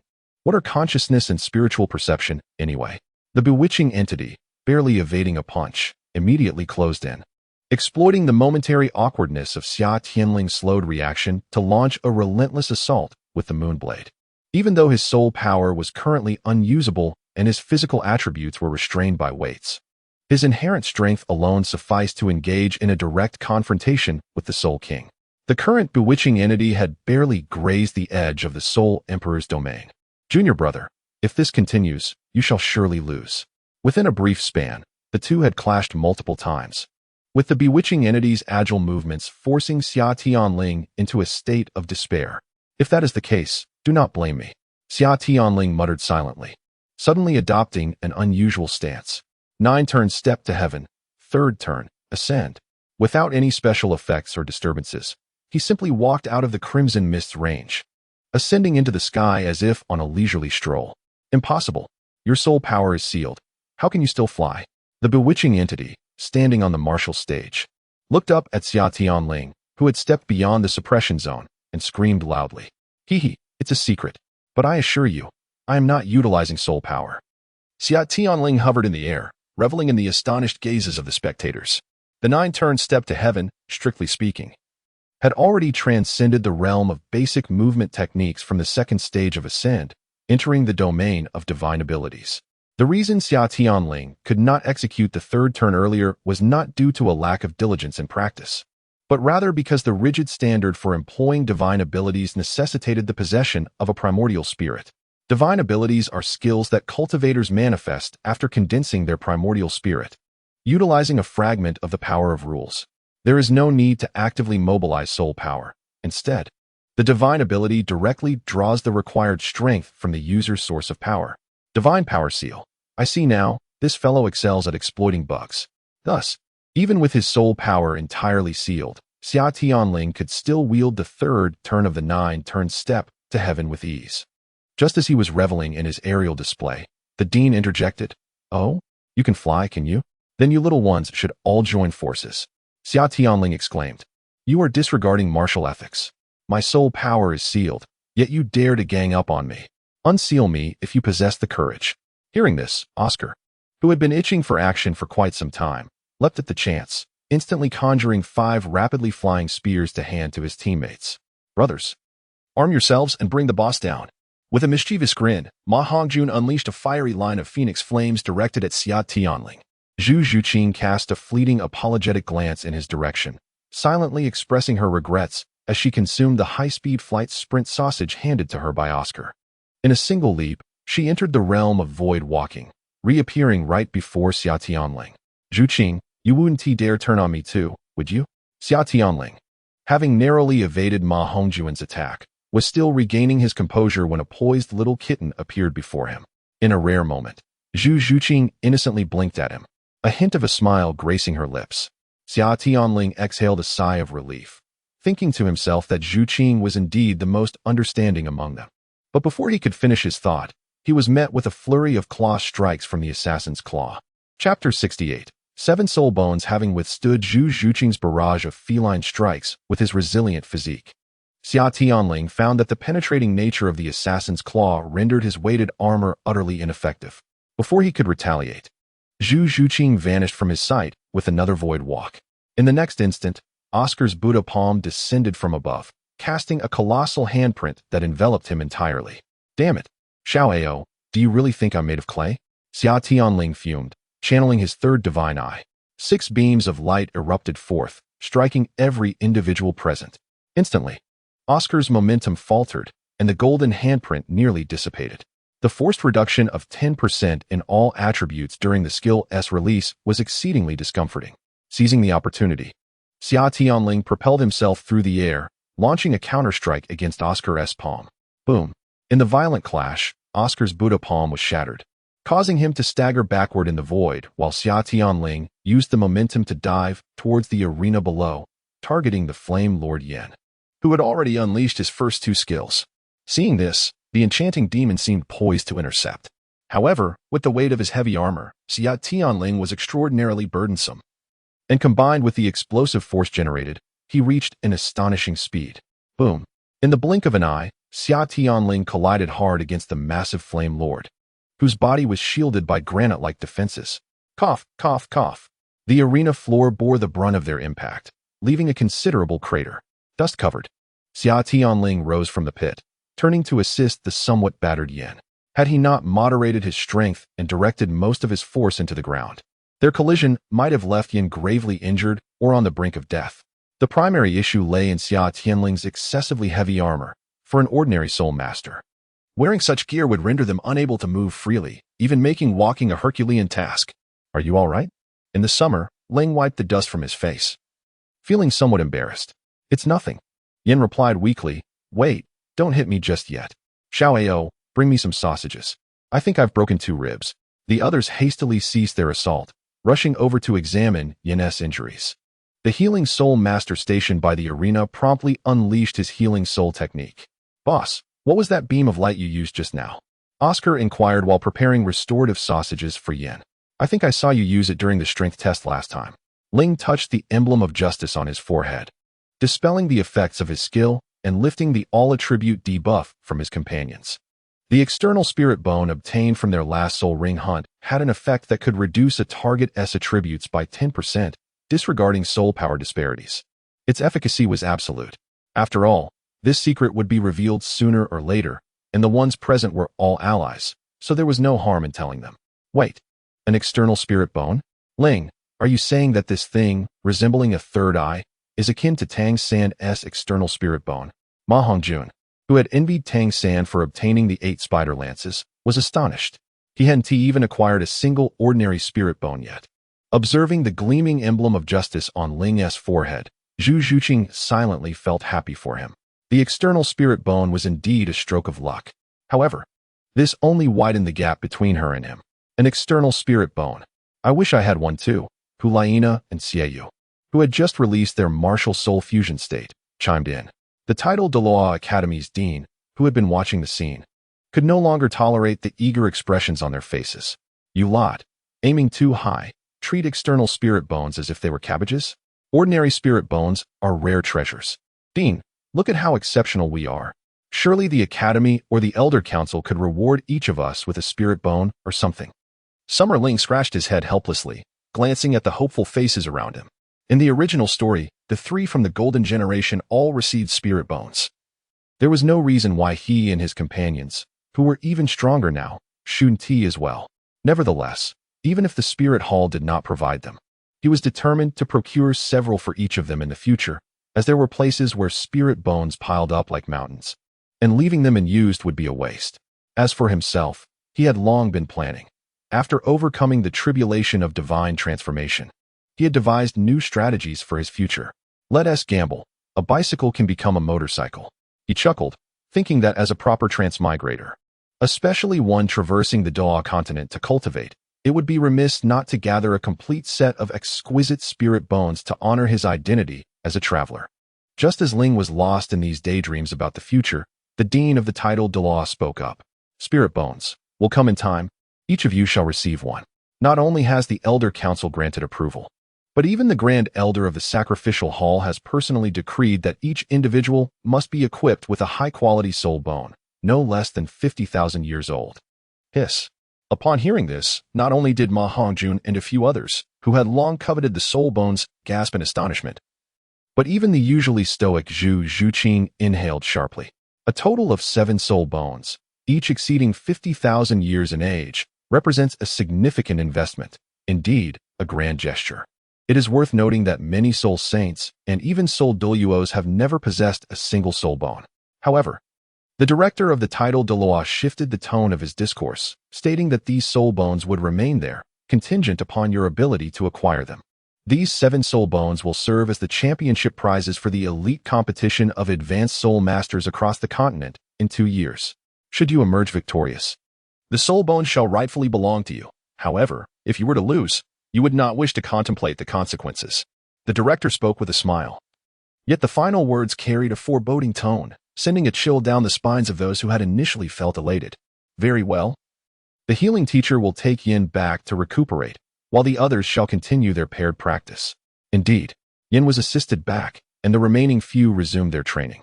Yet, Xia Tianling appeared somewhat distracted, meticulously pondering the implications of the director's remarks. The Elder Council's swift approval, coupled with the direct intervention of that old man, Qian Daoliu, what could be the underlying reason? It is noteworthy that in the original narrative, even BBDong faced vehement opposition from the Elder Council when she wished to allocate a soul bone to each member of the Golden Generation of the 3 soul bones.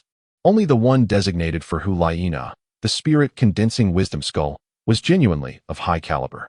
The explosive burning flame right arm bone obtained by Ma Hongjun and the swift pursuit left leg bone were merely impressive in name, possessing limited potency.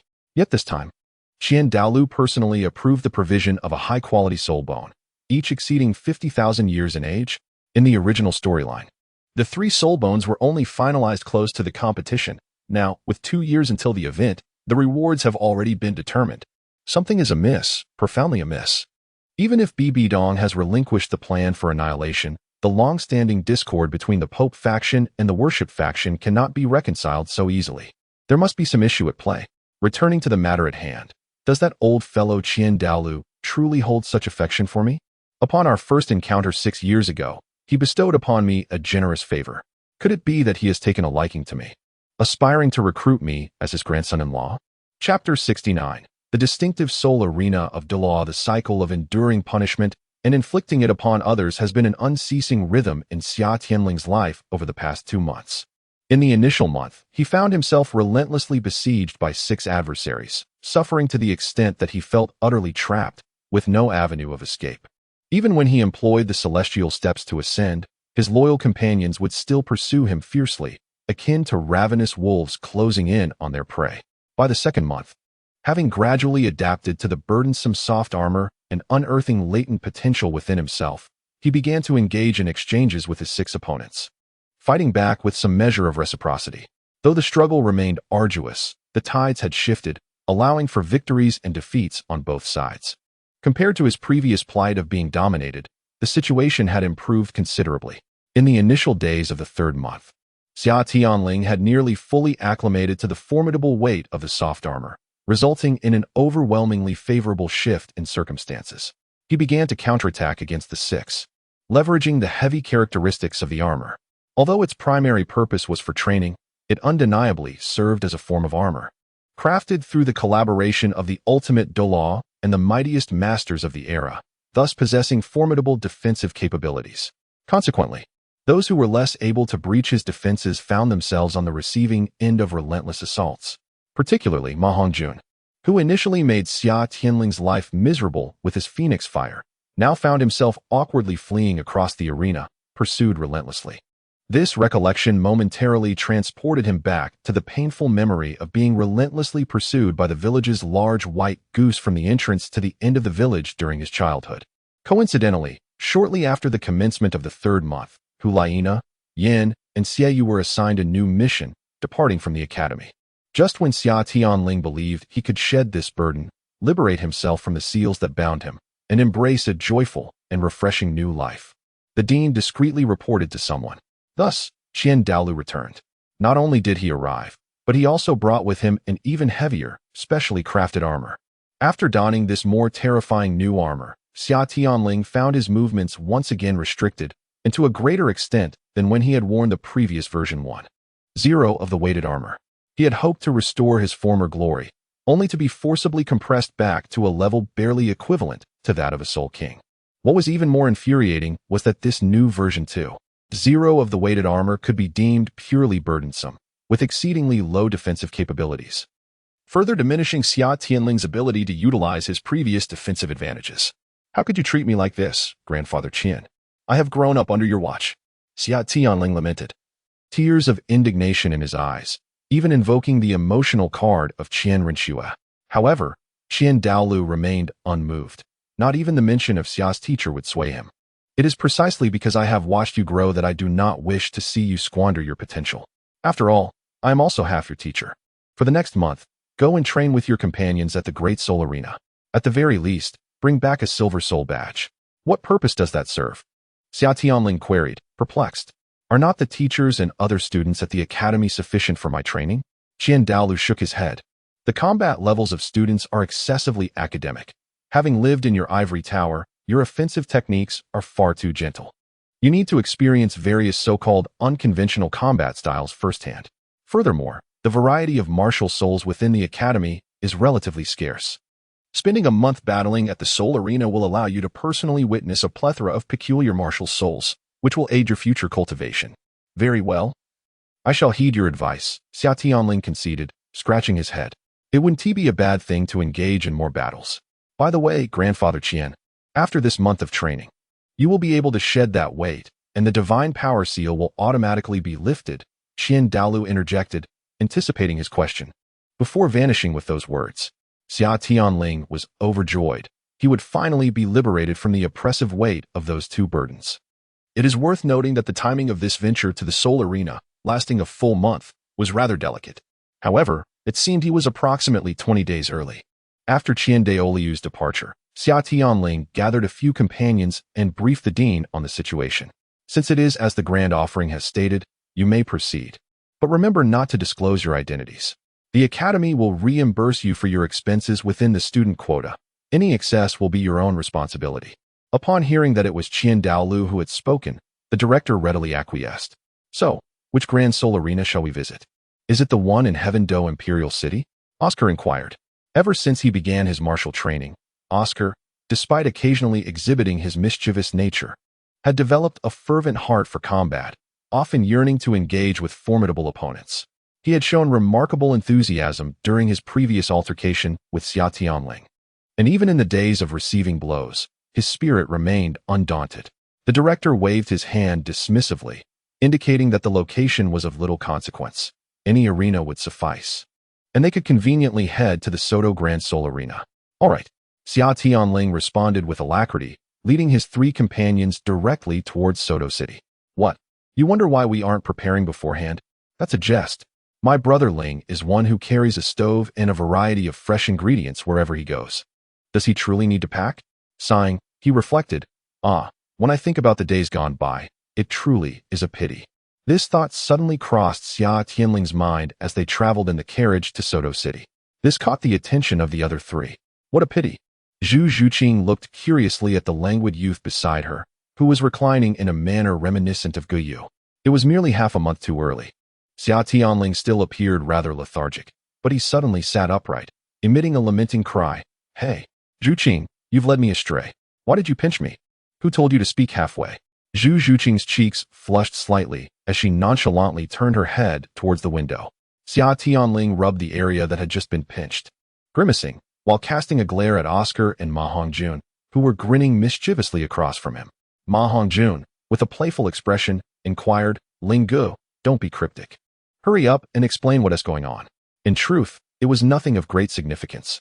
It was merely that Tang San and the others would also be heading to Soto City to participate in the soul battle after more than half a month, and we might encounter them later. Will that scoundrel also be going? Upon hearing that Tang San and his companions would be attending, Zhu Zhuqing turned her head back, hesitating to speak. Are you referring to By? That guy is in the same academy as Xiao San and Rongrong. Of course. They will go together, Xia Tianling replied. Yes, what is the name of Rongrong's academy again?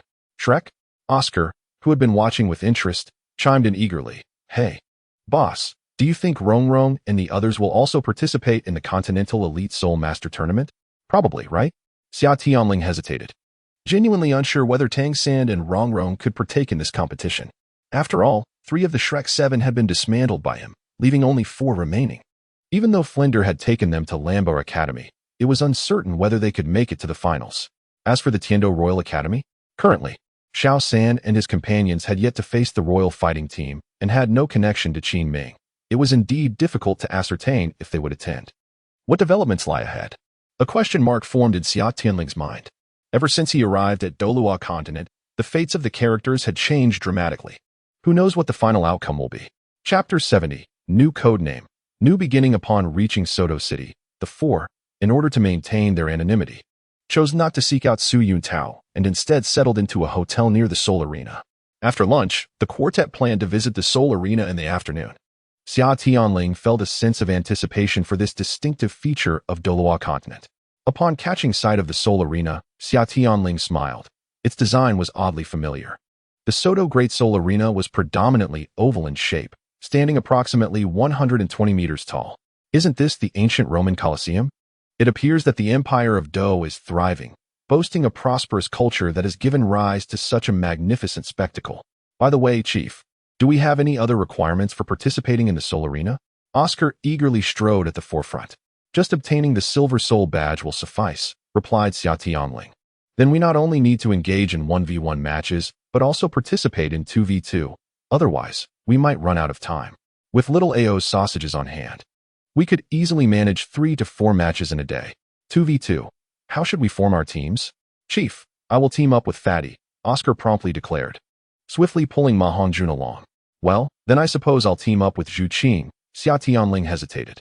It wasn't that he was reluctant to partner with Zhu Zhuqing, but rather that if they teamed up, they would have to contend against 2 soul masters. He was indifferent about the challenge, primarily concerned that Zhu Zhuqing might struggle. Zhu Zhuqing shot him a glance and simply nodded in agreement. Zhuqing, I know what you wish to say. I am aware of the rules of the Soul Arena. However, it is only through challenging the strong that one can progress. Battling the weak will only lead to assimilation. Zhu Zhuqing looked intently into his eyes and earnestly stated, I desire to grow stronger. Very well, I understand. Xia Tianling sighed. This little kitten is truly stubborn. As they approached the entrance of the Soul Arena, everyone take this. Speak as little as possible and conceal your identities and ages. Xia Tianling retrieved several masks from his ring and distributed them among the 3. Speaking of hiding our identities, should we not adopt code names? Ma Hongjun, surprisingly astute, suggested. Indeed, prior to our arrival, I had already devised a code name for each of you, Xia Tianling replied with a hint of a smile. The spectral cat, the fiery phoenix, and sausage vendor? Such titles deserve to be cast into the annals of history. It would be rather inappropriate for the enhanced trio to carry such names. Little Ao shall be known as the Fierce King, reflecting his fondness for the Buddha's palm. Fatty, who practices the fiery phoenix technique, will be called the Fiery Phoenix, and Chuching, whose current specialty is void walking, shall be named the Void Walker. And what about you, Chief? Me? Xia Tianling glanced at his own hands. I shall be known as the Dawn of Daybreak. What does that mean? Zhu Zhuqing inquired. Within the context of Douluo, such a term lacks extensive significance. Those devoid of historical depth cannot grasp the profound implications it carries. In time, you shall come to understand. Subsequently, despite Oscar and Ma Hongjuan's persistent inquiries, Xia Tianling remained silent with a smile. It was not until many years later that Zhu Zhuqing and the others truly grasped the immense power contained within that term. Upon reaching the registration counter, the group promptly paid 10 gold coins each to secure their qualifications for the soul battle. Oscar and Ma Hongjun named their duo Phoenix Warriors, originally intending to call it Fiery Warriors, but unfortunately, the staff made an error in writing. Xia Tianling and Zhu Zhuqing's duo was named Defensive Breakers, with the former representing Zhu Zhuqing's ability to shatter her opponent's defenses with absolute certainty, the latter representing the overwhelming prowess of Xia Tianling that might instill despair in their adversaries, rendering their defenses futile. After completing their soul power tests and registering for that day's soul battle, the four proceeded to the waiting room. Although soul power promotes physical development, their youthful appearance distinctly revealed their tender age. In the bustling preparation room filled with adults, Summerling's presence was undeniably striking. This was precisely the effect he sought. How could he achieve a swift victory if others did not pay attention to him? To amplify this effect, he cleared his throat and addressed the other three with a voice loud enough for the entire room to hear. Was it not merely the silver battle spirit? That trivial matter, whether in a 2v2 match or otherwise, held no significance. A simple 1v1 every day for 20 consecutive days would effortlessly secure the silver battle spirit. It is noteworthy that for every 5 victories, the subsequent wins would yield a 10-fold increase in points. Quite straightforward indeed. His words stirred a tempest, for the room was populated by seasoned battle spirit veterans, some of whom had toiled through hundreds of matches merely to attain the rank of Copper Battle Spirit. Naturally, upon hearing his declaration, they felt their pride wounded and their tempers flared. 20 consecutive wins? Boy, are you not afraid of the winds that may twist your tongue? Winning 20 matches is no easy feat. A fierce, imposing bald man rose to admonish him, his expression clearly displeased. Summerling initially considered responding with a sneer, but then realized that his mask concealed his expression, rendering his mockery invisible. He merely uttered 4 indifferent words, as long as you have hands. He did not intend to provoke a confrontation that would lead to a dramatic display of bravado followed by stealthy victories. He simply wished to draw the attention of others. His goal was to expedite his matches, swiftly achieving the 20 consecutive wins necessary to embrace the joys of a new life. You insolent brat. The burly man, visibly enraged, was compelled to restrain himself due to the regulations against violence in the preparation area. He returned to his seat, seething, and left behind a menacing warning. You better hope I don't encounter you on stage. This scene elicited laughter from those around, as the burly man, who was somewhat renowned in the Soto City soul fighting arena, found himself at a disadvantage against a mere child. Beneath her mask, Zhu Zhuqing could not help but chuckle softly, surprised to discover that the usually affable Xia Tianling possessed such a mischievous side. Please welcome the next group of contestants to the stage, announced the staff. Oh, they're quite brisk, aren't they? Xia Tianling remarked, glancing at the slip of paper in his hand before rising to his feet. At that moment, a bald man emerged from the crowd in the corner. What a coincidence. Bald brother, we truly share a bond, he teased, his demeanor turning quite hostile as he mocked the bald man who had previously dismissed him. Just wait. I shall show you no mercy on stage. The bald man, clearly agitated, struggled to articulate a response. On the soul fighting stage, a middle-aged man clad in a tailcoat stood at the center. After clearing his throat, he proclaimed, "Next, we will witness the second match of our one-on-one soul battles in the 13th soul fighting arena, featuring 2 heavyweight soul masters. Introducing the formidable soul master Iron Tower, who has achieved 4 consecutive victories with his giant elephant soul, against the newly registered newcomer, Soul Master Dawnbreak, boasting the Dawn Soul. Will Iron Tower secure a glorious 5th win and unlock tenfold points? Or will the newcomer Dawnbreak achieve his first victory in soul fighting? Ladies and gentlemen, let us await the outcome. Chapter 71. Do you look down upon me for not unleashing my soul? Now, let us invite the 2 powerful soul masters to the stage. As the competition was at the soul master level, a considerable audience had gathered. Battles among soul masters in the Soto City Grand Soul Arena were undoubtedly thrilling. Some spectators in the stands cheered for the giant elephant Iron Tower, while others displayed expressions of skepticism towards the newcomer, Dawnbreak. It seemed that the bald man held a bit of popularity here. Before taking the stage, Xia Tianling surveyed the audience, pondering to himself. Little did he know that beyond these extraordinary beings, achieving 5 consecutive victories in the Grand Soul Arena was a remarkable feat, indicative of considerable prowess. Iron Tower had already ascended the stage, raising his arms in response to the cheers of his fans. Observing Iron Tower flaunting himself on stage, Xia Tianling gracefully employed the 9-turn celestial step and floated upward. Once he settled on the stage, he stood with his hands clasped behind his back, exuding an air of superiority. Unfortunately, clad in a black outfit, he lacked the ethereal charm often associated with a figure in flowing white robes. So young? The audience below was taken aback. Having heard of Dawnbreak's imposing name, they had expected a seasoned warrior, yet a seemingly slender youth had leaped onto the stage. In truth, the muscles beneath Xia Tianling's attire were formidable, dispelling any notion of frailty. His physique was well-proportioned, but in comparison to the towering figure before him, standing at 2 meters, he appeared rather frail. Competitors, please take your positions and unleash your martial spirits, the host exclaimed with fervor. Spirit of the giant elephant. The towering figure bellowed, raising his arms as 4 soul rings of yellow and purple materialized beneath him. His already imposing stature swelled further, reaching an astonishing height of approximately 2.5 meters. Muscles rippled across his body. Broad shoulders and a wide back accentuated by sinewy veins that pulsated like a great serpent beneath his bronzed skin. Unlike the balanced figures of Xia Tianling and Oscar, the Titan, empowered by his martial spirit, stood robustly on the stage, resembling a human-sized giant elephant. Upon completing his transformation, he roared fiercely, particularly in the direction of Xia Tianling, perhaps in an attempt to assert his dominance. One glance at his physique and martial spirit made it evident that this Titan was a power-type soul master, likely following a similar path as Yang Wudi. The audience erupted in cheers, and the Titan appeared immensely satisfied. However, he was taken aback when the youth in black remained unfazed, leaving him somewhat perplexed. Boy, are you not going to unleash your martial spirit? The Titan inquired, his voice deep and resonant. Although the Titan's martial spirit influenced his fierce battle style and intimidating appearance, it did not imply that he was malevolent. In fact, he had navigated the grand arena for quite some time while adhering to the rules. He yearned for a fair and honorable confrontation, disdainful of underhanded tactics. Xia Tianling simply shook his head, replying, "No need." This shake of the head could infuriate the Iron Tower. He believed that Xia Tianling was showing him disdain.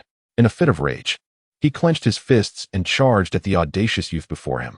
"You insolent brat! You shall pay for your arrogance." Xia Tianling retorted, "What? Do you think I look down on you? I too wish to utilize my abilities.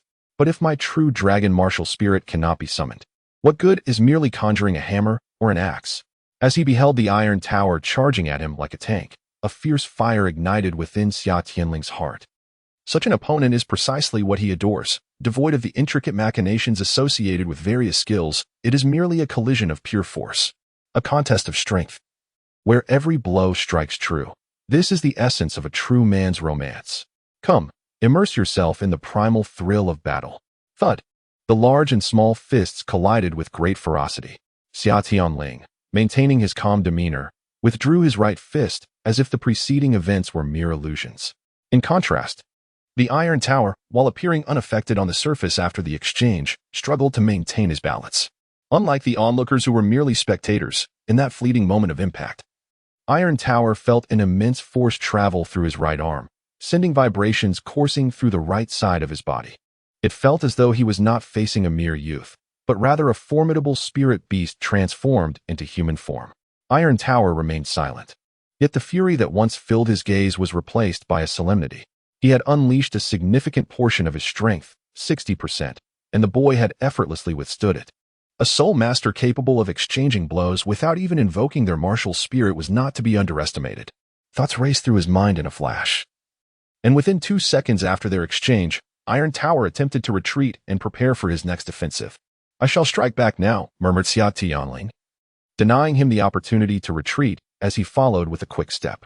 He advanced only half a step forward, far from the optimal point for unleashing his full power. Iron Tower instinctively assumed Xia Tianling would continue to press forward, and thus, he activated a defensive skill from his first soul ring while leaning back to shift his weight. However, in the next instant, Xia Tianling unleashed a powerful punch. Although he only extended his arm a short distance, it delivered a staggering blow to the unsuspecting Iron Tower. The half-step crumbling fist. Ever since Xia Tianling's abilities were sealed away, he had resumed practicing various martial arts techniques he had previously wished for. Though he had practiced these techniques in his youth, his awakening of soul power subsequently deterred him from further rigorous training. Now, relying solely on the strength of his physical form, he sought breakthroughs through the refinement of his force application. The intricacies embedded within these techniques were remarkably sophisticated, presenting a quintessentially overwhelming assault in the context of the raw, unrefined combat style prevalent in the Douluo continent. Much like the imposing figure of the Iron Tower, he had never encountered such an irrational method of attack. Unable to anticipate the next offensive maneuver from Xia Tianling, he staggered backward from the force of a punch, nearly losing his balance. Yet, the onslaught was far from over, just as he thought Xia Tianling could not possibly launch an attack from such close quarters. The youth in black suddenly pivoted, using his shoulder as a fulcrum to crash forcefully into him. The 8 Extremes Iron Mountain technique struck again. The already unstable center of gravity of the Iron Tower was brutally assaulted once more. At that moment, he felt as if he had collided head-on with a charging millennium iron-armored rhinoceros, every bone and organ in his body threatening to disintegrate. Despite the pain, the Iron Tower remained composed, convinced that Xia Tianling could not possibly execute any further offensive maneuvers in such confined space. With a calm demeanor, he activated his third soul ring. This soul ring is remarkably unique, capable of amplifying his own strength and weight. With such an extraordinary skill at his disposal, the Iron Tower managed to steadfastly maintain his stance, ready to impart a lesson to Xia Tianling beneath him. Chapter 72. 3 months of transformation. However, unbeknownst to him, there indeed exists a rather unreasonable method of close-range exertion. Suddenly, Xia Tianling, held in his grasp, executed a swift maneuver, her left hand operating within a mere foot of space from his body. Not only did he fail to anticipate this, but even the audience was rendered speechless by the astonishing scene before them. Xia Tianling's left hand, with fingers aligned like a blade, was poised at an almost imperceptible distance from her opponent when she abruptly clenched her fist. Her petite fist, in stark contrast to the Iron Tower, traversed less than half a foot before striking the upper region of his abdomen. The inch punch, an ultimate mastery of close combat in martial arts, allows a practitioner to transcend physical limits, unleashing a force greater than that of a normal punch even at such an exceedingly close range. This legendary technique, renowned within the realm of Chinese martial arts, has finally revealed its magnificent prowess in the Soto Grand Soul arena today. This time, despite relying on his third soul skill, the Iron Tower ultimately found it impossible to maintain control over his body, which had completely lost its balance. He was even struck to the point where both feet left the ground. The Iron Tower's massive form arched backward, crashing to the ground like a boiled lobster, causing the arena to tremble with a resounding impact. At that moment, he pressed his hand against his severely injured abdomen, and the solemnity in his eyes gradually gave way to a flicker of horror. The youth before him, who had yet to unleash his martial spirit, had defied all expectations thrice, managing to subdue him entirely with just 3 strikes. The Iron Tower, unable to rise from the ground, did not pursue the advantage. Instead, he stood still with his hands clasped behind his back, reminiscent of his earlier stance upon entering the arena. After a brief silence, the stands erupted in thunderous cheers, everyone chanting the code name of Xia Tianling. "I concede. I retract my previous statements. You are truly formidable, deserving of such words." The Iron Tower struggled to his feet and willingly acknowledged defeat to the referee. He was resolute, recognizing that he was no match for Xia Tianling, even in the latter's unarmed state. Although he still possessed his fourth soul skill, His opponent had yet to activate his martial spirit. Continuing the fight would only serve to humiliate himself. There was no shame in losing to such a powerful adversary. Upon hearing the Iron Tower's voluntary concession, Xia Tianling nodded in acknowledgement, displaying goodwill. When faced with an opponent who could graciously accept defeat, one ought to extend mercy, and there was no need for him to appear obstinate. Moreover, he had been the one to initiate the provocation in the first place, which was fundamentally incorrect. The host, exhibiting remarkable professionalism, despite being equally astonished, swiftly approached the arena and announced aloud, "The dawn of the Soul Sect triumphs, with a record of 1 victory and no defeats." The Iron Tower of the Soul Sect boasts a record of 120 victories and 68 defeats. Dawn of the Soul Sect. Please proceed to the registration for points following your descent from the stage. Following the announcer's proclamation, the audience erupted into even more fervent cheers. Xia Tianling waved to them before gracefully descending from the platform, unnoticed by anyone, at the moment of his victory. The corner of Zhu Zhuqing's mouth instinctively curled upward beneath her mask, even unbeknownst to herself. Upon returning to the preparation room, the first to greet him was Oscar. Approaching, he playfully punched Xia Tianling on the shoulder, his eyes ablaze with fierce combat spirit. "Boss, you've been rather unfair. Such a potent close-range power technique. And you didn't share it with me." Xia Tianling made a face at him, though the mask obscured it from Oscar's view. "Don't start with your nonsense. I handed you these techniques years ago. You buried yourself in the Buddhist arts and couldn't emerge. How can you blame me?" "Heh. That's because the results from that training are too slow to manifest." After brushing off Oscar's unreasonable complaints, Xia Tianling plopped down beside Zhu Zhuqing. Although the little cat wore a mask, her striking figure was undeniably captivating. Was it not? "You've grown stronger," a calm voice remarked. "But I will not give up. One day I will catch up to you." In the sweltering summer, Ling's mind brimmed with playful banter, yet when the words lingered on the tip of her tongue, she found herself at a loss. Countless sentiments distilled into a mere 3 words: "I await you." Amidst the cacophony of solitary souls in the lounge, the atmosphere between the two appeared increasingly incongruous, gradually taking on a more intimate tone. From a distance, Ma Hongjun observed, his masked visage betraying a hint of disdain as his round face contorted in disapproval. "The pungent odor is truly contemptible." However, he seemed to have an epiphany, retracting that expression and instead breaking into a foolish grin. He hummed a cheerful tune, swaying as he made his way onto the stage, preparing for battle. "Come, allow me to demonstrate the prowess of my dear Ma Ge." As the host concluded the introduction, Ma Hongjun commenced his own showtime. The malevolent phoenix took flight, empowered by the flames of desire, unleashing a barrage of fiery projectiles upon his adversaries. This bizarre yet ferocious assault left his opponents in utter dismay, garnering thunderous applause from the audience. His striking martial spirit manifested in an impressive display, captivating the hearts of numerous female spectators. Meanwhile, at another venue, Oscar was equally busy crafting astonishing miracles. A martial spirit centered on powerful fist attacks? What an unusual configuration. Not only was Oscar's opponent bewildered, but the audience was equally perplexed, and even the host found himself at a loss. What kind of martial spirit is a fist? We have never encountered such a thing. Nevertheless, Oscar soon provided them with a lesson, elucidating why he was categorized as a powerful attacker. Martial spirit? A true man never requires a martial spirit to engage in combat. A fist is sufficient. After 3 months of diligent training, Oscar's soul power had soared to level 37. His body was imbued with a weighty vigor, unmatched and domineering. Without the need for a martial spirit, he wielded his iron fists, even foregoing his favorite technique, the Buddha's palm. With a decisive display of fists, he imparted a lesson to his youthful adversary, reminiscent of the earlier encounter with Xia Tianling. The primal clash of flesh ignited fervent enthusiasm among the male spectators, who fervently chanted his moniker, the Fierce Vajra. Eschewing the use of his martial soul was a directive from the academy head and Oscar's esteemed combat teacher upon his arrival. The notion of employing a fist martial soul was proposed by Xia Tianling. The idea that a food-type martial soul could engage in combat would surely be deemed astonishing if it were to spread.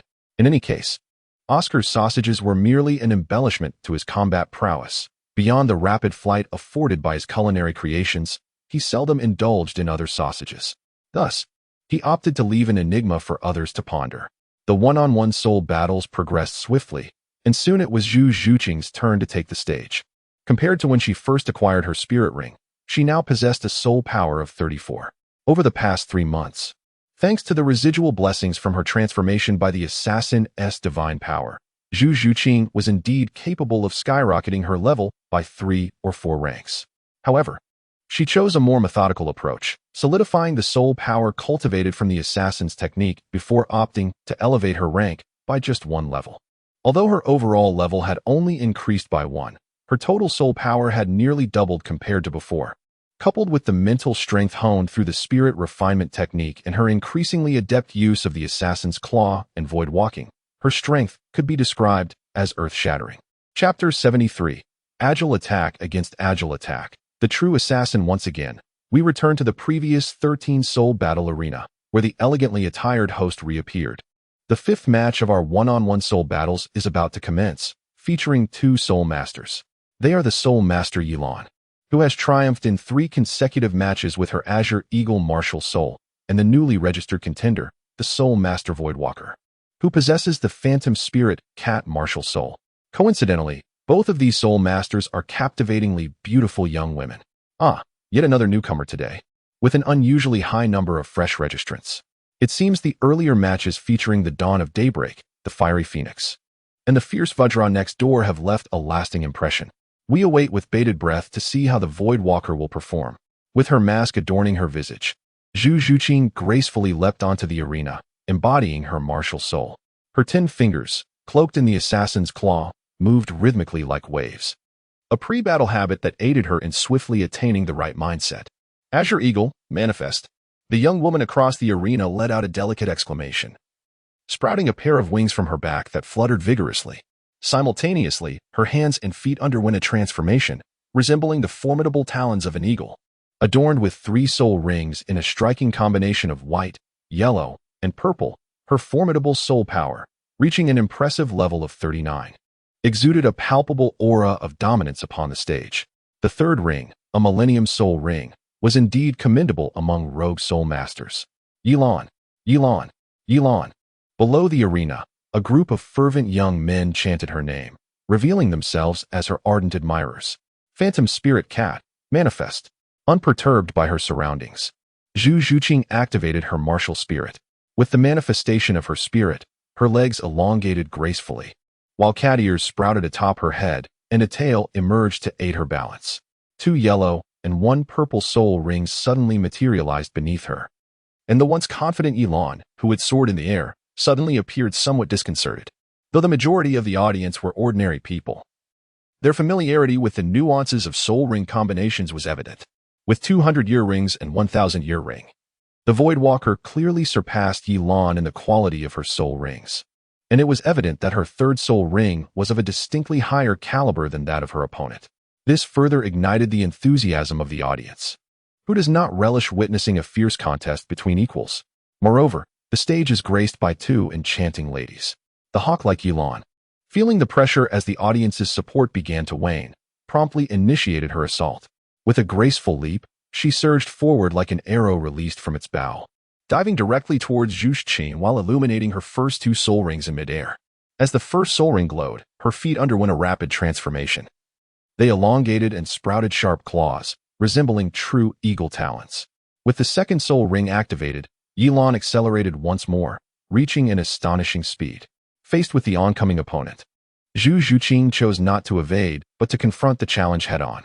Her extensive training alongside formidable companions had somewhat blurred her perception of her own strength compared to that of a typical soul master. The razor-sharp eagle claws sliced through the air, accompanied by the piercing sound of their swift strikes. Zhu Zhuqing remained composed, crouching into a defensive stance while activating her 2nd soul ring, the Phantom 100 Claws.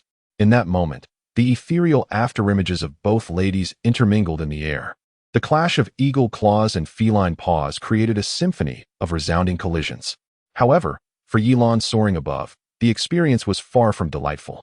While Zhu Zhuqing's Phantom 100 Claws were shielded by the protection of the assassin's claw, Yilan's eagle talons were not afforded such luxury.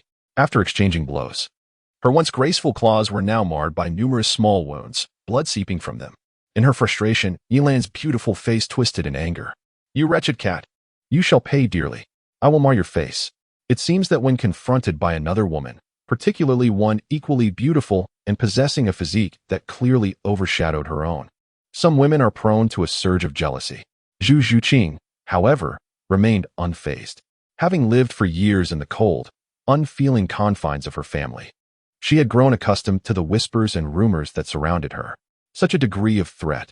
Her heart remained utterly unperturbed, even tinged with a hint of amusement. Although he felt nothing, the audience member Xia Tianling was somewhat displeased, a nameless fury surging within her. How venomous this woman is. Merely a typical injury on the battlefield, and she resorts to tarnishing another's reputation? Such an narrow-mindedness, truly a viperous woman, regardless of how Xia Tianling below perceives the situation. Having suffered once, Yilan resolved not to confront Zhu Zhuqing head-on again, but instead soared to greater heights. A sinister smile played upon her lips as she activated her third soul skill. A cross-shaped blade of wind coalesced beneath her claws, striking downward at Zhu Zhuqing with fierce intensity. This is her forte. At the Soul Sovereign stage, it is exceedingly rare for anyone to possess the ability to fly. However, for her, who wields the Qiangjia martial spirit, this is merely a minor skill acquired after the manifestation of her spirit. Coupled with the long-range attack capability of her third soul skill, her rather unscrupulous combat style proves to be remarkably effective. She ascends into the sky, then employs her third soul skill to strike her opponent from a distance, ultimately dispatching them after they have endured several passive assaults. It can be said that this imbalanced combat strategy is quite vexatious, yet undeniably efficient. Few can effectively counter her underhanded tactics. Unfortunately for her, the opponent she faces this time is the Void Walker, Zhu Zhuqing, who possesses the legacy of the god of assassins. In the face of the colossal crosswind blade hurtling towards her, Zhu Zhuqing calmly executed her Void Walk, slipping directly into the subspace between dimensions. Boom. The wind blade, which had cost Yilan considerable energy, missed its target entirely, wreaking havoc upon the floor tiles. Is this truly the reason she refers to herself as the Void Walker? Is it because she possesses the ability to traverse the void? A bead of cold sweat trickled down Yilan's forehead, despite her hawk-like vision. She had still lost track of Zhu Zhuqing. The audience below widened their eyes, utterly astonished as they beheld the scene before them. Such a large cat. Where has it gone? However, in the subspace invisible to the audience and Yilan, Zhu Zhuqing remained utterly still, merely observing as the wind blade struck the primary material plane beneath her feet. Void walking, in essence, entails harnessing the characteristics of space to traverse through the interstitial subspace, akin to navigating the crevices within layers of paper. Crossing through these spatial layers demands considerable energy. Hence, Zhu Zhuqing could only maintain this for a fleeting moment. Yet, if one remains stationary in the void, the energy expenditure diminishes significantly, as long as her stored oxygen does not deplete. Zhu Zhuqing could even afford to take a brief slumber within. Chapter 74. Relying on mountains may lead to their collapse. Relying on people may result in their departure. Cursed be you, lurking coward. Show yourself. Fear often arises from the unfamiliarity with the unknown. For instance, Yilan, unable to locate Zhu Zhuqing, was in a frenzy, dashing towards the arena, clawing and grappling with the air in a desperate struggle. Come out, come out, come out. For one who prides herself on grace and beauty, this was undeniably a most undignified display. Observers, including the host and some members of the audience, frowned disapprovingly. They had paid to witness an earnest clash between two soul masters, not to see a shrew unleash a tirade on stage. Zhu Zhuqing, nestled within the subspace, felt a twinge of helplessness. She had intended to test her current strength, but her opponent seemed rather lacking in intelligence. Having spent less than 3 minutes in the subspace without engaging in any action, her adversary was already on the verge of a breakdown, with her oxygen nearly depleted. It was time to conclude this farce. Contemplating this, Zhu Zhuqing activated her void walking ability, breaking through the barriers between spatial layers. Just as Yilan continued her frantic search for Zhu Zhuqing, a graceful figure suddenly materialized above her, devoid of any soul power fluctuations. Void walking allows not only for linear movement, but also vertical ascension or descent, as long as the user can perceive the distance. In the audience, the majority held their breath, quietly absorbing the breathtaking spectacle. Yet, a small faction of so-called diehard fans, lacking any decorum as spectators, disregarded the integrity of the competition and shouted loudly, "Above you! Be careful above you, Lon Lon!" Among those seated below, Xia Tianling furrowed his brow. a flicker of irritation passing through him, only to be swiftly suppressed. A wave of mental energy surged towards the source of the commotion, and the exuberant fan was struck as if by lightning, clutching his head and letting out a muffled groan. Fear not, Xia Tianling had no intention of causing harm. It was merely a minor reprimand to induce a headache for a few days. Above you? Yilan instinctively tilted her head upon hearing the fervent cries of her fans. Yet, even as she became aware of the enemy's presence, it was already too late. The grand arena of Soto was designed with an open ceiling, allowing the unblemished afternoon sun to flood the space, creating an exceptionally brilliant illumination. The third soul ring of that figure ignited with a radiant purple glow, while the obsidian claws of the assassins were imbued with an overwhelming force of the netherworld. A dark crescent blade materialized, heralding the third soul skill, netherworld severance. The wielder of the crescent blade was positioned against the light, diving downwards towards Yilan. From her perspective, Zhu Zhuqing descended like a divine arbiter, enveloped in sacred light. The intense sunlight blinded her, forcing her into a frantic scramble as she attempted to evade the impending attack with her second soul skill. However, the distance between them was simply too minimal. At the very moment she activated her skill, the crescent blade of netherworld severance had already grazed her shoulder. Thud, thud. The former was the sound of the netherworld severance striking her back, while the latter marked her fall to the ground. Having directly endured Zhu Zhuqing's ultimate move at such close range, she plummeted like a marionette with severed strings, crashing to the earth outside the arena and losing consciousness. According to the rules, she had now been defeated. This is due to Zhu Zhuqing's mercy. The Soul Arena is not like the elite Soul Master competition that spans the entire continent, where even a heavy strike requires scrutiny. Here, combatants are permitted to kill. Like a celestial being, Zhu Zhuqing gracefully descended, casting a glance at Yilan, who was being carried away by fans, before turning her attention to the referee. I have won. Only then did the referee snap out of his stupor and hastily announce, the victor of this match is the Soul Respect, Void Walker. With a record of 1 win and 0 losses, let us cheer for this beautiful rose. A rose, beautiful yet adorned with sharp thorns. The audience erupted once more in a tempest of cheers and applause, and countless single men found a new goddess in this moment. Radiant, formidable, with an alluring figure and an aura of aloofness, she epitomized the perfect goddess. Zhu Zhuqing, possessing a cold demeanor, was not fond of such adoration. Utilizing her void-walking ability, she swiftly returned to her original corner after a few flickers. Congratulations, Xia Tianling said with a smile. Zhu Zhuqing shook her head. She is too weak. Oh, are you implying her strength is lacking? It was not quite that. Zhu Zhuqing hesitated, unsure of how to articulate her thoughts. Her heart is too weak. Xia Tianling pondered aloud, recognizing that without a courageous heart of a true warrior, one naturally appears feeble. This is also part of why I urged you to cultivate the divine refinement technique. Is it truly so? Zhu Zhuqing gazed at her hands, never having imagined that she could effortlessly defeat an opponent several levels above her.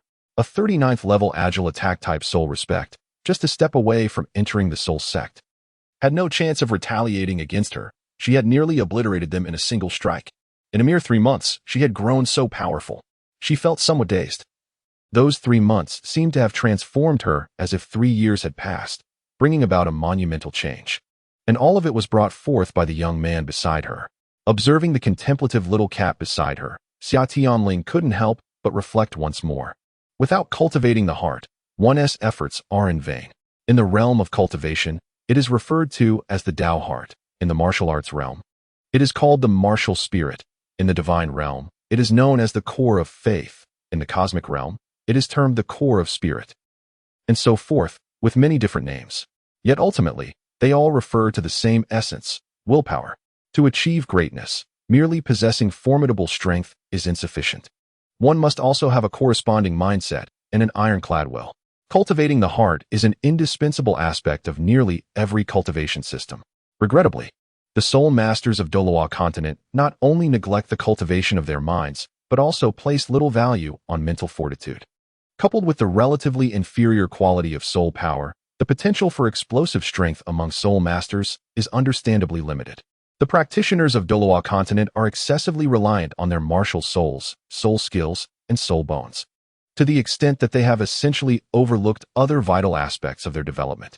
This overdependence on external forces results in not only an inability to ascend to higher realms, but also renders them feeble even at intermediate levels, let alone the pinnacle of power.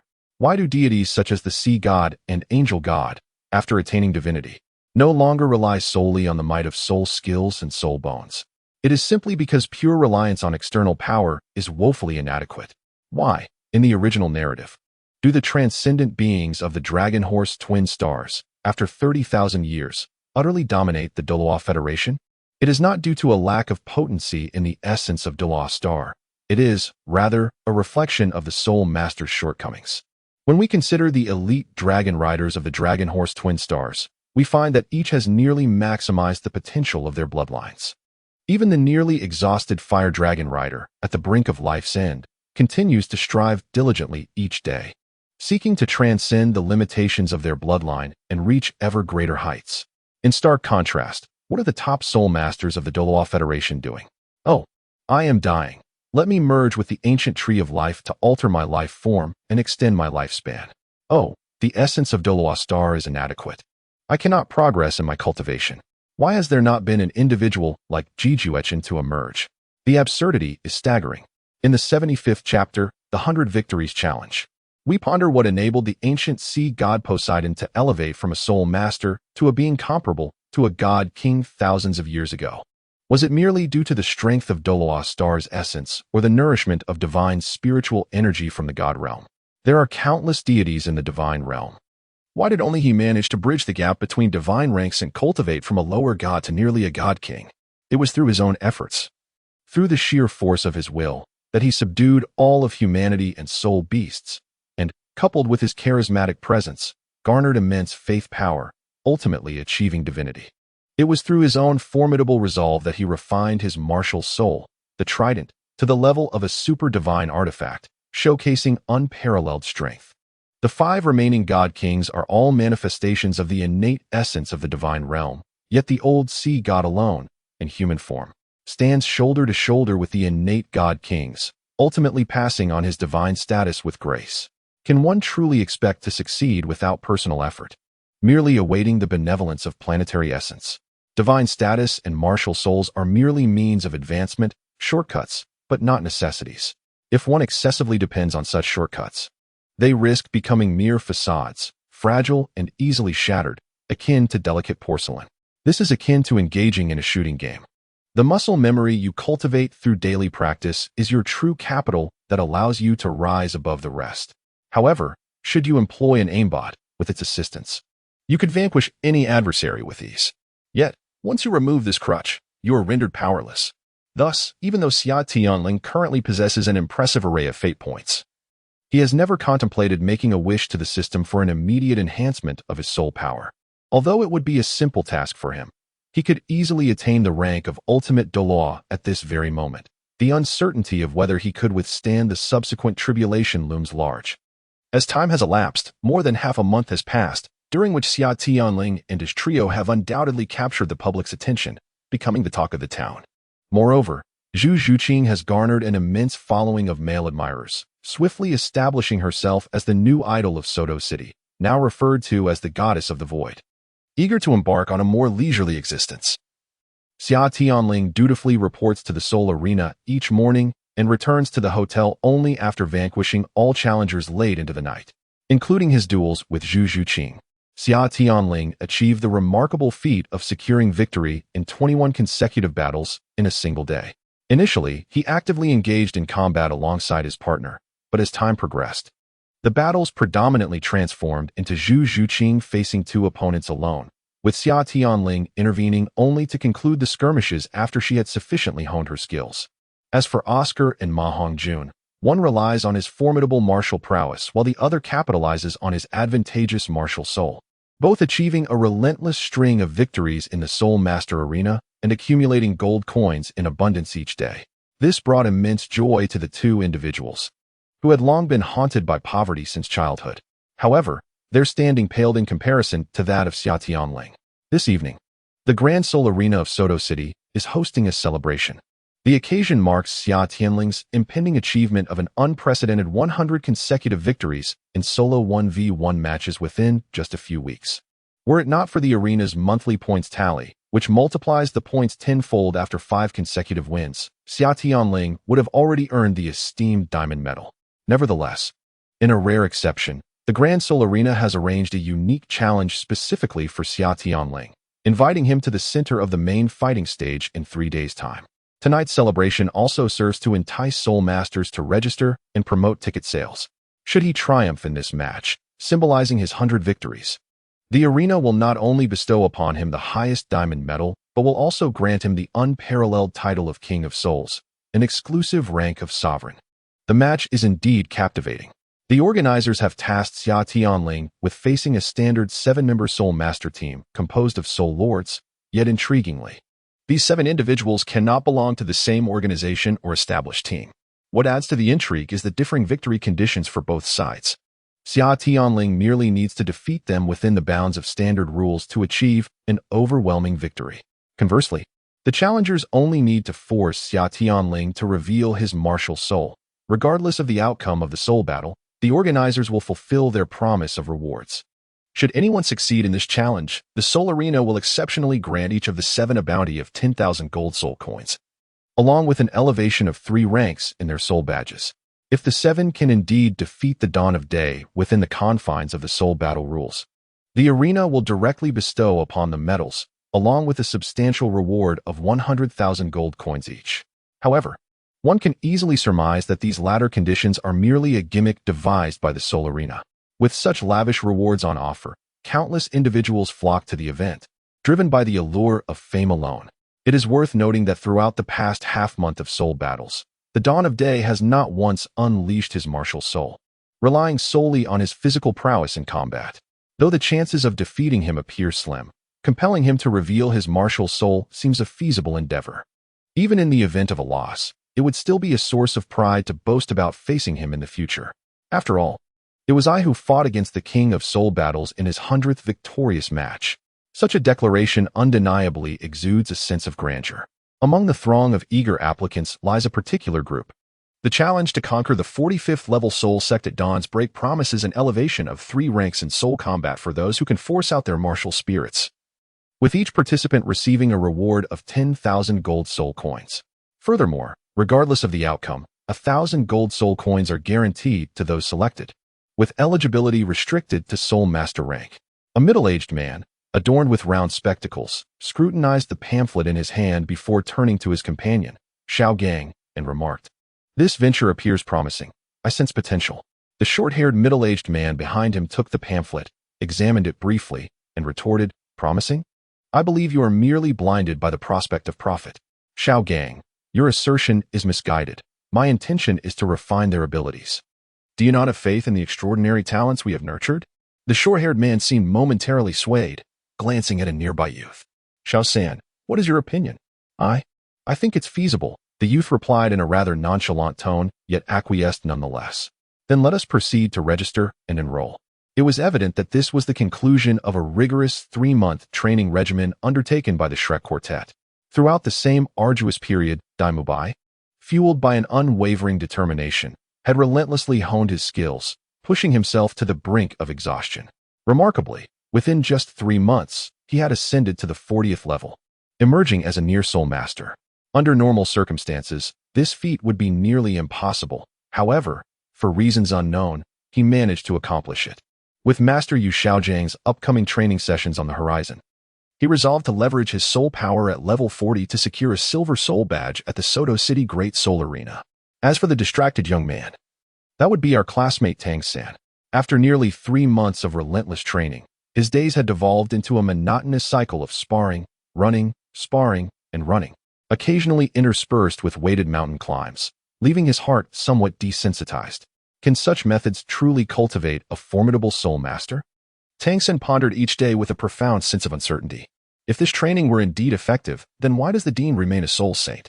Furthermore, the master himself possesses only a mere 29 levels, while he, having just celebrated his 13th birthday, has already attained 33 levels of soul power. Can such a person truly be called a master? Surely, the title of Douluo cannot be attained solely through physical prowess. Reflecting on some insider information previously shared by Ling Gu, Tang San has resolutely decided to sever all ties with his master upon graduation. Continuing along this path of cultivation under his guidance would surely lead him to the brink of madness.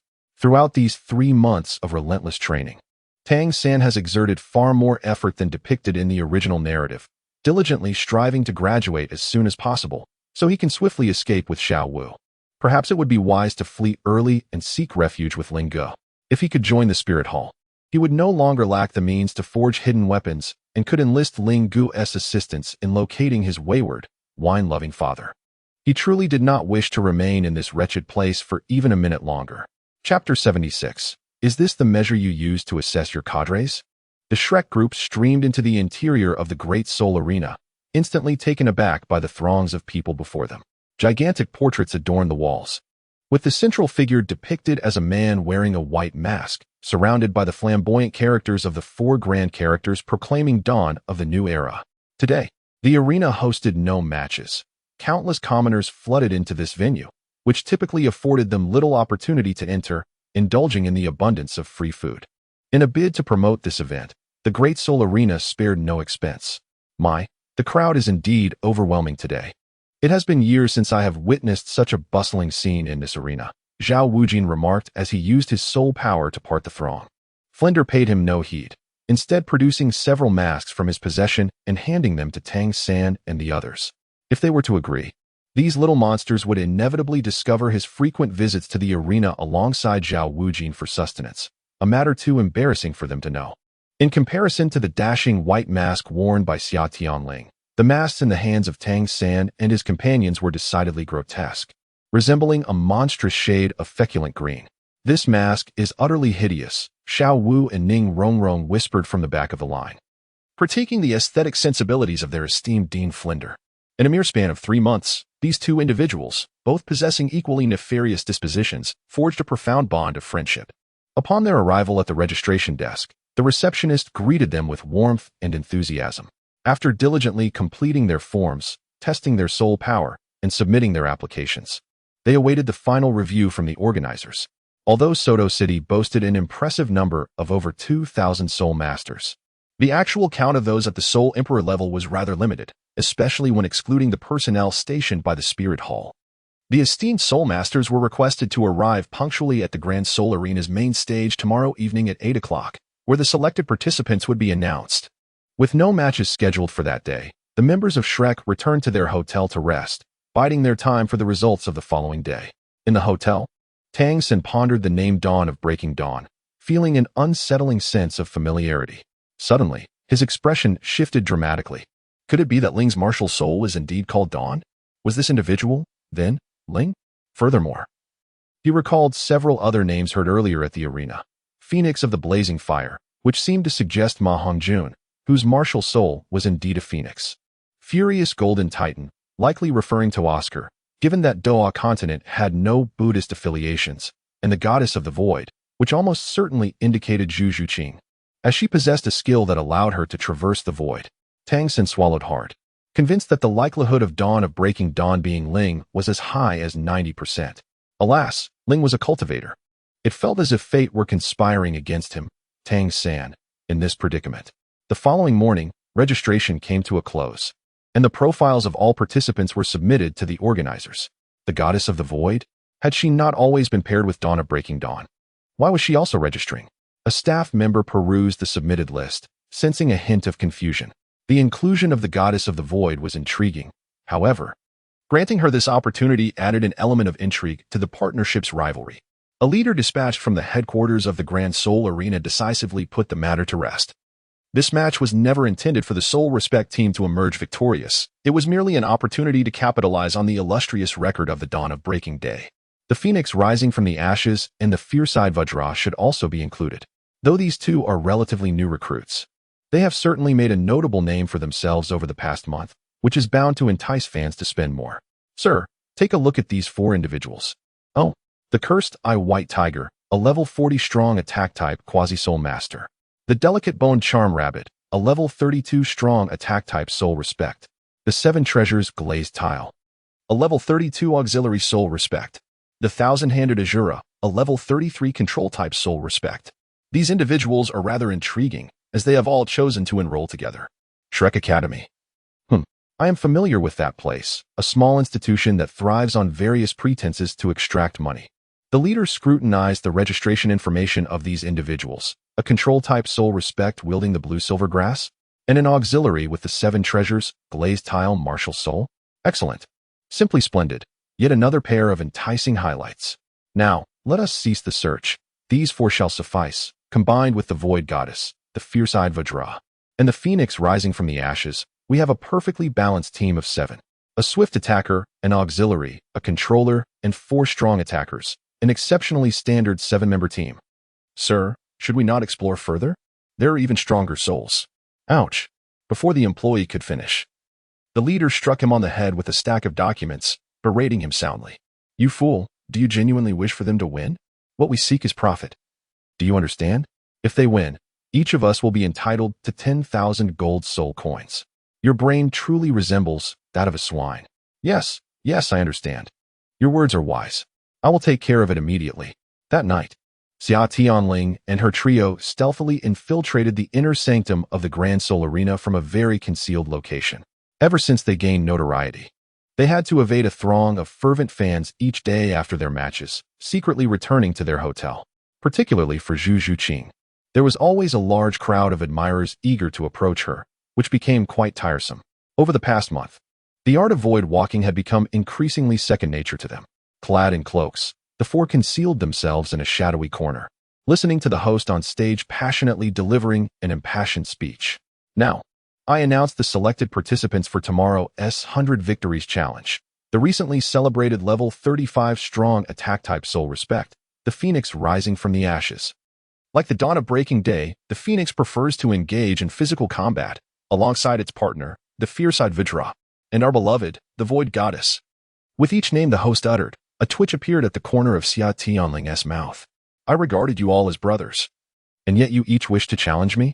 How has Zhu Zhuqing succumbed to the mischief of these 2 fools? He first delivered a swift kick to both Oscar and Ma Hongjun, then fixed a menacing glare upon the seemingly indifferent little kitten beside him, speaking in a chilling tone. Just wait until I deal with you after this. Zhu Zhuqing, breaking from her usual aloof demeanor, endeavored to widen her eyes and adopt an expression of innocence. In mere moments, Xia Tianling was utterly defeated. Such a stark contrast is nothing short of cheating. Are these the trials set for the candidates? Which candidate could possibly withstand such a test? The host on stage continued to read the list, but the end was drawing near. The final selected individual, also a student from Shrek Academy, possessed the blue-silver grass martial soul and was a 33rd level control system soul ancestor. What? The blue-silver grass martial soul? Can one truly cultivate it to the level of soul ancestor? Are all 4 of them from Shrek Academy? Is this institution truly so formidable? Upon hearing that the last selected individual's martial soul was the blue-silver grass, the audience erupted in astonishment. Shrek Academy? A 33rd level control system blue-silver grass soul ancestor? Could they be referring to Xiao San and his companions? Goodness. Is there truly such a remarkable coincidence in this world? After all the twists and turns, the Shrek 7 monsters had come together once more. Though this time they were not contending against the Royal Combat Team, but rather against me, the Dark Lord? Xia Tianling pondered with a peculiar expression, sensing an abundance of grievances yet unable to articulate them. Chapter 77. The Shrek 7 monsters ultimately unite on the morning of the competition. The few individuals who had secured their participation were invited by the official representatives of the Great Soul Arena to get acquainted and familiarize themselves, allowing for a brief period of interaction. By, Oscar, Tang San, Ma Hongjun, Xiao Wu, Ning Rongrong, and Zhu Zhuqing. Originally destined to belong to the same faction, the 7 were now brought together by fate, poised to fight alongside one another. As soon as they met, despite wearing masks, they recognized each other at a glance. For they were friends who had once shared life and death trials. They could identify one another by voice alone. Furthermore, with Oscar and Ning Rongrong present, the recognition was undeniable. Yet, due to the necessity of confidentiality regarding their identities, they tacitly refrained from acknowledging one another, though their conversation carried a hint of relaxation. Upon seeing the 3 from the Spirit Hall, Tang San confirmed his suspicions. The adversaries his group would face that evening consisted of his good brother, Xia Tianling. Let us take a moment to introduce ourselves. I shall refrain from intruding further, spoke the supervisor AO from Soto City's Great Soul Arena. With that, he discreetly exited, leaving the room to the seven. At that moment, the room housed only Tang San and his companions. Even Flinder and Yu Xiaogang, teachers from Shrek Academy, had been politely escorted to a separate VIP lounge to await their turn. Now then, let us discuss. Ling, what is his strength like when not utilizing his martial soul? Tang San sighed and inquired. 3 months ago at the academy, we tested him, and in a state devoid of his martial soul. His physical prowess and muscular strength had already reached an astounding 40,000 jin, with his punching power hovering around 80,000 jin. Upon the mention of matters pertaining to combat, Oscar immediately became animated, diverting his attention from Ning Rongrong. As Oscar spoke, an abrupt silence enveloped the room. For 1,000 jin of physical strength? What hope do we have? Can we even withstand a single blow from him? By swallowed hard, his voice trembling as he spoke. At this moment, he found himself questioning the very essence of his journey. He had believed that 3 months of training would elevate him to level 40, bridging the gap between them, only to discover that the distance had instead widened. Not only By, but even the typically composed Tang San found himself momentarily lost in thought upon hearing such staggering figures. The disparity has reached a crushing level. Might it be better to simply flee? Over the past 12 years, Tang San has undergone countless instances of spiritual interference, now adopting a remarkably Zen-like mindset, harboring no psychological burden regarding the thought of escape. As Lingo would put it, what was that term again? This is referred to as a strategic withdrawal, preserving one's strength. If one cannot win, then one simply refrains from fighting. What is there to it?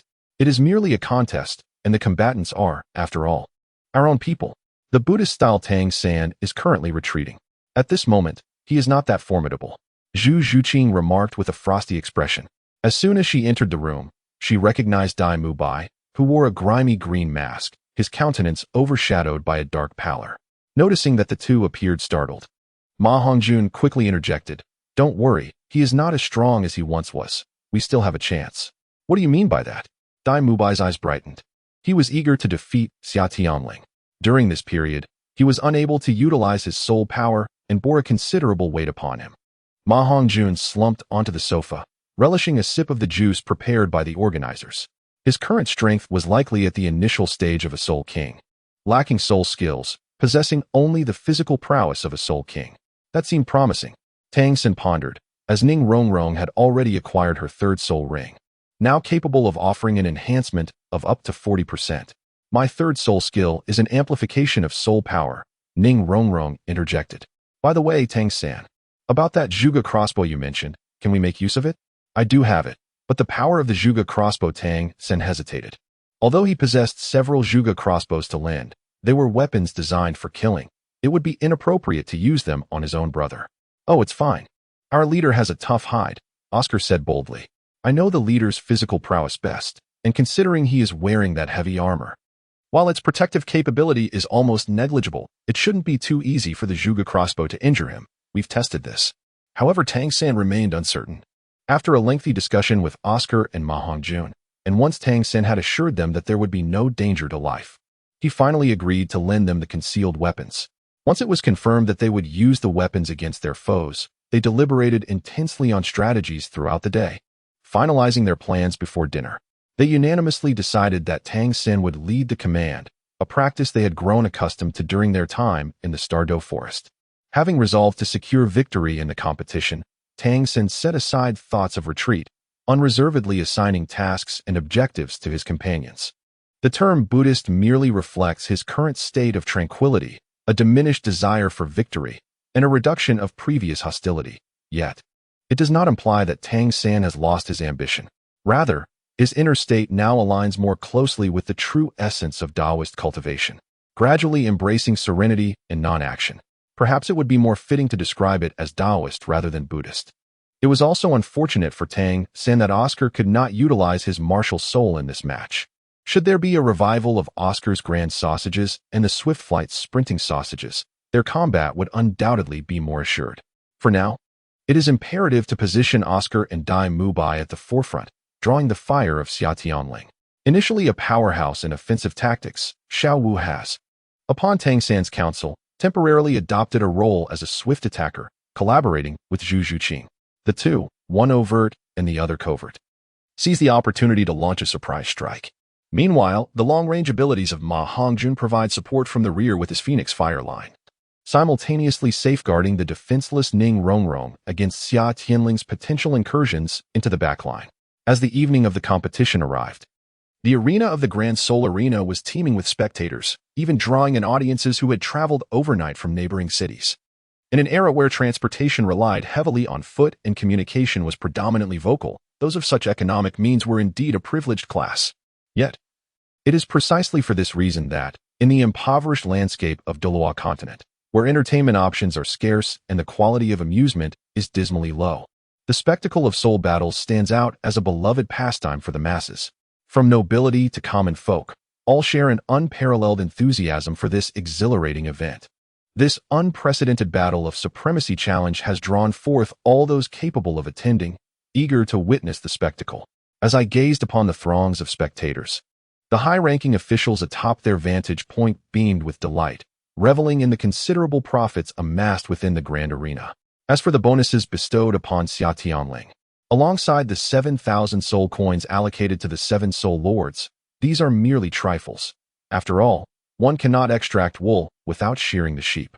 Chapter 78. The modernized Grand Arena at the Soto Grand Arena. Within the VIP Lounge, Room 1, the opulent space spans over 200 square meters, adorned with gilded and silvered artwork that radiates luxury at every turn. The table within is laden with an array of exquisite wines and delicacies, as well as refreshing juices and snacks for the enjoyment of the esteemed guests. Beside the lavishly crafted table, a colossal genuine leather sofa stretches over 15 meters in length, comfortably accommodating a dozen individuals for relaxation. This lounge is not unfamiliar to Ling during the summer, yet each time he enters, the sight of this sofa evokes a pang of heartache within him. Previously, when the staff introduced it, they indicated that it was crafted from the hide of a century-old soul beast, a material of considerable value. If the leather from that ancient dragon he had slain 6 years ago could be harvested, it would surely be priceless. Although he is not lacking in wealth, such thoughts still induce a profound sense of sorrow. Upon further reflection, it seems that soul masters in the Douluo continent typically absorb the soul rings from the soul beasts they defeat and depart without the habit of taking the bones, tendons, or hides. Rarely, even the meat of the soul beasts is brought away, apart from himself. This raises intriguing questions about the origin of the genuine leather sofa in the Soto City Soul Arena. Moreover, this is not merely an ordinary rigid sofa. It is a soft one, complete with springs. One must not underestimate the significance of these seemingly trivial springs, as their production demands an exceptionally high level of skill in alloy smelting. Nevertheless, the blacksmiths of the Douluo continent have always been remarkable. Perhaps Master Luo Gao's disciples possessed the ingenuity to forge some formidable elastic alloy? Let us not hastily dismiss their capabilities. As his thoughts began to diverge, he turned his attention to the other displays within the room. It was not merely the singular sofa that piqued his curiosity. Numerous aspects left Xia Tianling in a state of bewilderment. For instance, the sheet of one-way glass before him appeared to be glass on the surface, yet it was, in fact, a meticulously crafted slab of crystal. One could see through it from the interior, but the exterior offered no glimpse of what lay within. Setting aside the question of why such a substantial crystal panel would be a standard feature of the VIP lounge, the exceptional craftsmanship involved in its creation was nothing short of remarkable. Had the master artisans of Douluo continent truly mastered the technique of applying aluminum or silver coatings to crystal, the complexity of this coating process, not to mention the refinement and processing techniques of the raw materials, should surely exceed the technological capabilities of Douluo continent at this juncture.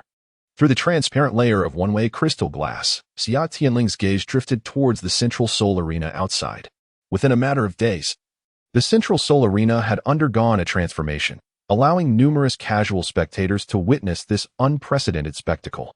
A host on stage was passionately delivering a speech, fervently extolling the remarkable achievements and impressive records of the dawning soul sect over the past 20 days. The subsequent performances of song and dance ignited the atmosphere to a fever pitch. Yet, Xia Tianling's focus was not on the entertainment. Rather, his attention was drawn to the apex of the central soul arena. The central soul arena was a circular platform with a diameter of 70 meters, illuminated by an extraordinarily resplendent golden soul guide. At that moment, This grand spotlight was casting light on every corner of the arena. It is worth noting that, in this era, soul guides had been lost to history for over 10 millennia. The colossal lighting soul guide was a rarity. Even the affluent Spirit Hall possessed only 4 such devices. Although the illumination soul guide at the Soto City Soul Arena was significantly smaller than those of the Spirit Hall, it was evidently in frequent use and not antiquated. Its age could not exceed a century. Were they capable of producing soul guides? Yet, this notion seemed implausible. This is Soto City, merely a border town renowned only within the Kingdom of Barak. How could the Grand Soul Arena here possibly possess the technology for crafting soul guide devices? Moreover, there are seemingly ordinary sofas. Vast quantities of single-sided crystal glass capable of mass production, not to mention this colossal, seemingly new lighting soul guide apparatus. If one were to forcibly argue that the golden Grand Soul lamp was preserved through extraordinary means, what of the identical smaller soul lamps scattered throughout the arena? Surely, they cannot have unearthed an ancient bulb factory. It is evident that even he, the Prince of the Spirit Hall, requires candles to dine outdoors with a mere kitten. Can the Grand Soul Arena, no matter how affluent, rival the Spirit Hall?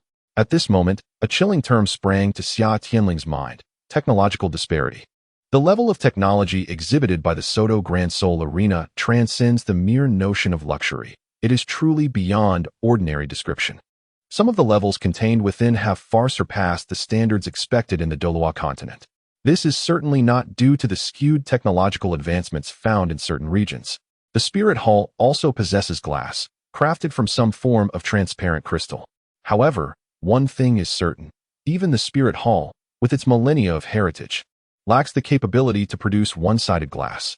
This artifact is unique to the Great Soul Arena. To outsiders, they might claim it was crafted using an exceptional technique, and those who are less informed may find it immensely impressive, allowing the matter to fade into obscurity. However, it is different for him. He hails from a more advanced era and comprehends the implications of such technological means. Reflecting on the inexplicable goodwill extended towards him by Qian Daoliu, as well as the resolution of grievances to join forces with BBDong, Xia Tianling half-clenched his fist before his mouth and exhaled softly towards the interior. This is a small habit he has developed during his moments of contemplation. Whenever he encounters a particularly challenging problem, he resorts to this practice. If we dismiss earlier thoughts as mere overthinking, what then of the Golden Bihuan? Such a creature is non-existent in the original text. It is a celestial beast born beyond the realms of Douluo continent. In its prime, merely uttering a word could overturn the entire Douluo universe. And what of the sinister dark matter that clings to its being? What could compel such a formidable divine beast to ignite its very essence to prevent its spread? Something is amiss. This Douluo continent is profoundly unsettling. Both BBDong and Qian Daoliu must be concealing something from him. Although he has grown increasingly confident in his suspicions, lacking concrete evidence leaves him in doubt. However, the scene unfolding before him soon solidified his belief that there was indeed something amiss with the Soul Arena in Soto City. He beheld a metallic pillar, approximately 2 meters in diameter, rising from the center of the Soul platform, upon which stood a young lady, currently addressing the audience gathered to witness the evening's match. This is the female commentator, Dugu, who once appeared in the original work. She is quite ordinary, as is the metallic pillar beneath her. However, it is utterly abnormal that after the pillar retracted, not a trace was left on the ground.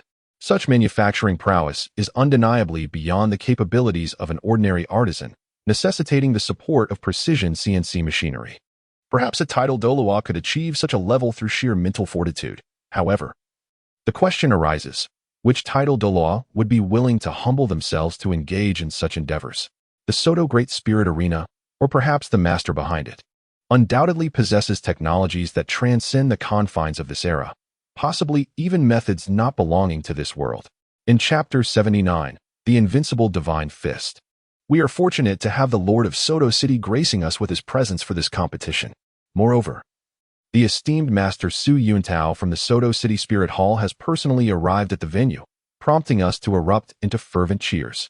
Without further ado, let us welcome the participants of this 100 Victory Challenge match to take the stage. I, too, as a Soul Master of the Soul Master rank, am eager to witness the dominance of the young Master of Dawn on the arena. As these words were spoken, a brilliant white light emanated from the host. Suddenly, a streak of white appeared amidst her flowing chestnut waves, and a pair of pristine wings unfurled gracefully behind her. 3 soul rings materialized simultaneously around her, the third ring shimmering brilliantly as her wings fluttered, lifting her gracefully into the air. The scene was undeniably breathtaking, as the audience in the stands erupted in awe, marveling at the arrival of what they perceived to be angels.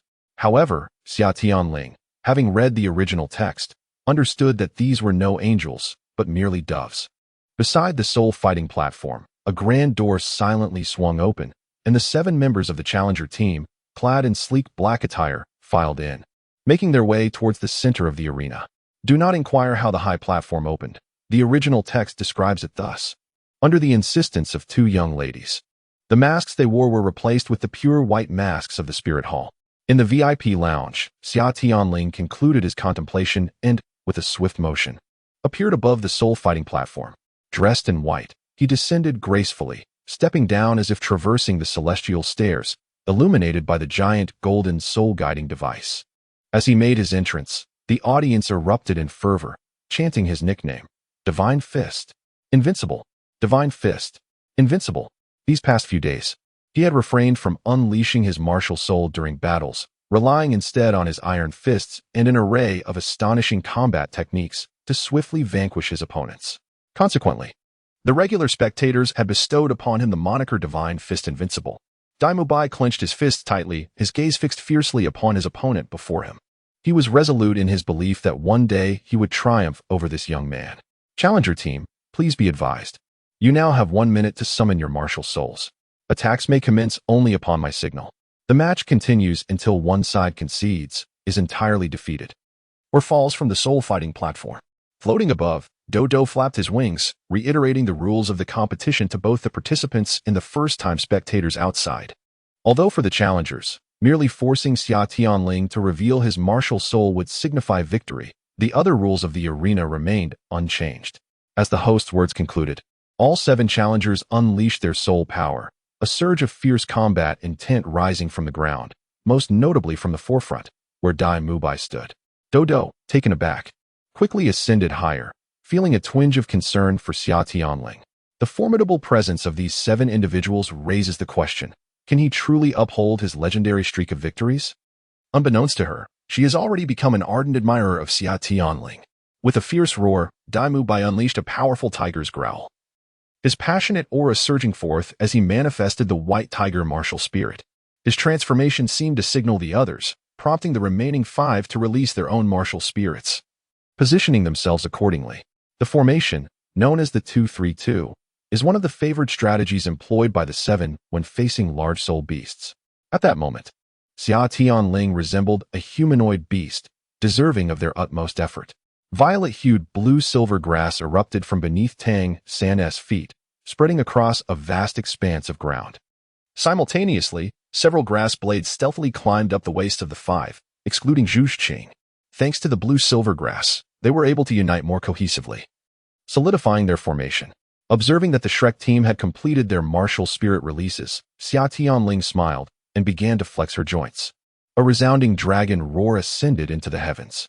Upon hearing this fierce cry, Douluo in the sky turned pale, suddenly plummeting a short distance, narrowly avoiding a fall. Inside the VIP room, the Great Soul Arena had employed special measures to shield against any fluctuations in aura, leaving them oblivious to the commotion. The audience below, particularly those with beast martial spirits, felt their blood surge with excitement at the thunderous dragon's roar, their vitality coursing through them with fervor. If one were to encapsulate the sensation, it would be described as boiling blood. The audience was swept away by the true dragon's aura. Yet the 7 challengers felt an immense weight of pressure, especially for Xiao Wu, the timid little rabbit. The resurgence of the dragon's might, although less terrifying than 3 months prior, still left her quite shaken. Fortunately, it was merely the aura of a true dragon, and it soon passed. Had Xia Tianling truly unleashed her true dragon martial spirit and given it her all, one wonders how much fighting spirit would remain in the little rabbit? With just a single dragon's roar, the combined momentum of the 7 was pushed back. Even before the battle commenced, Tang San, concealed beneath his mask, wore a grave expression. In the 3 months since their last encounter, Xia Tianling had grown stronger than he had anticipated. For them, this would undoubtedly be an arduous battle. Even if he resorted to various hidden weapons and the 8 spider lances, he could not guarantee victory in the first phase. Xia Tianling was genuinely formidable. Though Do in the sky had just been startled, her professional composure allowed her to quickly regain her footing, becoming the spark that would ignite the entire arena. Begin. As the words left her lips, Zhu Xing, who had been lurking in the shadows, vanished in an instant.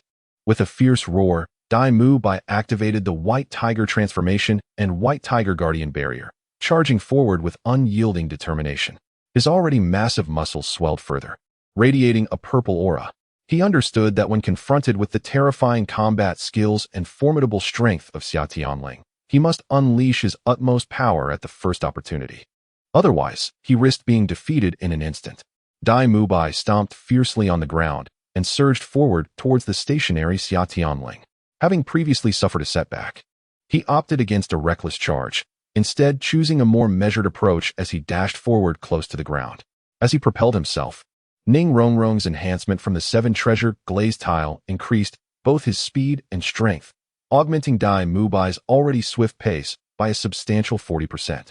Observing their leader taking the initiative, Oscar, as the second-in-command, followed suit without hesitation, utilizing Ning Rongrong's boost and employing the shifting steps technique to keep close behind. Simultaneously, a faint golden light enveloped Oscar, accompanied by the resonant sounds of a tiger's roar and dragon's chant, signifying the execution of the Buddhist martial art. The dragon-subduing Arhat fist. Unlike Xia Tianling, who was a novice in martial arts, Oscar was a true master, well-versed in numerous martial arts principles, particularly those of the Buddhist tradition. In the 80th chapter, the 7 monsters battle the Demon King. The first to strike, By, unleashed his claws, aiming for Xia Tianling's throat and chest with both hands. With By's current strength, his tiger claws could easily shatter stone. However, he was now facing Xia Tianling, renowned for his invincible iron fists. With his right hand raised and left hand lowered, Xia Tianling took a slight step back with his right leg, lowering his center of gravity. Then, with a swift bend of his knees, he twisted his body, bringing down his right hand in a powerful chop that deftly neutralized By's incoming claws. Seizing the moment of By's imbalance, Xia Tianling quickly followed up with 2 punches directed at the protective barrier of the White Tiger. Crack! Boom! The first punch struck, producing a sharp sound as the White Tiger's protective barrier shattered. The second punch landed solidly on By's chest, echoing with a muffled thud. Yet, it was not over. Xia Tianling still had room to advance and followed up with a fierce elbow strike aimed at By's core.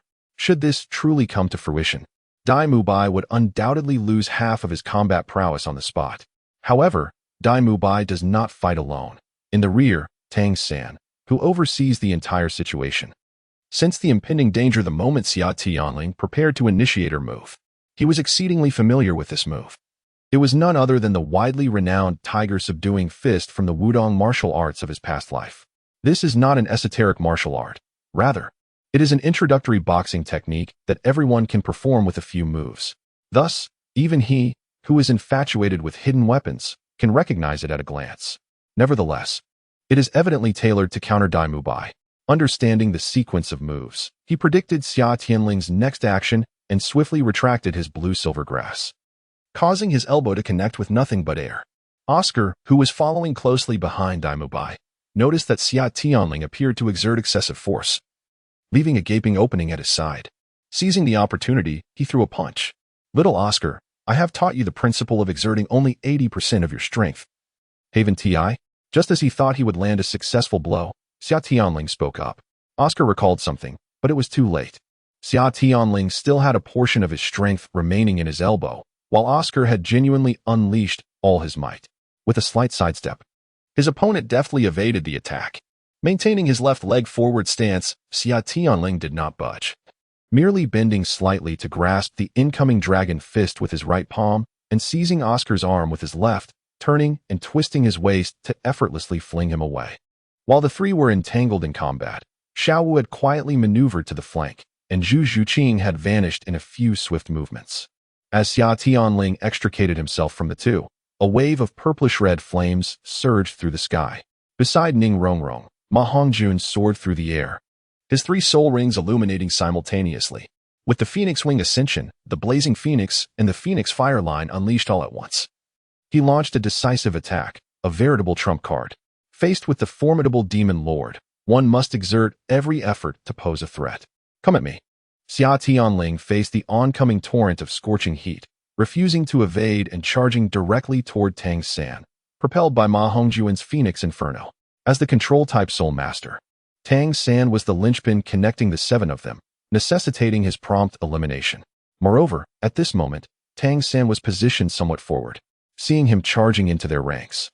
Xiao Wu, who had been poised to strike, could not afford to remain passive and was ready to unleash her charm. Little bunny, I advise you against using your charm. If it backfires, your third brother will surely feel the sting. With the fiery determination of a phoenix, the spirited Xia Tianling surged forward, suddenly turning his head. Upon hearing his words, Xiao Wu was momentarily taken aback, pondering the possibility that Xia Tianling was a reincarnated soul beast, far more powerful than herself, existing for over 100,000 years. She found herself convinced, albeit slightly. In the next instant, she activated her teleportation skill. Overcoming her fear, Xiao Wu appeared behind him. Seizing the opportunity as Ma Hongjuan's flames extinguished, she boldly initiated her waist bow technique, intending to unleash a devastating sequence of strikes upon Xia Tianling. However, just as her legs wrapped around what she believed to be his neck, an unsettling realization dawned upon her. It felt less like ensnaring the neck of a soul master and more akin to grasping a silver pillar forged from deep-sea silver. The youth's body stood as firm as cast iron, impervious to her efforts, which proved futile in shifting him even slightly. Although her waist bow significantly amplified her explosive power, it remained inherently limited. To the formidable Xia Tianling, her attempts were akin to a drop in the ocean. Just as he prepared to disregard Xiao Wu and continue his relentless advance, an unexpected turn of events unfolded. Strands of blue-silver grass surged forth from him, ensnaring his entire being with unyielding restraint. These are the first two soul skills unleashed by Tang San, entanglement and parasitism. Instantly, Xia Tianling grasped the situation. Little Wu's assault was merely a ruse. Her true objective was to collaborate with Tang San to scatter a multitude of blue-silver grass seeds upon him, simultaneously using the first skill, entanglement, to ensnare herself. Thus, she rendered herself devoid of most counterattack capabilities, left to endure the onslaught of a single assailant.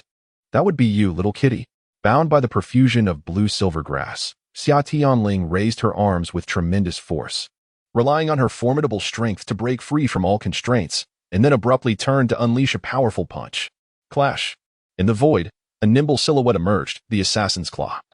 Empowered by the phantom strike, collided with Xia Tianling's iron fist, producing a melodic chime, as the dark, ethereal force dissipated explosively into the air. With the strike missing its mark, the figure swiftly retreated. At this moment, Zhu Zhuqing had begun to grasp the essence of an assassin. Engaging in a direct confrontation was undeniably foolish. After fending off Zhu Zhuqing's assault, Xia Tianling executed the 9 turns treading the heavens technique, swiftly retreating and consequently escaping Tang San's control. Xiao San, I underestimated you, he remarked with a smile. From the earlier charge of By and Oscar, which drew attention, to the second distraction by Ma Hongjuan's Phoenix Fire line, and finally to Xiao Wu's third diversion, all were mere ploys to facilitate Tang San's parasitic strategy. Tang San never anticipated that the assaults from these individuals could penetrate Xia Tianling's defenses. Everything, including himself, was directed towards a singular objective, to capture Xia Tianling's focus. The ultimate killing blow, however, was to be delivered by the exceptionally skilled assassin, Zhu Zhuqing. Yet, Tang San's plan was destined to falter from the very beginning. Zhu Zhuqing's abilities were honed under the meticulous guidance of Xia Tianling himself. No one in the contemporary world possessed a deeper understanding of her combat habits and skill set than he did. To say he was intimately familiar with her would not be an exaggeration. Even in the early stages of battle, he had anticipated Zhu Zhuqing's potential ambush utilizing her void-walking capabilities. The void-walking technique allowed her to traverse through subspace for surprise attacks. Prior to reaching the advanced out-of-body stage, without mastery over spatial power, he could not pinpoint a target in subspace, regardless of how intensely he activated his divine consciousness. He could only rely on the seventh sense of a practitioner to make predictions. However, that was the case for others. When it came to Zhu Zhuqing attempting an ambush, Xia Tianling knew precisely where she would strike, even with his eyes closed: the back of the head, the throat, the eyes. These 3 locations are the favored points of attack for for Zhu Zhuqing. In accordance with the previously described situation, she is fully visible from the front. Yet her final position upon vanishing is to her side. Thus, Xia Tianling boldly speculates that, following the attacking habits of the little feline, she will undoubtedly strike towards the back of his head. Indeed, his intuition proves correct. Chapter 81. The call for counterattack. The two sides have distanced themselves, entering a brief phase of standoff. The preceding series of skirmishes may have appeared sluggish, yet in reality, the pace was exceedingly swift, culminating in a complete cycle of 1v7 combat within mere minutes. Although the initial offensive was merely a testing ground for Tang San, the outcome revealed that the challenge was far greater than he had anticipated. The 7 opponents executed a meticulous series of combos, yet not a single scratch was inflicted upon Xia Tianling. Rather, he gained a slight advantage. The spectators in the Duhun arena, witnessing their idol effortlessly break the deadlock, erupted in cheers, chanting his invincible nickname, the Divine Fist. Meanwhile, in the VIP room, Yu Xiaogang paced restlessly, his brow furrowed, murmuring indistinctly to himself. Behind him, Zhao Wujie narrowed his eyes, intently scrutinizing several individuals below. Surely, this must be that little monster from the spirit hall of Ur, truly terrifying, he thought to himself, yet remained silent. Well then, having set you up, it is time for me to stretch my limbs. On the central battle stage, as Oscar and By resumed their positions, Xia Tianling smiled and spoke. A relentless pursuit? There is absolutely no need for that. My formidable confidence stems from my unparalleled strength. With a resounding thud, he stomped his foot onto the floor, causing the metallic surface to crack under his weight, propelling himself towards the 7 like a cannonball, faster than before. Tang San's heart raced, and he activated his purple extreme magic eyes. The charging Xia Tianling resembled a fierce tiger plunging into a flock of sheep. The numerous blue-silver grasses on the stage could do little to hinder him. In an instant, the ferocious Demon King broke through the dual blockade formed by By and Oscar, effortlessly reaching Tang San. As a fist was thrust forth, Tang San dared not be negligent. Leveraging the Ghost Shadow perplexing track and Ning Rongrong's speed enhancement, he narrowly evaded the strike. Feeling the rush of Xia Tianling's iron fist brush past his nose, White Tiger, Diamond. As he retreated, he commanded the blue-silver grass in his hands, pulling By and Oscar back from the front lines. Having learned from previous lessons, even at such close quarters, By refrained from trading blows with Xia Tianling, opting instead to unleash his long-range skill, the White Tiger's Radiant Wave. A beam of yellow light shot forth, striking Xia Tianling. Though the damage was minimal, it nonetheless slowed his pace slightly. By this time, Oscar had arrived as well, a golden Buddha apparition extending its vast hand in the air, descending slowly to strike. However, Xia Tianling did not even cast a glance. With a single finger, he pierced through the Buddha, dispersing it into countless motes of light. Once again, he lunged forward. Body hunched, shoulders dropped, both hands simultaneously delivering 2 powerful punches towards Tang San. As his opponent closed in, leaving no room for evasion, Tang San gritted his teeth and, utilizing the crane control and dragon capture technique, diverted the 2 punches aimed at his face and chest slightly. At the same time, his hands transformed, activating the Mystic Jade hand to withstand Xia Tianling's strikes. The sound of iron clashing echoed where they met. Tang San remained unscathed, while Xia Tianling was sent flying back like a kite severed from its string. In that fleeting moment of contact, Tang San felt an overwhelming force emanating from Xia Tianling's fists, as if even the renowned mystic jade hand of the Tang sect might shatter under the pressure. Suddenly, a series of ripping sounds broke the tension, drawing gasps from the audience outside the arena.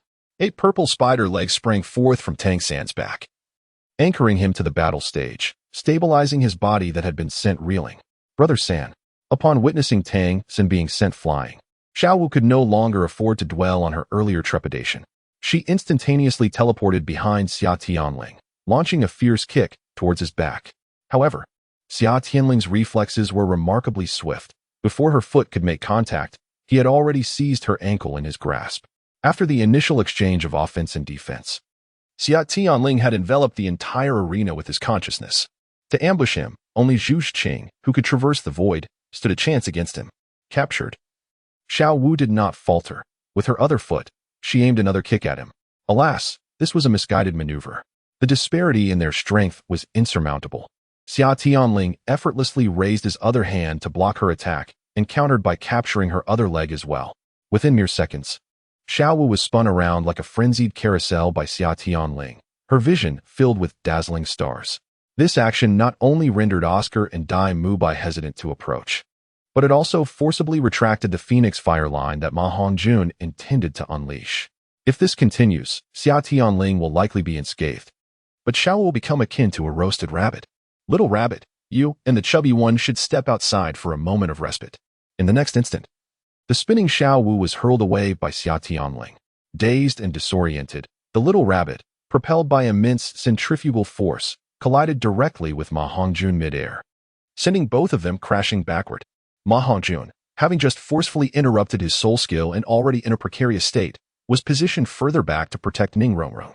Now, with Xiao Wu's powerful impact, both were eliminated and fell into the audience, causing quite a stir.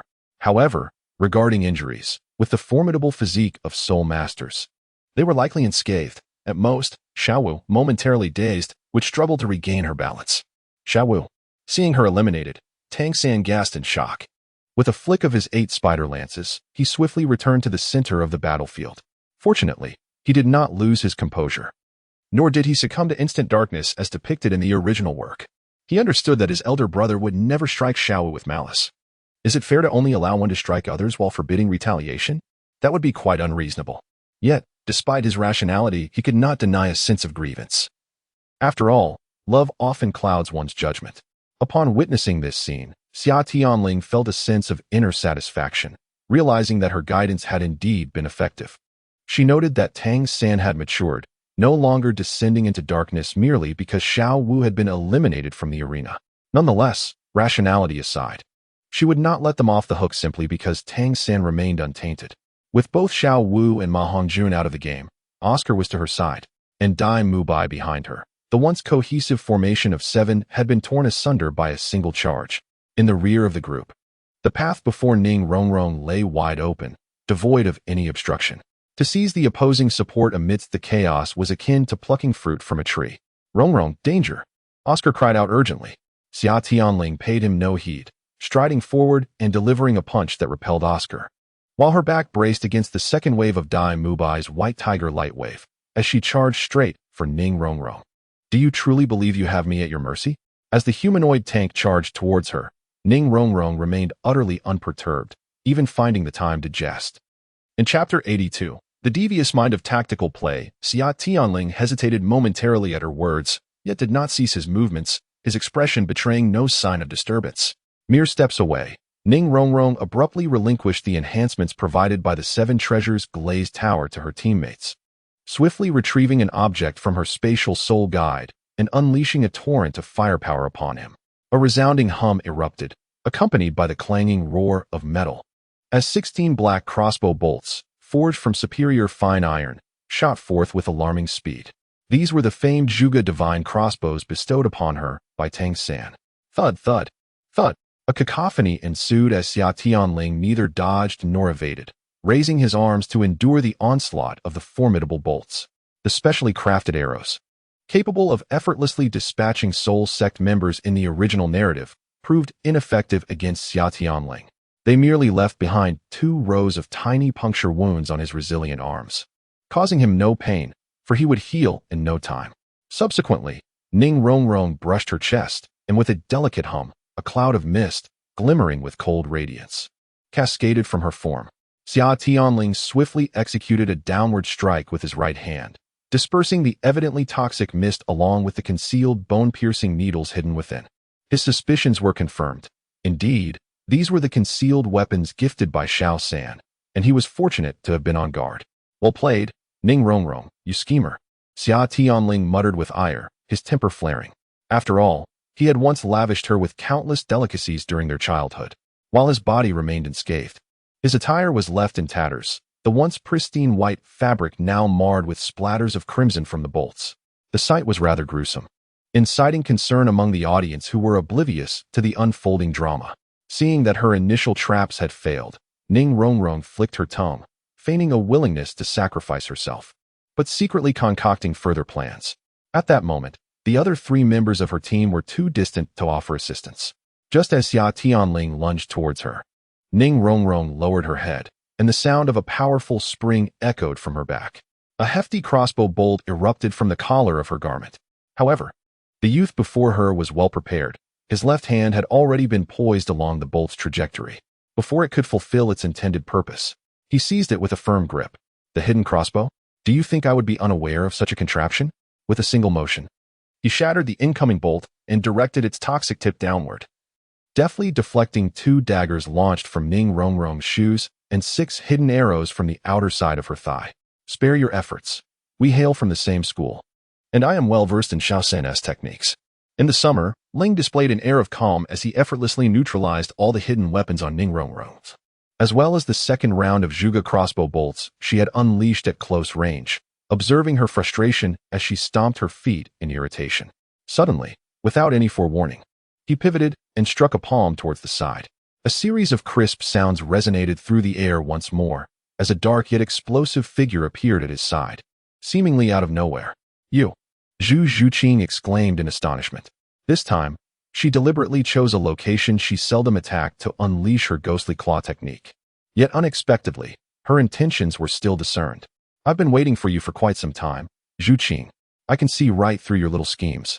Zhu Zhuqing felt a tremendous force emanating from the palm of the individual before her, surging like relentless waves, preventing her from executing her void walk. However, despite the potency of this force, it lacked ferocity, gently ushering her out of the arena. The Tai Chi Bagua palm, with its subtle strength, concealed several waves of hidden energy within its apparent vigor. This was the pinnacle of Xia Tianling's prowess when relying solely on his physical capabilities. After all, he was but a novice in this art. It would indeed be unreasonable to expect him to achieve the innate realm of externalizing his vital energy in just over 3 months. That would be rather excessive. This moment is a reflection of tender compassion, a blatant distinction in treatment. In this context, the bewildered Xiao Wu and the unfortunate Ma Hongjun have their thoughts to share. On the surface, Xia Tianling seems intent on targeting the defenseless Ning Rongrong, yet his true aim lies with the elusive Zhu Zhuqing, concealed within the void. At this juncture, he can only rely on his physical prowess for combat. Should Zhu Zhuqing seize the opportune moment to unleash her netherworld absolute strike, the consequences could be dire, as its power can indeed fluctuate according to the wielder's soul energy.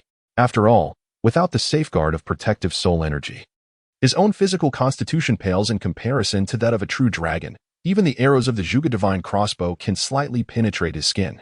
Zhuge Divine Crossbow. Is that even coherent? I can annihilate soul masters in an instant. A mere scratch on you should suffice. Is that not enough? Hence, to avert disaster, Xia Tianling has been patiently awaiting an opportunity for Zhu Zhuqing to make her move. Concealed in the void, Zhu Zhuqing demands his constant vigilance and focus.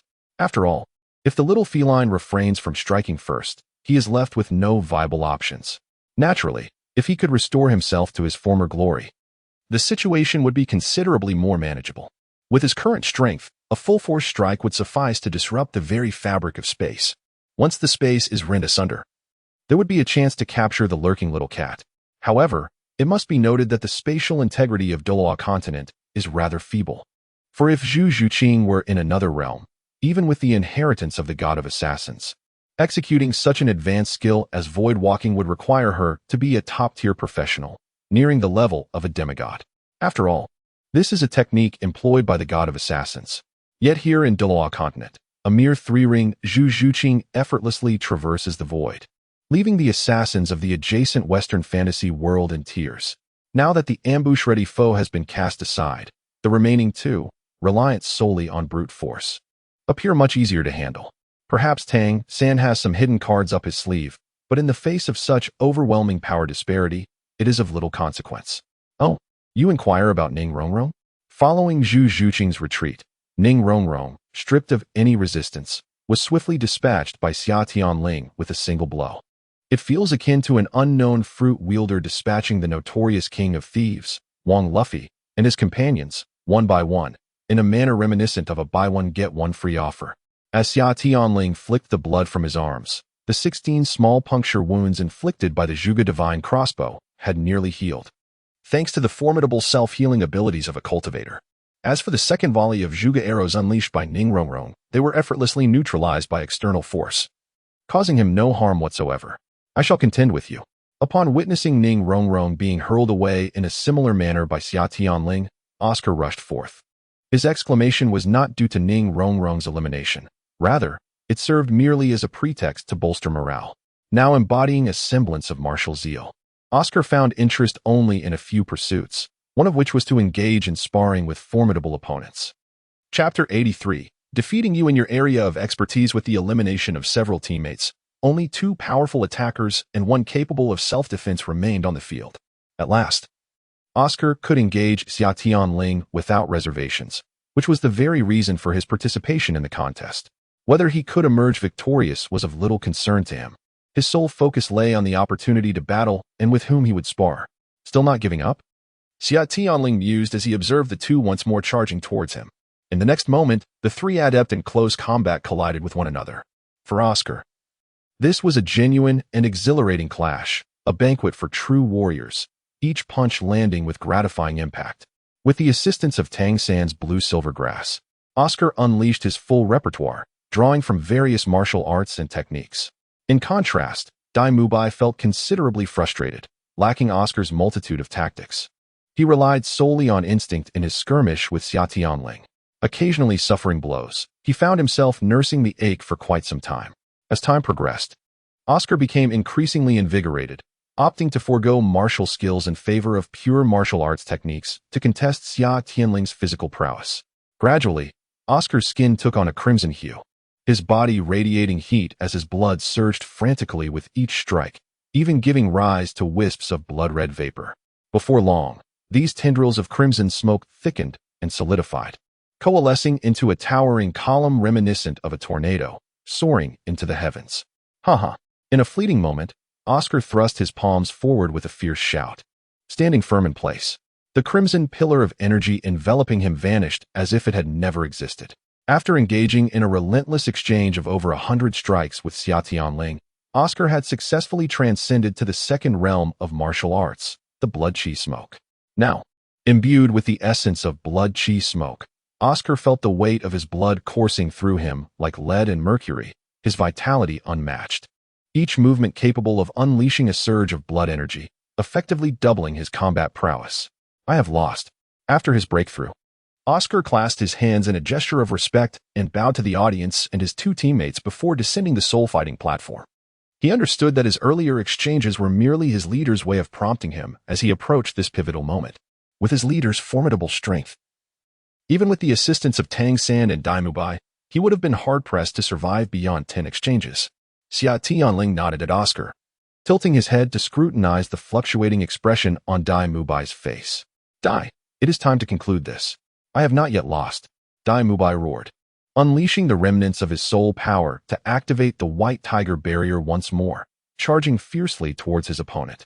Yet, even bolstered by Ning Rongrong's support, he had previously proven no match for Xia Tianling. What hope did he have now? With a precise, diagonal punch, Xia Tianling shattered his white tiger barrier and landed a solid blow to his abdomen. Boom! By's body bent into the shape of a bow, flying backward and crashing onto the platform below with a muffled thud. I am merely informing you, not seeking your consent, Xia Tianling said languidly, retracting his arm and casting a gaze toward the distant Tang San. Now, it is just the 2 of us. Since Oscar had relinquished his martial skills, he had simply withdrawn the blue-silver grass, sitting cross-legged around the soul-fighting platform to recuperate the soul power he had previously expended. The outcome of this battle has become a foregone conclusion. However, he still yearns to gauge the disparity between himself and Summerling. Long before the participants engaged in their second round of offense and defense, the master in the VIP room beheld Zhu Zhuqing's peculiar movements, his eyes glimmering with an enigmatic brilliance. Upon witnessing Oscar's breakthrough in martial arts and his subsequent voluntary concession, the master, typically expressionless, revealed an ineffable fervor in his gaze, gripping the windowsill beneath the crystal glass with fervent intensity. How splendid it would be if these remarkable children were his disciples. Such extraordinary self-created soul skills, such formidable physical prowess, such rare combat techniques. They even surpassed his esteemed disciple Tang San. Surely, they would validate the theories he had envisioned. In the distance, Tang San rose from the ground, having restored his peak combat strength. Unleash your full prowess, Let me witness your current capabilities. Summerling stood confidently, arms crossed, refusing to initiate an attack. Proceed with caution. Tang San, undeterred by pretense, summoned the 8 spider lances from his back. His eyes were instantly shrouded in a hue of purple, and his jade-like hands deftly reached for the 24-bridge Mingyuan knight at his waist. With a swift motion of his hands, a flurry of hidden weapons was rapidly retrieved and launched with astonishing speed. Money darts, penetrating spikes, locust stones. Willow blades. A cascade of metallic projectiles was unleashed, embodying the technique of heavenly maiden spreading flowers from the myriad of concealed weaponry. Under the precise guidance of the purple extreme demon eye, each projectile was akin to being equipped with radar, homing in on the acupoints scattered across Summerling's body. A subtle smile graced Summerling's lips. Hidden weapons? How fortuitous, for he was well acquainted with such implements. With a fervent flourish of his hands, he moved with such speed that they left traces in the air, utilizing his mental acuity to intercept each incoming projectile, swiftly stowing them within his storage ring. Following the rain of hidden weapons was Tang San, who executed the Ghost Shadow Mistrace, closing the distance between them with an ethereal grace. Throughout his movements, Tang San's hands remained in constant motion, resembling a fluttering butterfly, flicking and launching beams of cold light. An endless array of hidden weapons danced through the air, showcasing their brilliance amidst a dazzling display of skill. The audience, even those in the VIP room, were captivated, their eyes fixated on the center of the arena, anxious not to miss a single moment of this spectacular performance. The finesse of such projectile techniques was nothing short of artistry for the denizens of Douluo, who had relied solely on their martial souls for millennia. This was a sight to behold, leaving them utterly entranced. Xiao Wudi, who had been indulging in the feast prepared by the organizers, found himself momentarily choked by the spectacle, hastily downing several gulps of fine wine. This experience feels remarkably familiar. Tang San's array of hidden weapons is astonishingly diverse, and their flight trajectories are exceedingly unpredictable. It is indeed a formidable challenge to evade them all, let alone catch every single one like that little monster on stage. The reflexes and speed exhibited were nothing short of extraordinary. Summerling had never trained in techniques such as the celestial flower scattering. Instead, she relied solely on brute strength to hurl an arsenal of daggers and blades back with the force of stones. Although her throws were somewhat erratic, the sheer power in Summerling's arms was astonishing. Such a tremendous force, when redirected, could easily inflict harm upon contact. Tang San, not daring to be complacent, employed the control crane and capture dragon technique, cautiously maneuvering this dangerous barrage to the side, while retrieving an enormous forging hammer from his storage pouch. The Xia Tian hammer was not to be revealed at this moment, thus, he had to settle for a lesser option. Oh, you wish to challenge me in strength? Very well. I shall indulge your desire. Chapter 84. Is that all you can do with a weapon? Clang. With the assistance of the 8 spider lances and the ghostly shadow technique, Tang San successfully closed the distance. The massive forging hammer collided with Summerling's iron fist, producing a resounding clang that echoed like the clash of gold and iron. So unyielding, Ling's body felt like a piece of exquisite, precious metal. At the moment of impact, Tang San felt a sharp pain resonate through his hand. Clang, clang, clang, clang, clang, clang, clang, clang. Enduring the numbing sensation in his hands, Tang San utilized the recoil from Summerling's punches to unleash the 8 hammers once more. This was the chaotic wind hammer technique. An audience member, knowledgeable in the blacksmith trade, recognized the origins of the hammer technique. It was unexpected to witness this nearly lost art today. What a stroke of luck. The ticket for this event was truly worth every penny. As Tang San swung the forging hammer with increasing rapidity, he descended and rebounded like a tightly wound spring. The chaotic wind hammer technique progresses in stages, with each hammer strike growing more powerful than the last. Just as the 18th strike was about to descend, Summerling's keen senses detected a peculiar tremor in Tang San's chest muscles. Accompanying the 18th strike were 64 steel needles, each tipped with a violet hue. The hidden mechanism unleashed these needles with deadly precision. Although they were merely steel needles, their ability to penetrate armor was formidable. As they pierced into Summerling's chest in a flurry, the dark purple essence surged directly into his body. Ah, little San, are you attempting to murder your elder brother? Using the 8 spider lances to poison me? With a powerful punch, Summerling propelled Tang San, who was executing the chaotic wind technique, and a surge of internal energy expelled dozens of steel needles. Simultaneously, he manipulated his blood to momentarily reverse flow, causing the toxic blood to spurt from the perforated skin, denying Tang San any chance of paralyzing him. He was not the foolishly strong Xiao Wujia. He had long been prepared for Tang San's poison. Indeed, these tactics would prove ineffective against him. Defeated, Tang San unleashed his binding and parasitic techniques while suspended in midair, briefly stabilizing himself with the 8 spider lances. With a rapid flick of his 10 fingers, he released 10 golden beams of light that traced exquisite arcs as they surged toward their target from various angles. Don't get carried away. Summer Ling chided playfully upon seeing the dragon beard needles hurtling toward him.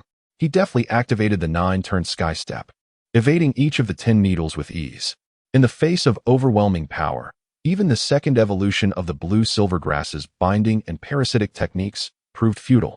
Since Tang San initiated his offensive, Summer Ling had barely shifted his position by half a step. While the damage inflicted was minimal, the insult was profound. The implication was clear. Even if I stand here and let you strike, you remain utterly powerless against me. Nevertheless, Tang San refused to relent, charging forward once more with his hammer to execute a second iteration of the chaotic cloak. Moreover, accompanying his assault were more than a dozen tendrils of blue silvergrass, whipping towards Summer Ling with the ferocity of lashes. The Tang sect's hidden weapons comprised not only throwing and mechanical devices, but also the rarer types of snares. Tang San adeptly integrated the manipulation of these concealed weapons into the blue silvergrass whips. However, the results were somewhat disappointing. Summer Ling remained unmoved, steadfast in his position, ready to counter any attack that came his way. Each swing of Tang San's hammer met with a resolute punch back, indifferent to whatever tricks he might employ. Unbeknownst to Tang San, Summer Ling's thoughts were inscrutable as he adhered to the script he had meticulously crafted. The 8 spider lances, blue silvergrass, concealed weapons, and soul techniques were all part of his strategy. As he executed the chaotic cloak, Tang San divided his focus, manipulating these elements to obscure his opponent's vision and distract him. Finally, he completed the build-up for the 71st strike. The 72nd blow represented the pinnacle of his training, a feat that Summer Ling had deliberately allowed him to achieve. Against a different opponent, Tang San would never have been able to execute the full 72 strikes. With a devastating downward strike imbued with immense force, Tang San finally revealed his trump card. The third soul technique, spiderweb binding. A massive web formed from blue silvergrass surged forth, racing towards Summer Ling. Little San, have you forgotten my identity? How could I possibly be unaware of your third soul technique? What left Tang San in utter despair was the sight of Xia Tianling, who, with an air of calmness, withdrew a long-bladed black-handled saber from her storage ring.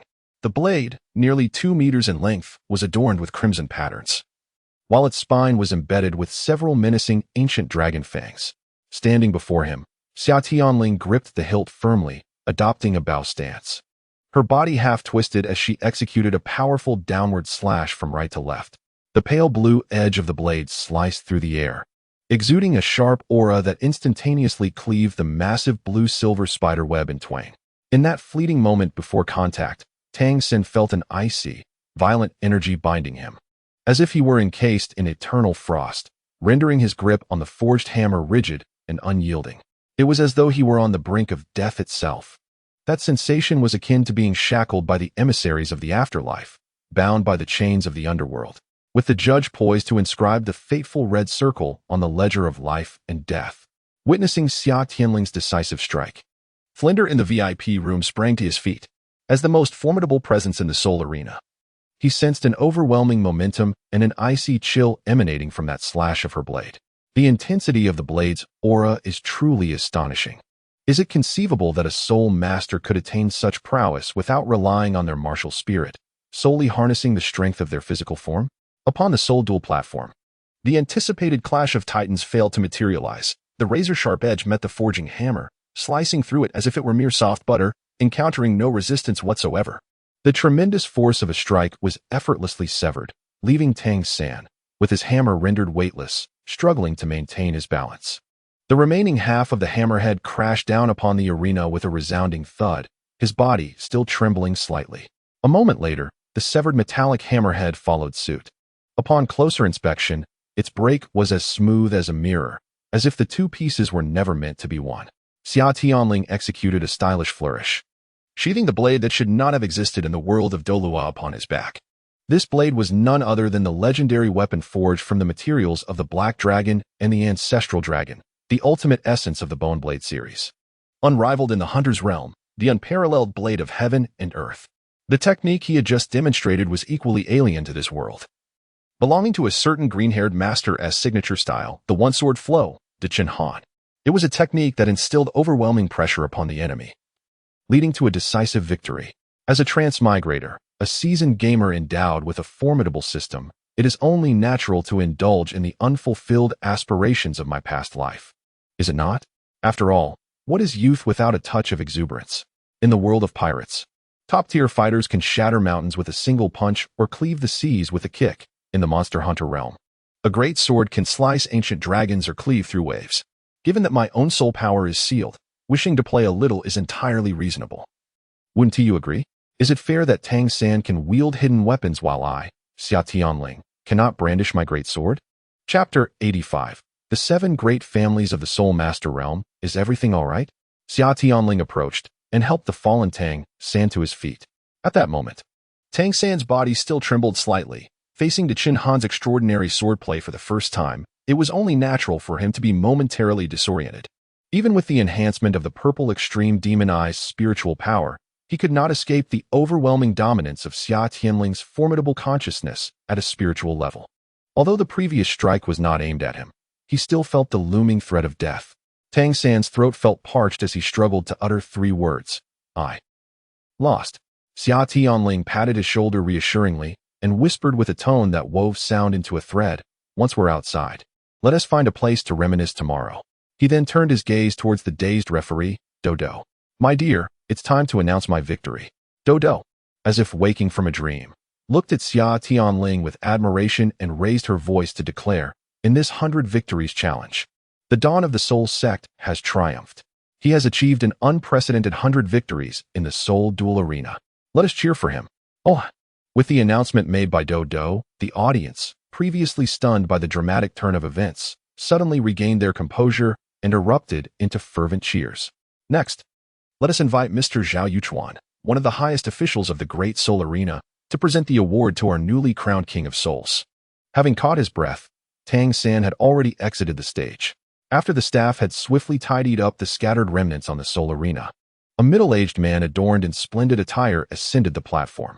Mr. Dawn of the New Era, congratulations. You have achieved an unprecedented milestone of 100 consecutive victories. On behalf of the Great Soul Arena, I extend my heartfelt congratulations to you. The middle-aged man approached and first shook hands with Xia Tianling, offering his congratulations, before launching into an extensive speech. However, Xia Tianling merely responded with perfunctory politeness, showing no genuine interest in Zhao Yuchuan's address. Instead, she concealed her visage behind a mask, scrutinizing the individual from a close distance. Zhao Yuchuan, one of the contemporary leaders of the Zhao family, is primarily responsible for various matters concerning the Grand Soul Arena. The Grand Soul Arena in Soto City, encompassing all soul arenas within the territories of the Star Luo and Heaven Do empires, is under the jurisdiction of a select group, the 7 Great Families of the Soul Master community. These illustrious families are Zhao, Qian, Sun, Li, Zhou, Wu, and Zhang. The 7 Great Families are renowned entities within the Soul Master realm, believed to have a lineage surpassing 2 millennia, nearly contemporaneous with the inception of the Douluo calendar. Although their reputation does not rival that of the upper 3 sects and lower 4 sects, the families are intrinsically linked, each possessing at least one titled Douluo powerhouse, with an unbroken legacy. In such magnitude, even the Spirit Hall must regard them with a measure of caution. The so-called foremost sect, the Haotian sect, finds its advanced combat prowess merely on par with theirs. Furthermore, their non-productive nature renders them economically inept, unable to even serve as mere shoemakers. Yet, these 7 great families conduct themselves with remarkable discretion, eschewing ostentation, seemingly intent on quietly amassing their wealth while engaging in the business of the Grand Soul Arena. Excluding the influence of the grandfather-grandson duo, Tang Chun and Tang Hao, should the 7 families unite to establish a new sect, the title of the world's premier sect would likely change hands. However, the recent discovery of the Grand Soul Arena in Soto City has raised suspicions in Xia Tianling. In this original work, those who merely flicker through the narrative seem to possess technology far surpassing that of this era, even holding the long-lost methods for crafting soul-guiding devices. Moreover, the so-called strongest 7 families in the realm of soul masters appear to be excessively discreet. They did not reveal themselves even during the decisive battles when the 2 great empires attacked the Spirit Hall, during the Jialing Pass conflict, or during the dual deities contest. Is it truly because they are adept at the art of concealment and patience? Could it be that the Douluo continent also harbors centuries-old dynasties, millennia-old lineages, and 10,000-year-old sects? Although outwardly, Zhao Yuchuan, a senior member of the Zhao family, seems entirely typical, the 7th sense of the cultivator constantly alerts Xia Tianling that the 7 families are extraordinary, undoubtedly harboring some hidden truths. Yet, he currently lacks evidence, and this conjecture stands as tenuously as a leaf adrift in the wind. Perhaps it is merely his overactive imagination. Thus, congratulations are in order, Dawnbreak Soul Sect. Zhao Yuchuan has finally concluded his lengthy and tiresome speech. Adorning his left chest with a golden medal engraved with the visage of an unknown beast, embellished with rubies, Xia Tianling slightly bows in gratitude, shaking his hand, and then gestures to the audience below. Amidst the resounding waves of applause, Xia Tianling slowly descends from the battle platform, returning to his designated VIP lounge. While cleansing the bloodstains from his body, he reflects on the soul power fluctuations he sensed from Zhao Yuchuan moments ago. In the brief instant of their handshake, Xia Tianling extended a wisp of consciousness to probe him. The detected soul power fluctuations indicated that Zhao Yuchuan possesses at least a soul sage level, nearing that of a soul Douluo, along with spiritual power approximating that of a spirit sea realm practitioner. This truly took him by surprise. In the timeline of Douluo continent, why is it exceedingly challenging to transcend to the title Douluo level? Firstly, it is because the title Douluo of this era lacks soul cores, resulting in a notably inferior quality of soul power. Secondly, the foundational level of Douluo star is relatively low, leading to a scarcity of wandering energy in the cosmos, making it difficult to acquire. Thirdly, and most importantly, the soul masters of this age place little emphasis on the cultivation of mental strength, nor do they possess effective means to enhance it. In this era, where the mental fortitude of soul masters is generally low, even the average soul sage typically only reaches the initial stages of the spiritual sea realm, with only a few managing to touch upon the mid-stage. This is also the reason why the little fox, as a control-type soul master majoring in spiritual power, can shine brilliantly within the Spirit Hall. Yet, how is it that the spiritual power intensity of the soul sage Zhao Yuchuan has remarkably approached the realm of the spirit abyss? This is simply astonishing. In this current age, it is commonplace for individuals to possess merely the initial level of spiritual power upon entering the spirit abyss realm. Even during the timeline of Douluo III, the perennial practitioner of the purple extreme demon eye, Wu Changkong, only attained the pinnacle of the spiritual sea realm during the Soul Emperor stage.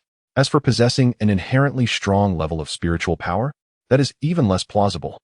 The Zhao family's martial soul is the great strength diamond bear, which is wholly identical to that of Zhao Wujie. Such a beast martial soul offers no enhancement to spiritual power whatsoever. Although Zhao Wujie can resist Xiao Wu's spiritual allure, this is merely a result of level domination, compounded by Xiao Wu's own inadequate capabilities. Yet, if they are not inherently formidable, how could they have achieved such prowess? Is it possible that an extraordinary ancestor from one of the 7 great families once created a method for cultivating spiritual power? This notion does not seem entirely implausible. The Douluo continent is not quite as he had envisioned. The most agonizing aspect is that, despite discovering numerous possibilities, there is no one to confide in.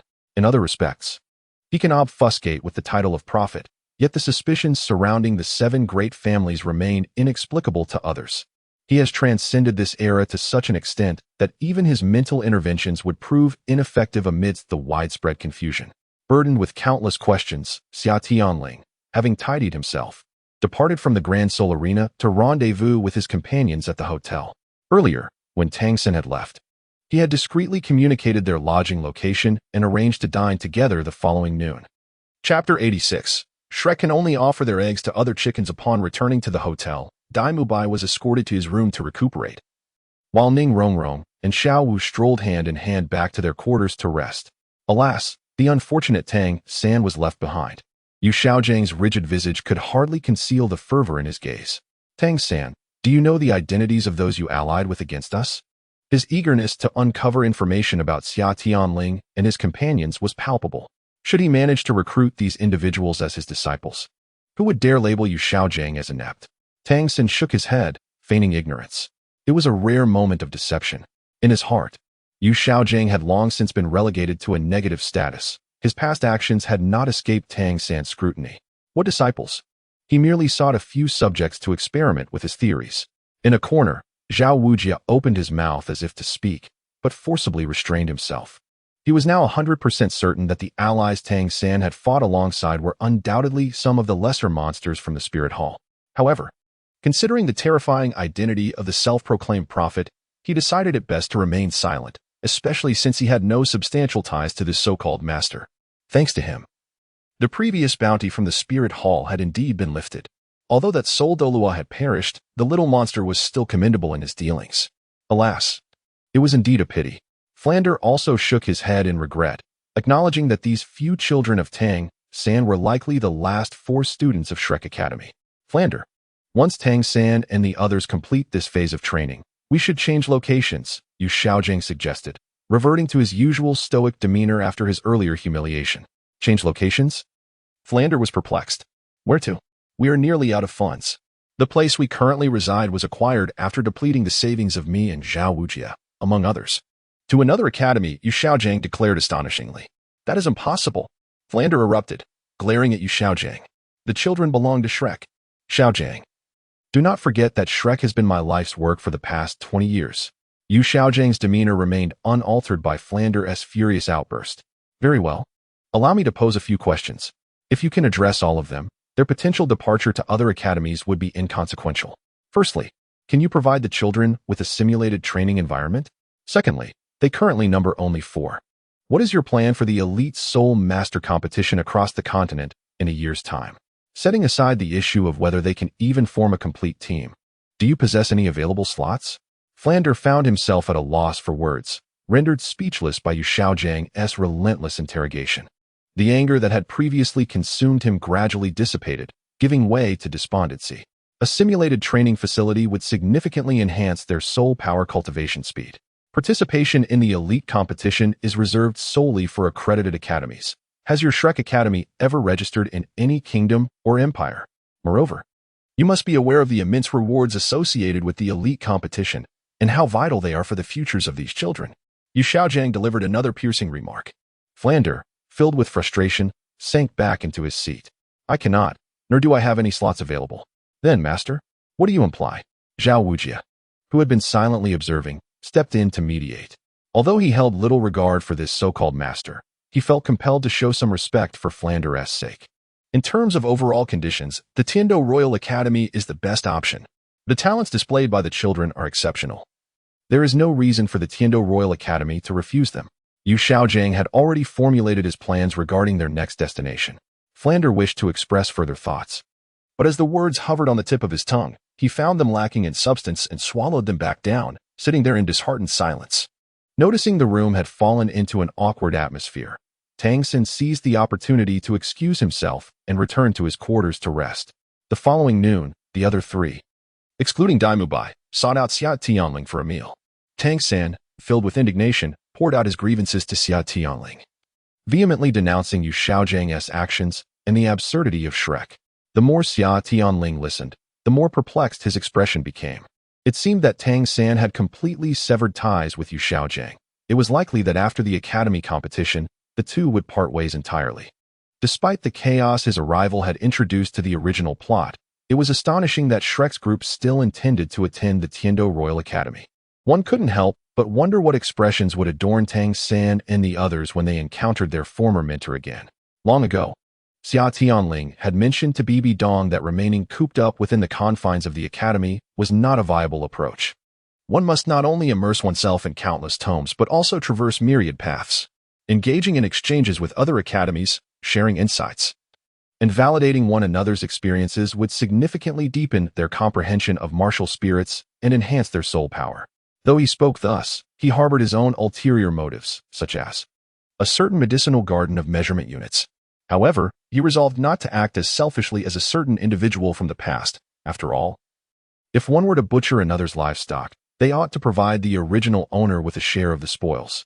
In a few days, when Hulina and the others returned, Their group of 7 would embark on a journey to other academies for further learning. Listening to Tang San's incessant chatter, Xia Tianling maintained a stoic expression, though he was on the verge of laughter. Yet, one must ponder how Tang San had transformed into such a demeanor, treating him as a sounding board for all his thoughts. Moreover, it was likely that when Shrek's members visited the Heaven Do Academy, they would simply remain there. Having become the crown prince, Xue Peng had shed his frivolous exterior, reverting to the diligent and studious prince he once was. And it was probable that he would retain Shrek's group. Amid Tang San's frustrations, the group concluded an entertaining lunch, and Xia Tianling and his companions welcomed a brief respite. Their points had already surged significantly, and the Great Soul Arena had granted them the Golden Soul Badge the previous night. Although Oscar and Ma Hongjun yearned to continue accumulating gold coins, they were thwarted by the scarcity of opponents in Soto City, leading them to return home in disappointment. Suddenly, Oscar had an epiphany and hurried off to find Ning Rongrong. With only 4 members remaining, Shrek was incapable of engaging in 7v7 battles. So Ning Rongrong could only participate in 2v2 contests. However, Tang San and Xiao Wu had already formed complementary trios, while Shi and Dai Mubai were at odds. Just as they found themselves at an impasse, Oscar arrived and promptly teamed up with Ning Rongrong for a 2v2 match, continuing his quest for gold coins. Zhu Zhuqing, who dedicated herself to training, was unwilling to squander any precious moments, and, seeing that they could no longer compete in the Great Soul Arena, decided to return to the Martial Soul Academy with Xia Tianling. As someone who adapted to circumstances, Xia Tianling's greatest pastime was to stay at home, especially in the rather uninspiring world of Douluo continent, where idling indoors felt far more comfortable.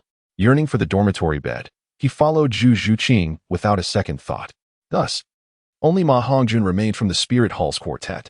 Initially, he had intended to enjoy a few leisurely days in Soto City. But upon witnessing the swift departure of his 3 companions, he felt a profound sense of ennui and, in a fit of vexation, decided to return home. Chapter 87. Unlocking the secondary profession at that moment. Qian Daoliu's mention of a month's time merely implied that obtaining the Silver Spirit Badge within 30 days sufficed. It was not a requirement for Xia Tianling to conclude this phase of training by the end of the following month. Consequently, in the days that followed, Xia Tianling was granted a brief respite. After 3 consecutive months of rigorous training, a few days of relaxation were indeed warranted. This sentiment was shared by the headmaster of the Spirit Academy, who believed that a harmonious balance of work and rest was paramount, thus compellingly granting a holiday to the trio.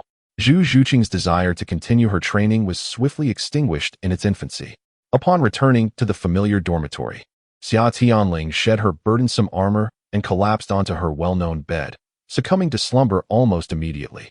In a mere span of 20 days, she had endured countless battles, facing a myriad of opponents each day while contending with the weight of her armor, leading to significant progress.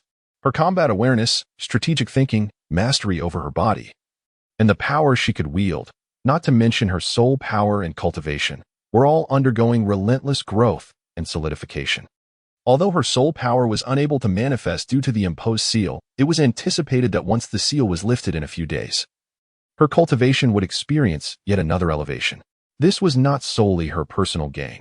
Thanks to the rigorous training methodologies, including the gravity chamber, fitness equipment, and weighted armor, the other 3 members also witnessed remarkable enhancements in their endurance, mental fortitude, and soul power. Throughout this period, having engaged in numerous skirmishes, they were pleasantly surprised to discover their near invincibility against opponents of equal rank. Even foes several levels stronger than themselves appeared as mere trifles before the trio, easily vanquished. In the words of Ma Hongjun, how could Ling be considered a mere human? The joy of engaging in combat alongside a skilled soul master is truly exhilarating. Days swiftly passed, and on this particular day, Xia Tianling was delighting in the culinary arts within his quaint kitchen. Each person possesses their own unique method of relaxation. Since arriving in the Douluo continent and acquiring culinary skills, in addition to reading, he had discovered a newfound passion for cooking. Whenever he prepared a meal, Xia Tianling experienced a profound sense of tranquility. There was no training, no distractions. Everything felt so exquisite and pure. Unfortunately, the variety of edible ingredients available in the Douluo continent was rather limited, and the selection of seasonings was scarce as well. Many of the condiments he utilized were directly exchanged with the system. From the minuscule amount of fate energy consumed in these exchanges, it could be inferred that such ingredients were not entirely absent from the Douluo continent, merely undiscovered and underutilized by mankind, much like the cocoa beans he had used to make chocolate a few years prior. Xia Tianling had gleaned some insights regarding the consumption of fate energy when wishing for items or accomplishing tasks within the system. For instance, snacks like cola and chips required minimal fate energy. Exchanging for commonplace items from his original world was akin to receiving them for free. However, requesting specific hybrid rice strains or prototypes of improved steam engines demanded a vast amount of fate energy. The lesser the impact on the progression of Douluo's native civilization, the lower the cost. Conversely, the greater the impact, the more substantial the expense. Once, Xia Tianling had whimsically wished for a nuclear bomb, only to be firmly informed by the system that even the fate energy acquired from eliminating Tang San would fall short. From that moment forth, he abandoned such shortcuts. Nevertheless, thanks to certain fortuitous circumstances, Douluo Star bore a striking resemblance to many regions on Earth, including various crops and livestock. Hence, Xia Tianling did not need to expend fate energy in acquiring pigs, cows, or sheep. Ding. Through diligent practice over time, your understanding of the culinary arts has advanced from a superficial grasp to a budding comprehension, unlocking a new feature, a secondary profession. Meow? What is this? A secondary profession? Xia Tianling, who had been merrily stirring with his ladle, was startled by the system's unexpected notification in his mind, nearly spilling a pot of hot food on himself. What could a secondary profession entail? Was it akin to those in online games from his previous life? He set down the pot and cautiously inquired within his mind. Ding. Indeed, that is correct. Currently, the host may choose from the following secondary professions: alchemist, talisman maker, formation master, weapon refiner, beast tamer, diviner, physician, and spiritual chef. Xia Tianling opened the text panel, perusing each of the secondary professions one by one. Oh, what is this spiritual chef? In previous encounters, he had heard of various professions within the realm of novels, yet the concept of a spirit chef was entirely unfamiliar to him. Driven by curiosity, he opened the introduction to this unique vocation.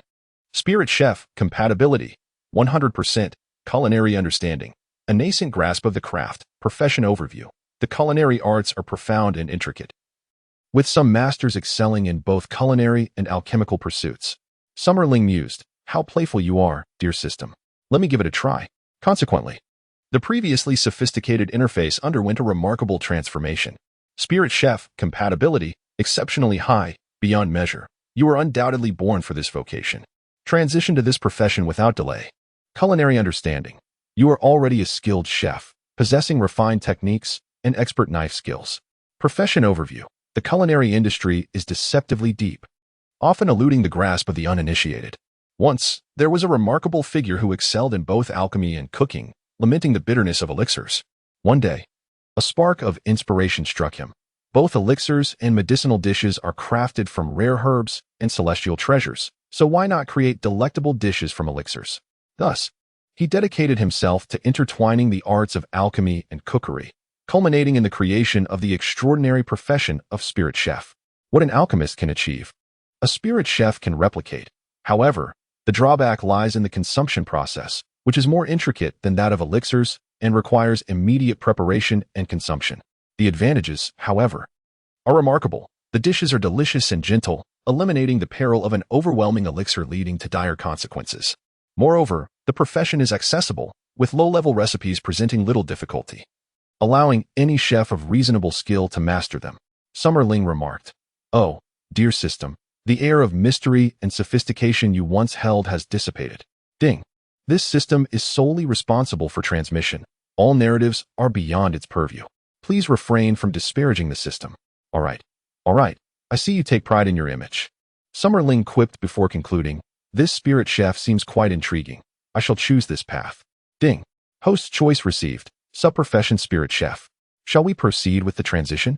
After selection, a second choice cannot be made until the foundational understanding reaches a nascent level. Yes. Ding. Host selection confirmed. The spirit chef transmission is now in progress. Ding. Transmission complete. Please assimilate the knowledge imparted. Ding. Required culinary tools and utensils have been placed within the host storage ring. As the vast knowledge inundated his mind, Summerling felt the world brimming with wonders. Such an extraordinary profession existed indeed. Basic kanji, Golden Soup, Infancy Fried Rice, Bloodline Enhancement Feast. Chapter 88. The Efficacy of Spirit Dishes. The recipes from the Spirit Chef seem quite intriguing. Shall we give them a try? In the summer, Ling was perusing one marvelous dish after another in her mind, and an irresistible urge to experiment arose within her. As fate would have it, her senior sisters were returning today, so she decided to prepare an array of dishes. The first recipe was for the spicy grilled galaxy fish, a 9th-tier dish that purportedly enhances one's perception of space after consumption. Required ingredients included an 8th-tier galaxy fish and rift grass. However, she thought it too advanced and decided to sift through more options. Next, she found the braised celestial fiend ribs, a 1st-tier dish that purportedly boosts one's physical constitution. The necessary components were ribs from a 1st-tier or higher demon beast and dragon power fruits. Ling pondered whether the soul beast ribs from the Douluo continent would suffice and made a note to experiment with that. Then, she discovered the spirit rice, a basic recipe that, when consumed, could slightly enhance one's cultivation and training speed, with long-term consumption fostering foundational strength. The ingredients required included ordinary rice or spiritual rice, a century-old ginseng, and clear spirit flowers. The rice seemed promising, with a straightforward preparation method, so she decided to make it as a staple. After selecting 2 relatively simple introductory dishes, Ling exchanged for the necessary herbs and ingredients from the system and began her culinary endeavor according to the recipe's guidance. In contrast to traditional cooking methods, the Spirit Chef's approach incorporated elements of alchemy, lending an unusual atmosphere to the kitchen. She ground the herbs and utilized a miniature alchemical furnace to extract their essence, setting it aside for later use. She prepared the main ingredients, employing a special incantation to adjust the texture of the meat, allowing it to absorb the herbal essence to the fullest. Using a specially crafted Spirit Chef pot, she cooked the ingredients, merging the essence of rare materials with the main components through unique culinary techniques, ultimately producing extraordinary effects. As the cooking neared completion, she lifted the pot's lid and completed the final incantation, releasing an enticing aroma. Subsequently, she poured the dish into a specially designed container provided by the system, sealing it for preservation. The braised celestial fiend ribs, a dish that not only tantalized the taste buds but also possessed remarkable effects, was finally completed. The Spirit Chef's special container was meticulously crafted to preserve dishes, maintaining their freshly cooked state and retaining their internal effects for up to 24 hours. Even when stored in these specialized vessels, the dish's efficacy would gradually diminish after that period. After several days, while the flavor remained intact, the extraordinary effects would dissipate. After toiling for over an hour and preparing other ordinary dishes, the spirit rice steamed to perfection in a special steamer. "Junior brother, I've missed you terribly." A vibrant figure burst into the kitchen, exclaiming, "What delicious treats are we having today?"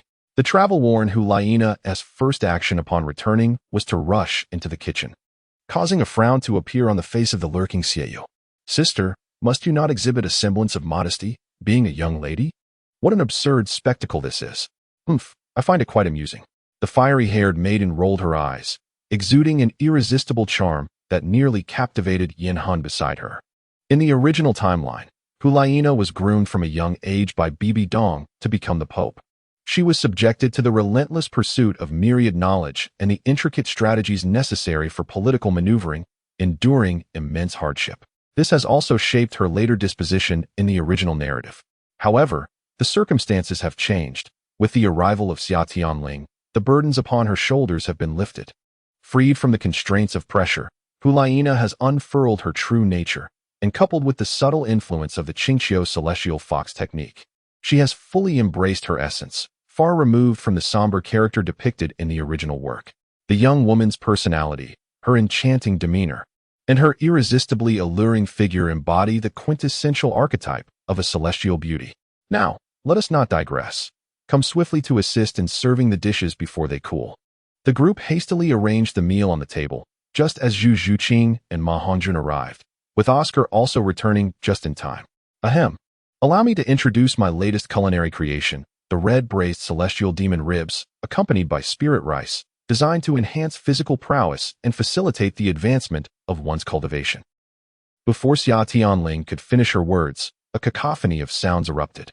Over the years, these individuals have become acutely aware of Xia Tianling's temperament. Since he has made such a statement, It is undoubtedly a rare and exquisite delicacy. Eating is the only objective. After all, each person has their own portion. Whether consumed early or late, it remains the same act of indulgence. The capacity for learning among food enthusiasts is truly remarkable. In their relentless pursuit of culinary excellence, these individuals have mastered the art of chopstick usage to perfection.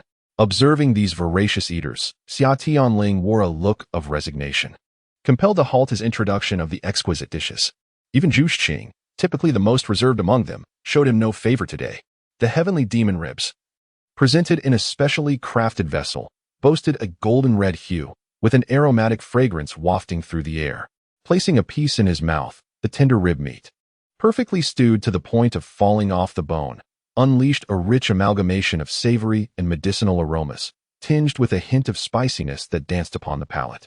Each bite, savored and chewed slowly, revealed the delightful texture of the crispy bone, bouncing joyfully in the mouth, perfectly complemented by the fragrant, spiritually infused rice.